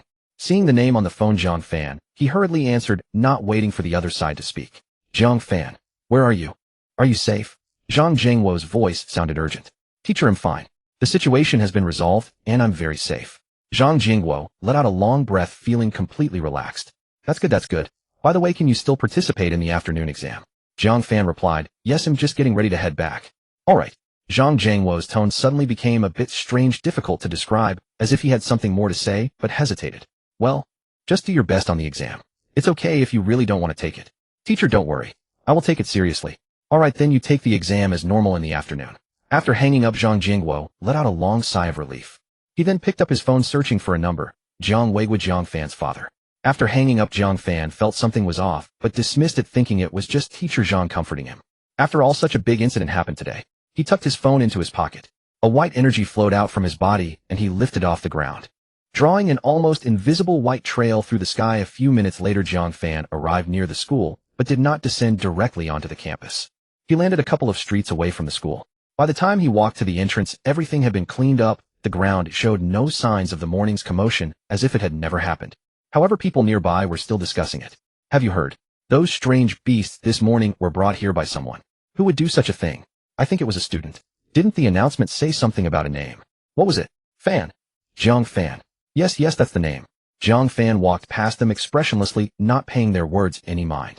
The afternoon exam concluded. As Jiang Fan submitted his paper and walked out of the examination room, parents gathered outside, holding umbrellas, flowers, and signs saying, "Son, you're the best," blocking the entrance. Reporters hoisted cameras, thrusting microphones in front of each student exiting the examination room. Student, do you think today's unexpected situation affected the exam? Yes, I couldn't finish the last 3 major questions in math. That Jiang Fan. If it weren't for him, would this? Jiang Fan passed by expressionless, keeping his head down as he quickly navigated through the crowd. No one He arrived beneath the teaching building, leaning against a pillar, waiting for Xinling. After about 5 minutes, Xinling rushed out of the examination room. The moment she saw Jiang Fan, her eyes lit up. But the next second, her gaze fell on his clothing. He wasn't in uniform. Xinling hesitated a moment, her smile faltering for a split second. Let's go. Jiang Fan reached out and took her hand, not allowing her to finish her sentence. Xinling's mouth opened slightly, then closed again. She was led by Jiang Fan through the crowd, past the noisy parents and reporters at the school entrance, until they reached it. Jiang Fan stopped, turned around, and picked up Xinling in his arms. A white energy surged out from his body. Xinling wrapped her arms around his neck, her face buried in his shoulder. The two soared into the air. At the entrance of the happiness community, Jiang Fan set Xinling down, and they stood facing each other. Let's go in. Xinling stood still, her hands entwined, lips pressed together, eyes fixed on Jiang Fan, as if waiting for him to. Seeing her like this, Jiang Fan couldn't help but smile. How about you come home with me for dinner? At his words, Xinling tilted her head, as if really considering the feasibility of what Jiang Fan suggested. After a moment, she said, forget it, it would be too abrupt to go now. What if uncle and aunt don't like it? Xinling shook her head in refusal, then glanced sideways at Jiang Fan. You didn't wear this outfit this morning, but you noticed. Suddenly Jiang Fan felt a tightening around his body. He was embraced by Xinling. Next time, let me protect you. Her voice was a bit hoarse, tinged with a hint of choked emotion. After saying this, Xinling turned and ran into the community. Watching Xinling's departing figure, Jiang Fan stood frozen for a moment. With mixed feelings, Jiang Fan, pushing the door open, he found the dining table laden with a feast: braised spare ribs, steamed bass, sautéed shrimp. It was even more sumptuous than during the New Year. You're back. Go wash your hands and eat. Yin came out of the kitchen carrying a pot of soup, and upon seeing Jiang Fan, she said. Jiang Weigua sat on the sofa, a bottle of liquor in front of him, having already consumed half a glass, his face slightly flushed. He seemed a bit troubled. Dad, why are you drinking so early? Jiang Weigua, sitting on the sofa, looked at his son, his eyes somewhat reddened. He slowly spoke. Your teacher called today and said you have been admitted to the National Defense University. Jiang Fan was taken aback for a moment, then smiled. Dad, you must be joking. How is that possible? It's true. Your teacher Zhang Jingguo called and said it personally. How could I mishear it? Yin came out of the kitchen holding a pair of chopsticks. Jiang Fan stood there in shock. Special admission. But his parents' reactions didn't seem like a joke. For a moment, Jiang Fan's feelings were like a roller coaster. He recalled teacher Zhang Jiangguo's words from the phone call at noon. Well, just do your best on the exam. It's okay if you really don't want to take it. At that time, he thought the teacher was comforting him, but now it seemed the teacher had known all along. Dad, then you. Jiang Fan looked at his father's expression, uncertain. Jiang Weigua raised his wine glass and sat at the dining table, gesturing for Jiang Fan to take a seat. Jiang Fan sat beside his father. This was already the third cup. His face was even redder, but his eyes were exceptionally clear. At first, Jiang Fan thought his father was happy because of the special admission to the National Defense University. But now, seeing his father's expression, it was clearly not the case. Dad, what is this? Jiang Weigua remained silent and poured himself another glass. He couldn't stand it any longer and reached out to hold down the wine bottle. Old man, it's a good thing your son got into university. Look at you, your face looks worse than crying. He tried to lighten the mood and picked up a piece of rib, placing it in Jiang Weiguo's bowl. Eat, the food is getting cold. Jiang Weiguo looked down at the piece of rib in his bowl and did not move. His efforts were in vain. The atmosphere at the dinner table fell into a heavy silence. Ultimately, it was still Hiyu who could no longer endure the atmosphere. Hiyu put down her chopsticks, looked at Jiang Fan, and hesitated to speak. Fainer, do you remember your second uncle? Memories were suddenly yanked back to more than a decade ago. Second uncle. Jiang Zhonghua, when Jiang Fan was 6 years old, got into a very good school. In college, second uncle would return once a year, and the last time he came back was when Jiang Fan was 9, after which he was never seen again. Jiang Fan looked at his mother in confusion. Is there news about second uncle? His eyes were already red. Your second uncle also got into one of the 5 major universities in Huaxia for supernatural powers. When he was accepted, your grandparents were so happy that they couldn't sleep for several days. Her voice began to tremble. But she couldn't continue, and the tears finally fell down her cheeks. What happened later? Jiang Fan's voice tightened a bit, though he had probably guessed what would follow. At first, your second uncle went to school and could return once a year until his senior year, and then there was no news at all. No matter how we tried to contact him, we couldn't reach him. The phone was unreachable, letters went unanswered, and when we tried to find him at school, we couldn't even locate the school. His voice grew softer. Jiang Fan remained silent. He knew the outcome. When his grandparents passed away, they were still mentioning second uncle's name. They wanted to see second uncle for the last time, but the family tried every means to contact him, but could not reach him. This was the final regret of his grandparents, and also of his father. Jiang Weiguo picked up his chopsticks, his hands slightly trembling, and placed a piece of chicken leg in Jiang Fan's bowl. The action was slow, as if it took a lot of effort. Fainer, Jiang Weiguo finally spoke, his voice hoarse. I don't blame your second uncle, because the moment he awakened his abilities, he was no longer one of us. Jiang Weiguo picked up his wine glass again, then put it down and looked seriously at Jiang Fan, his gaze intense. You are the same. Dad, please don't say that. Jiang Fan tried to stop his father, but Jiang Weiguo raised his hand to interrupt him. Let me finish. He took a deep breath, as if about to release years of pent-up frustration. In fact, we ordinary people have long seen through it. Every year, so many awakenings happen besides those we can see in the city defense team and military. What about the rest? How many return home for the new year? And how long can they stay? 3 days? 5 days? Or 7 days? The child of Uncle Zhao next door awakened a fire-type ability 5 years ago and got into a supernatural university. And then he returned for the first 2 years after getting into college, and then there were still phone calls. Now, I heard the phone is unreachable, just like your second uncle's situation. Jiang Fan remained silent. He lowered his head, looking at the piece of chicken leg in his bowl, steaming his favorite food. At that moment, he had no appetite at all. After a long silence, Jiang Fan raised his head, looking firmly at his father. Dad, Mom, no matter what happens in the future, I will definitely come back home more often to see you. Jiang Weiguo looked at him, his lips twitching slightly, but in the end he shook his head. He did not doubt his son's words. Yet he also understood the helplessness of this world. If it were that easy to come back, then so many people wouldn't have failed to return, even for the passing of their closest relatives. He wiped her eyes, looking at Jiang Fan. Child, it doesn't actually matter if you come back. He wiped her eyes, looking at Jiang Fan, but her tone was surprisingly calm. What matters is that you must let Mom and Dad know that you are safe. Just send a message or make a phone call to let us know you are doing well, and that will be enough. She paused and added, if your second uncle could call home every few years, your grandmother wouldn't have left this world with her eyes closed. Jiang Fan felt a pang in his nose and said nothing, only nodding. He really wanted to say, Dad, Mom, I'm not going anywhere, I'll stay by your side. But those words were stuck in his throat, and he couldn't say them no matter what, because he knew that was a lie. The moment his awakening system activated, his life changed. Jiang Weiguo stood up, walked over to the wine cabinet, took out a wine glass, and placed it in front of Jiang Fan. Come drink a glass with Dad. Jiang Fan looked up, gazing at his father's kind face, suddenly noticing a few more wrinkles. The dinner party had not yet finished, and Jiang Weiguo was already drunk and unresponsive. This was the first time in 18 years that he had seen his father drunk. Together with his mother, he helped his father to bed. Jiang Fan returned to his room and laid down on the bed. A question arose in his heart. This question had always existed, he just had never taken it seriously before. Where had so many superpowered people gone? Closing his eyes, Jiang Fan suddenly thought of Shun, Songshan, Shun Bei, and Shun Ling. If anyone knew the answer among those he knew, it was most likely Shun Songshan. No, there is one more person who might know, that man in the polo shirt. He took out his phone, checked the time, 10 o'clock sharp. There were over a dozen unread messages on his phone. Great. Jiang Fan quickly opened his contacts and found Shun Ling's number. His finger hovered above the screen, hesitating. At this hour she should still be awake. He pressed down. Beep. Beep. After 2 rings the call connected. The voice of Shun Ling came through. Linger, are you asleep? I left my phone in the bedroom, just now. Might just watch the news. Those people on TV are talking nonsense. I called you but you didn't answer. The sound of Xin Ling's aggrieved voice came through the phone. Jiang Fan was taken aback. He hadn't watched TV since he returned. He had no idea what those people were saying on TV. But then he thought about it. It was probably a group of uninformed people discussing him ruining the college entrance examination, claiming it was unfair, and so on. Jiang Fan couldn't help but chuckle. Linger, don't mind what they say or it will be fine in a few days. By the way, what are you doing now? I'm wondering why certain people are only calling now. Xin Ling replied somewhat. Jiang Fan. After hanging up the phone, Jiang Fan threw his phone on the bed, staring at the ceiling. In the end, Jiang Fan still didn't ask that question. If it is a book, then he decided to read it page by page. In the early morning, Jiang Fan opened his eyes wide, staring at the ceiling, unable to sleep. His mind replayed the events of the day like a film over and over. Who could it be? This question had crossed his mind dozens of times, yet he found no answer. Jiang Fan narrowed his eyes, and suddenly a figure appeared in his mind. Could it be him? Forget it. Jiang Fan closed his eyes, took a deep breath, and slowly exhaled. He couldn't make sense of it. Rather than guessing aimlessly, he decided to think about how to make himself stronger.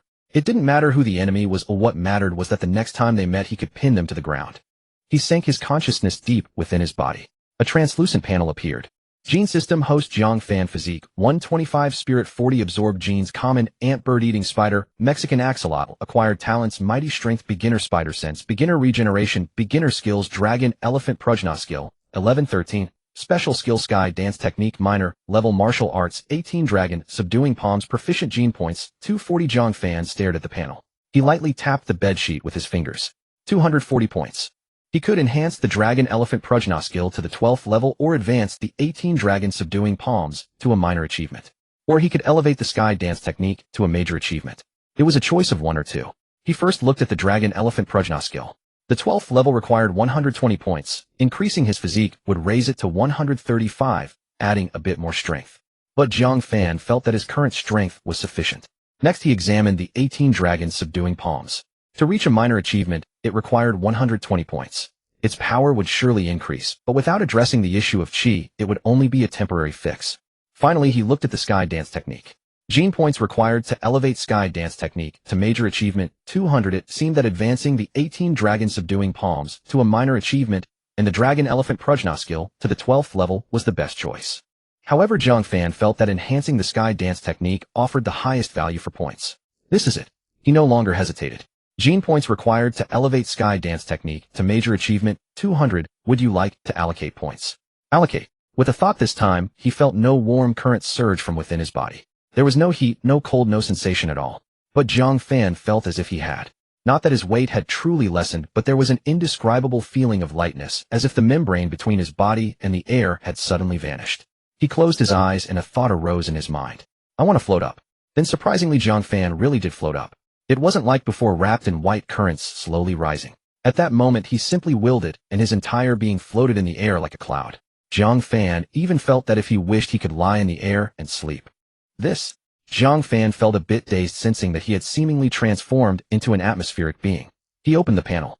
Sky Dance Technique Major Achievement Highest Realm Note Major Achievement represents the current highest level that can be displayed. Subsequent improvements depend on personal understanding, and the panel will no longer show progress. Jiang Fan stared at the text for several seconds. So from now on I have to rely on my own practice. He didn't pay much attention to this. What excited him even more was that his perception of chi had completely changed. If he could previously sense the flow of chi, now he could control it. Like blood, it followed fixed paths with varying speeds. He could even feel the energy in the room, the chi dispersing from his body. Jiang Fan extended his right hand, fingers spread wide. A wisp of white chi emerged from his palm, unlike before when it was difficult to control. Instead, it calmly coiled around his fingertips like a small snake. He attempted to control it. The wisp of chi circled his fingertips, then slowly condensed into a small white ball roughly the size of a marble hovering above his palm. A thought flashed through Jiang Fan's mind, reminiscent of Krillin's energy sphere from Dragon Ball. But instead of trying to shape the chi into a disc, he continued to infuse it with more chi. The small ball grew brighter, changing from white to light gold, then to gold. He tried to push it away. With a thought, it flew from his palm like a bullet. The golden ball shot towards the opposite wall, and Jiang Fan's pupils dilated sharply. Holy shit, he instinctively reached out to grab it, but it was too late. The golden ball crashed into the wall. Thud! A muffled sound echoed. A fist-sized hole appeared in the wall through which he could even see the night outside. Jiang Fan froze. He stared at the hole in the wall for several seconds, then slowly turned his head to look towards the neighboring bedroom. It was quiet. There was no sound. He Yu and Zhang Weiguo did not wake up. Jiang Fan let out a long breath, his back drenched in cold sweat. What have I done? Truly an idiot. He hurried to the wall, touching the edges of the hole. The edges were smooth without cracks, as if a vent had been opened. He quickly rummaged through his bedside drawer for a roll of tape, cut a piece, and stuck it on the back, before finding a poster to cover it. After finishing, he stepped back to take a look. It looked fine. Jiang Fan sat back on the bed, crossed his legs, and stared at his right hand for a while. That small ball just now was neither the dragon-elephant Prajna skill, nor the 18 dragon subduing palms, but pure chi. A thought suddenly emerged: what if he combined the techniques of the 18 dragon subduing palms with chi? The 18 dragon subduing palms produced dragon-shaped true chi, relying on the inner strength driven by the dragon-elephant Prajna skill.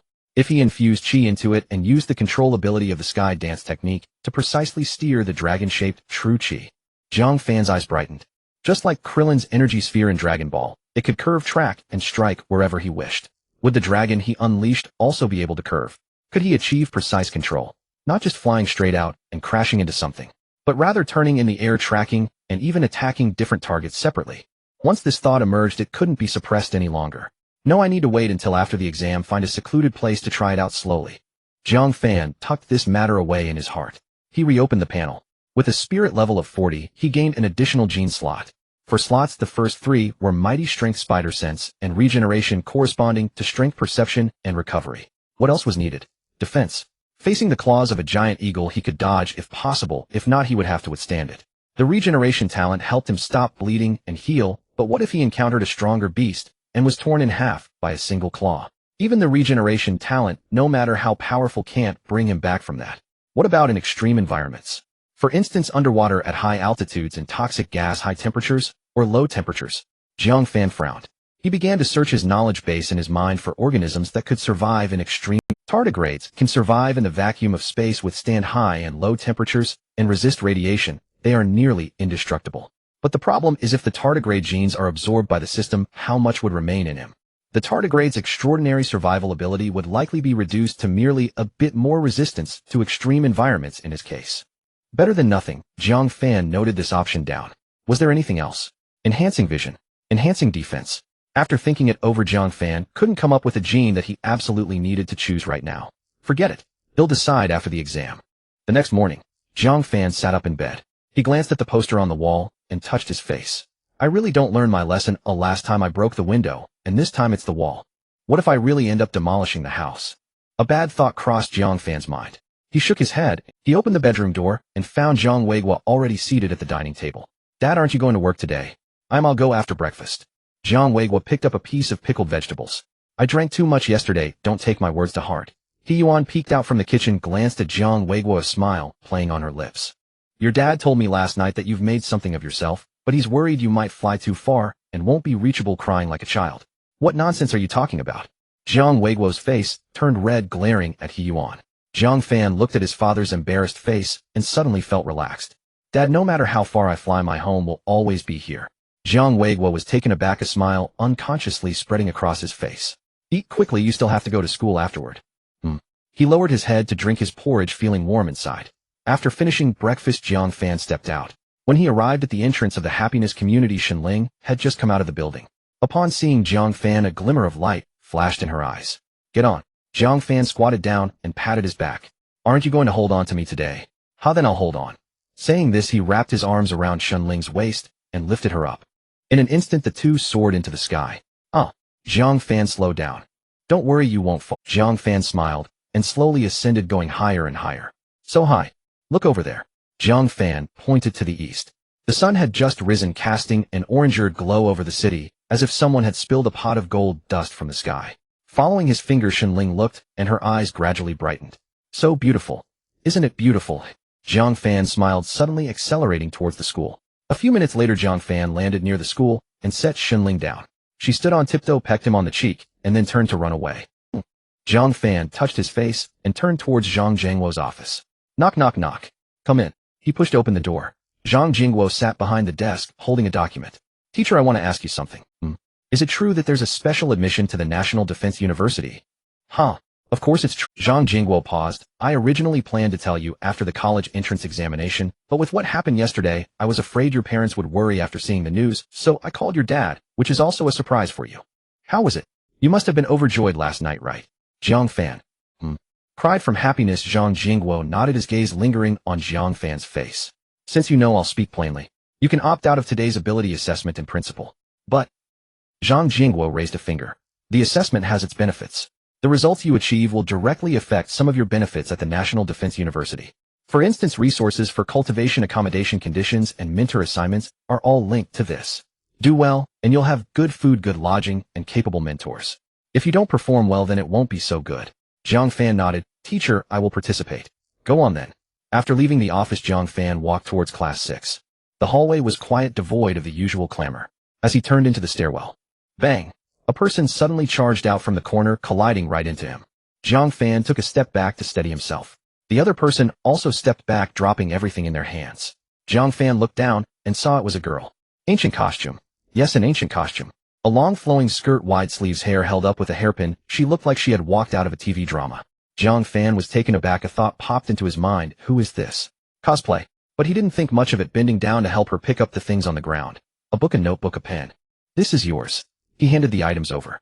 The girl didn't take them. She stood there brushing off the dust from her skirt, looking up at Jiang Fan. With a heart-shaped face, very fair skin, and large eyes, but her gaze was a bit cold. Aren't you watching where you're going? Jiang Fan frowned. I came out from the stairwell. You rushed out from the corner. Who wasn't watching where they were going? You. The girl was momentarily speechless. Do you know who I am? No. Jiang Fan honestly shook his head. And I don't want to know. He shoved the items into her hands and turned to leave. Stop right there. Her voice came from behind. Jiang Fan didn't stop. I asked you to apologize, didn't you hear me? Jiang Fan paused, turned slightly, and said lightly, firstly, you ran into me. Secondly, I helped you pick up your things. Thirdly, you want me to apologize. On what basis? The girl opened her mouth, looking incredulous, as if she had never been confronted like this before. Jiang Fan ignored her further and turned to leave. Behind him, the girl's voice carried a hint of gritted teeth. Just you wait. Jiang Fan didn't look back. Back in the classroom, there were only 7 people, all awakened ones. Wang Hao asked, where have you been? The guidance office just sent someone saying that the ability assessment will be conducted class by class soon. Got it. Jiang Fan sat down at his spot. Brother Fan, are you nervous? I heard the teachers conducting today's assessment are all advanced awakened ones from universities. Advanced awakened ones.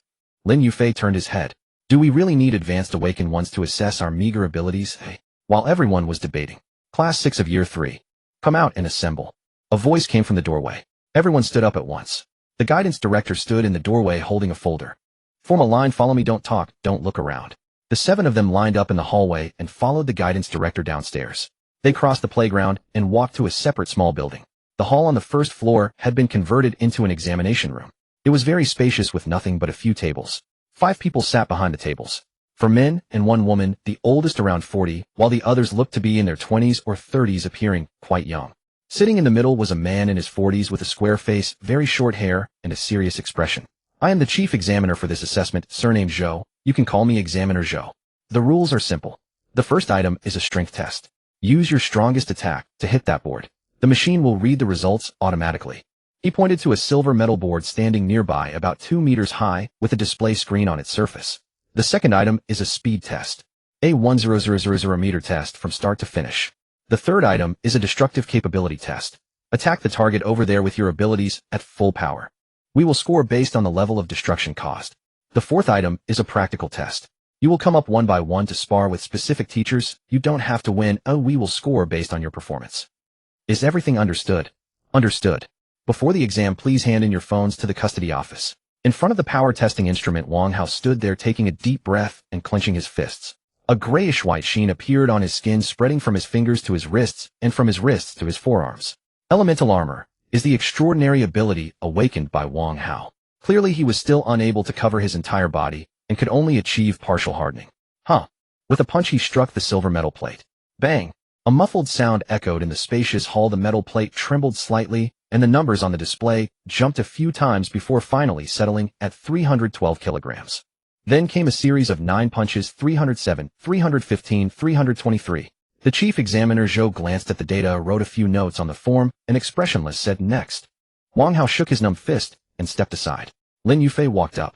With ice-type extraordinary abilities, he wasn't much stronger than an ordinary person before awakening. But when he raised his right hand, a thin layer of frost gathered in his palm, and his entire demeanor changed. His gaze sharpened, and an air of heroism enveloped him. With one punch, bang, The numbers on the display jumped even faster, 372 kilograms. Then came another series of 9 punches, 377, 376, 384. Zhou's expression remained unchanged, writing a few more notes on the form. Next, several people took their turns to test. A few clearly belonged to the superhuman category. Their punches made the metal plate hum. One punch even registered a force of 810 kilograms, causing a few bystanders to gasp in surprise. Yet Zhou's expression remained largely unchanged, as if he had seen it all before. Jiang Fan stood at the back of the line, observing the data and silently calculating. After awakening, extraordinary abilities regardless of the type, physical fitness would greatly increase. Wang Hao was of the transformation type, with partial hardening registering 312 kilograms. Lin Yufei was of the nature type, with ice abilities registering 360 kilograms. The one who registered 810 kilograms was of the superhuman type, strength-based equivalent to the combined strength of 8 adult men. An ordinary person generally punches at about 100 kilograms. These awakened individuals were at least 3 times stronger than ordinary people. Jiang Fan. Zhou's voice interrupted his thoughts. It's your turn. Jiang Fan stepped out of line and walked toward the power testing instrument. As he passed Wang Hao quietly encouraged him. Go for it, brother Fan. Jiang Fan nodded. He stood in front of the power testing instrument, looking up at the silver medal. The young examiner in charge of recording glanced at him, then looked down to flip through the form, reading aloud. Jiang Fan Sr., 3 Class 6 Extraordinary Ability Type, Strength-Based. Zhou glanced at Jiang Fan, his gaze lingering for a moment, then he lowered his head to continue writing. Jiang Fan did not rush to throw a punch. He turned to Zhou, hesitating for a moment, then asked, Sir, may I ask how much the power testing instrument can measure it? The hall fell silent for half a second. Zhou raised his head, his brows slightly furrowing. Why do you ask that? I'm afraid of breaking it. Jiang Fan said earnestly. Another brief silence followed. The young examiner responsible for recording couldn't help but chuckle. Wang Hao stood behind his mouth opening and closing, unsure of what to say. Lin Yufei's expression was also quite interesting, as if he wanted to laugh, but felt it inappropriate. The reactions of several others were similar. Some widened their eyes, while others stifled their laughter. Zhou stared at Jiang Fan for 2 seconds. Noticing that Jiang Fan's expression was serious, he laid down his pen and leaned back in his chair. If you can break it, I'll give you a perfect score. Jiang Fan said nothing further. He turned around facing the power testing instrument and took a deep breath. To be honest, he was also curious about how strong he truly was. With a physique of 125, he was 5 times stronger than an ordinary person. With the giant strength talent multiplied by 5, it became 62. 5 times. Coupled with the power boost from the Dragon Elephant Prajna Art's 11th layer, and the dragon subduing 18 palms. And the mastery of the air dance technique for controlling chi, how much strength all these combined would yield. He was name, ID number, student number confirmed correct. The recorder read through it once. Jiang Fan nodded. Listen carefully to the rules. Throw 10 punches, discard the 2 lowest values, discard the 2 highest values, and take the average of the 6 in the middle as the final score. Do you understand? Understood. Jiang Fan stood in front of the power testing instrument, feet shoulder-width apart.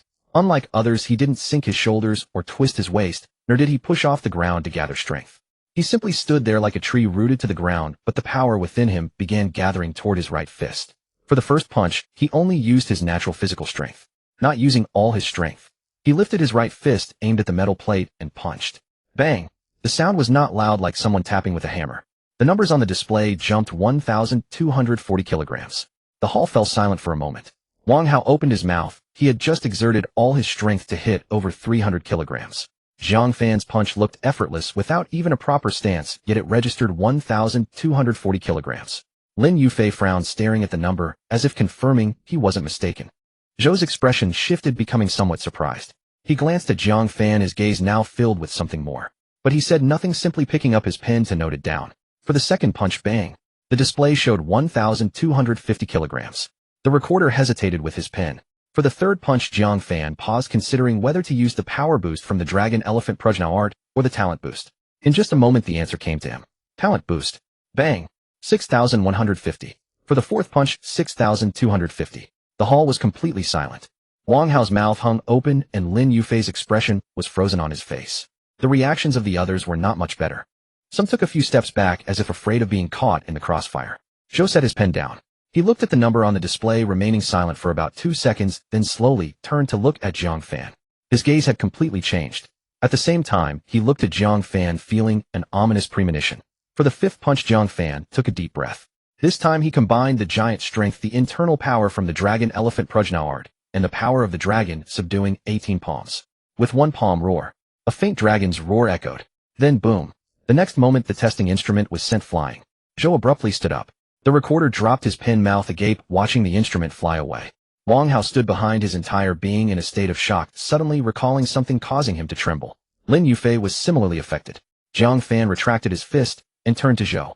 Zhou stood there, his expression a mix of shock, pain, and disbelief, all emotions swirling together. You broke my instrument. His voice trembled slightly. Jiang Fan smiled apologetically. Examiner, I warned you I was afraid of breaking it. Zhou opened his mouth wanting to say something, but upon seeing the instrument that had been sent flying, he closed his mouth again. Does Zhou still want to continue testing? Taking a couple of deep breaths. All right, Zhou waved his hand. No more testing, the instrument is ruined, let's just end it here. The hall fell silent for half a second. Wang Hao couldn't hold back his laughter. Then everyone laughed. Lin Yufei laughed the loudest, shaking his head while laughing. At that moment he finally understood how wide the gap was between him and Jiang Fan. Jiang Fan glanced at the flying instrument and rubbed his nose. So, what's the next item? Next item, speed test. Alright, everyone stop standing around. The examiner Zhou walked to the door of the hall and glanced back at them. To the playground, we leave now. There was a hint of resentment in his tone. The 7 of them followed closely behind. They exited the small building, crossed the playground, and arrived at the track. Unlike his past life, the standard track in this world is 800 meters. Several people were already standing by the track. In addition to the 4 young examiners from earlier, there was also an old man in his 50s. With graying hair and holding a stopwatch, he handed the stopwatch to Zhou. Old Zhou, how's it going? Don't mention it. Zhou waved his hand. The device was knocked away. Knocked away? I'll explain later. Zhou sighed, and then turned to look at Jiang Fan and the other 6. Everyone get on the track and prepare for the next item. The 7 of them walked to the starting line. Jiang Fan stood at the edge. Next to him was a tall and thin person named Lu Heng, who was in class 6, and usually spoke little. Wang Hao leaned close to Jiang Fan and whispered, Fan Ge, Lu Heng is a speed type. Jiang Fan glanced at Lu Heng. Lu Heng happened to look over, and their eyes met. Lu Heng's lips curled up slightly, not saying anything, but his eyes conveyed to Jiang Fan, he's the fastest. Fan Ge, are you fast? Wang Hao whispered. Jiang Fan thought for a moment, I guess it's alright. What does alright mean? It means. The guy next to them, who had just demonstrated a strength of 810 kilograms, he also leaned in. His name was Zhang Ming, a superhuman strength type in class 6. He had been shocked by Jiang Fan's punch during the strength test, but the speed test was different. I don't believe you're strong, Zhang Ming muttered quietly. Lu Heng heard it, but didn't respond, his smile growing wider. The young examiner holding a tablet walked over to the starting line and glanced down at the screen. When I call your name, confirm your information. Wang Hao, class 6, student ID 202-30012, last 4 digits of ID 1215, confirm. Correct. Wang Hao? Lin Yufei, class 6, student ID 202-30015, last 4 digits of ID 0823, confirm. Correct. Lin Yufei. Lu Heng, class 6, student ID 202-30009, last 4 digits of ID 0511, confirm. Correct. Jiang Fan, class 6. After confirming everyone's information, the young examiner stepped aside. Examiner Zhou walked to the front of the starting line, holding a starting gun. The rules are simple: 10,000 meters, 12.5 laps scored based on the order of crossing the finish line. He paused, scanning the 7 of them. No shortcuts, no pulling each other, and no using abilities to interfere with others. Violators will be disqualified, is that clear? Understood. Ready. The 7 of them simultaneously crouched down, their hands resting behind the starting line. Jiang Fan crouched at the edge, his thigh muscles slightly tensed. He was calculating in his mind 10,000 meters, 12.5 laps. If he didn't use any airwalking techniques and relied solely on his physical strength, where would his limits be? With a physique of 125, which is 5 times that of an ordinary person. By proportion, he could potentially run it in under 3 minutes.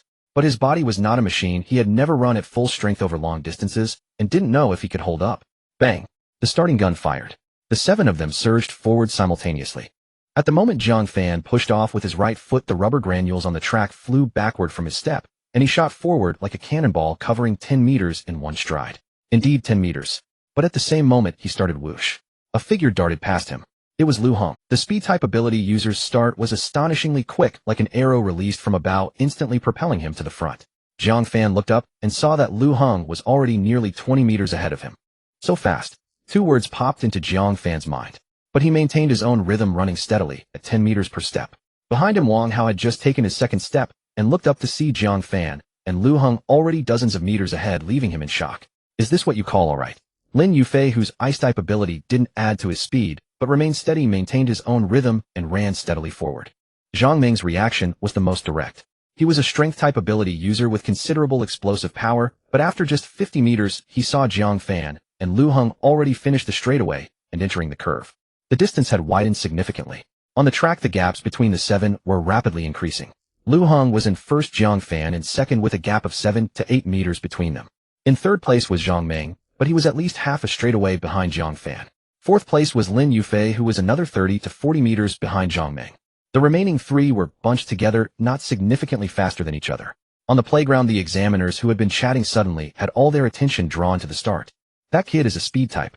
The young examiner pointed at Jiang Fan. Several people turned to look at Jiang Fan. No, he has a long stride. He's not even a speed ability user. Everyone fell silent.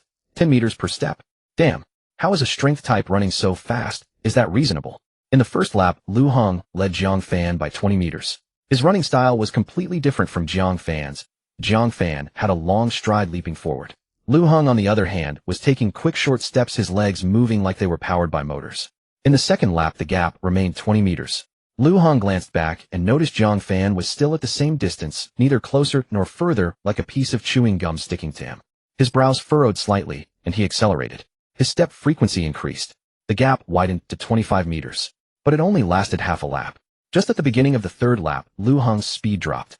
It wasn't that he slowed down, he simply could not maintain his explosive state. The advantage of speed-type ability users lies in their explosiveness, not endurance. Jiang Fan noticed Lu Heng's speed was decreasing, but he maintained his own rhythm. In the fourth lap, the gap narrowed from 25 meters to 15 meters. This kid. Examiner Zhou stood by the track and pressed the stopwatch. It's the fourth lap and his pace hasn't changed at all. In the fifth lap, Jiang Fan was less than 5 meters behind Lu Heng, just one body length away. Lu Heng gritted his teeth and attempted to accelerate for the third time. But this time he could only maintain it for less than 500 meters before his speed dropped again. The sixth lap, Jiang Fan ran past him. There was no acceleration, no sprinting, just a steady run. In the seventh lap, Jiang Fan had already left Lu Heng behind by more than half a lap. Eighth lap. Ninth lap. By the 11th lap, Jiang Fan caught up to Lu Heng again from behind and surpassed him once more. Lu Heng watched Jiang Fan run past him, his face devoid of any expression. It wasn't that he didn't care, but rather he had gone numb. In the 12th lap, the final lap, Jiang Fan's speed remained unchanged. As he crossed the finish line, Examiner Zhou stood beside the finish line, glanced down at the stopwatch, and fell silent. How much? The old man leaned over. Zhou handed him the stopwatch. The old man took a look and fell silent for minutes and 23 seconds. The stopwatch displayed the numbers. 10,000 meters, 4 minutes, and 23 seconds. Cough, cough. A testing instructor who was drinking water was choked by the data. The old man, upon hearing the data, revealed a hint of surprise and delight in his expression. He turned to look at Jiang Fan, as if he were gazing upon a precious treasure. The other examiners turned their heads, their gazes landing on Jiang Fan, noticing that he was surprisingly calm, his face unflushed and breath steady, causing them to involuntarily gasp. Examiner Zhou placed the stopwatch down, took a deep breath, and slowly exhaled. He looked at Jiang Fan, opened his mouth as if to say something, but ultimately just shook his head. The speed assessment concluded. Next item, the testing of ability destruction power, announced Examiner Zhou. The location changed to an imp. 5 targets stood in a row on the ground. Each target was about 2 meters tall, its surface covered with a layer of silvery gray metal. It looked similar to the material used in force measuring instruments. However, next to the targets was an additional display screen showing several fluctuating numbers. Jiang Fan noticed that the unit of measurement for those numbers was not kg, but a unit he had never seen before. Examiner Zhou walked up to the target and tapped the display screen. Third item, the testing of ability destruction power. The rules are simple. Use your abilities to attack the target, and the machine will automatically calculate the destruction power value. Everyone has 3 chances, and the highest value will be taken. He paused, his gaze sweeping over the 7 individuals. The scoring standards differ based on the attacking methods of different abilities. Is everyone clear? Understood. Wang Hao, you go first. Wang Hao stepped up to the target, covering his body with his ability. He clenched his fist and smashed it hard against the target. Bang! The target shook slightly, and the numbers on the display screen jumped a few times before settling at 8.6 degrees. The recorder beside him noted it down expressionlessly. Next, Wang Hao shook his hand and stepped aside. Lin Yufei walked up, raised his right hand, and gathered a thin layer of frost in his palm. He did not use his fist, but instead pushed the cold air directly toward the target. 11.3 degrees. Next, finally, it was Jiang Fan's turn. Examiner Zhou suddenly raised his hand to stop him. You don't need to. Jiang Fan was taken aback. Why? Examiner Zhou glanced at him and pointed at the force measuring instrument beside them. Yes, the one that Jiang Fan had sent flying with a punch earlier and had been retrieved afterward. The instrument had a very noticeable crack on it. If you break it again, where am I supposed to report it for reimbursement? Examiner Zhou's tone was calm, but Jiang Fan detected a hint of gritted teeth in it. The crowd could no longer hold back their laughter. Then, how many points do I get for this?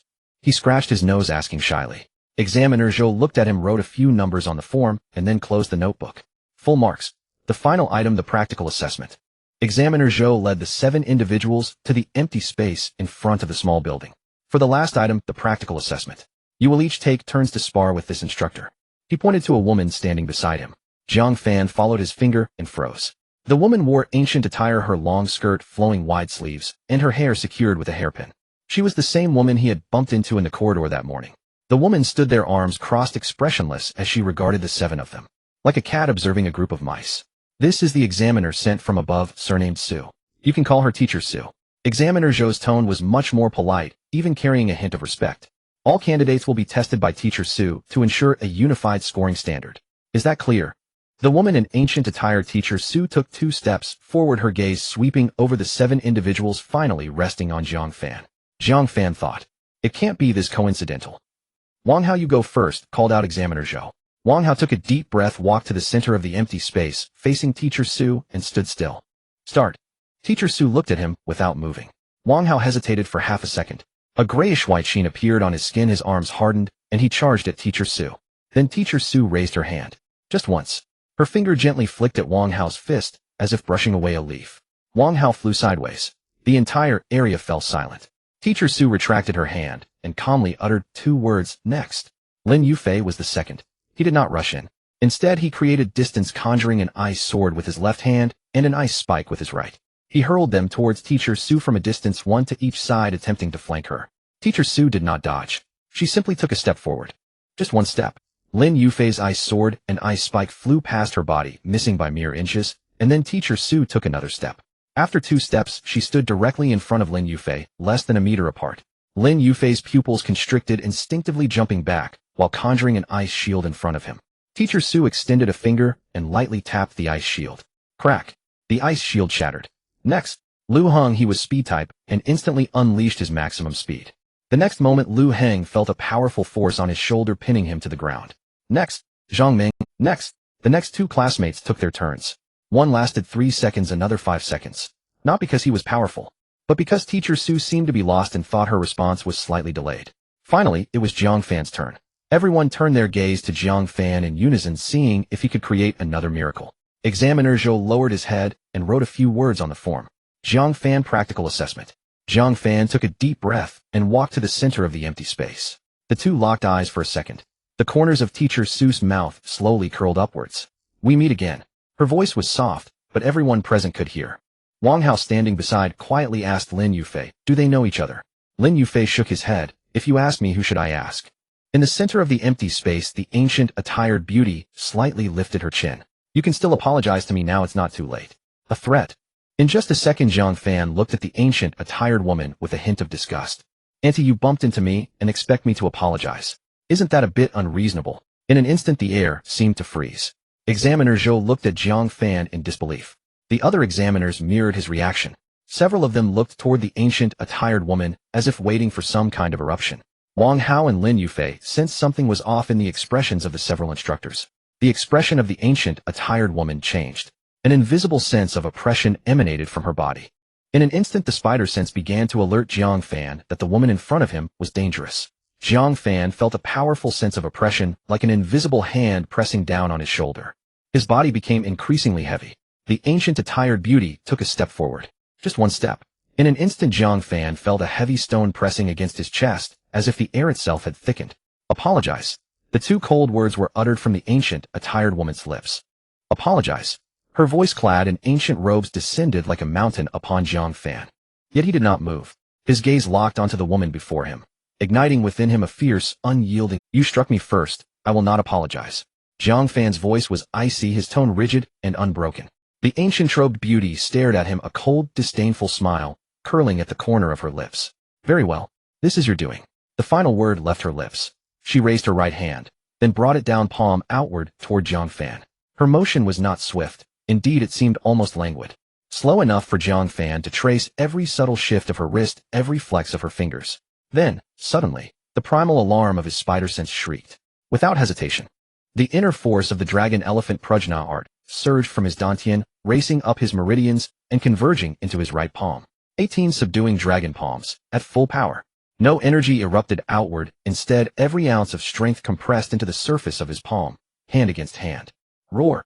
A deep, resonant dragon's cry erupted from his palm, shattering the air.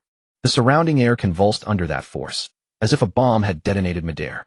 A shockwave rippled outward from between them, hurling dust and gravel in chaotic arcs. Wang Hao staggered backward 2 steps, eyes squeezed shut against the onslaught. Lin Yufei shielded his face with one hand, squinting toward the center of the courtyard. Bang! Their palms met. The ancient-robed woman stood immovable, unshaken, unswayed. Jiang Fan felt as though he had struck a living mountain. Then, a greater force rebounded, relentless and crushing. Jiang Fan was hurled backward, flung through the air. Just as his back neared the ground, a torrent of white chi burst forth from his body. Not the thin, drifting mist of before, but a violent, instantaneous eruption, white energy exploding across his surface. His body halted, mere inches above the earth. Suspended. He hung horizontally in midair, suspended at the distance of a clenched fist from the ground. White chi churned around him, like white flame burning without heat. Silence fell, absolute, profound. Lin Yufei still held his hand before his face, yet had long forgotten to lower it.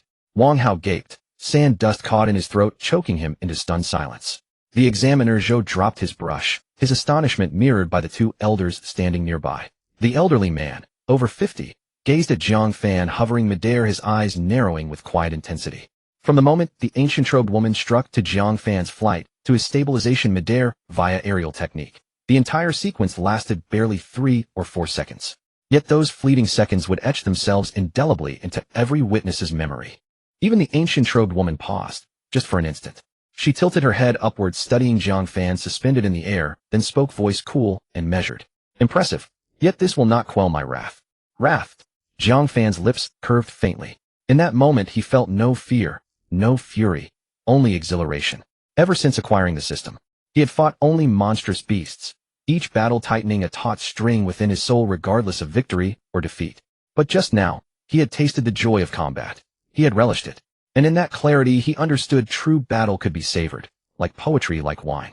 His spider sense blazed at full capacity. Every minute motion of the ancient-robed woman crystallized before his spider sense blazed at full capacity. Every minute motion of the ancient-robed woman crystallized before his eyes.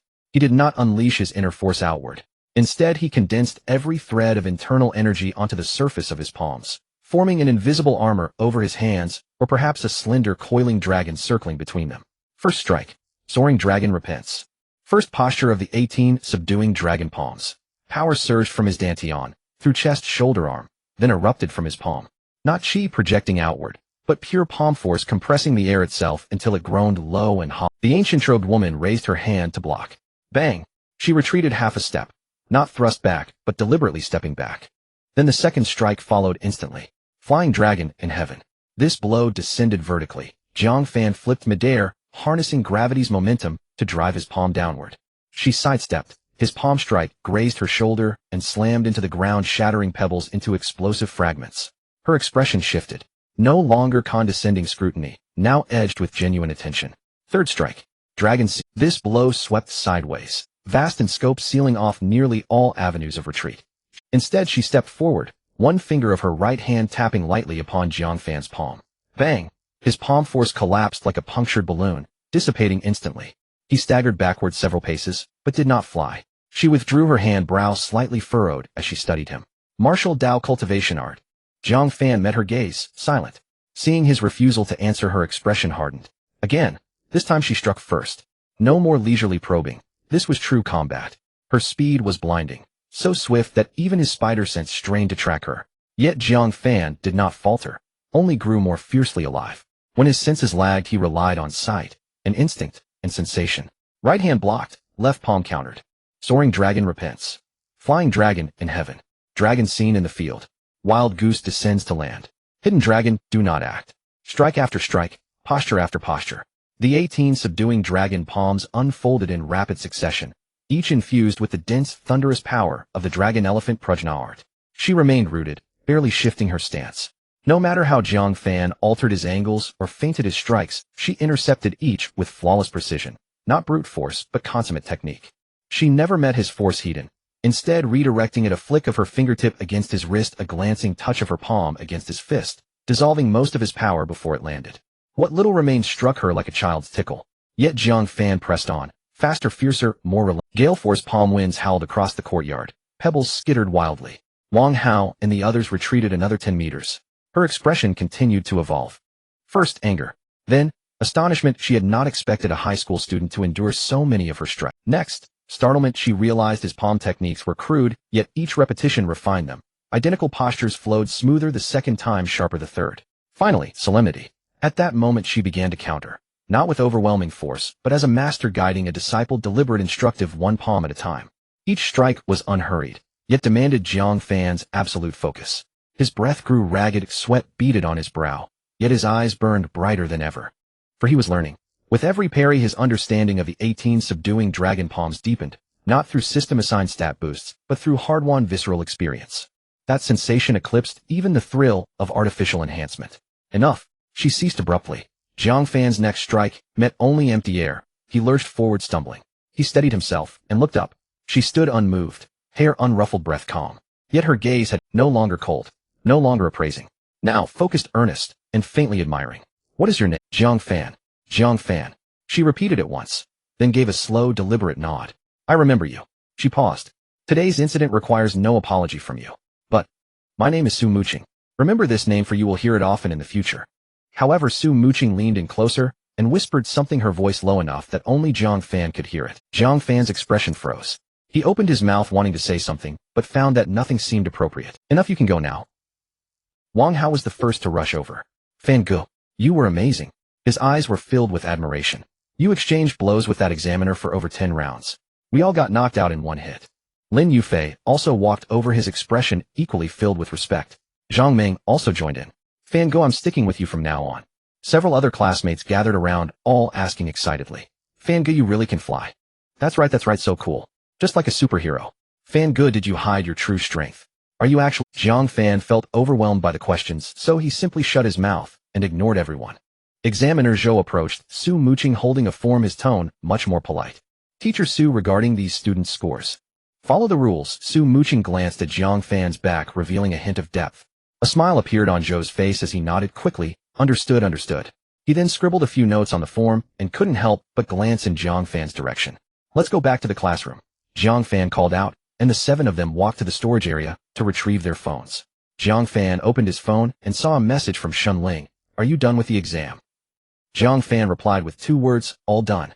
Shen Ling quickly replied, how was it? Jiang Fan thought for a moment and replied with 1 word, tough.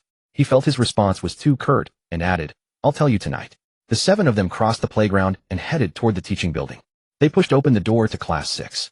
Inside it was empty, with desks and chairs neatly arranged. The blackboard still bore the words College Entrance Examination Countdown 0 days. Jiang Fan walked to his seat, sat down, and ran his hand over the desk. The marks left from his classes were still visible on this desk. Wang Hao sat down in his spot, spun around in his chair, and suddenly sighed. I used to look forward to graduation every day, but now that it's really happening I feel a bit reluctant. No more early morning runs with the teacher yelling at us. Another classmate chimed in. No more endless test paper. No more. As they continued speaking, their voices gradually faded, and soon no one was left talking. Because everyone realized that these no mores were also quite nostalgic. The classroom fell silent for a moment, and no one spoke. Tap, tap, tap. Footsteps echoed from the corridor. The classroom door swung open. Zhang Jingguo stood at the door, but unlike usual he was smiling. It wasn't a forced smile or one meant to get through the day, but a genuine, heartfelt smile. Everyone's here. He stepped into the classroom, stood at the podium, hands resting on the edge, and his gaze swept over each person. That gaze was completely different from before. Previously, Zhang Jingguo looked at them as a teacher looks at students, with seriousness, scrutiny, and a hint of impatience. Now he looked at them as if they were his own children, with gentleness, kindness, and pride. Teacher, why are you so happy today? Wang Hao was the first to speak, his tone much more casual than usual. Of course. You've finished your exams and I'm free now. How can I not be happy? Zhang Jingguo replied with a chuckle, his tone carrying a hint of nostalgia. So you've been waiting for this day for a long time. Lin Yufei also smiled. You guys are the most troublesome class I've ever taught, he said, casting a glance at Jiang Fan as he spoke. Jiang Fan felt a bit embarrassed under the gaze. But you are also the most outstanding class. Congratulations on your graduation. Everyone was stunned. Then Zhang Ming suddenly stood up, followed by Wang Hao, Lin Yufei, and finally Jiang Fan stood up too. Everyone bowed in unison. Teacher, thank you. Zhang Jingguo paused for a moment, his voice a bit choked. Enough with this, sit down, sit down. But Zhang Ming didn't sit. Instead, he became more serious. Teacher, I used to think you were annoying, always nagging, but now I realize that everything you said was for our own good. Wang Hao grinned. Old Zhang, you're just too serious normally. If you had smiled like this earlier, we wouldn't have been so. The classroom erupted in laughter. Zhang Jingguo couldn't help but laugh as well. After laughing, he shook his head. All right, enough with the flattery. Save your energy for flattering your university professors. After saying that, he habitually picked up a piece of paper from the podium, glanced down, then raised his head suddenly, adopting a more serious expression. This is to inform you that the senior year assessments have all concluded. From now on, you are officially graduated. You may leave the school and go rest well while waiting for your admission notices. The classroom fell silent for a moment. Just like that, it was over. There was no grand ceremony, no emotional farewells, just a simple statement. You've graduated. All right. Zhang Jingguo suddenly spoke up, as if remembering something. Everyone looked up at him in unison. Zhang Jingguo stood at the podium, hesitating for a moment. Let me give you a piece of advice. His tone became very serious and stern. Before you receive your admission notices, try to avoid using your special abilities. The classroom fell silent for a few seconds. Wang Hao scratched his head. Teacher, why? Zhang Jingguo didn't explain, just shook his head. Just remember that. With that, he walked out of the classroom, finally disappearing from everyone's sight. Jiang Fan stood in place, watching the direction Zhang Jingguo left, his brow furrowing. Try to avoid using special abilities. This statement sounded like a common reminder, but Jiang Fan felt it was more complex than that. Especially since it was specifically mentioned just as everyone was leaving and said so earnestly, indicating that this message was very important. But why not explain the reason? A thought suddenly flashed through Jiang Fan's mind. When Zhang Jingguo said, avoid using special abilities, perhaps it wasn't a literal prohibition, but rather a caution against overexertion or reckless use. Or could it mean something else? Avoid using special abilities might not be meant literally, but rather as a reminder. Fan Gu, let's go, Wang Hao shouted from the door. Jiang Fan came back to his senses and followed him out of the classroom. In the corridor, the setting sun streamed through the windows, casting long shadows of everyone. 3 years. It has come to an end. A group of people from Class 6 walked out of the school gate. Jiang Fan immediately spotted Shenling waiting at the entrance. Yo, Wang Hao let out a strange sound. Fan Gu, your wife is waiting for you. Before Jiang Fan could respond, Lin Yufei chimed in from the side. Why are you so talkative today? Jiang Fan couldn't be bothered with these lively characters and walked directly towards Shenling. Seeing Jiang Fan approach, a smile surfaced on Shenling's face. Jiang Fan stepped forward and grasped her hand. Shenling's face instantly flushed red, yet she did not pull away. Woo! Wang Hao behind them whistled. Fan Gu is mighty. Hello, sister-in-law. Zhang Ming joined in the ruckus, his voice loud enough for the entire street to hear. Jiang Fan turned and glared at them, saying, Aren't you guys leaving? Waiting for me to treat you to a meal? Let's go. We are going. Fan Gu, let's keep in touch more often. Jiang Fan ignored the others and turned back to look at Shenling. Let's go. Jiang Fan pulled her along as they entered a small alley. A voice came from ahead.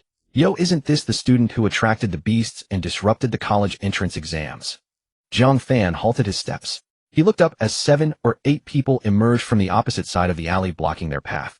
Leading them was Jiang Peng. He wore a black t-shirt, hands in his pockets, tilting his head with that annoying smile on his lips reminiscent of the time he had been dragged to the balcony by Jiang Fan.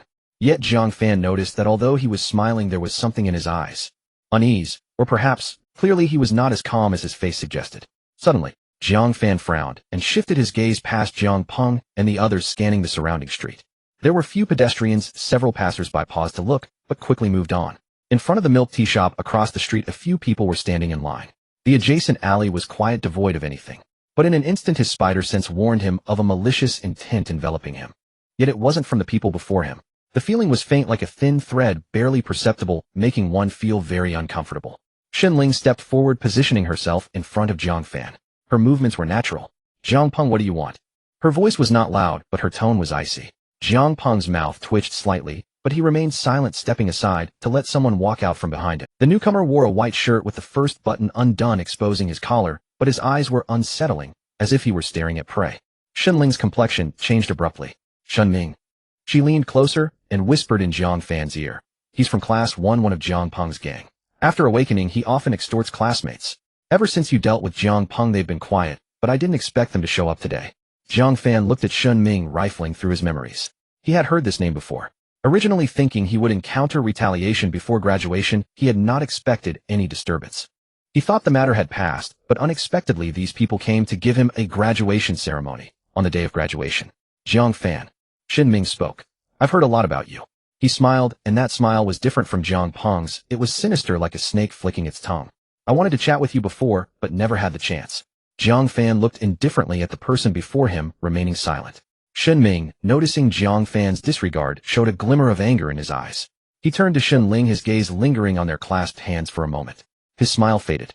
Ling, I still can't understand. His tone shifted, carrying an indescribable feeling. I've pursued you for so long, yet you didn't agree and immediately turned around to be with this guy. Ling's expression turned cold, the warmth in her eyes dropping to freezing point. Jiang Fan. This person pursued me before, but I didn't agree. Later he hung out with Jiang Peng, and we haven't spoken since. Ling's tone was somewhat flustered. She paused and added, I didn't expect he still had feelings for me. Jiang Fan's lips twitched, a quiet laugh bubbling within. So there's a rival in love. Just as he was about to speak, Jiang Peng opposite suddenly narrowed his eyes. His gaze swept over Ling, revealing an unmasked lewdness.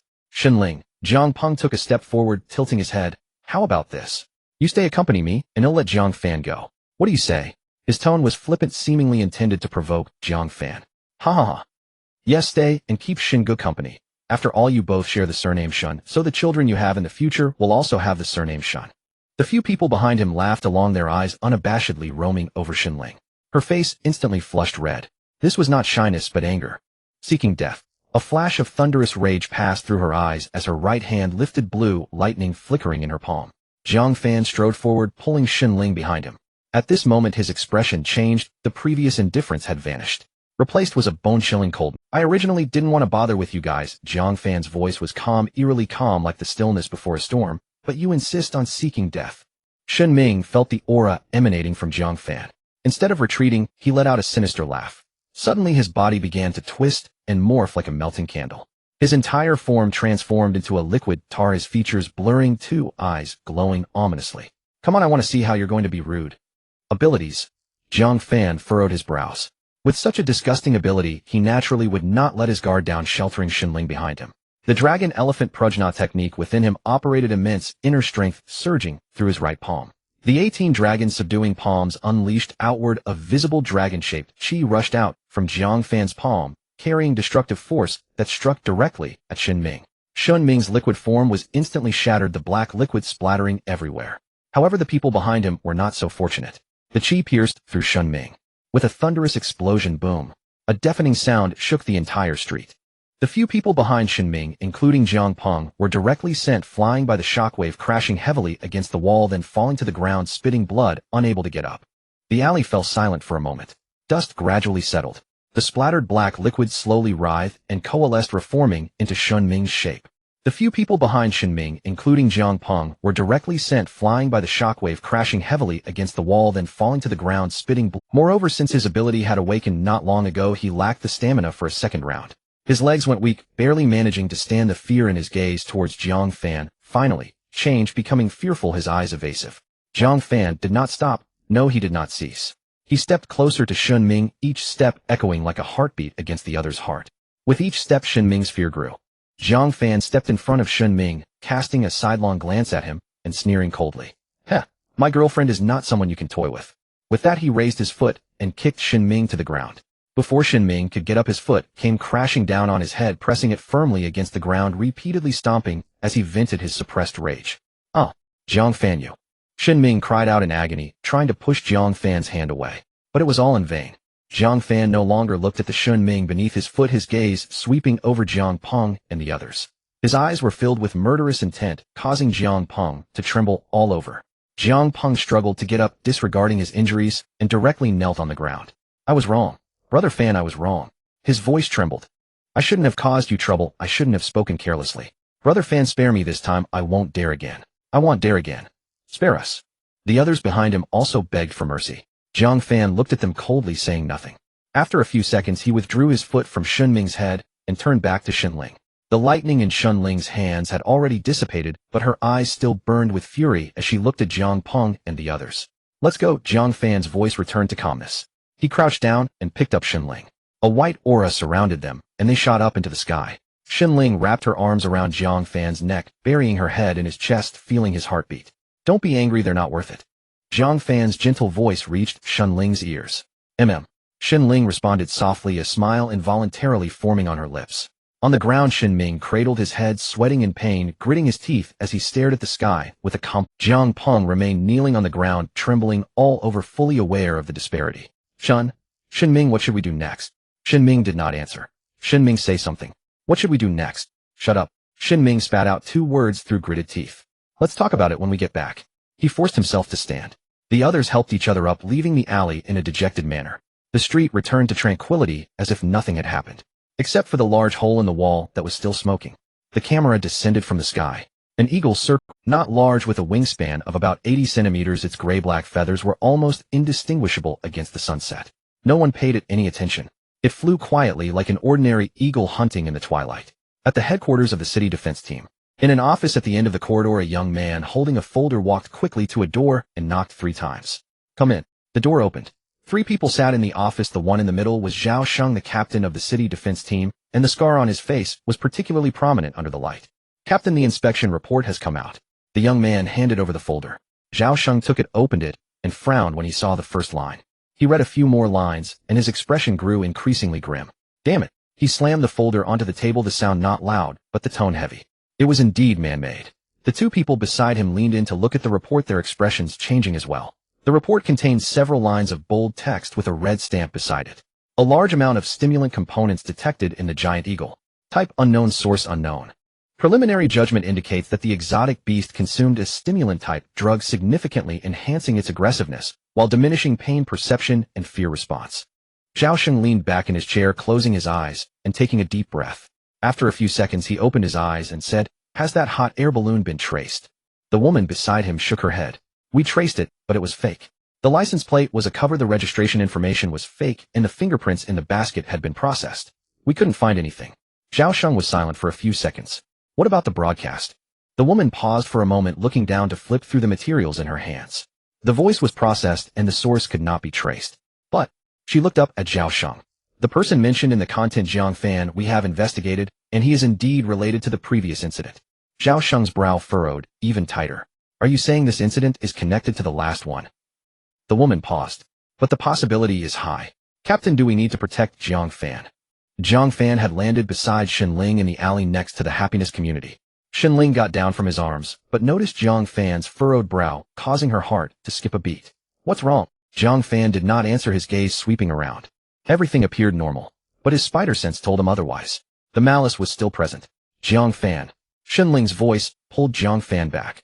She wrung her hands together. "Are you mad at me? What would I be mad at you for?"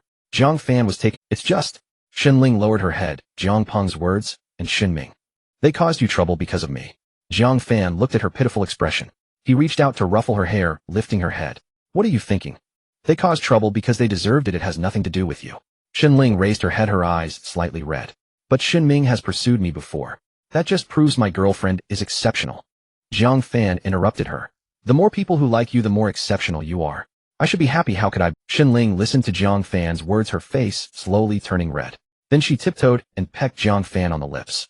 The action was quick, so fast that Jiang Fan didn't even have time to react. By the time he reacted, Shinling had already pulled back, her head lowered. "This girl." She kissed and ran. Jiang Fan looked at the girl in front of him and gently lifted Shinling's chin. Their eyes met. Shinling avoided Jiang Fan's gaze, her heart racing wildly in her chest. Slowly she closed her eyes. "Let's go, we'll take you home." Unbeknownst to him, Jiang Fan had already lowered his hand and took her hand again. Shinling opened her eyes, a hint of disappointment flashing in her eyes.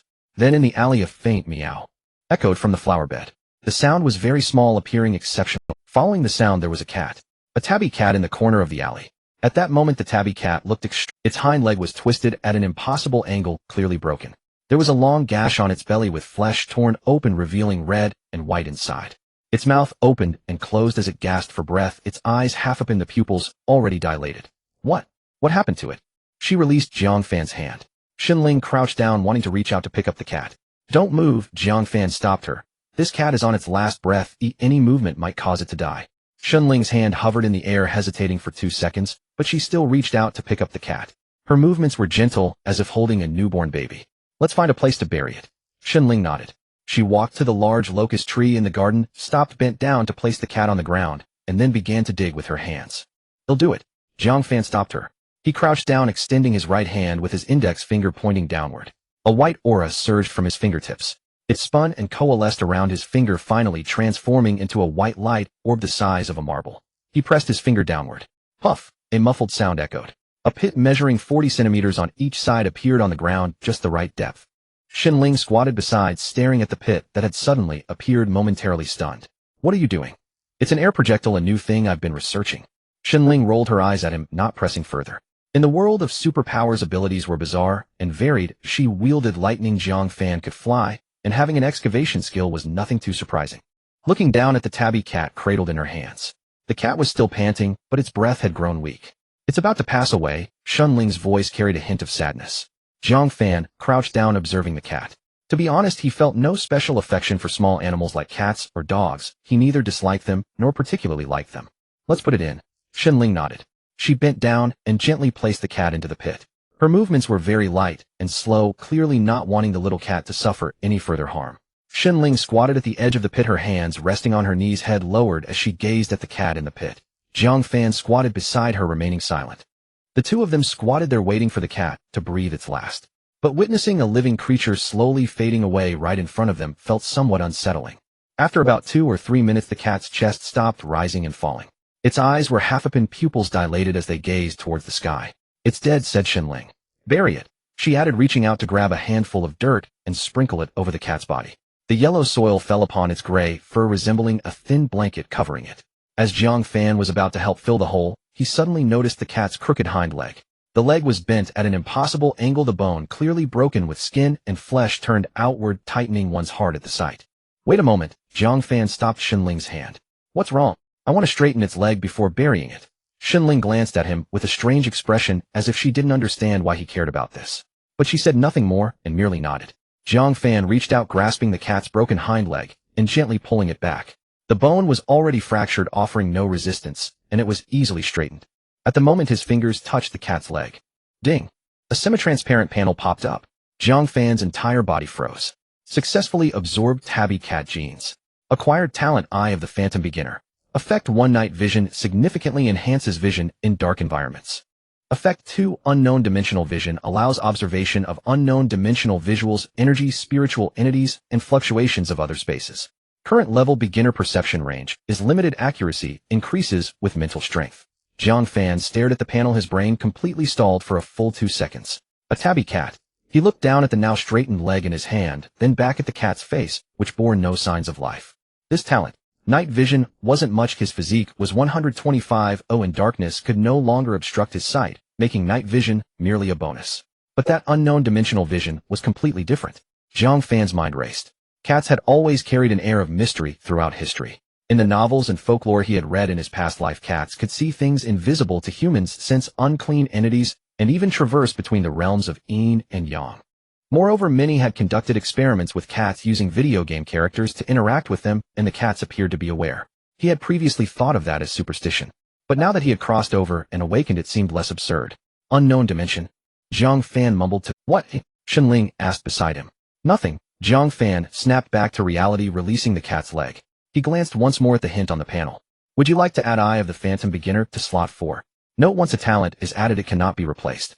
After his mental strength reached 40, an additional slot had opened up, but he hadn't decided what to choose. Now the cat had presented an opportunity. Confirm, Jiang Fan silently chanted within. The words on the panel flickered. Then a strange sensation surged from deep within his eyeball. It wasn't pain, nor was it itchiness. It was an indescribable change. As if someone had twisted a knob in his eye, flipping on a switch that had never been activated. He blinked. The world hadn't changed. It was still that alley, still that big locust tree, still the cat. The sunset cast orange-red patterns on the wall, exactly like what he had seen earlier. No changes at all. Jiang Fan murmured inwardly. He blinked again, widening his eyes to examine his surroundings. Still no changes. Furrowing his brows, he didn't dwell on it too much. The cat lying in the pit had completely stopped moving. Xinling grabbed a second handful of dirt and sprinkled it over the cat's body. Jiang Fan also reached out to push some soil from the edge of the pit inside. The two quickly filled in the pit. Xinling picked up a flat stone from the side and placed it on top of the mound of dirt as a gravestone. It's done. She stood up, brushing the dirt off her hands. Jiang Fan also stood up, glancing at the small mound of dirt, a peculiar feeling suddenly welling up inside him. A cat with the genetic abilities acquired.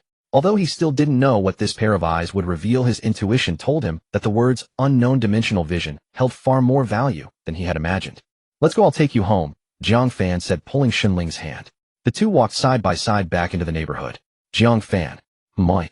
Do you think that cat was killed by someone, or did it die from a beast attack? Jiang Fan pondered for a moment. The wound on its belly looks like it was clawed by something, and the hind leg seems broken from a fall. It might have been chased by a beast falling from a height, and breaking its leg then getting clawed afterward. Shenling remained silent for a moment. The two chatted casually back and forth. Time passed unusually quickly for the two. Happy community building no. 7. Jiang Fan stopped at the entrance. Shenling turned around tiptoeing to peck his face. She ran towards home. Back at home, He Yun and Jiang Weiguo were already waiting for Jiang Fan's return. The table was laden with a feast. Jiang Fan didn't hold back sitting at the table as the family began to eat. A few times his mother seemed about to speak, but hesitated. His father also furrowed his brows from time to time. Clearly they both had something on their minds. Ultimately, the couple didn't voice their concerns until the meal was over. Back in his room, he closed the door. Jiang Fan sat at the edge of his bed taking a deep breath as he immersed his consciousness into the genetic system. The panel popped up.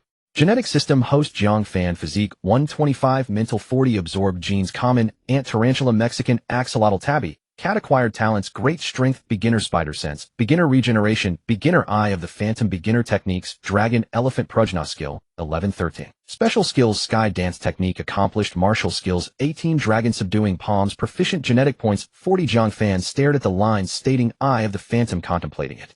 For several seconds, he blinked again and looked around. There was still no change. The room was still the same room, and the wall was still that wall plastered with posters.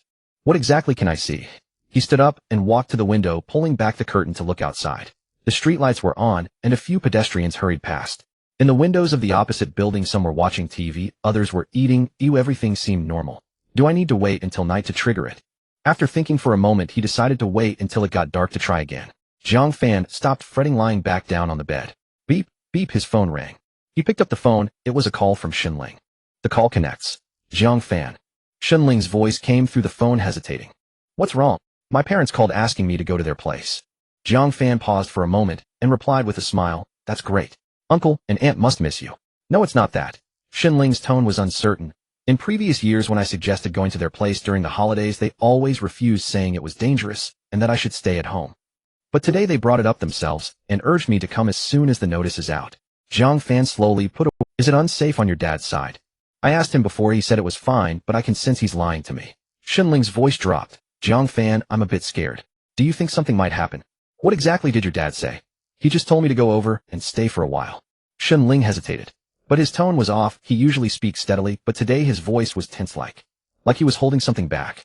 Jiang Fan fell silent for a few seconds. What do you think? I don't want to go.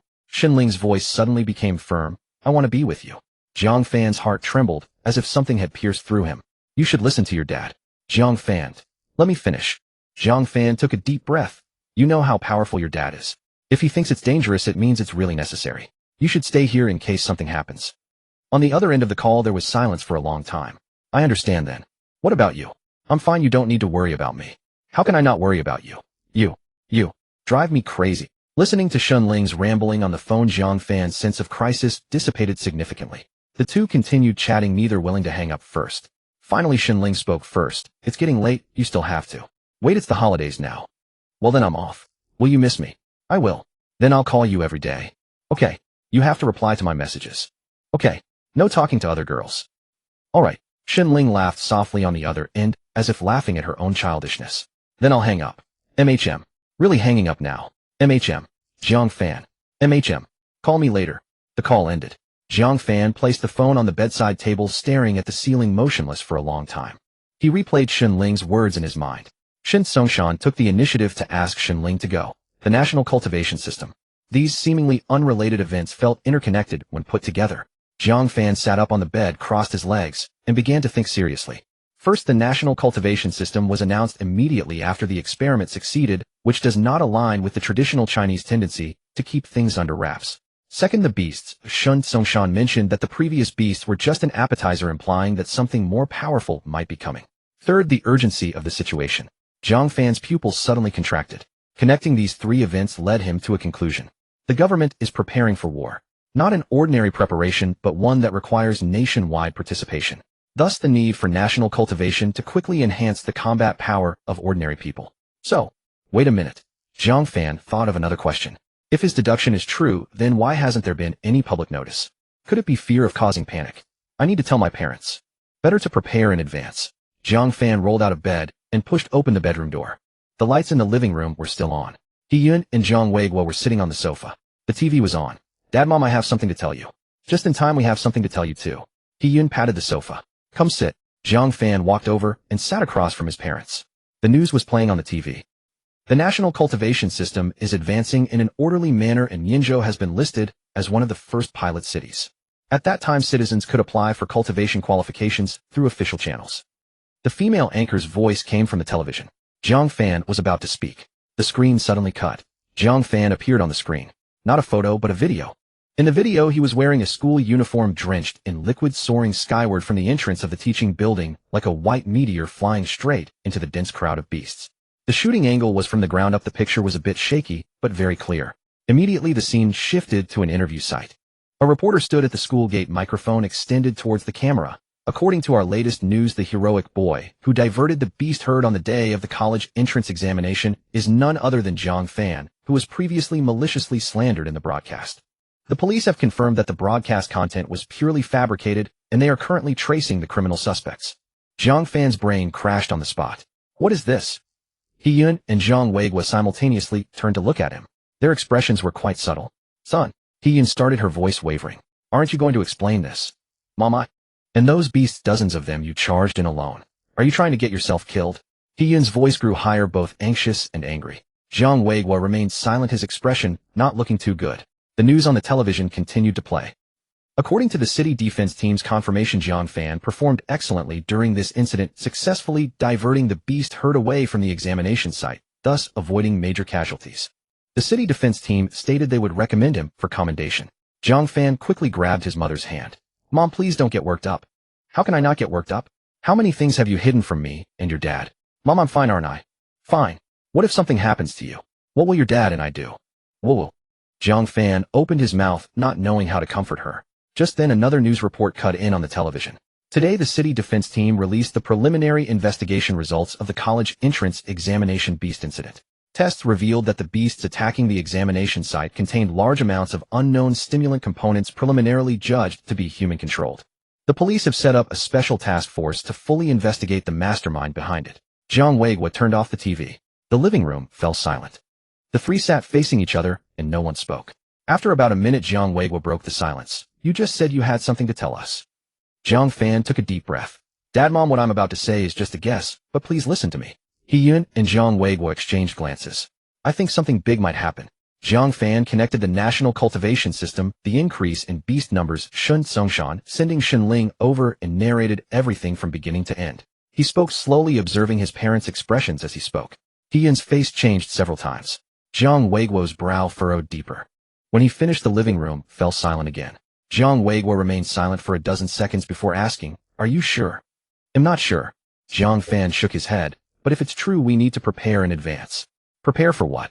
Jiang Fan thought for a moment. Stock up on supplies. Rice, flour, oil, water, medicine. Whatever we can store, let's store it all. He-Yun stood up, walked to the kitchen, and opened the cabinet to take a look. There's half a bag of rice, a bag of flour, oil. Let's go buy some more tomorrow. Jiang Weiguo interrupted her. Buy more. He-Yun nodded and sat back down on the sofa. Suddenly she spoke up. Who is Shenling? Jiang Fan. After finishing the conversation with his parents, it was already 9 o'clock. He returned to his room. Jiang Fan faintly heard his parents talking. He withdrew his attention and walked to the window. Outside, the sky had turned completely dark. The streetlights were dim, and there was no one in the alley. He took a deep breath and focused his attention on his eyes. Then, he blinked. The world changed. The clarity of his entire field of vision suddenly surged. The effect of his night vision ability manifested. Not bad. He thought, trying to look into the darker areas of the alley, deeper into the section without streetlights. In the past, that spot was pitch black. Even with a significant increase in his physical abilities, he couldn't see clearly. But now, as he focused his gaze, he could see every crack in the ground and every broken brick. This is much stronger than any infrared night vision device, Jiang Fan thought, with a faint smile. However, the second effect, the unknown dimensional vision, showed no response. He stared at the alley for several seconds, then turned to look around his room, still finding nothing unusual. He continued to gaze at the night scene outside, feeling the novelty brought by his night vision. He didn't know how long had passed, but the living room fell silent. He could hear the even breathing from next door. His parents were asleep. Jiang Fan pushed open the window and climbed out. He floated outside the window and glanced back at his parents' bedroom. He traced an arc in the air. It used to take 3 minutes to fly this distance. Now it only took 2. Moreover, it was quieter without the sound of cutting through the air. He hovered outside the balcony, took out his phone, and sent a message. "I'm outside the window." The message was sent out for less than 3 seconds when he heard footsteps coming from inside the room. Swish, the curtains were pulled open. Shenling was wearing a light pink nightgown, her hair disheveled. She poked her head out to look outside the window, seeing Jiang Fan truly floating in the air. "You?" She snapped back to reality and hurriedly opened the balcony window, allowing Jiang Fan to float inside. "I missed you." Shenling's face turned slightly red. "You?" She hadn't finished her sentence. Jiang Fan stepped forward, reaching out to wrap his arms around her waist, pulling her into his embrace. The two stood face to face, so close that they could smell each other's faint scents, yet neither spoke. The night was so still that only the gentle breeze could be felt. Breathing unconsciously lightened their chests, slightly rising and falling. Thump, thump, thump. Their heartbeats echoed loudly, pounding against their chests, making their ears feel warm. Their gazes intertwined, unwilling to look away, their bodies instinctively inching closer, the distance narrowing inch by inch. Their noses were almost touching, their warm breaths intertwining, making the air suddenly feel both hot and ambiguous. He lowered his head and kissed her. Shenling's body stiffened for a moment, then softened, her hands slowly climbing up to his shoulders. After who knows how long, Jiang Fan released her. Shenling's eyes were half open, her eyelashes trembling slightly, her pupils reflecting his face. Her lips were a bit redder than before. "You?" Jiang Fan remained silent, wrapping her in his arms. With her face against his chest, Shenling listened to his heartbeat, feeling herself relax. They embraced in silence, the moonlight pouring in through the window. After a long while, Shenling gently raised her head to look at him. "Tonight." Jiang Fan lowered his head to look at her. He noticed that the moon outside had somehow hidden behind the clouds, and the room darkened. The next morning, Jiang Fan opened his eyes to find himself staring at a strange ceiling. He turned his head and saw Shenling lying on her side, propping her head up with one hand, silently looking at him. "You're awake." Her voice was soft. Jiang Fan looked at her slightly flushed face, at her bright, shiny eyes, and felt a sudden surge of solid comfort in his heart. Then he couldn't help it, reaching out to wrap his arms around her waist, pulling her closer, and gently kissing her forehead. Shenling buried her face into the pillow. Kissed again. Jiang Fan ruffled her hair. "You should get up. It's still early." Jiang Fan rolled over and reached out to embrace her. "No." Shenling pressed down on his hand. Her voice was hurried and shy. "If you don't go back, your uncle and aunt will find out." Jiang Fan was taken aback for a moment, then slowly sat up, leaning against the headboard, looking at her seriously. Shenling felt a bit dazed under his gaze, thinking he was angry. "What's wrong?" "You're handsome," Jiang Fan said earnestly. Shenling's eyes curved slightly, but she quickly straightened her face. "Stop teasing, hurry and get dressed." "What's the rush? It's not even light yet." Jiang Fan looked down at her and said seriously, "Are you coming back with me to meet my parents today?" Shenling's body stiffened for a moment. She slowly raised her head to look at Jiang Fan, appearing hesitant and conflicted. No. She shook her head, her voice as soft as a mosquito. "Uncle and aunt will think I'm not a good girl." "How could that be?" Jiang Fan looked at her with sincere eyes. "My mom will definitely like you." Shenling bit her lip, and after several seconds, she still shook her head. No, it's too fast, I'm not ready yet." And she glanced at Jiang Fan, her voice dropping even lower. "And you didn't go home last night. If I go back with you today, what will your uncle and aunt think?" "All right then." Jiang Fan sighed, rolled out of bed, and began to get dressed. Shenling sat on the bed, wrapping herself in the blanket, watching him dress, lost in thought. After Jiang Fan dressed, he turned and walked to the edge of the bed, bending down to kiss her forehead. "Then I'm leaving. I'll message you when I arrive." Jiang Fan walked to the balcony, pushed open the window, and glanced back. Shenling was still sitting on the bed, the blanket pulled up to her chin, revealing only her bright eyes looking at him. "Go back and sleep for a bit more." Jiang Fan smiled slightly and leaped out of the balcony. A white stream of energy surged from his body, and he disappeared into the night sky. Shenling watched Jiang Fan disappear, pulling the blanket over her head and curling up. The blanket still held his warmth as she buried her face in the pillow. The morning air was cool. Jiang Fan flew at a low height and slow speed. As he flew, he thought about what happened last night, and a smile unconsciously crept onto his lips. Then he instinctively looked up at the sky. Just that glance caused Jiang Fan to freeze midair. The previously empty sky underwent a dramatic transformation. Before his eyes, a shocking scene unfolded. Countless massive objects were trying to pass through a certain spot. No, it was a certain passage. Like a pack of beasts trapped in a cage, desperately trying to squeeze through a wire mesh that was about to burst. And opposite them, there was a group of people. Jiang Fan couldn't see their faces, couldn't discern their clothing, and couldn't even make out their outlines. But he could see the light they emitted. Each person was enveloped in a layer of blinding light. Like burning suns suspended in the sky. Those lights converged together, forming a barrier. An invisible, intangible, yet real barrier. With each impact from the massive objects, the barrier flickered violently. Jiang Fan couldn't hear any sound, but he felt that vibration not through hearing, but through his body, from his bones, from his blood, from every single cell. That feeling was hard to describe. This is... Jiang Fan hovered in midair, his eyes fixed on the sky. He was rendered speechless by the sight before him, as those colossal beings continued to strike the barrier. With each impact, tiny cracks appeared on the barrier. Jiang Fan's pupils constricted sharply as he noticed something beginning to seep out from those fissures. They were tiny creatures so small that one would hardly notice them, without close inspection, like droplets of water seeping through a fishing net one by one. With each one that emerged, the crack would widen slightly before slowly closing again, repeating this cycle. After passing through the barrier, those small things began to fall, resembling dandelion seeds tracing erratic paths in the air. Jiang Fan's eyes followed them, trying to trace their trajectory. Just then the horizon brightened, and a ray of sunlight pierced through from the ground, shattering the night sky. Those colossal beings, the barrier, and the small things that were falling all vanished, as if the scene Jiang Fan had witnessed had never occurred. Huff! Huff!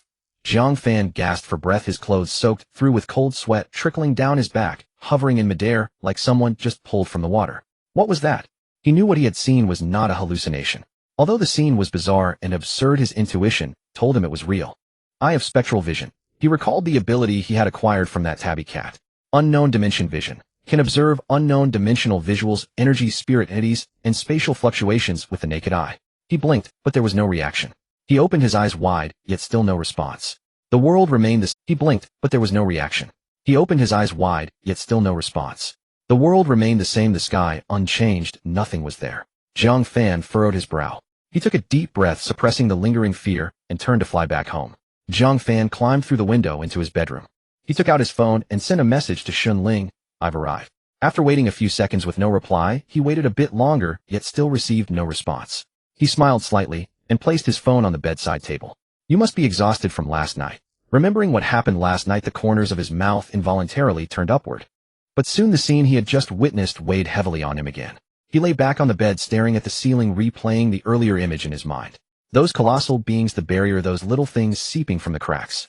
Forget it, I'll do something else for now. Jiang Fan got off the bed and stretched his limbs. He recalled his earlier thought. Let's give it a try. He pushed open the bedroom door. He was already busy in the kitchen. Jiang Wei was sat on the sofa looking at his phone. Dad, Mom, I'm heading out for a bit. Where to? Hiyu peeked her head out from the kitchen. Just looking for a place to practice. Hiyu opened her mouth to say something, but ended up only reminding him, be careful. Got it. Jiang Fan stepped out and took off into the air, heading to the abandoned industrial area in the east of the city. This was the place where he had tested the dragon's subduing palm last time, and the large pits on the ground still remained. From what I created last time. Jiang Fan rubbed his nose, feeling a bit embarrassed. He walked to the center of the open space and took a deep breath. Let's begin. He stood firm, legs shoulder width apart. The internal energy of the dragon elephant Prajna art surged from his dantian, flowing along the meridians to gather in his right hand. That power was familiar to him, warm and fluid, flowing through his body like water. Then he began to focus on channeling the qi within. Having mastered the sky dance technique, his control over qi had reached a new height. There was no need to force it, all it took was a thought. White streams of qi surged from his body, converging in the palm of his right hand. Finally, it was the power of the dragon subduing palm, three kinds of forces converging in his palm. He could sense that they were not merging or intertwining. The three kinds of forces. The internal strength of the dragon elephant Prajna art was like meridians and bones. Qi represented flesh and blood, while the dragon's subduing palm represented the form or skin, each having its own trajectory, yet supporting one another. Roar. A dragon's roar echoed. A dragon-shaped true energy burst forth from his palm, more solid and brighter than before. He tried to use qi to control its direction. The dragon-shaped true energy slightly veered in the air, then crashed straight into the opposite wall. Boom. Bricks flew everywhere, dust rising several meters high. A hole the size of a wash basin appeared in the wall. But Jiang Fan frowned. It only deviated a little. What he desired was the kind of control where he could manipulate it at will, like Krillin controlling the Kamehameha in Dragon Ball. He wanted the dragon-shaped true energy to turn track and even split in the air. But clearly he was still far from that. Let's try again. The second palm. Roar. The dragon-shaped true energy flew out. This time, he guided it in advance with qi. The dragon traced an arc in the air before crashing into another wall. Boom. Progress. Jiang Fan's eyes lit up. Again. The third palm, the fourth palm, the fifth palm. After striking a dozen palms, the surrounding ground was blasted into one pit after another. Some pits were large, some small, some deep, some shallow, but each one was smoking. Huff, huff, huff. Jiang Fan braced himself on his knees, gasping heavily. He realized the problem: simultaneously using 3 kinds of power was too taxing on his body. What a real energy hog. Jiang Fan straightened up and wiped the sweat from his forehead, glancing at the pitted ground around him. The effect is decent, or at least it can turn now. Although the angle was not great and the speed was not fast, it was a qualitative change from straight to curved. I'll take a break. Jiang Fan withdrew his stance and walked deeper into the factory, preparing to find a cool spot to rest. He looked around. This abandoned industrial area was quite extensive, with factory buildings standing side by side, some partially collapsed, while others barely held up. He found a relatively intact warehouse.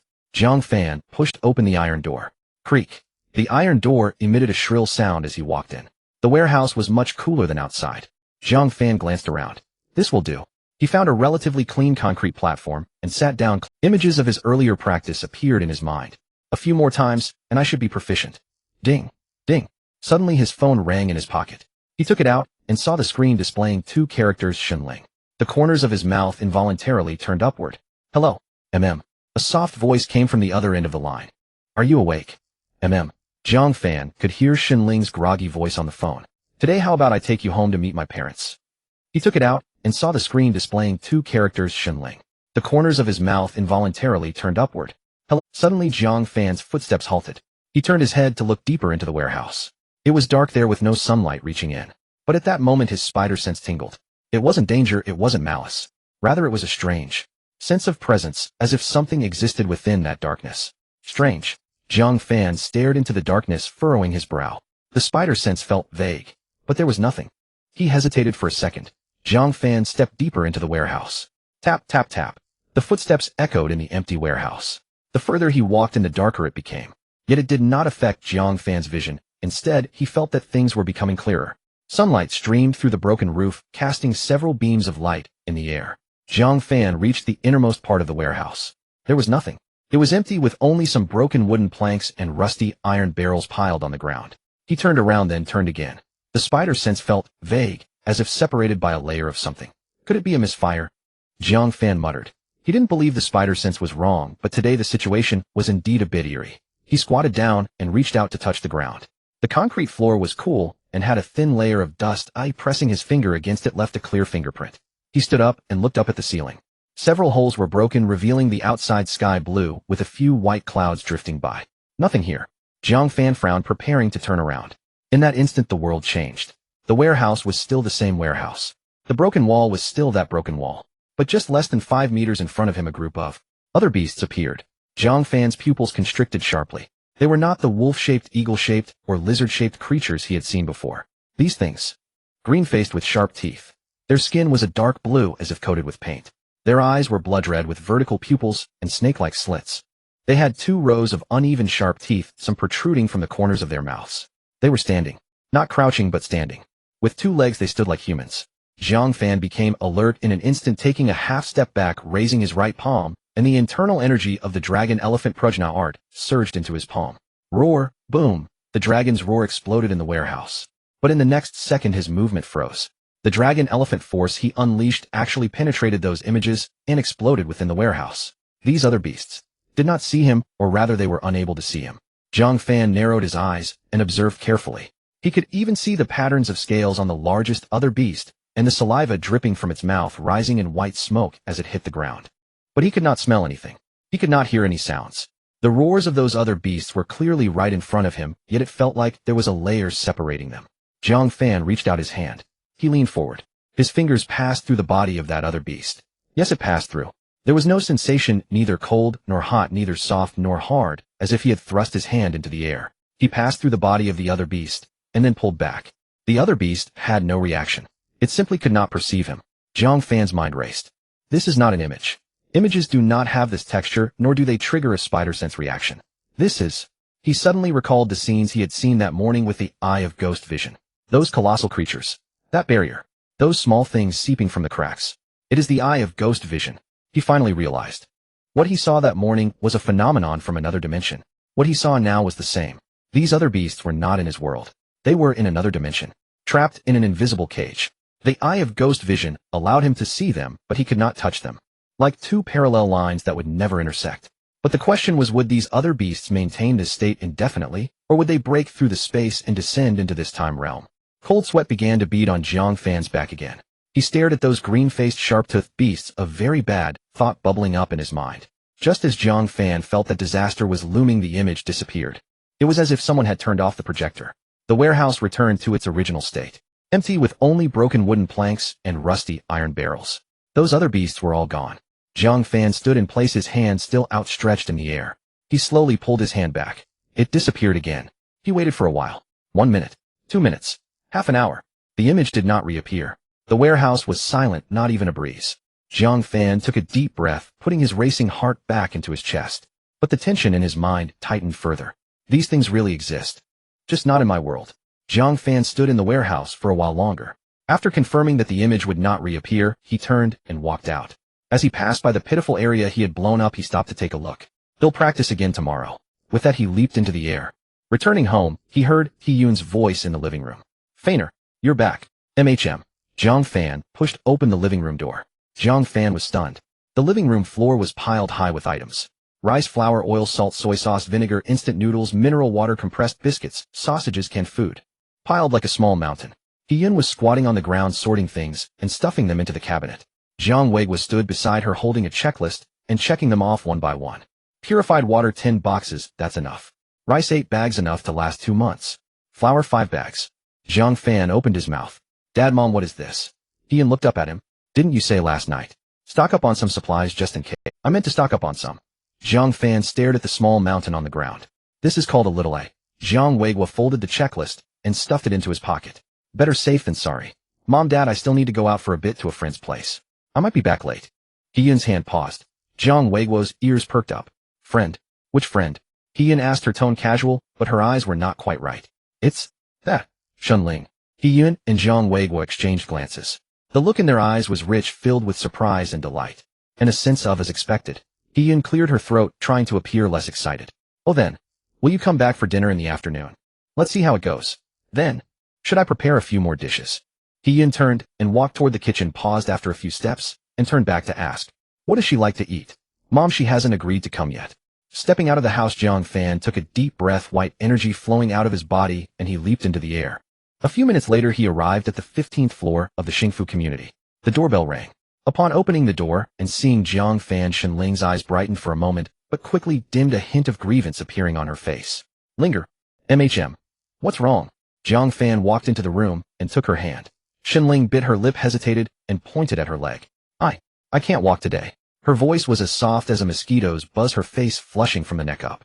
Jiang Fan paused for a moment, then understood instantly, finally managing to squeeze out, then. Should I carry you? Shenling shot him a glare. It's all your fault. Jiang Fan rubbed his nose, feeling very guilty. Then. Are we still going to my house today? Shenling shook her head. I can't go like this. How can I face Uncle and Auntie? What will they think? All right then, we'll go another day. Jiang Fan sat down beside her, reaching out to wrap his arm around her shoulder. After all, even an ugly bride must meet her in-laws. You're the ugly one. Shenling pouted angrily. Jiang Fan suddenly remembered something important. Linger, can you contact your dad? Shenling paused, looking up at him. What's wrong? Is something happening? Jiang Fan thought for a moment and decided to tell Shenling about what he had seen in the factory today. As for the things he saw in the sky this morning, he ultimately chose to conceal them. Are you saying you can see things from another world? Shenling's eyes widened. It's not exactly another world, Jiang Fan organized his words. It's like another layer, probably a different dimension, something you can see, but not touch. Shenling suddenly became anxious. Are you suspecting they might come over? Yes, Jiang Fan nodded. He needed to find someone to verify this, and Shun Songshan was the best candidate. Shenling shook her head, and then nodded. He usually contacts me, when I call it's always busy. Why don't you observe? Shenling suggested, any way you can see it. If you notice something wrong, report it to the city defense team immediately. Jiang Fan glanced at her. This girl was quite quick-witted. He nodded, saying it seems we can only do that. Suddenly Shenling tilted her head to look at him, her expression growing peculiar. What's wrong? You've been working hard secretly for so long without telling me. Next time you practice, you must take me along. Jiang Fan, feeling a bit guilty, touched his nose. Beep. Beep. The phone rang.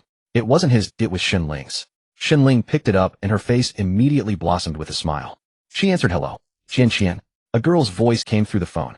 Even over the phone, their excitement could be. Jiang Fan watched as Shenling's eyes grew brighter, her smile widening. In the afternoon. What time? She covered the receiver, glancing at Jiang Fan with a somewhat hesitant expression. All right then, 3 o'clock, at Wanhua Shopping Mall. After hanging up, Ling bit her lip and looked at Jiang Fan. If you want to go, just go. Jiang Fan was indifferent, but then worriedly asked, what about your leg? Ling leaned in and pecked Jiang Fan's face, saying, I should be able to walk by this afternoon. As she spoke, she blushed and whispered, just in time. To buy something. What are you buying? A gift for uncle and aunt. I can't go empty-handed for the first meeting. Jiang Fan was taken aback. A warm feeling surged in his heart. Wanhua Shopping Mall, the largest and most comprehensive commercial complex in Mianzhou City, 7 stories tall, offering food, drink, and entertainment. Ling grabbed Jiang Fan's hand and walked inside. Her gait was still a bit unnatural. Jiang Fan deliberately slowed his pace. Although it wasn't the weekend, the mall was still bustling with people. Along the way, Jiang Fan noticed that the most talked about topic among the crowd was the news of national cultivation. People were filled with anticipation and anxiety. Ling glanced left and right, her eyes darting between the cosmetics counter, clothing store, and accessory shop. Just as she was deciding which store to visit, first a crisp female voice called out from behind Ling. A girl in a white t-shirt jogged over, rushing towards Ling. Upon meeting, they hugged and bounced a couple of times as if they were long-lost friends. You've lost weight. You've gotten darker. You're the one who's gotten darker. Jiang Fan stood to the side, watching the way the two girls greeted each other, his mouth twitching with black lines. At that moment, a boy strolled over casually from behind, around 185 meters tall, wearing a dark gray casual suit, neatly dressed with a gentle smile on his face. He stood beside Jiang Fan, and the two exchanged glances without speaking. Ling and the girl had already separated and were looking over at them. By the way, let me introduce you. Ling grabbed Jiang Fan's hand, her tone suddenly becoming formal. This is my boyfriend, Jiang Fan. When she said it, there was no shyness, no hesitation, her chin slightly raised, as if announcing something she was proud of. Jiang Fan was taken aback. He hadn't expected this girl, who usually blushes at the mere mention of boyfriend in front of others, to be so generous today. He glanced at the girl opposite him and understood. Her eyes held no gossip, no wicked smile, only genuine. This was a true best friend. Hello.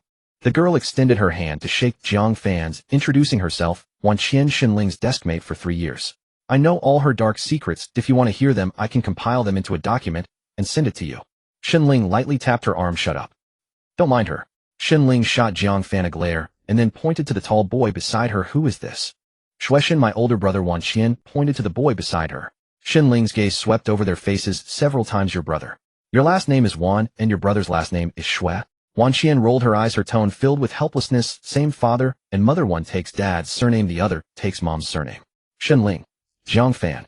This answer was simple and blunt, leaving no room for rebuttal.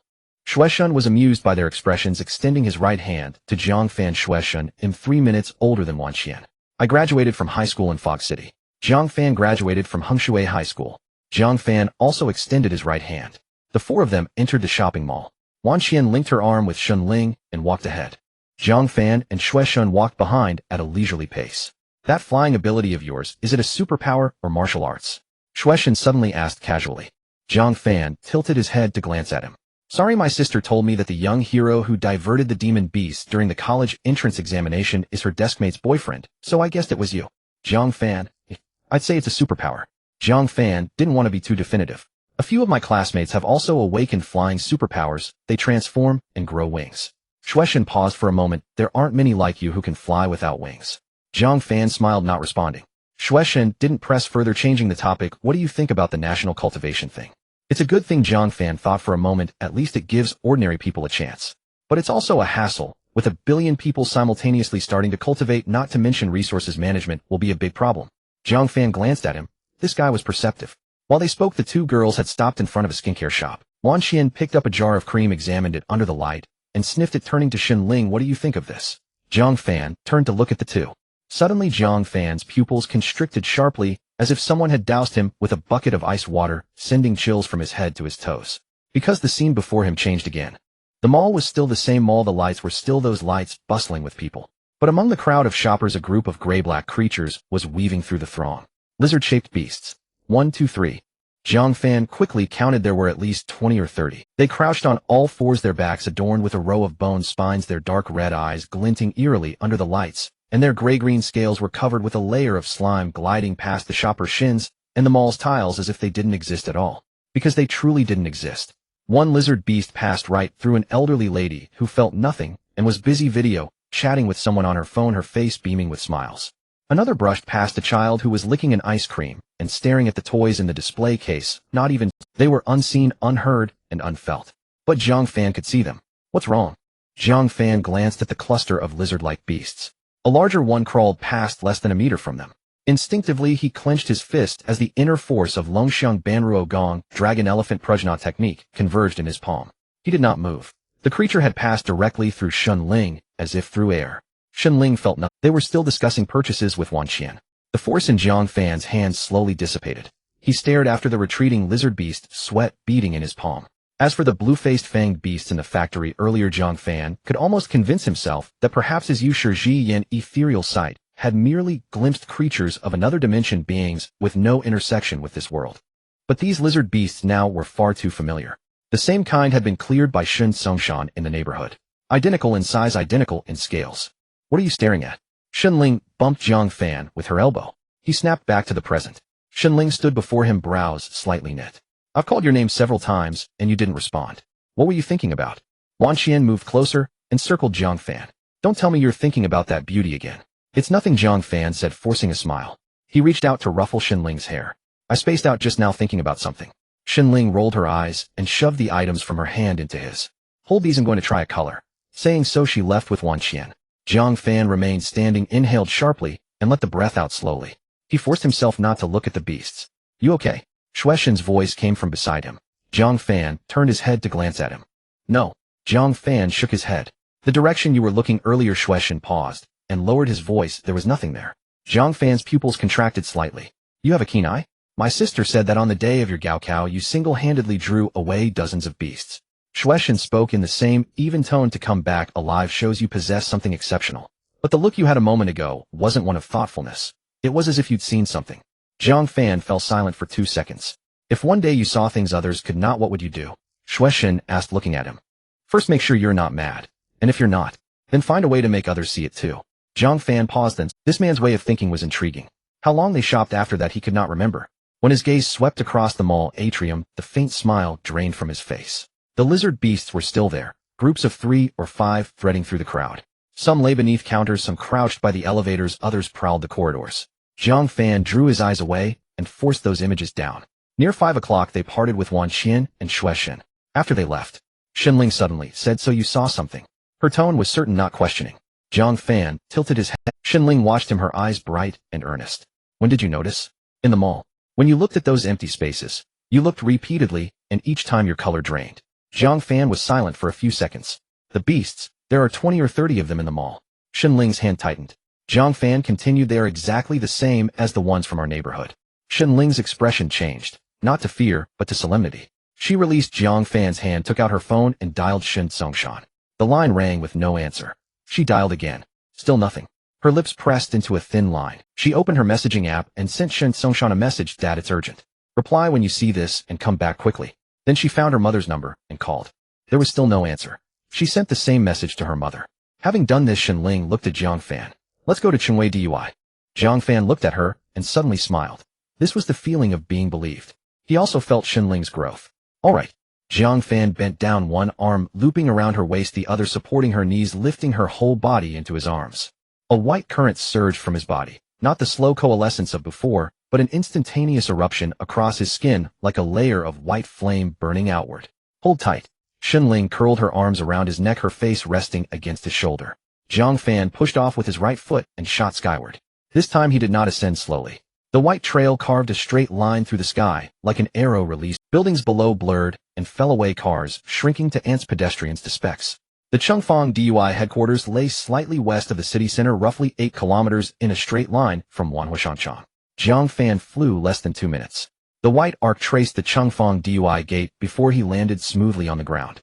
As the current faded, the sentry at the gate started, his hand already moving to the pistol at his hip.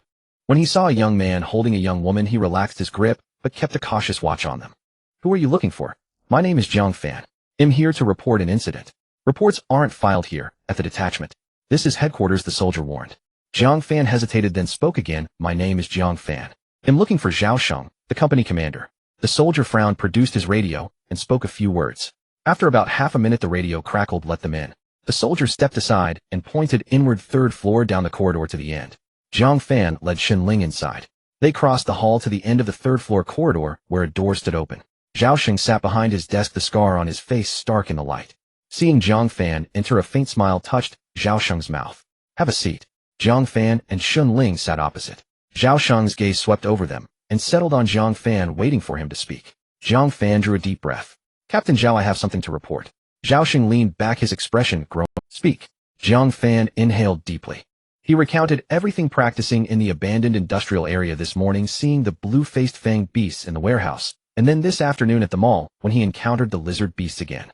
He spoke slowly, outlining each detail with care and sketching the beast's appearance. Xiaoshan listened intently, his brow growing ever heavier. When Jiang Fan finished, Xiaoshan stood and looked him in the eye. In a grave tone, he said, "You say you saw them, but they could not see you." "Yes." Jiang Fan nodded and continued, "When I reached out my hand, it passed right through them. I couldn't touch anything." Xiaoshan was silent for a few seconds, his gaze scanning Jiang Fan's face twice. Jiang Fan did not flinch, he held the man's stare. Xiaoshan's brow tightened into a severe frown. Xiaoshan walked to the window and stood with his back to them for a few seconds. Then he turned and looked at Jiang Fan. "I believe you." After speaking, Xiaoshan walked to the desk and picked up the landline to dial a number. A moment later, footsteps were heard outside. "Report. Report. Come in." The door opened, and the man was tall and thin, with a crew cut and a serious expression, holding a folder. The woman had her hair in a high ponytail, wearing a dark blue jacket with bright eyes. Jiang Fan recognized the two at a glance. Wang Jian and Zhou Yu. They were the ones who took notes for him last time. "Captain. Captain." Wang Jian walked to the desk, his gaze sweeping over Jiang Fan, and Xunling pausing slightly on Jiang Fan's face. Zhou Yu reacted faster than him. "You are Jiang Fan." There was a note of surprise in his tone. "It's nice to see you both again." Jiang Fan stood up and took the initiative to greet them. The two nodded at Jiang Fan and looked at Xiaoshan. "Captain, what's the mission?" Xiaoshan did not answer directly, but glanced at Jiang Fan. "You explain it." Jiang Fan took a deep breath and repeated what he had said to Xiaoshan earlier. After he finished, the office fell silent for a few seconds. Zhou Yu and Wang Jian exchanged glances. They did not speak, but the exchange of information in their eyes was significant. Finally, Zhou Yu spoke first. "Captain, do you mean for us to follow him and take a look?" Xiaoshan nodded, stood up, and took a coat from the hanger. "We will go together." The five of them exited the city defense team's door. A black SUV was parked at the entrance. Wang Jian opened the driver's door and sat in, while Xiaoshan took the passenger seat, and Jiang Fan, Xunling, and Zhou Yu occupied the back row. The moment the car door closed, Jiang Fan felt something was off. It wasn't because he was nervous, but because he was unaccustomed to it. It had been a long time since he had been in a car. Since he learned the art of flight, he had relied on flying to go out. "What's wrong?" Xunling noticed his expression. "It's nothing, just not used to it." Jiang Fan shifted positions. "Not used to it." Xunling tilted her head and glanced at him. The car traveled for about 20 minutes before finally reaching the abandoned industrial area in the east of the city. When Jiang Fan got out of the car, he felt a sense of relief wash over him. "Next time, let's fly again," he thought silently as he stretched his neck. "Is it right here?" Xiaoshan's voice came from behind. Jiang Fan nodded and walked ahead. As they crossed the pockmarked ground he had blown up, Xunling stopped and looked at Jiang Fan, asking, "Did you do all?" "Yes, I didn't control it well while practicing." Jiang Fan rubbed his nose, feeling a bit embarrassed. Wang Jian opened his mouth as if to say something, but ended up saying nothing. Zhou Yu, however, did not look at the pits. Her gaze remained fixed on Jiang Fan, as if re-evaluating him. Reaching the door of the warehouse, Jiang Fan stopped. "This is the place." The iron door was half open, and it was dark inside, with sunlight unable to penetrate. Xiaoshan led the way inside. Wang Jian and Zhou Yu followed behind, their hands instinctively resting on their waists where they had their sidearms. Xunling walked next to Jiang Fan, her hand gripping his sleeve tightly. "Don't be afraid." Jiang Fan patted her hand. "I'm not afraid," Xunling retorted, but her fingers gripping his sleeve tightened a little more. The group walked to the back of the warehouse. Jiang Fan stopped and pointed to the empty space in front, saying, "Right here, I saw it this morning, with green face and sharp teeth, standing like a person." Xiaoshan stared at the empty space for several seconds. There was nothing there. Only dust floating slowly in the sunlight. Wang Jian and Zhou Yu also stared in that direction for a long time, unable to see anything. Wang Jian turned to look at Jiang Fan, his expression somewhat subtle. It wasn't disbelief, it was a lack of evidence. The empty warehouse, broken wooden planks, rusty metal barrels, everything was clearly visible. "Jiang Fan, are you sure it's here?" Wang Jian asked. "I'm sure. But there's nothing here now." "I know." Jiang Fan furrowed his brows. He too saw it was empty, nothing was there. He walked to the center of the empty space, turned around, and felt the spider sense quietly with no reaction at all. "Strange," he muttered. He had clearly seen it in the morning and again in the mall that afternoon, so why couldn't he? Closed his eyes, took a deep breath, and tried to calm himself down. "Focus your mind," he told himself inwardly. "Like this morning, don't forget how you saw it." He opened his eyes. The world had changed. The warehouse was still the same warehouse, the broken wall was still that broken wall. But in that empty space the group of green-faced sharp-toothed beasts was standing. 1, 2, 3. Jiang Fan quickly counted 7, in total fewer than in the morning. But they were still there. With dark blue skin, blood-red vertical pupils, and uneven sharp teeth protruding from their mouths, some even piercing their own lips, giving them a particularly ferocious appearance. The largest one stood in the middle on 2 legs with short forelimbs, but long claws like 5 daggers. It was lifting its head as if sniffing something. Jiang Fan's hair stood on end. It wasn't fear, it was because the face of that beast was directed at him. No, it was facing the direction where Xiaoshan was standing. Its nose twitched, blood-red vertical pupils narrowing slightly, as if it were trying to discern something. But in the end it looked away. It couldn't see. Jiang Fan let out a sigh of relief. You all stand in the direction where you think there's something, Xiaosheng said. Jiang Fan looked at Xiaosheng. They are around you. A chill instantly swept over the group. Wang Jian and Xiaosheng exchanged glances. Zhou Yu took out her phone, opened the camera facing the direction Jiang Fan pointed, and recorded a video, but there was nothing, just the empty warehouse. She looked at the phone screen, her brow furrowing. Suddenly Zhou Yu's eyes brightened, and she stuffed the phone back in her pocket and turned to run outside. Wait for me. The others watched her run out of the warehouse, her footsteps growing distant. About 2 minutes later she returned holding a notebook and a pen. Jiang Fan. She took a breath. You describe it, and I will draw it. Jiang Fan was taken aback for a moment, then his eyes lit up. Right, draw it down. He turned to look at the group of green-faced sharp-toothed beasts, starting to describe from the largest one. Green-faced sharp-toothed. The skin is dark blue as if coated with paint. Its eyes are blood red with vertical pupils, the pupils as thin as a snake. It has 2 rows of uneven sharp teeth, some protruding from the corners of its mouth. They were standing. Not crouching, standing. 2 legs standing like a person. Zhou Yu's pen moved rapidly on the paper, drawing swiftly. She drew quickly, but every stroke was precise. In less than 2 minutes the outline of that beast appeared on the paper. Green-faced, sharp-toothed, fearsome, almost identical to what Jiang Fan had seen. Wang Jian leaned over to take a look and gasped. Xiaosheng also glanced at it, his brow furrowing tighter. Is there more? Zhou Yu looked up. There is more. Jiang Fan continued to describe. He described one beast after another, some smaller, some thinner, some with horns on their heads, but all had the same green face and sharp teeth, the same blood-red vertical pupils. Zhou Yu drew page after page, flipping through several pages of her notebook. When she finished the last page, she handed the notebook to Xiaosheng. Xiaosheng took it, flipping through it page by page. When he reached the 3rd page, his hand trembled slightly. Xiaosheng's expression grew increasingly grim. The page depicted a slightly smaller exotic beast. Its body was hunched with elongated forelimbs and claws that differed from those of the other beasts, featuring 5 fingers, with an independent thumb resembling a human hand. Wang Jian, take a look. Does the creature in the picture match the characteristics of the exotic beast carcass found at the warehouse west of the city? Wang Jian leaned in for a closer look, his expression changing as well. Captain, it's that kind of creature. Xiaosheng held the blueprint in his hands, his demeanor growing darker. Jiang Fan stood beside them, listening to their conversation, feeling an increasing sense of foreboding. Let's head back first. Xiaosheng's tone was serious, carrying an undeniable command. We need to leave now. He turned to Jiang Fan. Jiang Fan, come back with us, we need to discuss this in detail. Captain Zhao, I won't be able to help you by going back with you. Jiang Fan interrupted him, his tone firm. I've already told you everything I can see, the rest is up to you. Xiaosheng furrowed his brows. Moreover, Jiang Fan pointed towards the shopping mall. There's another batch over at the Wanhua shopping mall, lizard-shaped, similar to those previously recorded by your city guard team. You should have the files right. You don't need me to describe it again. Xiaosheng fell silent for a couple of seconds, and then nodded. All right. He turned and walked out, pausing after a few steps to look back at Jiang Fan. Jiang Fan, thank you for what you've done for the city. Captain, this is also my home. Xiaosheng was taken aback for a moment, then smiled and hurried out. Wang Jian and Zhou Yu followed closely behind the 3 of them, almost jogging out of the warehouse.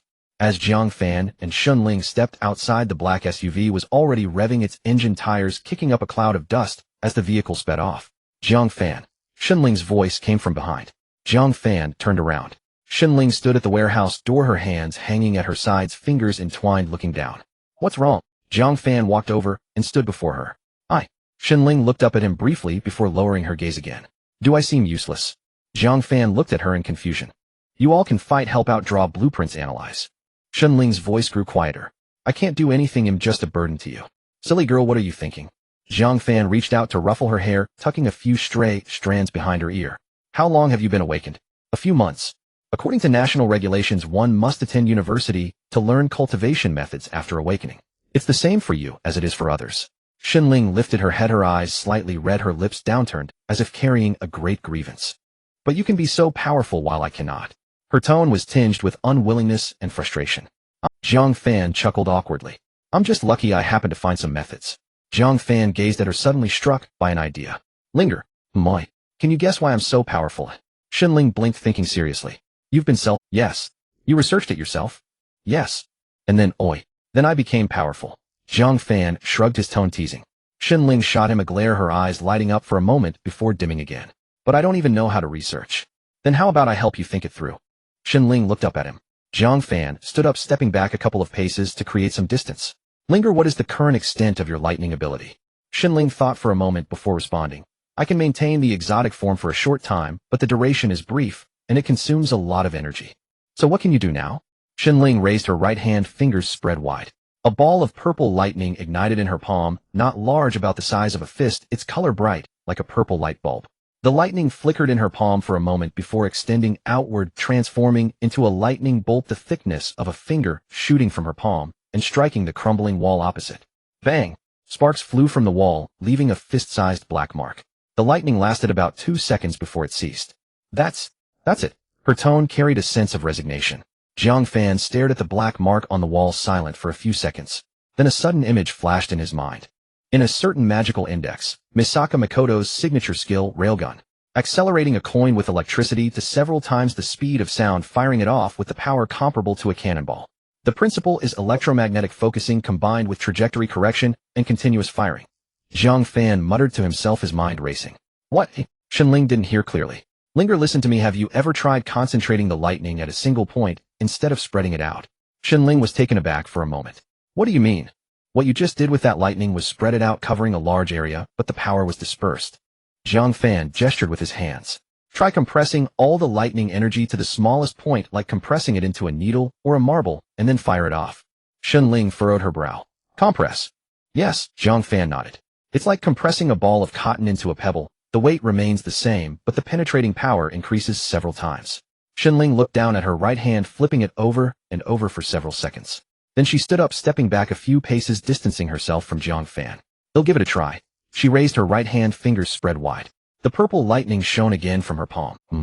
Shenling's brows furrowed, tighter beads of sweat forming on her forehead, her arms trembling slightly. The purple light sphere spun in her palm, emitting Shenling's brows furrowed, tighter beads of sweat forming on her forehead, her arms trembling slightly. The purple light sphere spun in her palm, emitting a sizzling sound like a machine overloaded. Jiang Fan stood beside her, holding his breath. He stared at the light sphere, suddenly struck by the thought that this girl's potential with her abilities might far exceed what he had imagined. The light sphere emitted a low hum, its color shifting from purple to deep purple-white, electric arcs beginning to appear at the edges. Shenling's entire arm was shaking.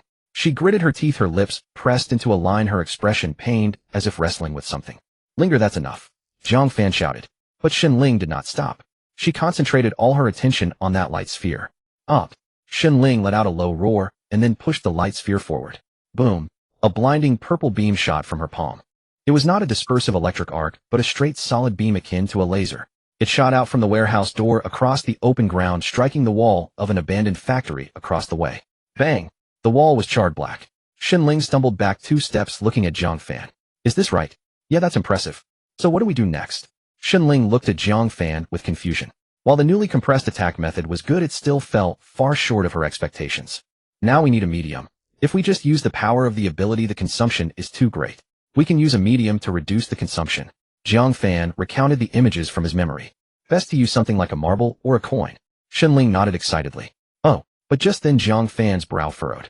The spider sense pulsated. Jiang Fan instinctively looked towards the abandoned factory. No, it's not coming from the factory. But the spider sense cannot be wrong. That malice is real, like an invisible snake watching him from some corner. What's wrong? Shenling noticed his unusual demeanor. Did you see something again? No. Jiang Fan shook his head, lowering his voice. Something is watching us. Don't panic, Jiang Fan reassured. Act as if you haven't noticed. The two continued discussing their abilities, but Jiang Fan's attention remained focused on their surroundings. The spider sense scanned every direction like a radar. To the east, nothing. To the west, nothing. To the south, to the north, nothing. If it's not on the ground, then it's in the sky. Jiang Fan analyzed every possible location. Suddenly he looked up. An eagle. Not large, with a wingspan of about 80 centimeters, its gray-black feathers almost indistinguishable against the sunset. It perched on the rooftop's drainage pipe, its head slightly tilted, one eye fixed on Jiang Fan. Jiang Fan's pupils contracted. This was no ordinary eagle. In the vision of the eye of the specter, it emanated a faint dark red halo. It seemed to be controlled by someone. Jiang Fan steadied his mind. He continued speaking to Xinling. Linger about that idea of compressing lightning. Try using iron marbles or coins. Iron marbles, coins. Xinling paused for a moment. Yes. As he spoke, he kept his peripheral vision on the eagle. Concentrate the lightning into the marbles. Use electromagnetic force to accelerate them. The marbles themselves are conductors and can carry your abilities, making them more powerful when shot out. Xinling's eyes lit up. Are you saying it's like an electromagnetic cannon? Pretty much, Jiang Fan smirked slightly. Xinling nodded excitedly. Then I'll find some tomorrow, bringing marbles and coins with me. The two chatted a bit more, but Jiang Fan's peripheral vision remained fixed on the rooftop. The eagle was still there. It changed its position, but that dark red eye continued to stare at them. Jiang Fan sneered internally. Found it. He did not act rashly. As long as he knew how the other party was observing him, he would eventually find a way to uncover them. Unknowingly, the time had drifted to evening. Let's go, we'll take you back. Jiang Fan bent down and picked Xinling up. A white stream of energy surged from his body. Before taking off, he took one last look at the rooftop. The eagle was gone. The malice had vanished. A few minutes later at Happiness Community Building No. 7. Jiang Fan placed Xinling on the balcony, and they stood facing each other. Xinling wrapped her arms around Jiang Fan's neck. Thank you for helping me think through my abilities today. Are you being polite with me? Jiang Fan feigned a stern face. Xinling stood on her tiptoes and pecked him on the lips. Be careful on your way back. Pushing open the door to his home, the living room lights were on, and the TV was playing with Hiyun, and Jiang Wei was sitting on the sofa. Back already. Come sit. Jiang Wei patted the sofa. Jiang Fan walked over and sat down, noticing several brochures laid out on the coffee table. The top brochure bore large characters reading National Cultivation System Myansis First Batch of Pilot Programs. It was distributed by the community today. He pointed at the brochures. They say starting tomorrow ordinary citizens can apply for cultivation qualifications. So soon. Jiang Fan picked one up and flipped through it. Dad, Mom. Jiang Fan looked at them seriously. The National Cultivation Program is a good thing, but remember one thing, don't rush, take your time. In cultivation, haste makes waste. You little brat, now you're lecturing us. Hiyun laughed and shot him a glare. It was 10 o'clock at night. City Defense Headquarters, third floor office. The lights were still on. Xiaoshan sat at his desk, a thick stack of documents laid out before him. Wang Jian and Zhou Yu sat opposite, both with serious expressions. The computer screen on the desk was lit, displaying a video call interface. 3 people were shown on screen. The one in the middle was an elderly man with graying hair dressed in a Zhongshan suit, his expression serious. Xiaoshan, please explain the situation again. The old man's words carried significant weight. Xiaoshan took a deep breath, recounting everything from when Jiang Fan saw the green-faced fanged beast in the abandoned industrial zone to the appearance of the lizard-like beast in the Wanhua Mall to Zhou Yu's drawings based on Jiang Fan's descriptions, reporting it all meticulously. He spoke in great detail, clarifying each time, every location, every detail. After he finished, the old man fell silent for a few seconds. At 10:30 in the evening in Happiness Community Building No. 7, Xinling lay in bed, tossing and turning, unable to sleep. She clutched her phone, the screen displaying Jiang Fan's chat box. Beep, beep, beep. The phone vibrated. The screen showed 2 words, Dad. Xinling sat up abruptly, her fingers swiftly sliding to answer the call. Dad. A voice came from the other end. It was Shun Songshan, laced with obvious fatigue and urgency. Linger, what's wrong? Your message said it was urgent. Dad, Jiang Fan saw something today. Xinling's voice was fast and urgent, recounting everything that had happened today from start to finish. From when Jiang Fan saw the beast in the abandoned industrial zone to the lizard-like beast appearing in Wanhua Mall, to how he used the eye of the specter to see those things, how he reported to Zhao Sheng, and how he helped Zhou Yu draw the blueprints. She conveyed it all in detail, reiterating every detail Jiang Fan had mentioned. When she finished, there was silence on the other end of the phone. Shin Songshan remained silent for a long time. In his mind, 2 voices were clashing. The first voice was a father's instinct, feeling that his daughter was in danger, the thought barely surfacing before being suppressed by the second voice. The second voice was the intuition of a soldier. What did you say? He can see the other dimension. Shin Kongshan's voice suddenly rose, filled with obvious excitement. Linger, are you saying Jiang Fan can see the beast from another dimension? Xinling was startled by his tone. Yes, what's wrong, Dad? The sound of a chair being moved came from. He can see them? Shin Songshan asked again, his tone filled with shock, as if it bore some long-suppressed hope. Dad, what exactly is wrong? Shin Songshan did not answer. He held his phone, pacing back and forth in his room, then stopped, taking a deep breath. Linger, listen to me. When you are with Jiang Fan, let him observe more. If he sees those things again, record. Dad, what is going on? Is something big about to happen? There was silence on the other end for a few seconds. It's still uncertain, but tell Jiang Fan that his observations are crucial, extremely crucial. Ling's heart tightened. Dad, please tell me the truth. What is happening? Linger, I can't say yet, but remember, no matter what happens, protect yourself. The call ended.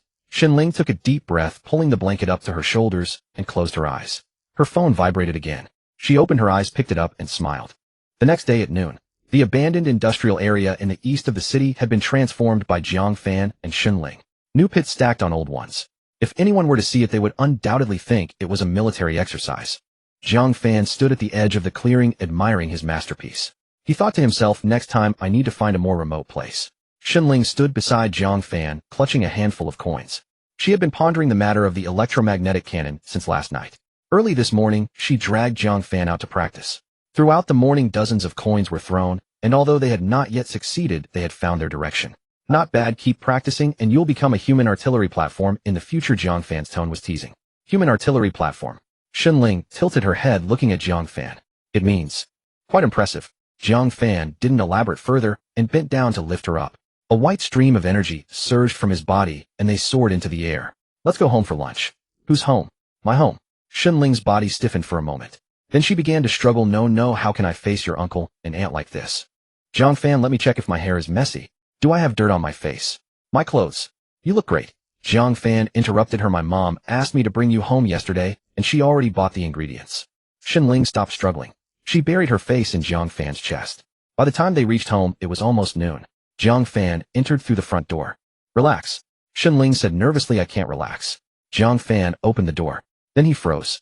Two people were sitting in the living room. Xiaoshan and Zhou. The two were seated on the sofa with teacups placed on the coffee table in front of them. Jiang Fan's father sat nearby holding an unlit cigarette. He peeked out from the kitchen holding a spatula.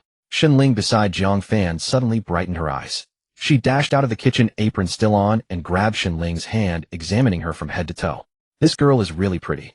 Ling's face turned from her neck to the tips of her ears. Hello, Auntie. Mom, don't scare Linger. Okay. Sit down.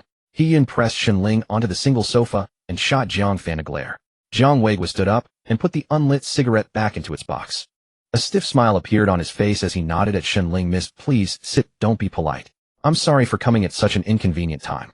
Xiaosheng stood up from the sofa, forcing a smile. Jiang Fan, sorry to interrupt. Captain Zhao, what brings you here? Jiang Fan asked in confusion. Waiting for you, I have something to discuss. He emerged from the kitchen holding a plate of fruit and placed it on the coffee table. She poured a glass of water for Ling before reluctantly returning to the kitchen. Jiang sat silently beside them, but his ears perked up. Jiang Fan looked at Xiaosheng and Zhou, and he had a rough idea of what was going on, yet he still looked at them in confusion. Xiaosheng took out a palm-sized wooden box from beside him and handed it to Jiang Fan. This is the reward for your application regarding the strange beast you attracted during the college entrance examination. The approval has come through, so I brought it to you on the way. Jiang Fan accepted the box without hesitation, but did not open it.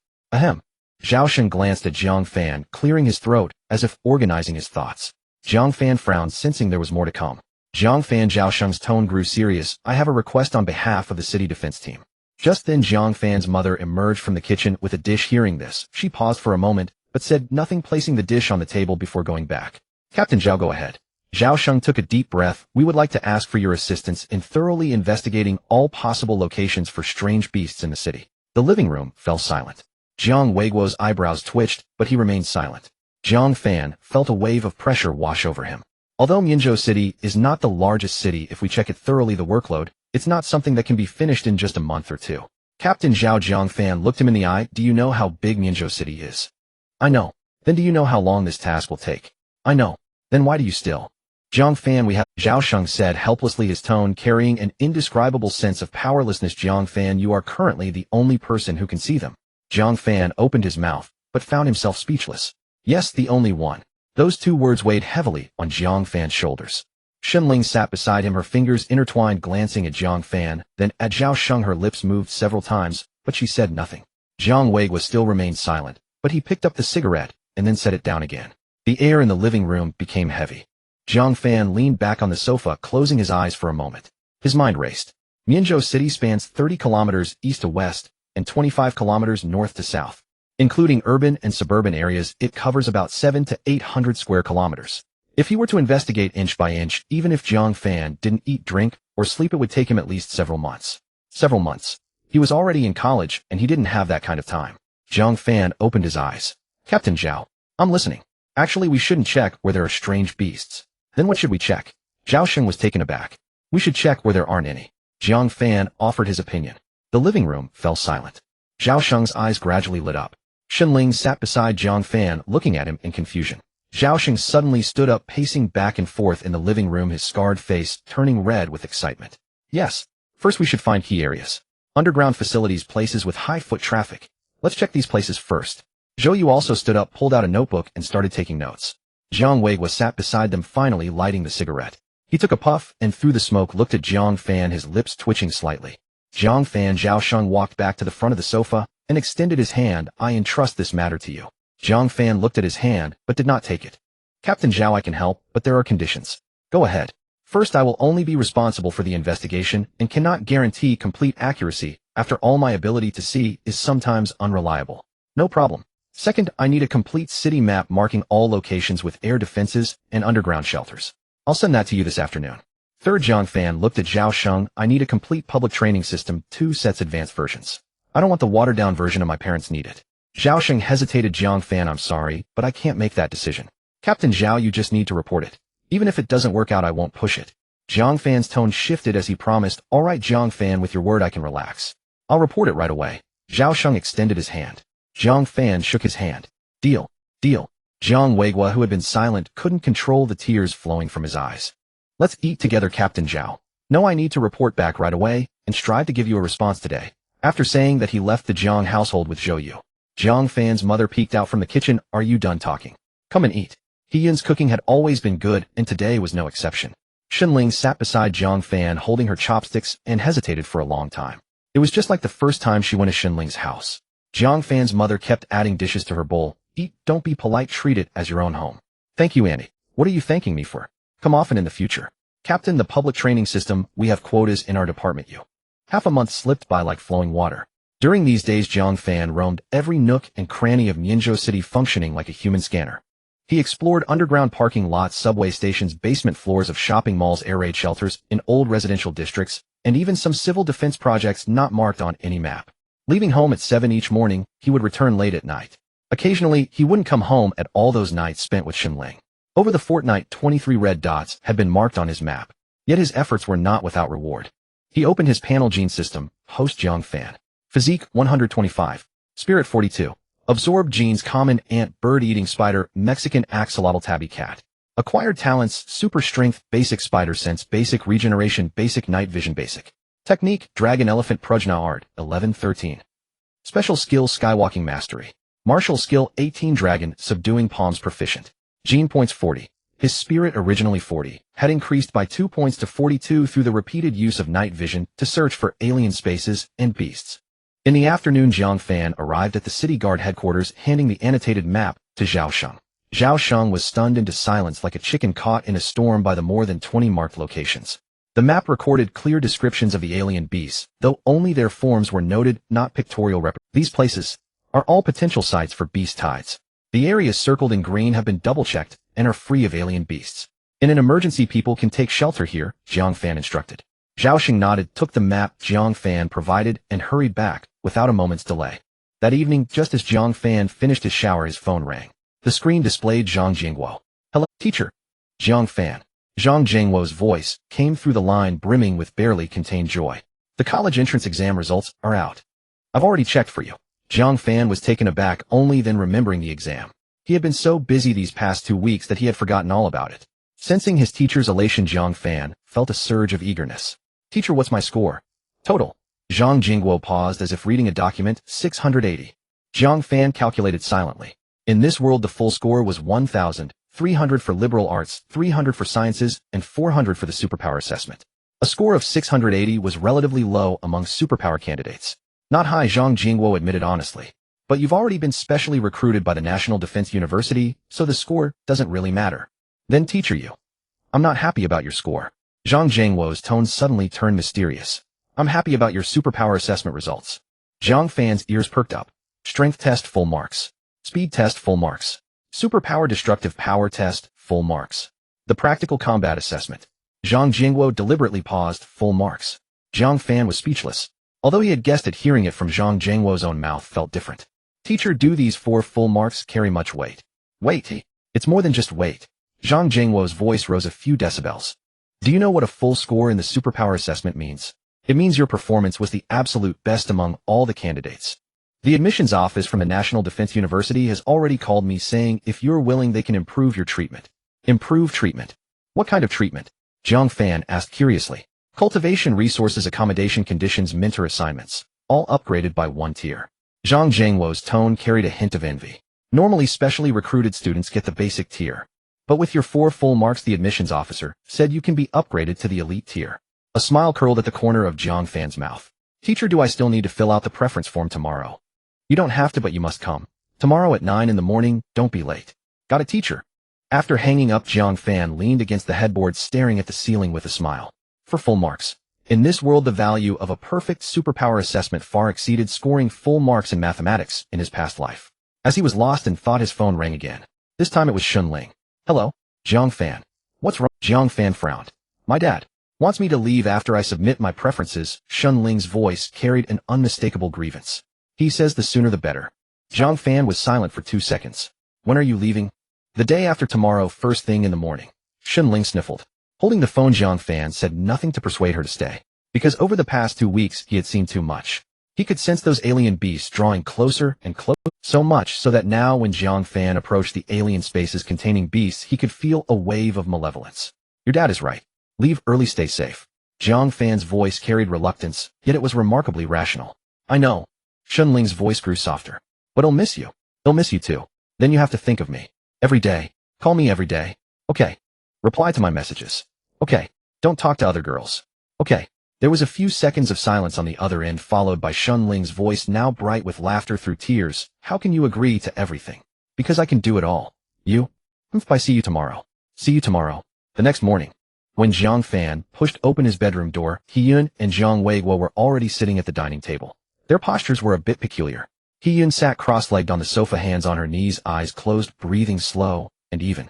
Zhang Weiguo stood on the balcony, feet shoulder-width apart, slowly pushing his hands forward and then pulling them back, his movements as slow as if practicing Tai Chi. Jiang Fan was startled, then realized what was happening. Mom, Dad, are you cultivating? Hiyun opened her eyes, a subtle expression on her face, a mix of excitement and bewilderment. This universal cultivation system really has something to it. Practicing the moves in my head for half an hour every morning does make my body feel lighter than before. Zhang Weiguo walked back from the balcony, rolling his shoulders. But the moves are a bit hard. I almost threw my back out. Jiang Fan. Dad, take it easy. I know. Zhang Weiguo waved his hand. Your mom's better at it. Her meditation is much easier than my routine. He shot him a glare. Meditation isn't easy at all. Sitting with my eyes closed for half an hour, my legs go numb. Jiang Fan watched his parents bicker, a smile involuntarily spreading across his face. Since acquiring the universal cultivation system, his parents seemed to have grown younger at heart. Dad, Mom, I need to go to school today to fill out my preferences. Go ahead, go ahead. Hiyun waved her hand. By the way, is that girl Shunling going today? Yes. Then bring her back for dinner. Mom, she has a flight the day after tomorrow. She's leaving. She needs to prepare at home tomorrow. Hiyun was taken aback. Leaving? Going where? To her father's place. Hiyun opened her mouth as if to ask something, but after a glance at Jiang Fan, she swallowed her words. She simply said, then see her off. As Jiang Fan stepped out the door, he habitually looked up with a blink, he activated his night vision. There was nothing in the sky. Taking a deep breath, a stream of white cheese surged from his body, and he rose into the air. Finally, he landed in the Happiness Residential District. At 7:30 in the morning, Jiang Fan appeared on time at the Happy Community. Shunling was already waiting at the entrance. Seeing Jiang Fan, she quickly ran over. However, her face carried a hint of sorrow. What's wrong? Did you not sleep well last night? Jiang Fan said with a smile, pinching Shunling's cheek. I feel uncomfortable thinking about leaving tomorrow. Jiang Fan said nothing and bent down to pick her up. The two of them soared into the air. Today, Jiang Fan flew at a much slower speed. Shunling buried her face in his chest and remained silent. By the time they reached school, it was almost 8 o'clock. Jiang Fan landed in a small alley next to the school. Let's go. He took Shunling's hand, and they walked side by side towards the school. Today the school felt completely different than usual. It was much quieter. A banner hung at the school gate, wishing all students success in the exams and a bright future. Several security guards stood at the entrance, checking the identification of those entering and exiting. Today we can stay together and go to the computer room. Is that allowed, Oi? The principal issued a notice yesterday, didn't you see it? Shunling took out her phone and scrolled through, her face turning red. I didn't sleep well last night and didn't pay attention. The two of them went up to the 3rd floor and pushed the door to enter the computer room. The computer lab was noisy. "Brother Fan." Wang Hao's voice rang out loud enough for the entire floor to hear. Jiang Fan turned to look for the voice. Wang Hao was sitting in the row by the window waving at him. "Brother Fan over here. There's space here." Zhang Ming also stood up, his voice even louder than Wang Hao's. Next to him, Lin Yufei did not stand up, but nodded at him, a smile on his lips. Lu Heng, sitting next to Lin Yufei, gave Jiang Fan a thumbs up. Jiang Fan led Shun Ling over. Along the way, several tables of people were watching him. Someone whispered, "Is that Jiang Fan? The one who led away the magical beast on the day of the college entrance examination?" Jiang Fan walked past them expressionlessly and sat down at the computer next to Wang Hao. Shun Ling sat next to him, and they were close together. Just as they sat down, Jiang Fan's gaze instinctively swept to the right. A group of people were sitting there, led by Jiang Peng and Xin Ming. Jiang Peng wore a flashy t-shirt and was looking down at his phone. Xin Ming leaned against the back of his chair, crossing his legs, his expression still that unpleasantly sinister one. In the moment, Jiang Fan's gaze swept over Xin Ming, seemed to sense something, and suddenly looked up. Their eyes, Jiang Fan remained expressionless. Xin Ming's face instantly froze, the sinister smile at the corner of his mouth instantly stiffening. He quickly averted his gaze, looking down, as if he hadn't seen. Beside him, Jiang Peng also sensed something unusual, looked up, and saw Jiang Fan looking this way. He looked as if he had been struck by lightning, his expression instantly freezing. Jiang Fan continued to glance around, spotting Zhang Jingguo, sitting in the row against the wall, a cup of tea in front of him. The door to the computer room was pushed open. Principal Zhou Zhiguo walked in, holding a stack of A4 paper. He walked to the podium, placed the papers on the table, and scanned the room. "Is everyone here?" The teachers counted heads and nodded in response. "All right, let's not waste time." Zhou Zhiguo picked up the top sheet of paper. "Time is tight, and the tasks are heavy. Let's get started." The first item, each teacher report their class's college entrance examination results. The computer room. The teacher from class 1 stood up first, a middle-aged woman wearing glasses. She pulled out a form from her bag, cleared her throat, and said, "Class 1, 12 students. Class 2, Class 3. Jiang Peng, 720 points." The teacher from class 4 read out. Jiang Peng stood up, bowing to those around him, but when his gaze swept over Jiang Fan, his smile faltered for a moment before he quickly retracted it.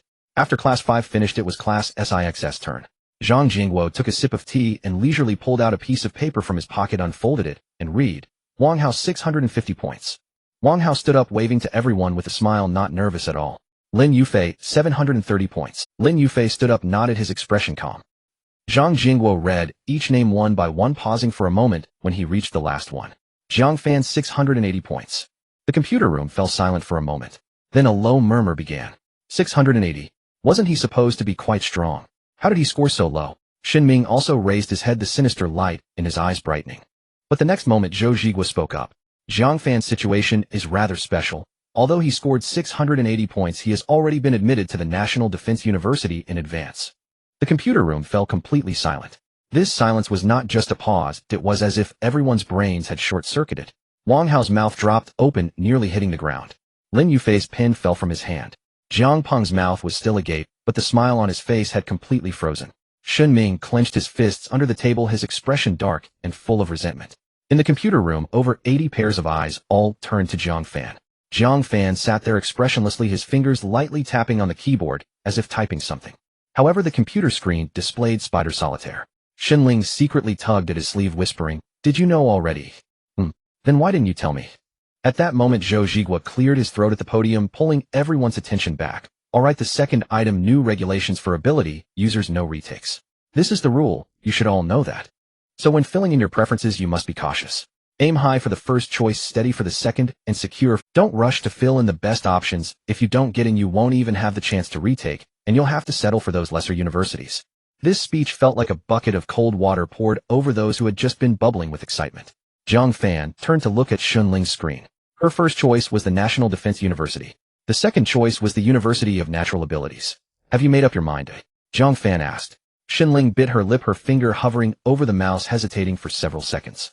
My score is about the same as the admission line for the National Defense University in previous years. It's not guaranteed, but I still want to try.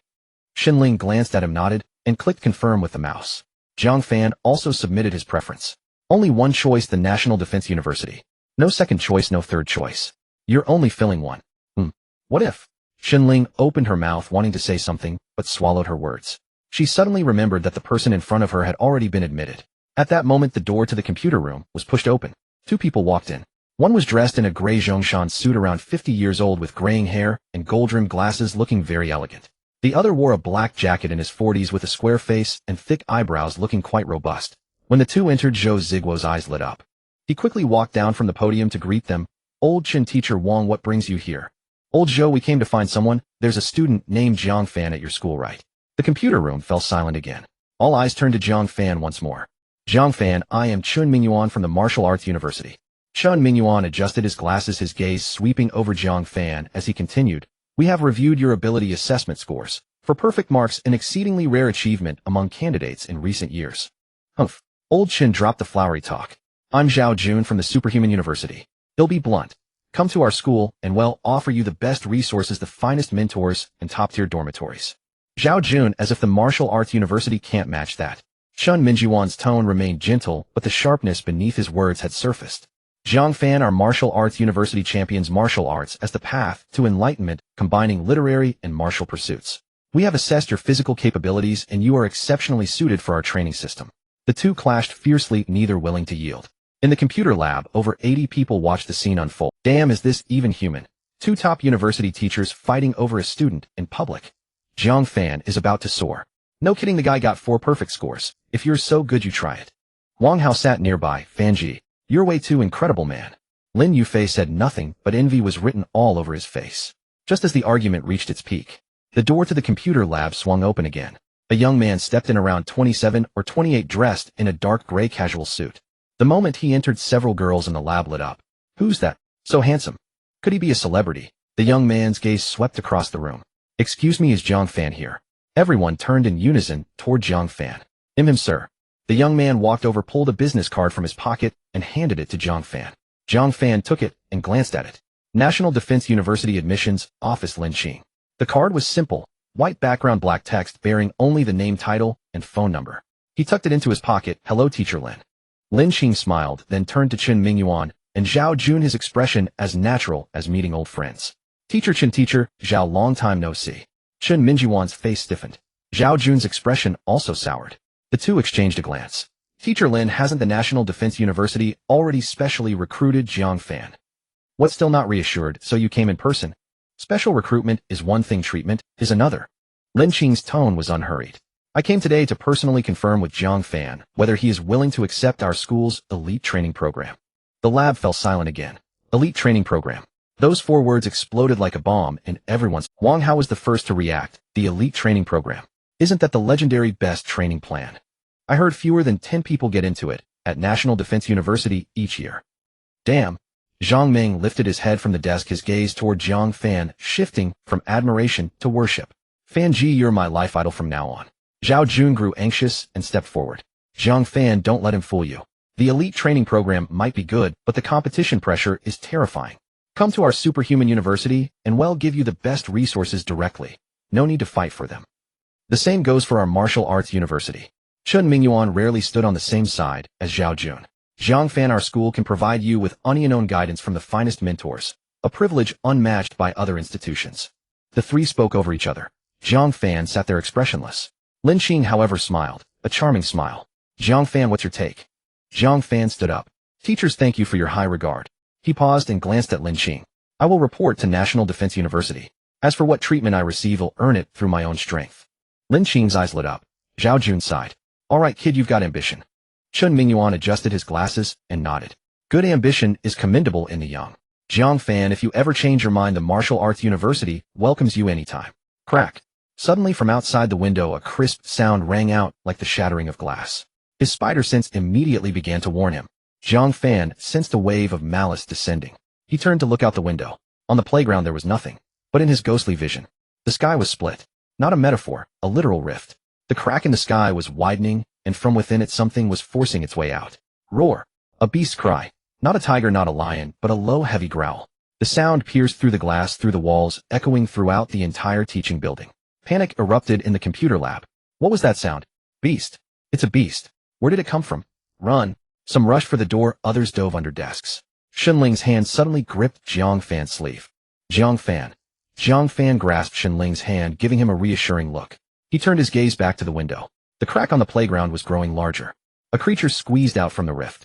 A tiger. No, it resembled a tiger, but was more than twice its size, covered in dark yellow fur with black stripes. Its tail was long, ending in a barbed hook like a scorpion's stinger, glinting coldly in the sunlight. From its mouth protruded two long fangs extending from the corners to below its jaw like curved blades. It stood on the playground, shaking its head, its dark red eyes scanning the teaching building. Roar. Another roar. Then a second creature squeezed out from the rift. A third. A fourth. A fifth. 5 massive tiger-like beasts stood on the playground like 5 moving hills. In the computer lab, everyone held their breath. Then Jiang Fan noticed a detail. Principal Zhou Jigua stood at the podium, teacup in hand, his expression calm. Zhang Jingguo also stood by the wall, showing no sign of panic either. Teacher! Jiang Fan called out. Zhang Jingguo glanced at him and nodded, saying nothing. Jiang Fan frowned and dispersed the power he had gathered in his hand. Just then Chen Mingyuan adjusted his glasses. Jiang Fan. His voice was clear to everyone present. Today let me show you the might of our martial arts university. With that he strode out of the lab. Wait! Zhao Jun called out. If we're showing strength, let the superhuman university handle it. Your martial arts university's techniques, flashy and useless, can they even be taken seriously? Flashy and useless. Chen Mingyuan stopped and turned back, his tone gentle, but the eyes behind his lenses had narrowed. Teacher Zhao, how about we spar first? Let's do it. Think I'm scared of you?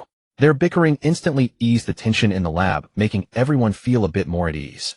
Ahem. Principal Zhou Jigua coughed. He set down his teacup and walked down from the podium.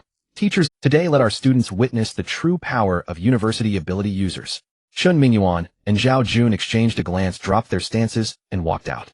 Lin Qing was the last to leave. As he passed Jiang Fan, he paused. Jiang Fan cared to watch together. Jiang Fan pulled Shen Ling along as they followed Lin Qing out of the computer lab. By then the corridor was already crowded with people. Wang Hao emerged first, closely followed by Lin Yufei. Even Jiang Peng and Shun Ming had appeared. Though they stood at the very back of the crowd, their expressions complex and conflicted. 5 tiger-shaped monstrous beasts stood on the playground, their eyes gleaming with bloodthirsty ferocity. Roar! The windows vibrated audibly. Beast, dare you still strut about? Zhao Jun leapt down, a cold, contemptuous smile curling at the corner of his lips. The monstrous beast, seemingly enraged by the humans before it whipped its tail forward with explosive force, the barbed tip slicing through the air in a flash of chilling light, aimed directly at Zhao Jun's face. Zhao Jun did not flinch. He even stepped half a pace forward, the barb grazing past his ear. Then he advanced another full step and clenched his fist. His fist struck the beast's flank, a single unadorned blow devoid of flourish or embellishment. The tiger-like creature froze mid-motion, its dark red eyes bulging wide, mouth agape. But no sound escaped before it could utter a cry. Boom! Its body flew sideways as if struck by a speeding truck. The remaining 4 beasts recoiled several paces, emitting low guttural growls at the sudden shocking display. Whimper! Silence fell instantly upon the corridor, then erupted into chaos. What the hell? Is this even human? Jiang Fan's own heart trembled with astonishment. He noticed a subtle detail, a faint golden sheen shimmered over Zhao Jun's fist as it struck, a thin, ethereal glow. Must be some kind of enhancement type ability, he surmised inwardly. Zhao Jun's voice, laced with unmistakable pride, called out, Old man Shun, it's your turn now. Chen Mingyuan adjusted his glasses without reply and descended the staircase. His stride was unhurried, yet each step exuded an almost preternatural grace. He walked calmly to the center of the playground and faced the remaining 4 beasts. One smaller specimen snarled low and lunged straight at him. Chen Mingyuan extended his right hand. His index and middle fingers pressed together, then swept lightly through the air, and a silvery white sword aura shot forth from his fingertips. As thin as rice paper, yet swift as lightning, the aura cleaved through the air. The beast's body continued its forward momentum. Even as its head detached cleanly and dropped to the ground, the incision, so precise it resembled a laser-cut seam. Not a drop of blood spilled, exposed at the clean edge were glistening white bone and striated muscle, red and pale, interwoven. Thump! The severed head rolled twice upon impact, its eyes still fierce, but the pupils already lifeless and vacant. Its body staggered 2 more steps before collapsing with a thunderous crash. What the hell? That sword aura! Screams burst forth across the corridor, unmistakably awestruck, not fearful. Jiang Fan stared intently at Chen Mingyuan's fingers, his eyes narrowing. Terrifying. That silvery white sword aura, delicate as a cicada's wing, yet blindingly fast. The final 3 beasts, witnessing the instantaneous decapitation of their comrades, turned instantly to flee. Chen Mingyuan made no move to pursue. Neither did Zhao Jun. Lin Qing appeared on the plaza without warning. Since the 2 instructors have demonstrated their prowess, I shall offer a modest display of my own. His voice remained serene, unruffled, as if announcing nothing extraordinary. In the next instant, vegetation across the entire plaza erupted, wildly soaring into towering trees that instantly encircled the 3 remaining beasts. 2 of the beasts vanished beneath the surging vines and branches, only to reappear moments later as desiccated husks. Calm settled once more over the playground. Silence gripped the corridor. Then Lin Xing reappeared at its center, hands tucked casually into his pockets, his gaze sweeping slowly across every student present. You've just witnessed it. His tone was measured, calm, like discussing the weather. A single beast of this caliber could slaughter many of you without effort. No one contested him, because it was truth. But Lin Xing paused, a faint, knowing smile lifting the corners of his mouth. Should any among you defeat the last beast alone, I will grant you admission to the National Defense University. The corridor exploded into uproar. Is that for real, eh? Alone? That's basically asking us to die. Murmurs swelled, yet no one. Wang Hao instinctively shrank back. Lin Yufei said nothing, but his expression darkened. Lin Xing waited. 10 seconds, 15, no movement. A flicker of disappointment crossed his eyes. He smiled faintly, shook his head, and turned to leave. Teacher Lin. Xunling suddenly spoke, standing beside Jiang Fan. Lin Xing halted and turned toward her. Jiang Fan glanced sideways at Xunling.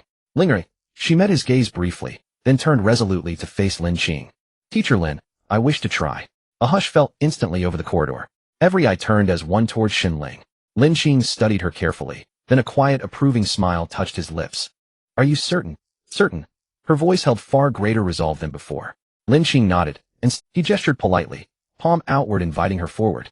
Xunling walked to the railing and faced the playground. Jiang Fan stood silently behind her. Relax. Xunling withdrew a coin from her pocket. Not a marble, but an ordinary 1 yuan coin, silver white, and gleaming coldly in the sunlight. She closed it tightly within her palm, then shut her eyes. Violet electricity flickered to life in her grip. Tiny at first, like firefly light. It intensified rapidly, growing brighter, sharper, spilling between her fingers until her entire hand glowed violet. The coin pulsed rhythmically in her palm. This is... Lin Xing's expression shifted instantly. Chun Mingyuan pushed his glasses up, sharply, brow furrowed. Zhao Jun vaulted back onto the corridor ledge and froze mid-landing. Electricity. All murmuring ceased. Every gaze locked onto Xunling's hand. The violet current surged stronger, crawling up her arm like living serpents of amethyst light. Her hair lifted, not from wind but static, each strand rising as if drawn by invisible force. Then abruptly her eyes snapped open, violet light blazing within her irises. In the next heartbeat she moved. Her wrist snapped forward, and the coin launched from her fingertips. Shoo! A searing blue beam lanced forth from her fingertip. Not lightning, not arcs, but a perfectly straight, solid, laser-like beam of pure energy. It pierced the distance across the playground and struck the final beast. No sound, no war. The coin itself had vanished, not flown away, but vaporized, transformed into plasma by frictional heat generated during its supersonic flight long before impact. A perfect circular aperture opened through the beast's torso. Xunling stood motionless, breathing heavily. Her entire arm trembled, not from fear, but from sheer, overwhelming exertion. Stunned silence blanketed the corridor. Zhao Jun's brows knotted into a deep character for river. Chen Mingyuan's glasses nearly slid off his nose. Lin Xing's expression was most arresting, shock, elation, disbelief, all warring within his features. Then he laughed, a genuine, unrestrained, joyful laugh. He turned fully toward the crowd and pointed emphatically at Xunling. You are admitted to the National Defense University. The corridor erupted anew. What a... Actually admitted. Wang Hao rushed forward first. Sister-in-law, you're absolutely terrifying. Zhang Ming sprinted after him, eyes wide with awe. Bro, Jiang Fan, if your wife's this powerful, do you crawl around the house on your knees? Get lost. Xunling stood still, her arms trembling slightly. The blow just now seemed powerful, yet it had nearly drained all her strength. Not bad. Lin Xing genuinely admired. Turning to Chen Mingyuan and Zhao Jun, he asked, do you two have any objections? Chen Mingyuan pushed his glasses, revealing a hint of helplessness in his eyes. Zhao Jun murmured softly, clearly here to see someone, yet ended up being shown up instead. Xunling turned and walked back to Jiang Fan's side. Her legs felt a bit weak, but she was supported by Jiang Fan. Are you okay? I'm fine, just a bit fatigued. Lin Xing approached, standing in front of the two with a smile. You two are quite interesting. The corridor fell silent. Zhang Jingguo walked over with a cup of tea. He glanced at Jiang Fan and then at Xunling. Alright, the volunteer sign-up is done. Go do what you need to do, don't just wait here. Goodbye, teacher. Goodbye, teacher. At 7:30 in the evening, Jiang Fan sat in his room holding a palm-sized wooden box. This was sent by Zhao Xing earlier. Jiang Fan had not used it immediately. He opened the wooden box. Inside lay a syringe, next to which was a small card with several lines of text printed on it. Third-generation gene serum effect enhances physical fitness. Specific enhancement varies by individual. Note, the greater the strength, the smaller the enhancement. The stronger the mental state, the greater the enhancement. Forbidden. Ordinary people are prohibited from using. Xiaoshan told him that the entire city defense team rarely approved a few of these in a year, and only those with exceptional merit could obtain them. Ordinary people cannot use it, and even for those with abilities, there are stipulations. Those with strength receive diminished effects, while those with mental abilities see doubled effects. Jiang Fan found himself in the middle. He lacked strength with the dragon elephant Prajna skill at the 11th level and a 5-fold power talent. His physical strength was already absurd. What he lacked was mental acuity and precise perception. Especially before the rift appeared today, when that malevolent presence enveloped him, he failed to respond in time. It was not emitted by a beast. Rather, it was someone targeting him intentionally. Now with Jiang Fan's mental state at 42 points, he was just 8 points away from acquiring the next gene. He prepared to use the gene serum to see how much his mental power could be enhanced. Jiang Fan moved his shoulders. Just as he was about to pick up the syringe, he was preparing to inject when beep beep beep. His phone vibrated. The screen displayed Xinling. He answered the call. Jiang Fan, I don't want to go to my dad's anymore. Jiang Fan opened his mouth. Naturally, he wanted Xinling to stay, but he still spoke. Linger, your safety. I know, but I just don't want to go. I want to stay with you. Xinling interrupted him before he could finish. I know about safety, but I just can't bear to leave you. Crash. The sound of a bowl shattering. Jiang Fan stood up from the bed, placing the syringe aside. He rushed out of the room in a few strides. The lights were on in the living room. The floor was littered with shards of the bowl. Hiyun covered her mouth with one hand, staring at the TV screen. Jiang Wei stood beside her, still holding the remote, his expression equally grave. Their gazes turned to the television. A news broadcast was interrupting the program. The female anchor sat in the studio, her expression serious. With the approval of the State Council, the entire nation will enter a state of Level 1 combat readiness lasting for 1 month. The scene switched to a middle-aged man in military uniform, standing on stage with a gigantic national flag. His expression was calm. According to investigations, abnormal spatial fluctuations have been detected around multiple cities in our country, posing a risk of large-scale invasions by alien beasts. To ensure the safety of the people and their property, the State Council has decided to initiate Level 1 combat readiness response. The first batch of 1 million ability users has been dispatched and will be sent to key cities across the country before midnight tonight. Local city defense teams, armed police, and public security personnel will all be unified under the combat readiness system. Level 1 combat readiness, 1 million ability users. With just 2 numbers, Jiang Fan instantly understood that the situation was far more serious than he had imagined. Without time to think further, Jiang Fan picked up the phone. Linger, we leave tomorrow morning. Your dad's place is safer. Jiang Fan's tone was very firm. The other end of the line fell silent. The two hurriedly hung up. The television news was not over yet. The scene switched again. This time it was local satellite TV. A middle-aged man wearing glasses sat in the studio with a map of Mianzhou City behind him. He held a laser pointer. According to expert assessments in our city, the following areas may be at risk of alien beast invasion. Red dots began to appear on the map. His pupils constricted slightly. It was precisely the locations he had marked on the map. The middle-aged man continued. Citizens are advised to avoid traveling to the aforementioned areas in the near future. At the same time, the government has established temporary shelters at the following locations equipped with ample food, drinking water, and medical resources. In case of emergencies, citizens can proceed to take refuge in an orderly manner. Green markers appeared on the map, distributed in all directions of the city, offsetting the red dots, forming a safety network. These green markers indicated locations in the anomalous space where no alien beasts were present. Fainter. Hiyun's voice came from beside her. She sat on the sofa, her eyes already drifting away from the TV, looking at Jiang Fan with unspoken worry. There was something in her gaze that was hard to describe, a mix of fear and concern. In that moment, Jiang Fan suddenly realized that he had unknowingly become the pillar of the family. He walked over, crouched down, and held Hiyun's hand. Mom, it's okay. What the TV said is just a precaution. It doesn't necessarily mean something will happen. Hiyun nodded. Jiang Wei stood beside her, taking a deep breath, lost in thought. Back in his room, Jiang Fan picked up the syringe again, rolling up his left sleeve to expose his forearm. The needle tip pierced his skin. He pushed the plunger, and the light golden liquid slowly entered his bloodstream. A warm sensation spread from his arm. It felt as if someone poured a cup of warm water into his veins. The warmth spread along the flow of blood from his arm to his shoulder, from his shoulder to his chest, then radiating out to all his limbs. Jiang Fan felt his body growing heavier, as if he were soaking in warm water or sinking into a pile of cotton. His eyelids began to droop and his consciousness started to blur. The entire world darkened. He didn't know how long it had been. Jiang Fan opened his eyes, greeted by a pitch-black void. He blinked, his night vision activated automatically, and the outlines in the room gradually became clearer. The ceiling, curtains, wardrobe, and desk became more distinct. He propped himself up from the bed, feeling a chill on his back. When he reached out to touch, the sheets were soaked in a large patch. His clothes clung to him as if he had just been fished out of water. He moved his body a bit and felt completely different. It wasn't just that his strength had increased, his mind had become sharper. It was like a computer had been upgraded with a new CPU, dramatically boosting its operating speed. Questions that had puzzled him yesterday became clear in his mind with just a brief review. He could even recall each person's expression in the corridor that afternoon: Wang Hao's gaping mouth, Lin Yufei's astonished eyes, and so on. Jiang Fan opened the panel. Gene system. Host Jiang Fan. Constitution 135, Spirit 58. Absorb genes: common, ant, bird, spider, Mexican, axolotl, tabby, cat. Acquired talents: great strength, beginner, spider sense, beginner, regeneration, beginner, eye of the void, beginner skill, dragon, elephant, Prajna skill 11-13. Special skill, sky dance technique, great accomplishment, martial arts 18, dragon subduing palms, proficient, gene points 40. His constitution increased by 5 points, from 125 to 130. His spirit increased by 8 points, from 42 to 50. Jiang Fan stared at the 50 for several seconds, a look of surprise flickering in his eyes. His mental power had actually increased by 8 points. One must know that to enhance the dragon flying Prajna skill by 4 levels, one needed to increase 8 points of mental power, yet a single gene potion had allowed him to achieve that, which made Jiang Fan have a renewed understanding of the country's capabilities. Jiang Fan then recalled that with 50 points of mental power, according to the previous pattern, a new slot would unlock every 10 points. At 40 points, slot 4 was unlocked, granting him the Eye of the Void. 50 points should unlock slot 5.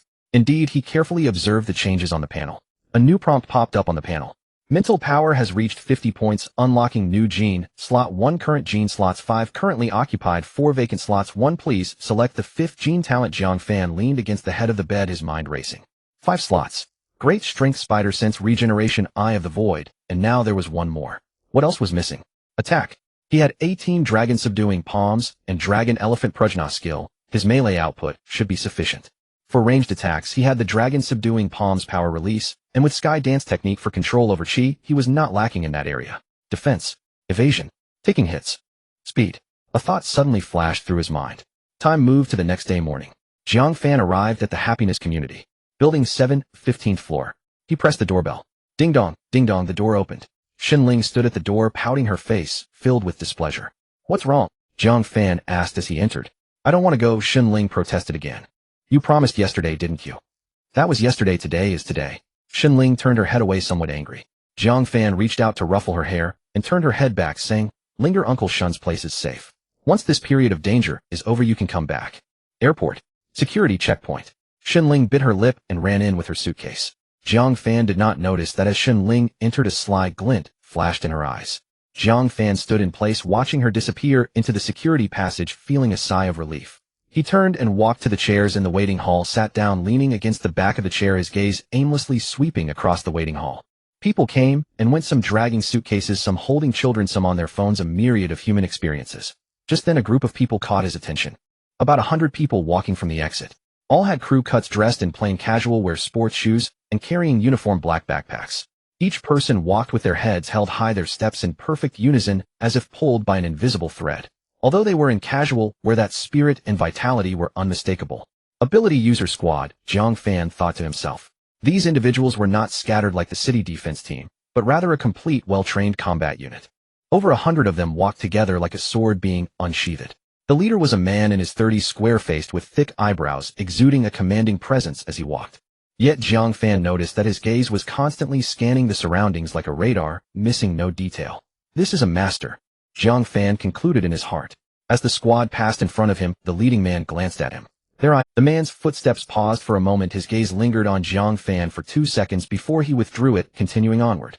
He said nothing, but that 2-second eye contact made Jiang Fan break into a cold sweat. Not out of fear, but instinctive alertness. It was like two beasts meeting in the forest, weighing each other's strength. After the squad moved away, Jiang Fan withdrew his gaze and prepared to leave. At that moment, the announcement rang out. The voice was urgent and tense, as if someone were snatching the microphone. Attention, all passengers. Attention, all passengers. An emergency notice has just been received. A group of alien beasts has appeared over Mianzhu, number unknown, currently attacking passing flights.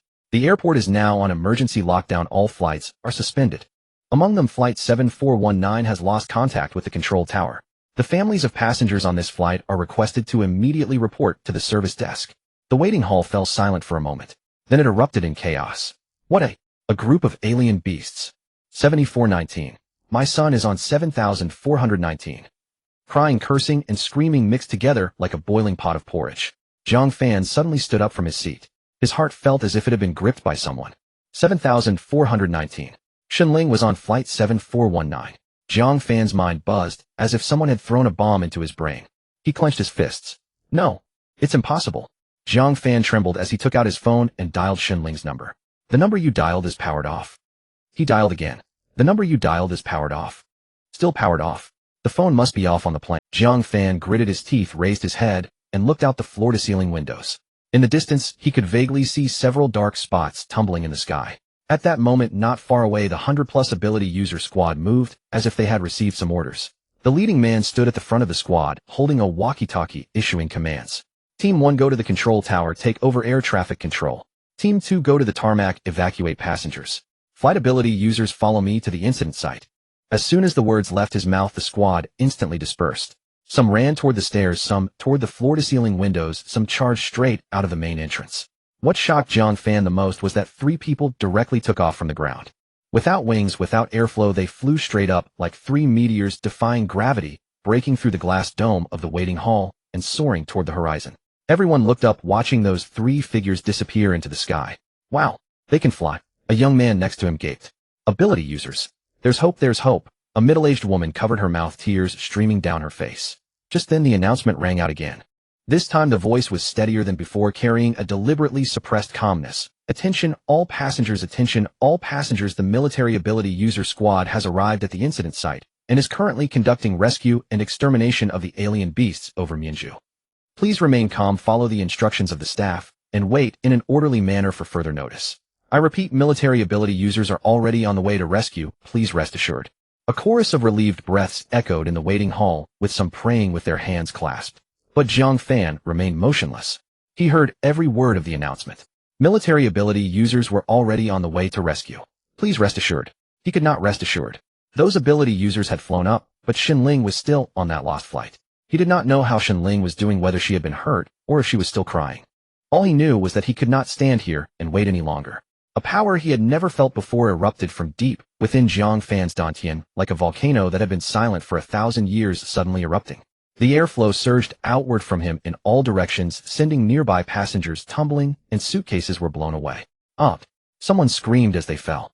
Jiang Fan could no longer care about anything else. His eyes shone with blinding light, all the chi within him erupted in an instant, and he became like a cannonball shot from a cannon. The glass curtain wall shattered instantly. Shards of glass exploded into stardust under the sunlight. He shot straight up into the sky. In front of the stunned crowd, he shot straight up into the sky.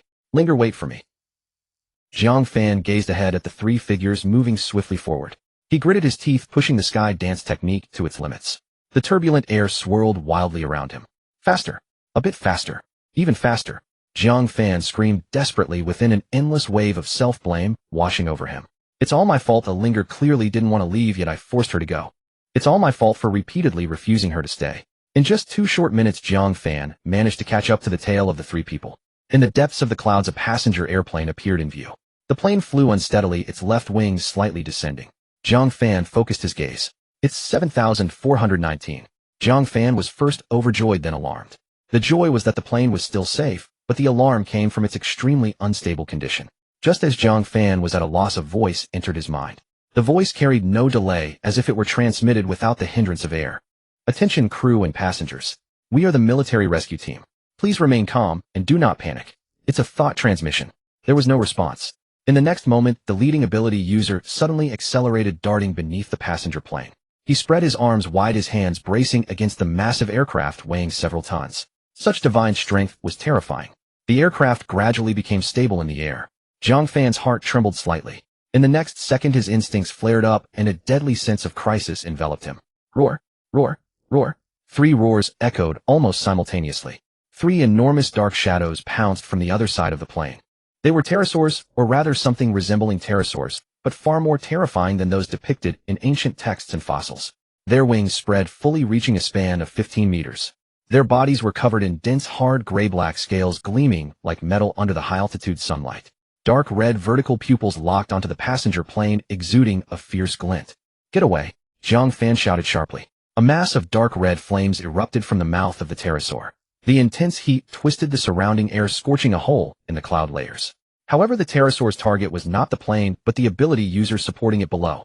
The person's pupils constricted, and with no time to think, could only abandon the aircraft. In the next moment, the flames swept past the ability user. The terrifying heat wave instantly sent him flying dozens of meters into the air. Without the support of the ability user, the passenger plane plummeted to the ground. Damn it! Jiang Fan's eyes widened in rage as he rushed forward. At the same time, the other two military ability users had already launched their attacks. One person was engulfed in blazing blue flames, the fire raging and condensed, transforming him into a meteor of blue flame, crashing directly towards the left side pterosaur. The other person clenched his hands in midair, unleashing a burst of cold air, dozens of sharp ice spikes forming midair like a torrential downpour, shooting towards the second beast. The previously forced back leading ability user, disregarding his own injuries, dove down again, lunging towards the rapidly falling passenger plane. Jiang Fan's eyes turned cold, the air beneath his feet erupted, and his speed increased, resembling a white lightning bolt that forcefully intercepted the third pterosaur. The pterosaur showed no signs of slowing down, not even a hint of hesitation. In its eyes, Jiang Fan was merely an ant that could be crushed effortlessly. The massive figure charged towards Jiang Fan like a piercing arrow. Jiang Fan did not retreat. He could not retreat. Behind him, the ability user was once again propping up the teetering passenger plane, and to step back would mean death for all. Jiang Fan clenched his fingers into a fist, the thick inner strength of the dragon elephant Prajna skill surging through his meridians to his palm. Yet he did not rush to attack. This beast was far larger than any opponent he had encountered before. Its scales were hard and thick, clearly showing incredible defense. First, he would gauge its strength before deciding the life or death of the battle. The pterosaur rapidly approached. 30 meters, 20 meters, 10 meters. Its massive beak opened wide again, a dark red glow igniting deep within its throat, ready to unleash another fireball. Jiang Fan would not give it the opportunity to gather strength. The white air around him surged violently. He twisted his wrist, forcefully striking out. The 18 dragon-subduing palms unleashed his true chi. This palm strike was not his full strength, merely a probing blow to test the defensive limits of the beast. Roar! A deep dragon's roar reverberated through the air as a pale golden dragon-shaped true chi surged skyward from his palm, carrying unmatched force that struck fiercely at the pterosaur. Boom! The pterosaur rolled in the air, yet it only flipped twice. In the next second, it violently beat its wings, stabilizing its form. It locked its gaze on Jiang Fan, its vertical pupils revealing a terrifying killing intent. It flapped its wings again, charging towards Jiang Fan. Its defense is unexpectedly hard. Jiang Fan furrowed his brow, feeling a heaviness in his heart. At this moment, his dragon elephant Prajna skill had reached the 11th layer, and the 18 dragon-subduing palms had also reached a skilled level, yet it had only managed to roll the pterosaur in the air twice. There was no time to waste. Jiang Fan took a deep breath, his gaze turning cold and resolute, his aura surging, no longer holding back. Within his dantian, the inner strength of the dragon elephant Prajna skill rapidly flowed along the movement path of the 18 dragon-subduing palms. He compressed, rotated, and refined the violent inner power, gathering it in his right arm. With the mastery of the sky dance technique, he controlled the chi around him to surge wildly towards his palm. 3 streams of overwhelming power fused completely within his palm. Roar! This time it was no longer a mere superficial pale golden dragon image. Instead, it was a true divine dragon manifestation. The dragon's head was majestic, glowing with dazzling golden light that was blinding. As the divine dragon manifestation burst forth from his palm, it tore through the high-altitude air, producing a piercing shriek that scattered the surrounding clouds in an instant. The pterosaur's pupils lost their frenzy, revealing a hint of unmistakable fear. It instinctively flapped its wings, preparing to change direction. But Jiang Fan did not give it any chance. He moved his fingertips, controlling the manifestation in midair. The manifestation instantly changed direction, drawing a cunning arc in the air, circling to the side of the pterosaur. The pterosaur's head instinctively followed the movement of the divine dragon. Its attention was completely captured. It was in the moment it lost sight of Jiang Fan. Jiang Fan moved. The white air behind it trailed a long shadow as he transformed into a blazing white light, suddenly emerging from the blind spot of the pterosaur, and in an instant he was above the beast. The pterosaur, both furious and alarmed, suddenly looked up, ready to spray fire in retaliation. Jiang Fan's lips curled into a cold smile. Too late. He slammed his right hand down, pressing from the air. The dragon manifestation, hovering in midair, instantly changed direction, striking fiercely from the side against the pterosaur's body with devastating force. Boom! Golden light exploded, and the airwaves surged. This strike was a full-force lethal attack combining the Dragon Elephant Prajna skill, the 18 dragon subduing palms, and Qi, without any reservation or mercy. The hard scales on the pterosaur's surface shattered extensively and blood gushed out like a fountain. Its massive body uncontrollably rolled in the air, its bone wings flapping wildly, but it could no longer maintain its balance. Jiang Fan's gaze was icy, showing no mercy. In the next instant, Jiang Fan appeared above the pterosaur. The strength of the Dragon Elephant Prajna skill Qi gathered in his right palm 5 times the innate power, and with the 18 dragon subduing palms, he struck down upon the pterosaur's head. Crack! A crisp sound of bones breaking pierced the air. The pterosaur's body went completely limp, no longer showing any signs of life, and it plummeted straight down, quickly vanishing from sight. At the moment the pterosaur was slain, a system notification echoed in Jiang Fan's mind. Intermediate beast killed 1, gained gene points 100. Jiang Fan looked up. 2 superpowered individuals were suppressing the remaining 2 wyverns. 1 blue and 1 white figure weaved and intertwined through the air. The one wielding blue flames was imposing each burst of fire, leaving large patches of scorched black. The one with white ice was equally formidable, dozens of ice spears hovering in the air, forming a wall that sealed the wyvern's escape. The wyvern charged left and right, but crashing into an ice spear sent its scales flying. These people are no ordinary fighters, Jiang Fan thought to himself. But he had no time to watch further. He looked down at the superpowered individual holding the plane. The man's face was as pale as paper. Sweat dripped down his cheeks, and his arms trembled slightly. The man was like a rubber band stretched to its limit on the verge of snapping. Jiang Fan's heart tightened. A passenger jet weighing dozens of tons held aloft by one person for so long. This was beyond mere exertion. What can I do? Jiang Fan flew beside him and asked. The superpowered individual turned his head with difficulty to look at Jiang Fan. His lips moved slightly. He forced out a few words. Help me. Reduce the weight. Before he could finish, his arms shook again and the plane wobbled. Jiang Fan didn't ask again. He flew to the underside of the plane, stood beside the man, and mimicked his posture, raising his hands above his head and pressing his palms against the aircraft. Then he took a deep breath. A white current surged from his body, spreading up along his arms. His quintuple talent was fully activated. The lifting force of Qi was unleashed completely. The inner strength of the Dragon Elephant Prajna art also surged forth, not for attack, but for support, turning his body into a pillar propping up the plane's underside. The weight of the plane traveled through his arms, shoulders, and spine down to the air beneath his feet. It was heavy, truly heavy. Jiang Fan felt his bones creak as if placed under a hydraulic press. But the superpowered individual beside him was breathing noticeably more steadily. He glanced at Jiang Fan, a flicker of surprise, gratitude, and recognition in his eyes. He'll slowly guide the plane down. Don't tense up, follow my lead. The voice sounded in Jiang Fan's ear, still weak, but now able to form complete sentences. Jiang Fan said nothing, only nodded. The two of them held the plane and descended together. 1,000 meters, 500 meters, 300 meters. The descent was slow yet steady. At 200 meters, Jiang Fan's arms began to go numb from his fingertips all the way to his shoulders. But he gritted his teeth and remained silent. 100 meters. He could clearly see the treetops on the ground. The vehicle stopped on the distant highway, and people holding up their phones. To 30 meters, 20 meters. Boom. A loud crash came from the side. A huge dark mass fell from the sky, scraping past the plane's tail before smashing into the ground. It was the wyvern scorched black by the blue flame superpowered individual. It crashed into the earth, kicking up a cloud of dust and leaving a large crater.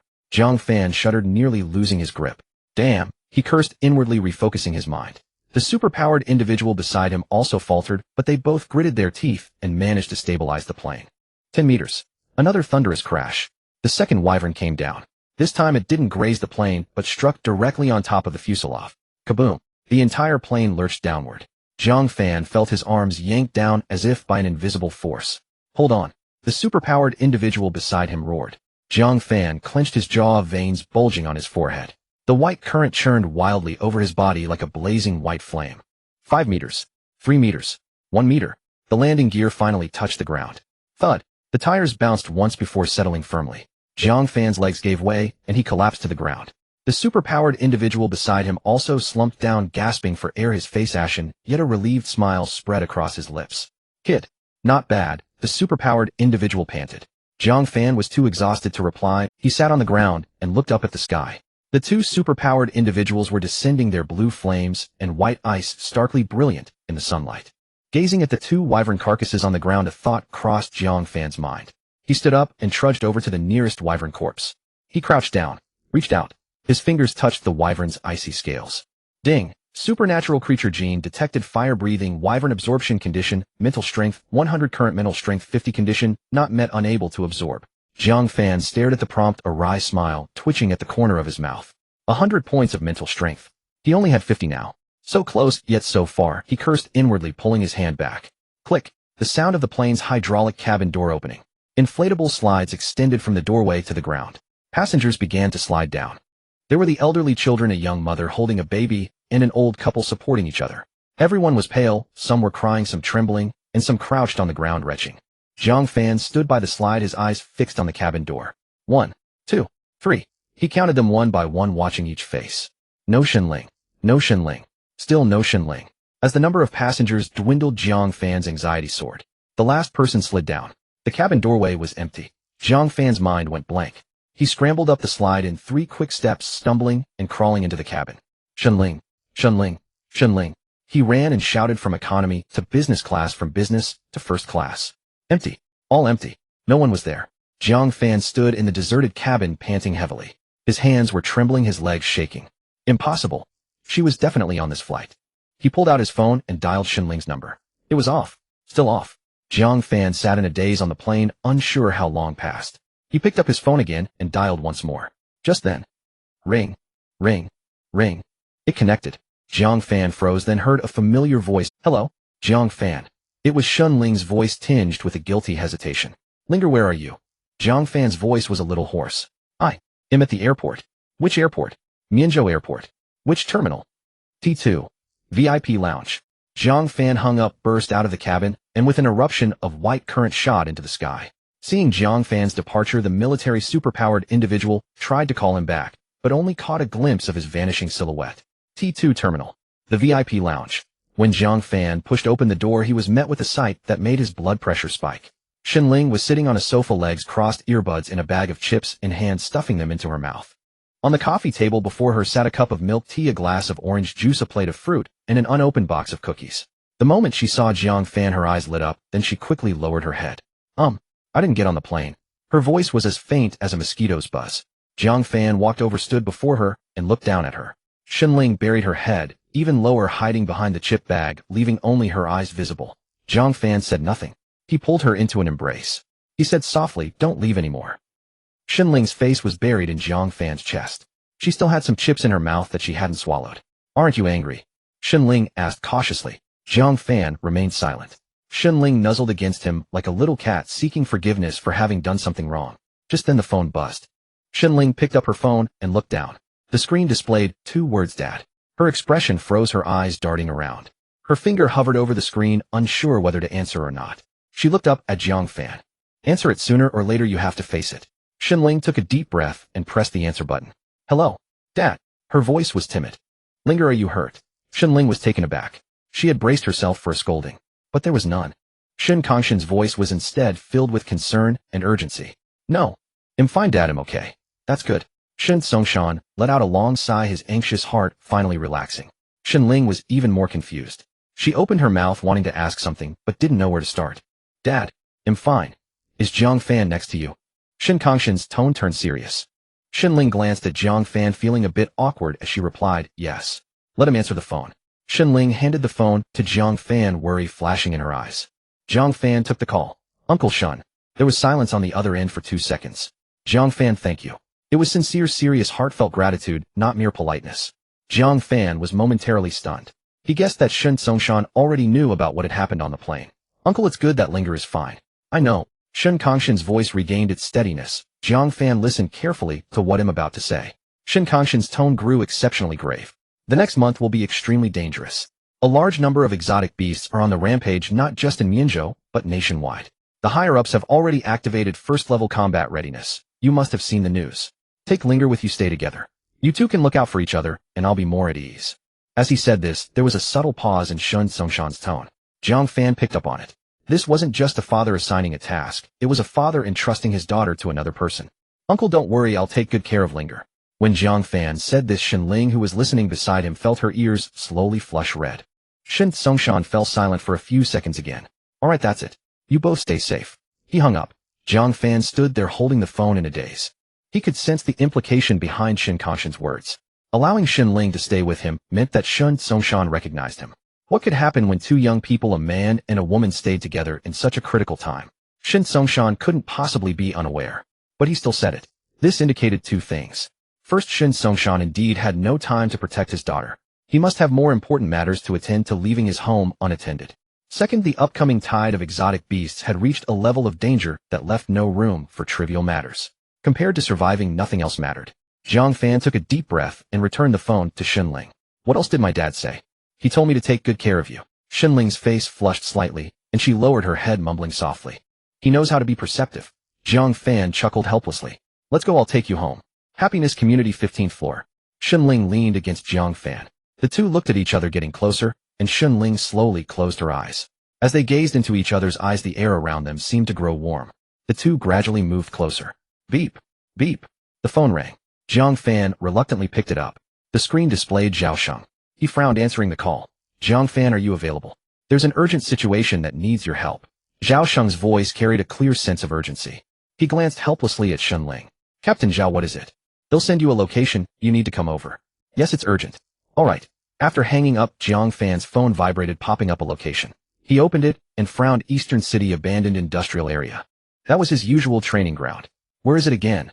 Xinling leaned over to take a look. Are those exotic beasts appearing? I'm not sure, Captain Zhao didn't clarify.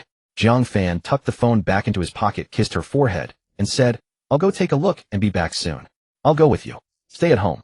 The situation there is unclear, and I can't be at ease. Xinling opened her mouth, wanting to argue, but seeing Jiang Fan's serious expression, she swallowed her words. Just be careful. MHM. He leaped off the balcony, white energy swirling from his body as he shot up into the sky. He didn't head straight to Eastern City. Xiaosheng's urgent words also made Jiang Fan feel a sense of crisis. Instead, Jiang Fan changed direction and went to the commercial street in the city. In the middle of this commercial street, there was a store with a sign that read, Exotic Pet House. The store was small, with several cages outside containing a few hamsters and rabbits. A paper was taped to the glass door saying, all kinds of exotic pets available. Jiang Fan pushed the door open. The wind chime on the door jingled. The store was larger than he had imagined, with shelves displaying various glass tanks and plastic boxes filled with lizards, spiders, snakes, geckos, horned frogs. Jiang Fan's gaze swept across the glass tanks. Welcome. A chubby middle-aged man stood up from behind the counter, a smile on his face. Young man looking to adopt something. Just browsing. Jiang Fan said as he slowly walked in. He approached the tank with the lizards first.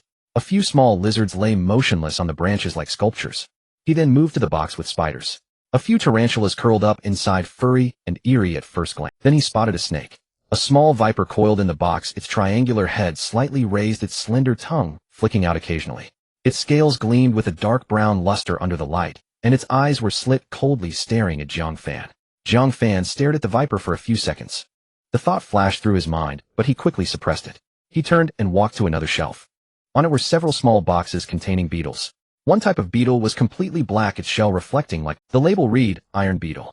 Jiang Fan stared at that beetle for several seconds. He recognized it. He had seen it online in his past life.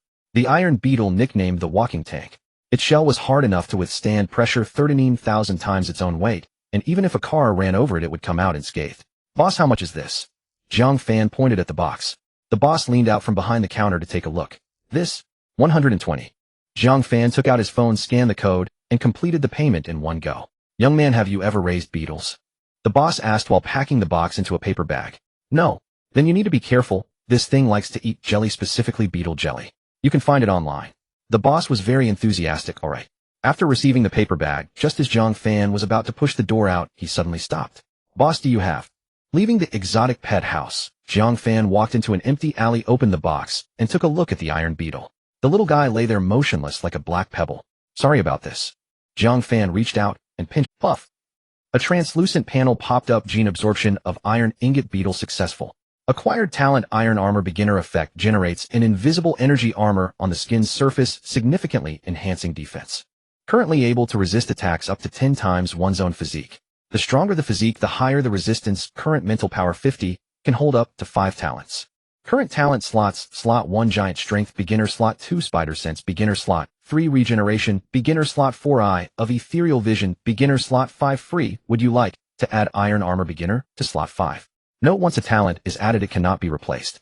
Each time the upper limit of mental power increases, more slots can be unlocked. Without hesitation, Jiang Fan confirmed directly. Gene absorption of iron ingot beetle successful. Acquired talent iron armor beginner.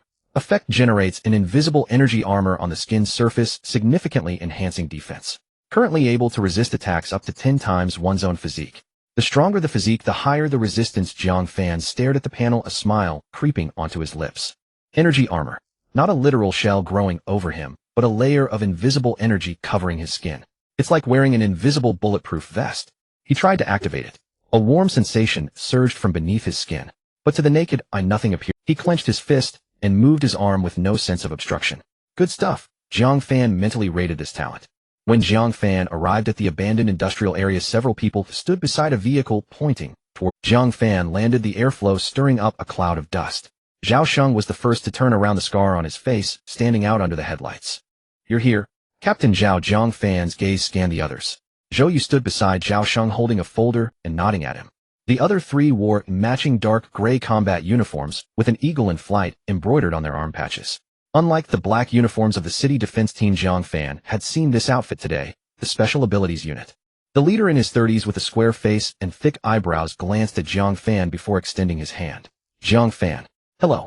I am the captain of the Special Abilities Unit Team 3 Han Lei. Hello, Captain Han. The two shook hands. This is the Deputy Captain Fang Qing. Han Lei pointed to the woman beside him. Fang Qing was tall with short hair. She nodded at Jiang Fan, observing him silently. The last person stood at the back holding a device, looking down at the screen, seemingly indifferent to the surroundings. The situation is as follows. Xiaoshan walked to the warehouse door, pointing inside. Today the Special Abilities Unit has detected the presence of extraordinary beasts in this location. Now we would like to ask you to confirm what the situation is inside. Jiang Fan understood that they had come together. All right. Jiang Fan didn't waste words, walked to the warehouse entrance, took a deep breath, and closed his eyes. Then he opened them. Eye of ethereal vision activated. The world changed.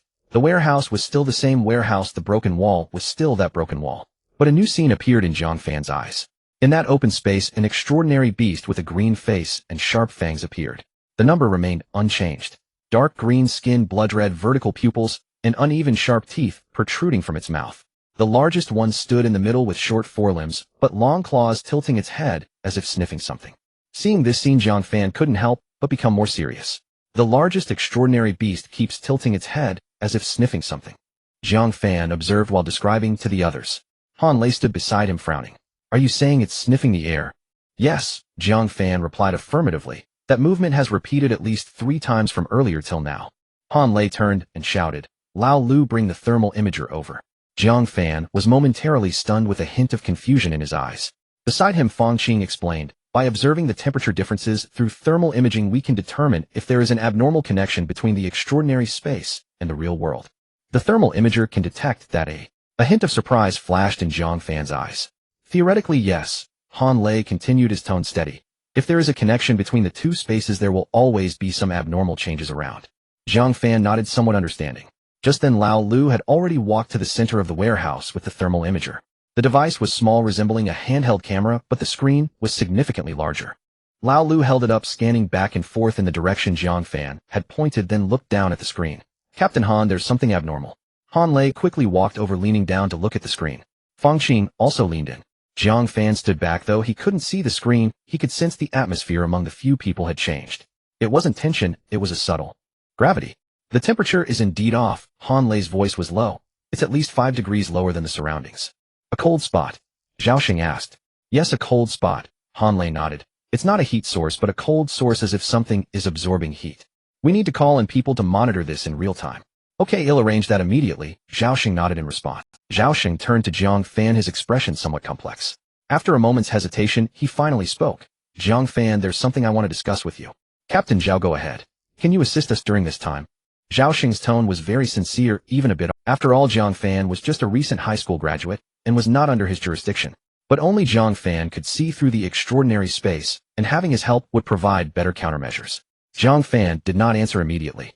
After thinking for a moment, he stated his conditions. Captain Zhao, I can help, but 2 things need to be made clear. You go ahead. First, I am not one of your city defense team, nor am I part of the military. Don't give me orders. If there's something we can discuss it, or if I think it's acceptable, I'll do it. If I don't think so, no one's words will work. Xiaoshan was taken aback for a moment, then smiled. All right, we'll discuss it. Second, Jiang Fan raised 2 fingers. You must ensure my family's safety. If something happens in the city, I need you to send someone to protect them. This time Xiaoshan did not agree right away. He glanced at Han Lei. Han Lei nodded. That's not a problem. Jiang Fan looked at the two. If there's anything, just notify me by phone. As long as it's in Mianzhou, I should be able to arrive within 10 minutes. Beep beep beep, a sharp alarm sounded. Captain, not good. Beep, beep. The urgent alarm echoed sharply through the empty warehouse. Old Lu held the thermal imager, his expression turning grim. Captain, something's wrong. Han Lei hurried over to Old Liu's side, lowering his gaze to the screen. The temperature fluctuations are immense. The cold spot is expanding rapidly, and the edge temperature has dropped by at least 7 or 8 degrees more than before. Xiaoshan, Fangqing, and Zhou Yu all stepped forward to look. On the screen, what had been a faint blue spot was now expanding wildly like a drop of ink dispersing in water, spreading outward with alarming speed. The temperature data at the edges flickered frantically on the screen, the numbers changing every second, each change marking a further drop. Jiang Fan. Xiaoshan called out to Jiang Fan. Understanding immediately, Jiang Fan activated his spectral vision, peering into the warehouse. The next moment his expression shifted. Through his vision, within the alien space, the largest beast was crossing the barrier between that dimension and reality. It was no longer sniffing around as before. It was pushing through. A strange luster rippled across its cyan skin, and where it met the spatial barrier, delicate waves of ripples spread outward. Part of its body had already passed through the invisible barrier. It's coming through, Jiang Fan said, relaying the conclusion to the others as he watched the scene. What? Xiaoshan was the first to react. So soon? Jiang Fan's expression grew grave. That beast is crossing the spatial barrier. I don't know how, but it's almost through. As his words fell, his spider sense flared violently. Jiang Fan's pupils contracted as he shouted, fall back. Now fall back. It's coming out. Startled, the group still obeyed Jiang Fan's command, retreating from the warehouse. Xiaoshan turned to Zhou Yu. Zhou Yu, you're not a superhuman. Get out of here now. Right now. Zhou Yu's face paled, but she didn't hesitate. Turning, she ran toward where the vehicles were parked, pulling out her phone and tapping the screen rapidly. At the same time, Han Lei spoke to the observer beside him. Old Lu, take the equipment and fall back. Don't be a hero. Old Lu, holding the thermal imager, looked grim, but nodded and turned to follow Zhou Yu. Notify the monitoring teams at the other points. Everyone retreat to a safe distance. Also check if there are any civilians nearby who haven't been evacuated. Get them as far away as possible. Han Lei instructed Fangqing. Understood. Accepting the order, Fangqing leaped a few times and vanished from sight. Clearly Fangqing was a speed-type superhuman. Crack. The sound of shattering glass echoed from within the warehouse. At that same moment, Jiang Fan's spider sense screamed a warning. Suppressing the turmoil in his heart, he fixed his gaze on the warehouse. A cyan figure appeared in the warehouse, stepping out of thin air and landing in the center. Its dark cyan skin glowed with an eerie luster in the dim room, its blood-red vertical pupils scanning everyone present. It stood there, a monster born from a nightmare. Before anyone could react, the next moment it moved, not toward Jiang Fan or Xiaoshan the closest, nor toward Han Lei. Instead, it lunged at Zhou Yu, who was still running. Its blood-red vertical pupils locked onto her retreating figure. A corner of its mouth curled upward. The expression was hard to describe. Not a smile, but more a primal, instinctive excitement of a predator spotting its prey. The next moment, its feet hit the ground, and it launched itself like a projectile toward Zhou Yu. It was too fast. So fast the air seemed to tear apart. Hearing the sound behind her, Zhou Yu instinctively tried to turn, but her body couldn't keep up. She only felt a rush of foul wind from behind, every hair on the back of her neck standing on end. In that instant, Zhou Yu felt death was upon her. Yet, bang! A figure stood in her way. It was Jiang Fan. The moment the beast appeared, Jiang Fan was already prepared.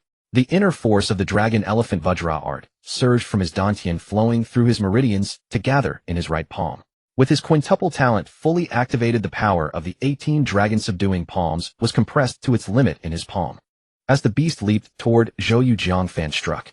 In a flash, he positioned himself between the beast and Zhou Yu. He concentrated all his power into his palm, forming an invisible shield. With a single push, his palm collided with the cyan figure. Roar! A low, resonant dragon's cry. It wasn't the release of true chi, but the dull thud of force meeting flesh. The cyan figure's body stiffened abruptly, then flew backward. Boom! It crashed into the warehouse wall. The beast, like a cannonball, was instantly embedded in the wall. The surrounding wall cracked like a spiderweb, debris and chunks of concrete raining down. Dust billowed like a smoke grenade, obscuring everyone's vision. Jiang Fan landed, shaking his numb right hand. Though he hadn't used full force, the recoil was terrifying. His entire arm from fingertips to shoulder felt like it had been electrocuted. Go! Jiang Fan shouted without looking back. Snapping back to reality, Zhou Yu cast a complex glance at him before running with all her might. As Jiang Fan's feet touched the ground, two figures appeared beside him. Xiaoshan, Han Lei. They flanked him like two walls. Good reflexes, Han Lei praised, his eyes fixed on the dust cloud. Jiang Fan said nothing, his gaze also locked on the settling dust. The dust slowly cleared. The beast emerged from the wall. It shook its head, sending debris and dust falling from its body. A faint palm print marked its chest, a shallow depression on its dark cyan skin, but unbroken. Its blood-red vertical pupils swept over the three men, finally resting on Jiang Fan. The corner of its mouth curled again. This time Jiang Fan saw it clearly. It wasn't a smile. It was more like a confirmation, confirming who posed the greatest threat. Roar! It lifted its head facing the warehouse and let out a strange cry. Not a simple roar or snarl, but a high-frequency shriek like nails scraping across glass. The sound pierced the warehouse walls, slicing through the air. Jiang Fan's heart sank. He turned his gaze to the depths of the warehouse. Through his spectral vision, the spatial barrier behind the beast was rippling violently. The beasts in the alien dimension seemed to hear the cry, all pausing in unison. They all looked in the same direction, at the violently fluctuating barrier. Then in unison, they took a step forward. Cold sweat broke out on Jiang Fan's back. Quick, take it down. The others are about to come through. Xiaoshan frowned. Can we stop it? Han Lei glanced at Xiaoshan and shook his head. Ignoring them, Jiang Fan locked onto the beast. White streams of energy surged from his body as he used qi to enhance his speed. The next moment, Jiang Fan pushed off the ground with his right foot, launching himself into the air and struck first. The aberrant beast had just struggled out from the wall, its legs not yet steady. Jiang Fan's fist was already upon it. He had no intention of giving the beast a moment to catch its breath. Planting his right foot, he appeared before the creature in the blink of an eye. His first palm strike, repentant dragon. A dragon's roar exploded within the warehouse as a pale golden dragon-shaped true qi howled from his palm, slamming solidly into the aberrant beast's chest. With a bang, the beast's body lurched backward, its feet carving two furrows in the ground. But before it could steady itself, Jiang Fan's second palm strike arrived. Soaring dragon in the sky. This strike came from above, chopping downward. Jiang Fan kicked off, launching himself into the air, turning a somersault mid-flight, and using the force of his descent to smash his palm onto the beast's shoulder.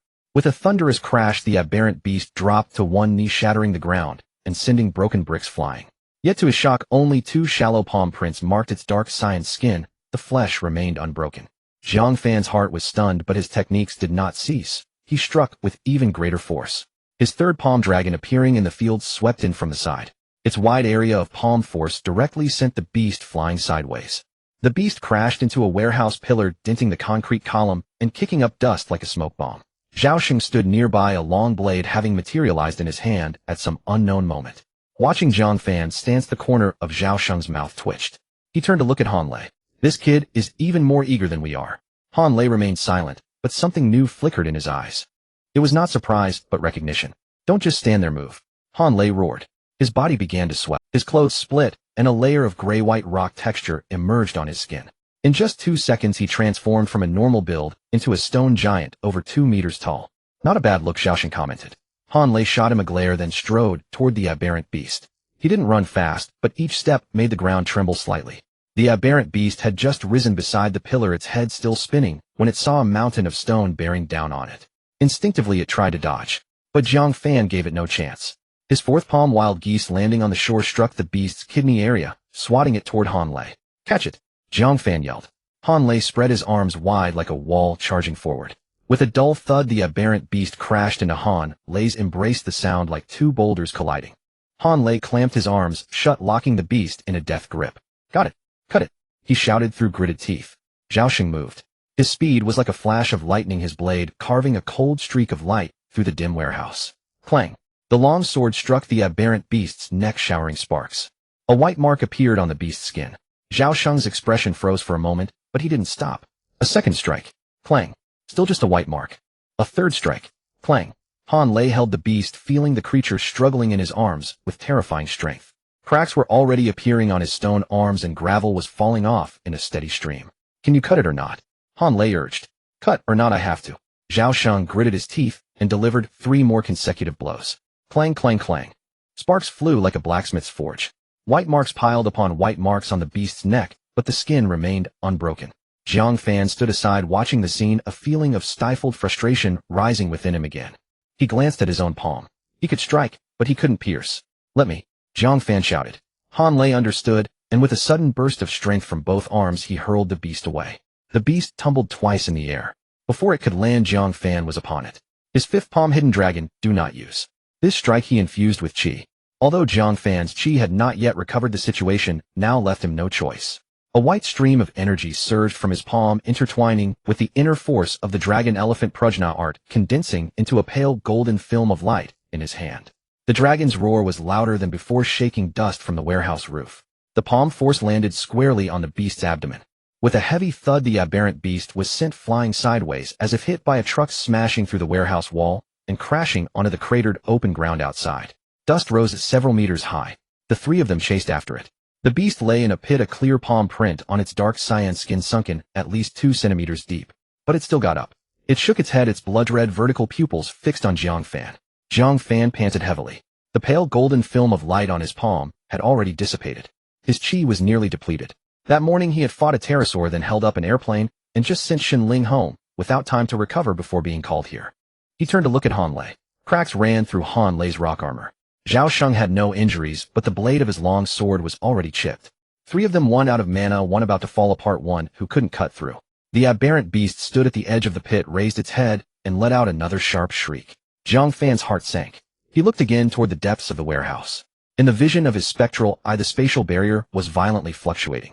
6 aberrant beasts were already beginning to emerge. Damn it, why is this thing so tough? Xiaoshan gave a bitter laugh, looking down at the blade in his hand. Han Lei said nothing, his eyes fixed on the beast as he thought of a countermeasure. The 3 stood by the pit, staring at the beast within. The beast stared back at them. For a moment no one moved. The next instant Jiang Fan's spider sense screamed a warning. The aberrant beast had launched a counterattack. He dodged on instinct, the beast's claws grazing his chest. A tear appeared in his clothes. Only a white mark remained on his skin. The iron armor talent. That invisible layer of energy armor had blocked the claw. Jiang Fan looked down at the white mark on his chest, then up at the beast. The beast also looked down at its own claws, then up at Jiang Fan. My turn. Han Lei bellowed, stepping forward. The 2-meter-tall stone man charged at the beast. 1 step. 2 steps. On the 3rd step, Jiang Fan noticed a problem. Han Lei's speed was too slow. Naturally, he was much faster than an ordinary person, but compared to the speed this aberrant beast had just displayed, Han Lei was completely unable to keep up. As expected, as soon as Han Lei reached the beast, it easily evaded his attack. When Han Lei attacked, the beast dodged. Han Lei's face grew uglier and uglier, his eyes clearly filled with frustration. This thing is too fast, he said through clenched teeth, then charged again. Another punch. Another miss. Han Lei panted, pulling his fist from a wall, turning to look at the beast with a murderous glare. But he couldn't reach it. Xiaosheng moved again. He held the blade with one hand, the tip pointing forward like a fencer. He took a step, leaning forward slightly, and then a flash of cold light streaked by. Xiaosheng's blade struck the beast's side. Clang. The sound of metal on metal. The aberrant beast remained unmoved, looking down at the spot where it had been struck. A white mark appeared on its dark cyan skin. It was truly just a white mark, barely even a trace. Xiaosheng did not stop his speed high. He struck another blow. Clang. Still a white mark. A 3rd strike. Clang. The beast grew impatient and swatted at him. Xiaosheng sidestepped to dodge, retreating a few steps, gripping the hilt of his blade as he stared at the white mark on the beast.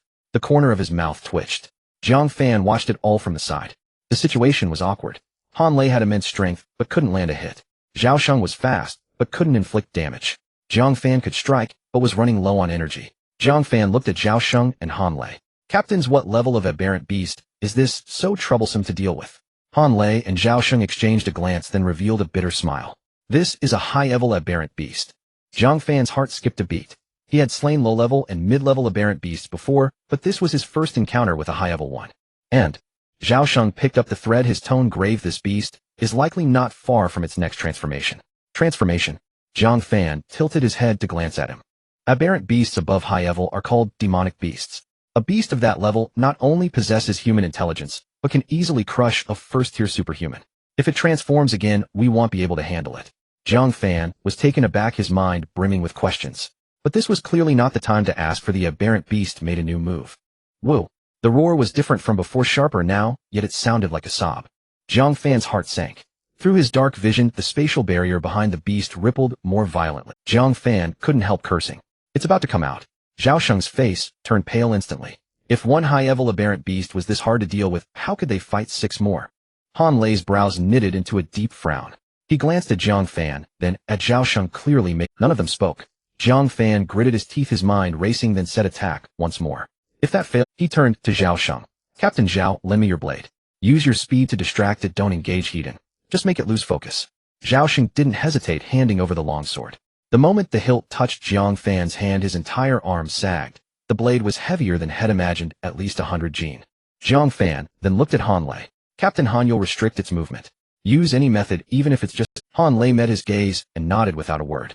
The two sprang into action. Xiaoshan moved first, his speed surging to the extreme as he became a blur of shadows circling the beast. Not in a straight line but zigzagging left and right like a wolf circling its prey. The beast's blood-red vertical pupils followed him for a couple of turns, its head tilting slightly, as if dizzy from the motion. In that instant Han Lei struck. He didn't charge from the front, but slipped into the beast's blind spot, his steps light and silent, landing without a sound. By the time the beast reacted, he was already pressed against its back. His arms snapped around, locking its waist in a vice-like grip. Huh. Han Lei grunted, veins bulging on his forehead. The beast's body stiffened, then thrashed wildly. Its strength was monstrous. Han Lei was flung about like a man on a mad bull, his feet nearly leaving the ground, but his arms held fast like iron bands. Now, he gritted out. Xiaoshan seized the opportunity. He charged from the front, aiming for the beast's eyes. But even restrained, the beast's upper body was free. As Xiaoshan closed and its claw lashed out. Bam! Xiaoshan was sent flying like had been hit by a truck, crashing to the ground and skidding several meters, blood spurting from his mouth. Captain Zhao, Jiang Fan shouted. Never mind me. Xiaoshan pushed himself up, wiping blood from his lips. Get it.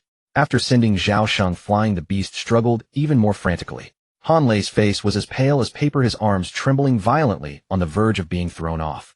Jiang Fan knew he couldn't wait any longer. He took a deep breath. A white stream of air exploded from his body. Jiang Fan pushed his speed to the limit, activating his five-fold strength talent fully. The inner force of the dragon elephant Prajna art surged from his dantian, converging into his right arm through the meridians. His spider sense was fully engaged. Every subtle movement of the beast was vividly imprinted in his perception. The frequency of its struggles, the tension in its muscles, the direction of its next lunge. Time seemed to slow. Jiang Fan pushed off with his right foot, launching himself into the air like an arrow. Mid-flight, he gripped the longsword, its tip aimed at the beast. His eyes locked onto the beast's chest, the spot where his palm had struck, leaving a shallow dent in the dark science. That was the only place where its defense was weakened. Jiang Fan poured all his strength into that single thrust. No technique, no flourish, just the most primal, brutal stab. The blade tip struck the dent on the beast's chest. Thud. A dull sound. The tip broke through the skin. But that was all. The blade sank less than 5 centimeters, then stopped, as if embedded in steel. Roar. The beast bellowed, thrashing violently, loosening Han Lei's grip. Jiang Fan gritted his teeth, a single thought in his mind: go all out. Captain Han, move. He shouted, releasing the hilt with his left hand, spreading his fingers and pressing his palm against the end of the hilt. The inner force of the dragon elephant Prajna art surged wildly. The palm force of the 18 dragon subduing palms compressed to its extreme. The five-fold strength talent was fully activated. Roar. A low dragon's cry exploded from his palm. A phantom dragon shot out, not at the beast's body, but at the sword hilt. The force transmitted through the hilt to the blade, then through the wound directly into the beast's body. The power detonated inside it. The beast's body went rigid. Its blood-red vertical pupils widened, contracting into a thin line, then rapidly dilating. Its mouth opened as if to cry out, but no sound came. Its body began convulsing violently, limbs flailing like a short-circuited machine. Han Lei was thrown off, tumbling across the ground before steadying himself. Then, boom. The beast collapsed straight down. The ground cratered beneath it. Silence fell.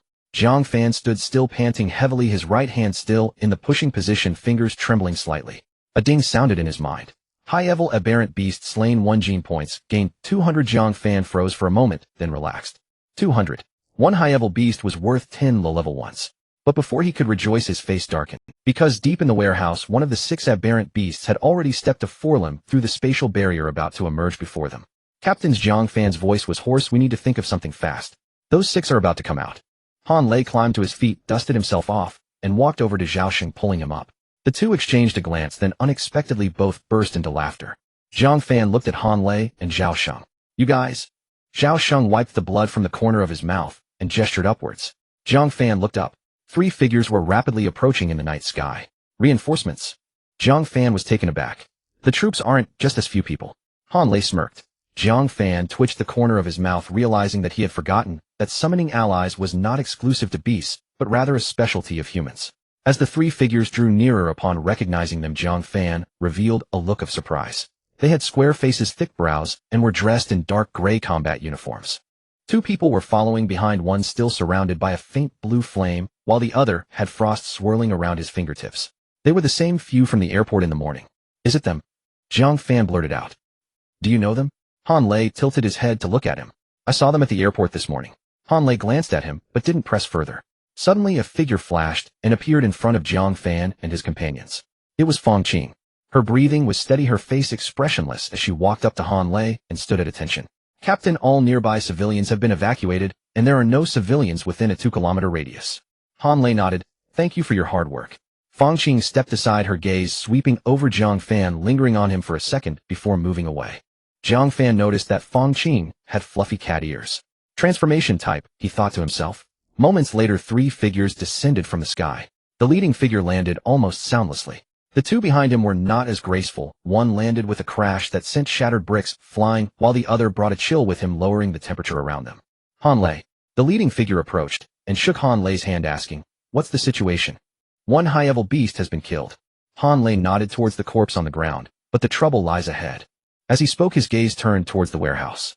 The leading figure furrowed his brows as he followed Han Lei's gaze. At that moment, a familiar shattering sound echoed.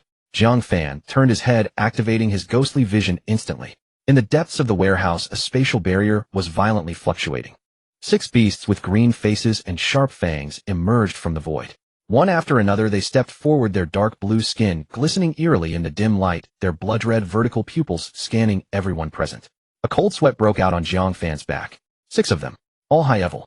The largest beast was only slightly smaller than the one the 3 of them had just killed together. 6 all high-level. Jiang Fan's voice tightened. No one spoke.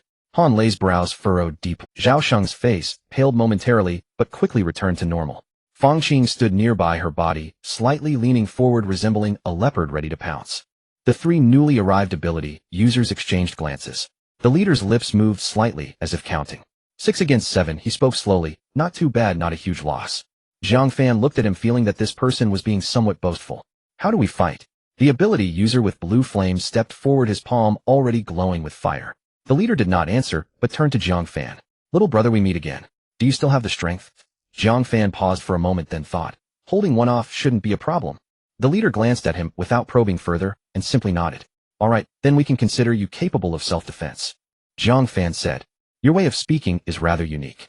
The leader's mouth curled slightly, then he turned to face the 6 beasts. Old rules, ill control the situation, you all provide support. As soon as he finished speaking, he moved. Not rushing forward, but taking a step ahead.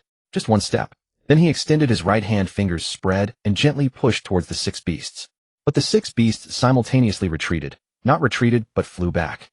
Their bodies seemed to be grasped by an invisible hand, flung backwards, instantaneously separating several beasts. Jiang Fan's eyes widened as he instinctively activated ghostly vision. He saw faint black lines transform into several massive hands attacking the beasts. In Jiang Fan's view, several giant hands appeared, sending the 6 beasts flying. All 6 of them were launched simultaneously, crashing to the ground and sliding several meters away. The previously undetectable attack under ghostly vision became traceable. Jiang Fan closed ghostly vision, but was still shocked by the attack. He turned to Xiaoshan. Xiaoshan's expression was calm, as if he was used to it. Don't just stand there, go. The leader's voice came from the front. I will separate them. Just as he finished speaking, the 6 beasts had already risen from the ground. The one with dark golden eyes charged ahead, its blood-red vertical pupils locked onto the leader, its mouth opening to reveal rows of uneven sharp teeth. Before Jiang Fan could react, a figure bolted out first. It was Fang Qing. As she ran, her body began to change. Her ears transformed into fluffy cat ears, a long tail sprouted from behind, and her nails elongated and hardened like 5 small daggers glinting in the sunlight. Catgirl, an inappropriate thought crossed Jiang Fan's mind. But the next second he had no time to think about that, because Fang Qing's speed was absurdly fast. She turned into a blur, suddenly appearing at the side of the leading beast. Both hands extended, her 10 sharp claws plunged directly into the beast's eyes. Her movements were fast, precise, and fierce like a real cat hunting. Yet the beast's reaction was equally swift. It didn't even turn its head, only slightly tilted it, and Fang Qing's claws merely brushed against its eyelid, leaving behind faint white marks. The beast roared in anger, its paw swung fiercely toward Fang Qing. Don't let it hit you. It's very strong, Jiang Fan shouted. Upon hearing his voice, Fang Qing twisted her body midair, nimbly flipping over and narrowly avoiding that claw. The beast's paw skimmed past her, clothing the wind it generated, stinging her face. When she landed, it was soundless, like a leaf drifting to the ground. Thanks, Fang Qing said casually as she turned back. Jiang Fan couldn't respond in time before the beast adjusted its direction and pounced toward Fang Qing. Boom! A blue fireball came crashing from the side, striking the beast's side.